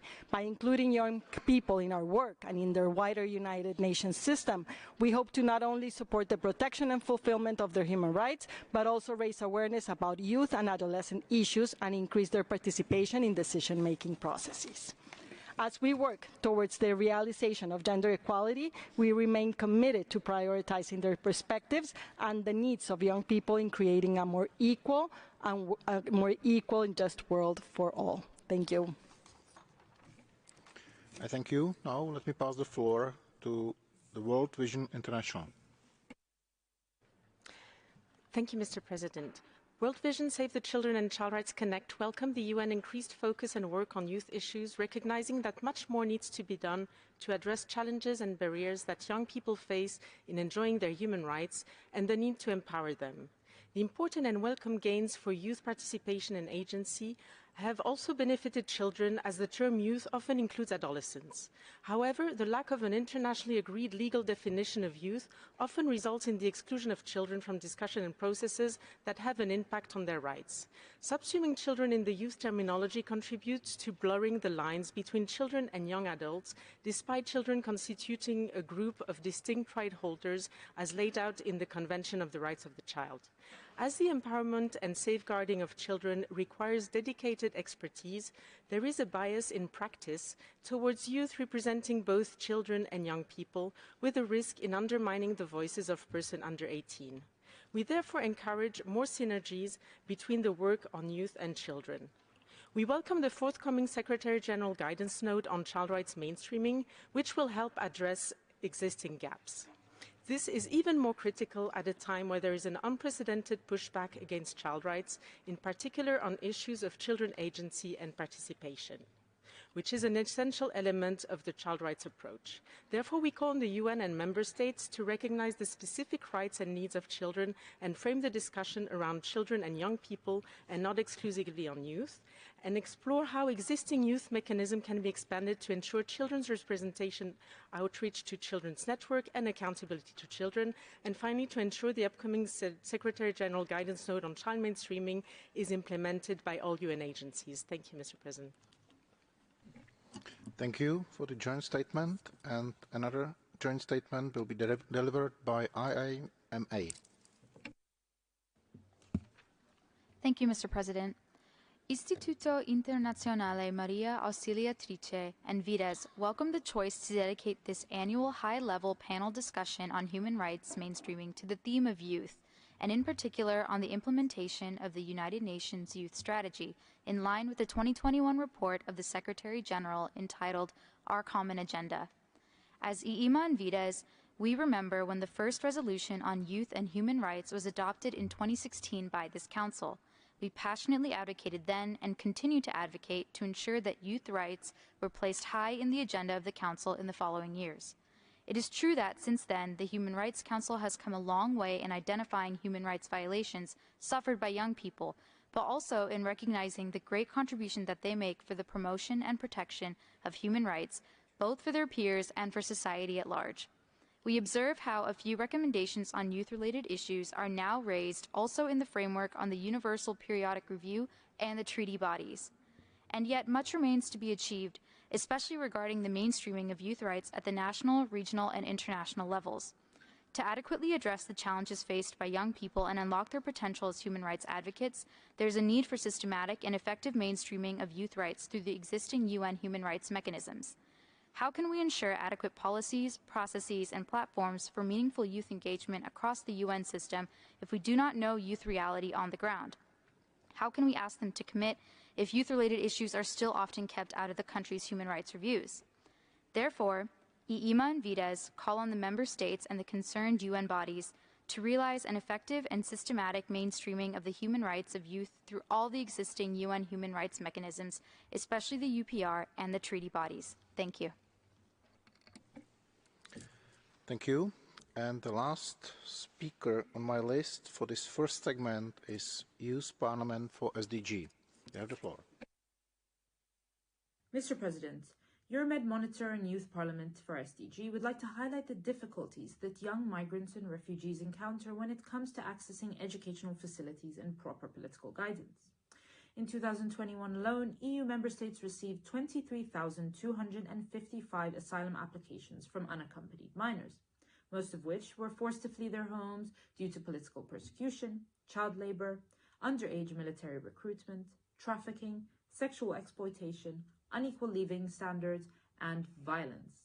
In most cases, unaccompanied minors who are seeking asylum do not have access to education and are exposed to harsh living conditions such as detention centers and foster care services, where they are unable to access human rights institutions. Due to these restrictions, young migrants are either unable to identify their basic rights or fear political persecution, which hinders their ability to advocate for their rights in institutions such as the United Nations. The cases of these minors are especially concerning as they are already suffering previous trauma, discriminatory treatment, unequal educational opportunities, and often lack civic engagement whilst they are in the process of receiving their refugee status in completely foreign countries. These young migrants and refugees are at the heart of human rights violations in Europe and should have access to a platform to be able to engage with policymakers, member states, and international organizations to address the concerns they have. Euromed Monitor and Youth Parliament for SDG stressed that in the process of strengthening the implementation of the United Nations Youth Strategy, young migrants are given the priority in decision-making to ensure they receive equal opportunities and are provided with the attention and safety assurance needed to integrate the youth with the work of the United Nations. Thank you. Thank you. As I've indicated already, we have exhausted the first segment of the list of speakers. So we will now proceed with the second segment of the list of speakers, but please keep in mind that 2 minutes limit remains in place. I give the floor now to the delegation of Niger.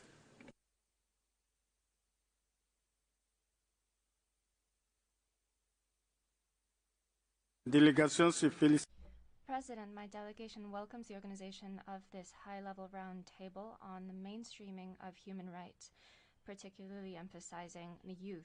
In Niger, where over 49% of the population is under 15 years of age, and the 15 to 35 age group amounts to over 72% of the population, the issue of the youth is of central importance in the governmental policies. Since his accession to head of state, the President of the Republic, His Excellency Mohamed Bazoum, is personally involved in encouraging the significant segment of the population, specifically emphasizing girls, to participate effectively in the process of socioeconomic development and political governance through access to high-quality education for all, the promotions of creativity, merit, civic responsibility, and citizenship. The actions taken to develop human capital in Niger also involve protecting and strengthening the capacity of the youth through adopting the National Youth Policy and its strategic plan, territorial activities in centers of promotion of youth, and strengthening access for youth in rural and urban areas. All of these actions prove the interest that Niger is investing in youth and its intention to continue to take efforts to enable them to play a role of social transformation and change, peace building, and stability. To conclude, we commend the progress made in the framework of the UN Youth Strategy, and we call on the international community to revitalize its global efforts to support youth at all levels and to achieve the goals set. I thank you. Thank you very much. Of Jamaica.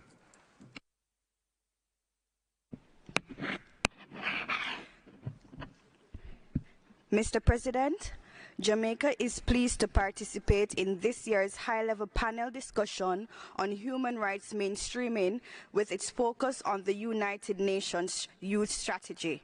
We believe that our youth are torchbearers for realizing national development and the sustainable development goals for the future we need. This belief underpins the policy programs undertaken by Jamaica and aims to increase opportunities for our youth. These programs include the Jamaica Youth Ambassadors Program, the Youth Advisory Council of Jamaica, the National Youth Parliament of Jamaica, and the Global Jamaica Diaspora Youth Council, to name a few. Mr. President, we are cognizant of the disruptions induced by the COVID-19 pandemic to youth's learning, employment opportunities, and their participation and involvement in the society and the economy. This stark reality should accelerate our collective actions and renew our commitment for youth mainstreaming, ensuring that no youth is left behind. Jamaica recognizes that when youth are provided with opportunities, they repeatedly demonstrate and bring their creativity and innovation to national discourse and policy formulation. It is within this context that Jamaica held a historic sitting of the first all-female youth parliament involving women aged 18 to 25 on the 21st of February. This initiative is aimed at cultivating young women's interest in public leadership and equipping them with the knowledge, skills, and networks as youth leaders. We encourage the UN to continue frequent impact assessments of the UN Youth Strategy. We remain committed to this important agenda and anticipate the great work Thank you very which much, lies Madam. ahead. The rules Thank you. apply also for Jamaica. Now let me invite the delegation of Malawi.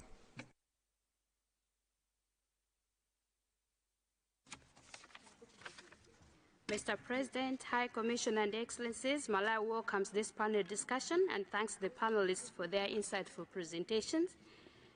As we all acknowledge, the youth constitute the greatest proportion of the world's population. Consequently, as Resolution 5117 of this Council emphasized, member states should ensure that they do not leave behind the majority of the citizens of the world in their development agendas. Further, reality has demonstrated that the youth are one of the most vulnerable demographic groups world over. We should therefore do all we can to ensure the respect, protection, and fulfillment of all human rights of our young persons, including civil, political, economic, social, and cultural rights. The need to include the youth in every layer of our development agenda is even more paramount as we face mounting challenges such as COVID pandemic, climate crisis, and conflicts. Resolution 5117 stresses that states should promote new initiatives for the full, effective, structured, sustained, and meaningful participation of young people in the relevant decision-making processes in political, economic, social, and cultural spheres, including in designing and implementing various policies, programs, and initiatives. In this regard, Malawi ensured effective youth participation in the development of our National Development Blueprint, Malawi 2063, and we continue to ensure their involvement in the implementation of the development agenda and other initiatives. We continue to empower the youth through education, skills development, and access to economic opportunities. We remain committed to working with the young people and other stakeholders to ensure that the voices of young people are heard and their rights and needs are addressed in every cycle of our national development agenda. Thank you. I thank you. Now let me invite the delegation of Burkina Faso.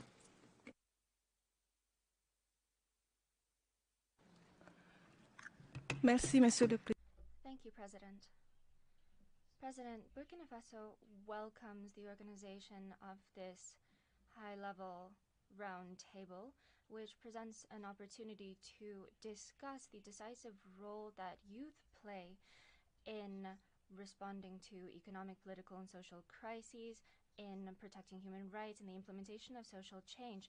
Burkina Faso is aware of the challenges related to the promotion of the rights of youth and their involvement in developmental processes, and has introduced policies in accordance with the UN strategy for the youth in order to empower them and strengthen their capacity to respond to adversity. It's in this spirit that we've adopted and implemented a national strategy for employment 2021-2025, as well as a national strategy for the promotion of youth entrepreneurship and operational plans of action. We also have programs combating poverty and encouraging development of youth. In order to ensure that the voice of the youth is heard and that we build a peaceful, just, sustainable world, the government has implemented a project for the promotion and protection of young peace builders and young human rights defenders, which has enabled numerous young human rights defenders to be equipped and educated on human rights in the context of the fight against terrorism, especially on mechanisms for the prevention and sanction of torture and forced disappearances. To conclude, Burkina Faso recommends, when planning future actions for the UN strategy for the youth, that we develop actions to combat the enlistment of youth in terrorist groups. I thank you. Merci à vous. Now we will hear the statement by the delegation of Food and Agriculture Organization of the United Nations.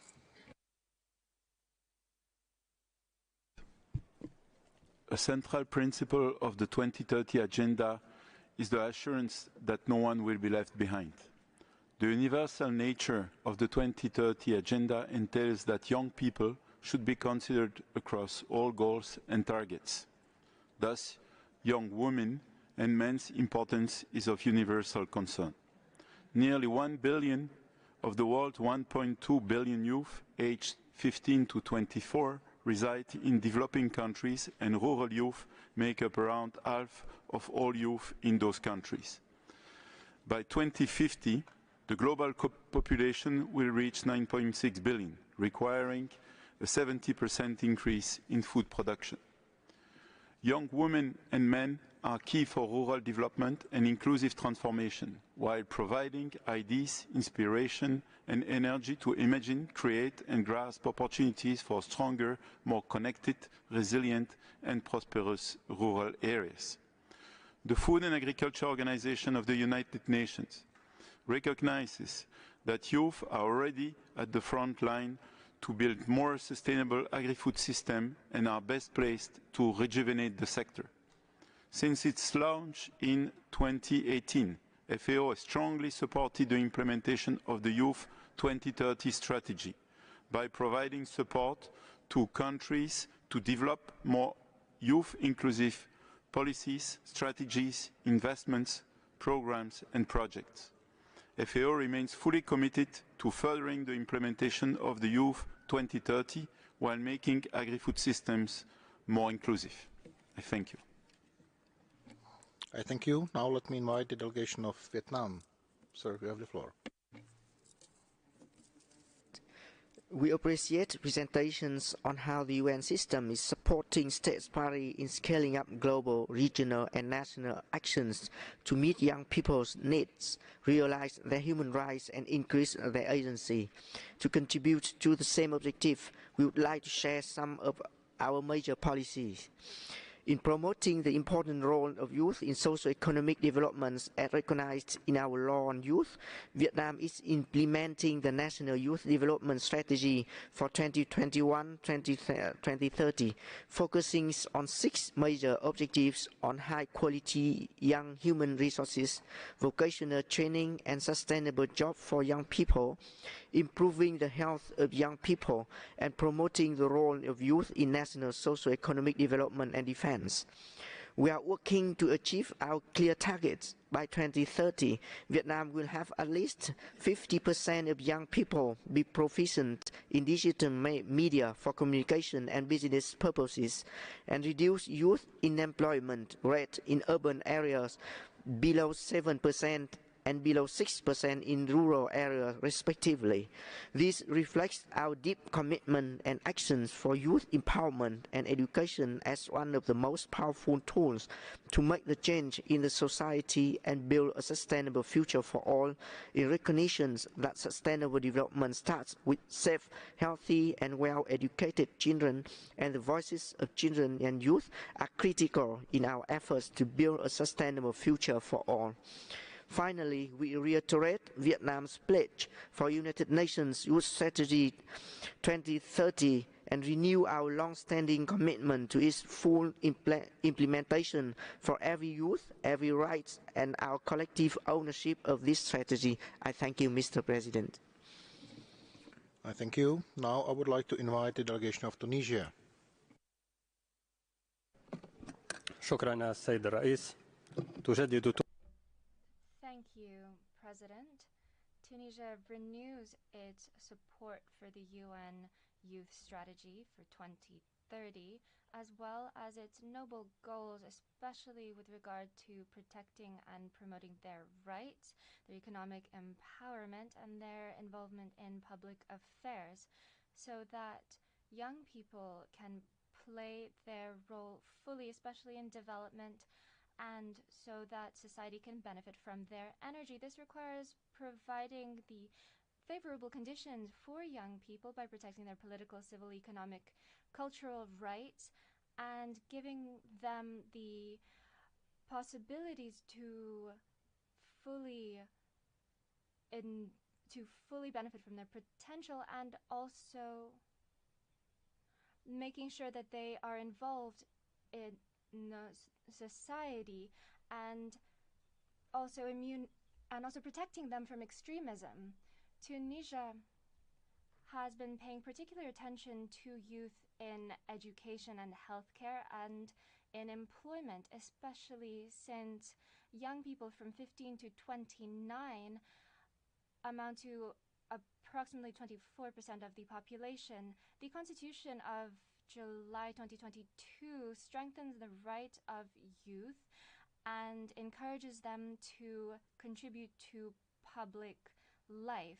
The empowerment of youth is one of the priorities of our 2023-2025 development plan, as well as a number of other sectoral strategies related to education, professional training, and employment, the encouragement of initiatives as well in education, in reforms, It is also important to strengthen confidence and trust, and that is how we will move towards the future. Thank you. Delegation of Thailand.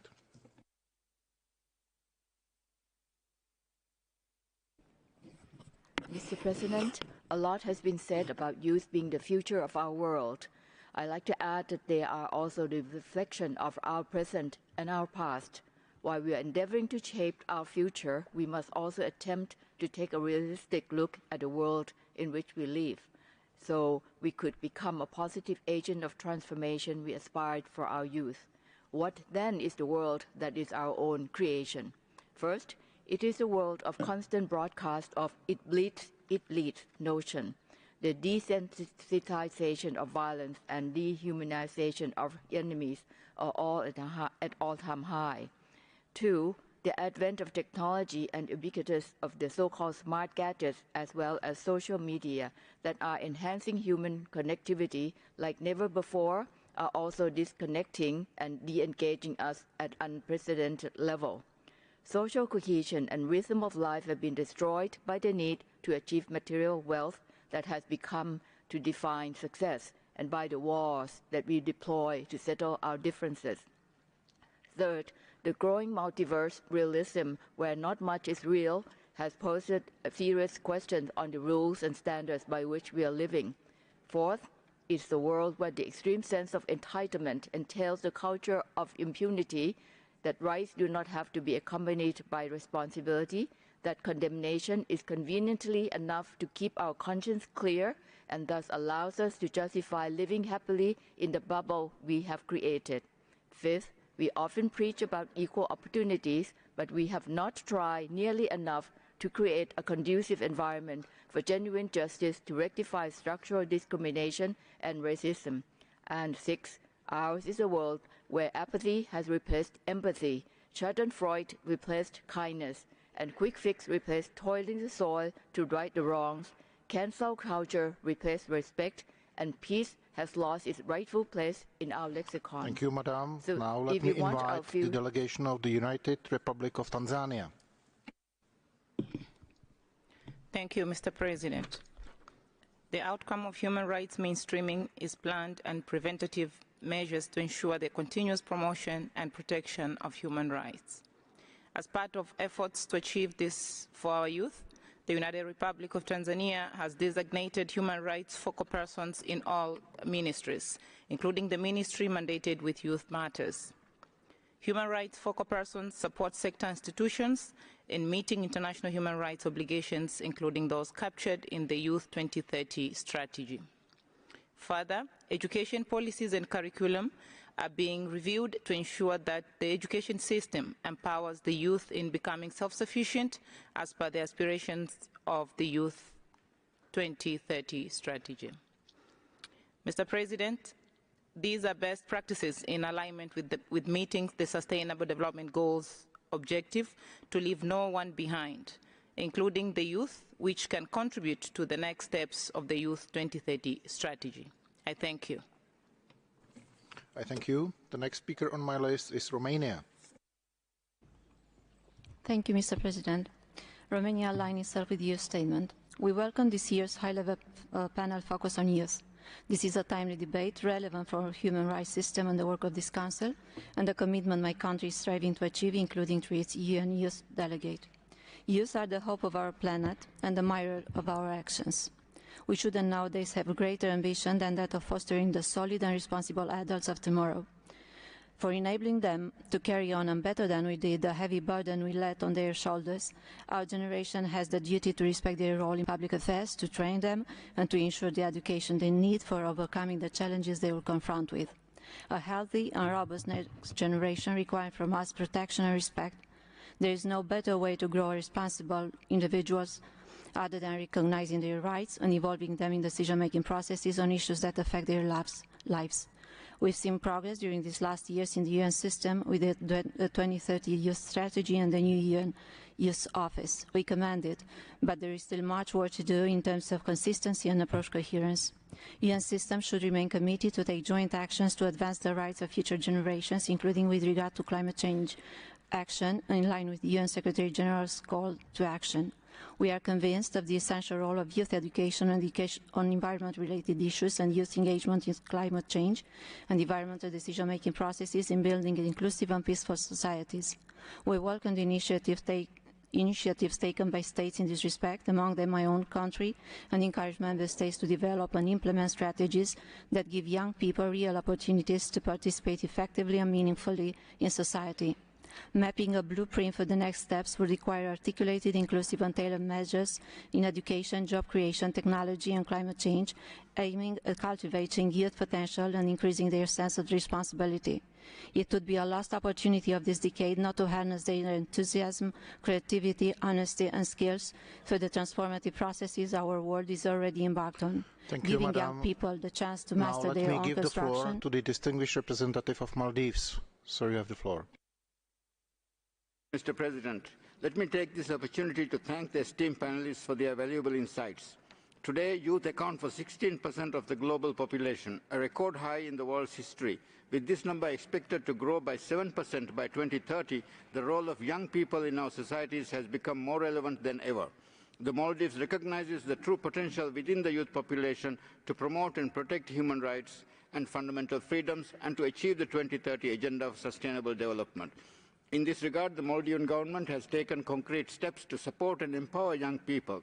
We have invested in the education of young people by launching the free degree program in 2019, an initiative that has produced over 6,000 graduates to date. Numerous projects have also been launched by the current administration to nurture the creativity and skills of young people. The Maldives also commends the work undertaken by the Office of the High Commissioner for Human Rights to ensure universal right-based participation of youth within the United Nations system.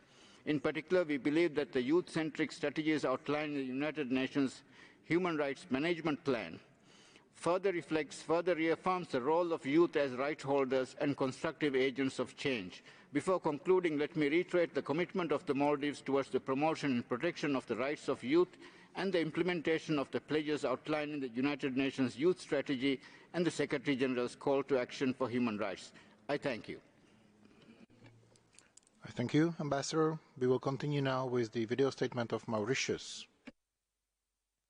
Thank you, Mr. President. The young today make up 16% of the world's population, and by the end of this decade, that will be 25% of the world's population. More than 60% of that youth live in Africa, which in essence means that Africa houses 10% of the young people in the world. Africa, therefore, must remain central to youth development programs which are being elaborated, particularly when it comes to ensuring that these leaders of tomorrow are at par with their counterparts in other regions of the world. We must be able to build a conducive environment for young people, one that provides them with health and education facilities, with secure environments, with access to the internet and digital skill development, amongst others. Mauritius, for its part, provides free education up to tertiary level, free healthcare facilities in all public institutions, free transport for school and university students on a non-discriminatory basis. We have adapted our education system to current crises, such as COVID-19, and to the climate change. And we are incrementally digitalizing the learning process. We engage young people in public affairs with competitions such as the Model United Nations and the Youth Parliament being held. Government equally empowers the youth by economically helping them with the Youth Empowerment Program, whereby university graduates can work in government institutions. Mr. President, given the significant digital divide between Africa and the rest of the world, we would like to ask the panelists in what ways they propose that international institutions work together to support the Youth Strategy 2030 in this direction. Thank you, Mr. President. Thank you. Now let me invite the representative of European Youth Forum. Mr. President, my name is Andreea Scrioșteanu and I'm a board member of the European Youth Forum, the democratic platform representing over 100 youth organizations and 40 million young people across Europe. We welcome the high-level discussion and the commitment to advancing youth rights. In times of crisis, young people are often overlooked, but our generation is among the first to respond and lead global movements. Yet, Human rights violations, climate and humanitarian crises, and a lack of accountability mechanisms are contributing to widespread inequalities, from poverty, youth unemployment, declining mental well-being, or discriminatory acts against us. We welcome the UN Secretary General's common agenda, notably the commitment to remove barriers to political participation, as well as the Human Rights Council resolution on youth rights, establishing the biennial youth panel that was adopted last year. Young people continue to face obstacles in accessing decision-making spaces at all levels. In the last 10 years, the well-being of young people has not been accounted for. We are witnessing a dramatic decline in their individual rights and blatant threats to their freedom of speech and assembly around the world. Mr. President, what actions are being taken to ensure the safe, meaningful, and accessible participation of young people across the world in UN spaces? Based on our recent mainstreaming study, we are also concerned that within the existing UN human rights mechanisms, notably the treaty bodies, universal periodic review, and special procedures, only 1% of the total number of recommendations made are specific to young people. Steps must urgently be taken in line with the UN Youth Strategy to ensure that the rights of young people are mainstreamed across all three pillars of the UN, including in the development of the UN Youth Office. Mr. President, in the absence of an international legal framework on youth rights, what efforts are being made to ensure that young people's rights are accounted for in existing human rights mechanisms? Thank you very much. Thank you. Now let me invite Réseau Unité pour le développement de Mauritanie. Thank you so much, Mr. President. We welcome the high-level discussion. Human rights mainstreaming is a key component of human rights-based approach, which places human rights at the center of development, governance, and decision-making. It is also an important tool for achieving the Sustainable Development Goals, SDGs, and promoting social and equal justice. Xenophobia and discrimination against young migrants are unfortunately common in Northern Africa.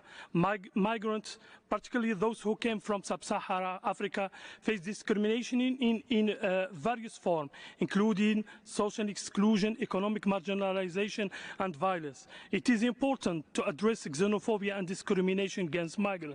Governments should work to create policies that protect the right of migrants and provide them the opportunity for economic and social integration. Additionally, education and awareness campaign can help to reduce prejudice and promote tolerance and acceptance of diversity. Mr. President, we call North African countries to implement laws that protect migrants and mainstreaming human rights. Young migrants, sub-Saharan, are our brothers. Keep them safe. Thank you. I thank you. And since we've received only 2 requests from the NGOs, and you've been very disciplined, I can now accommodate additional requests for the floor from the delegation of Algeria. Sir, you have the floor.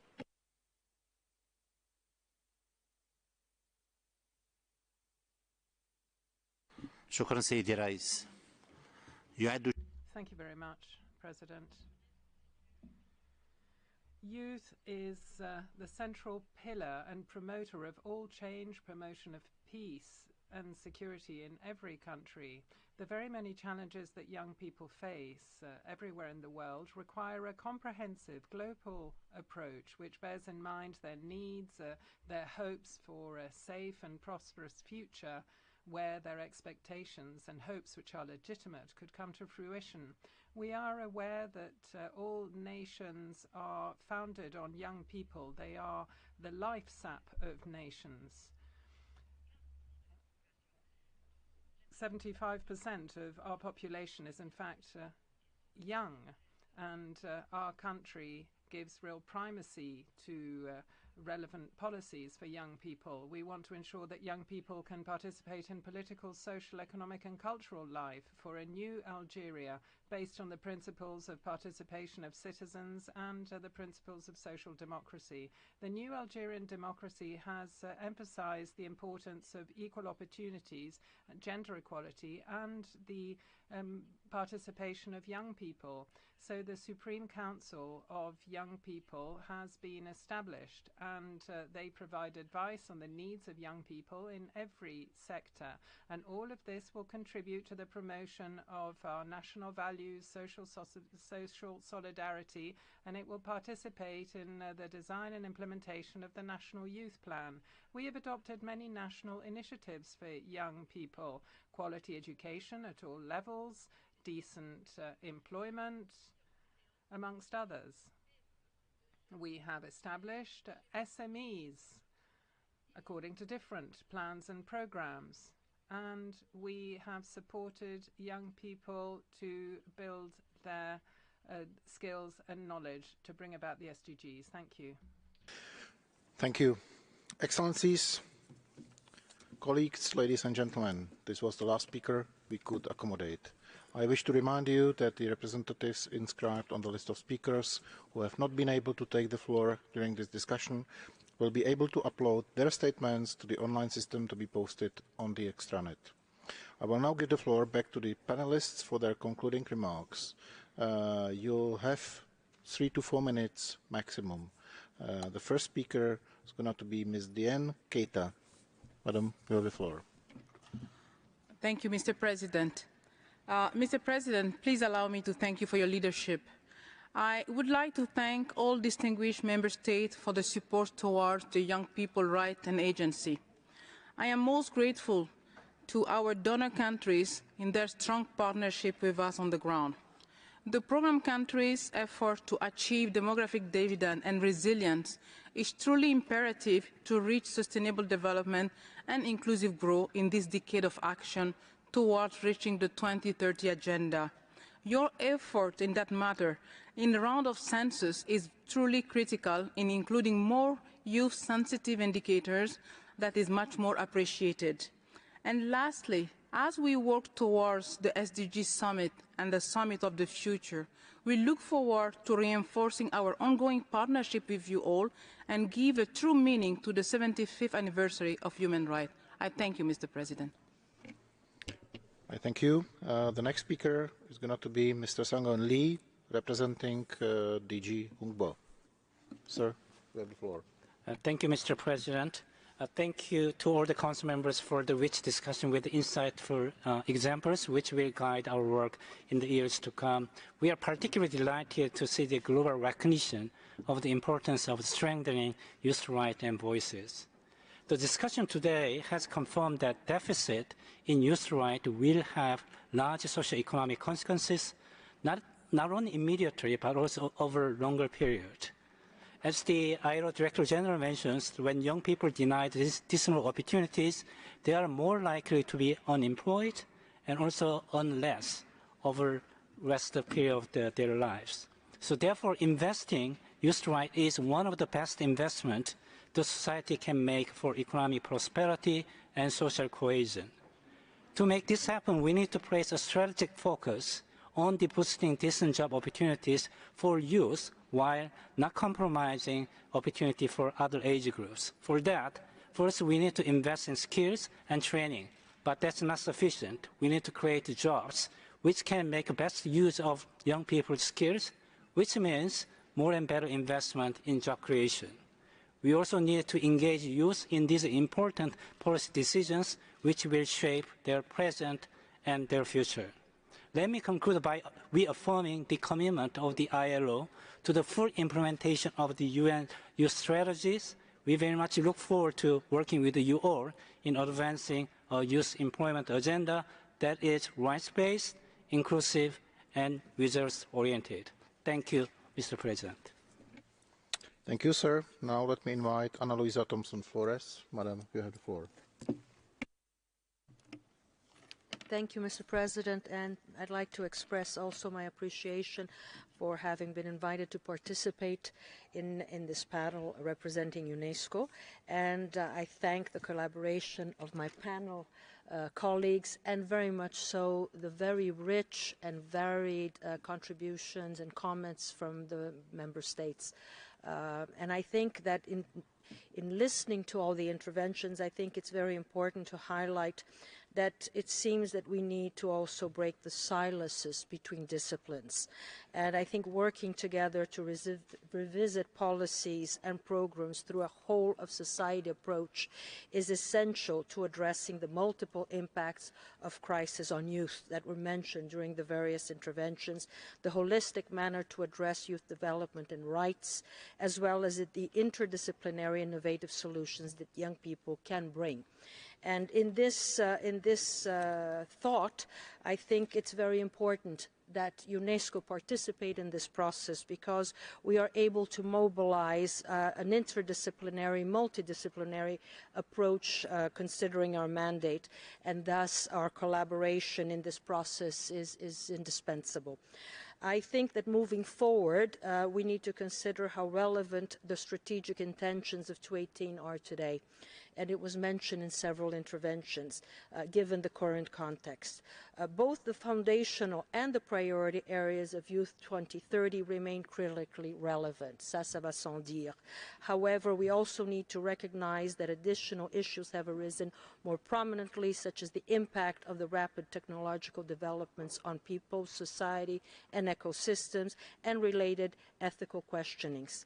And after the pandemic, the need to address the digital divide, as was mentioned particularly in the field of education. I think that we must also leverage the opportunities provided by our common agenda, as was mentioned on different occasions during the various interventions of my panel colleagues and of the member states, particularly the work of the Declaration for Future Generations and the Summit for the Future. As UNESCO has stated, to its contributions to the process, we need to make sure that the declaration is an ambitious and strong normative instrument to reverse the systematic challenges that stand before present generations and will impact future ones. Last and definitely not least, youth have to have a leadership role in the conversation, based on the UN's firm conviction in young people as change makers to the present and for the future, having proven time and again to be a source of consciousness and responsibility. Thank you. Thank you. Now, let me invite Christine Salom to make final remarks.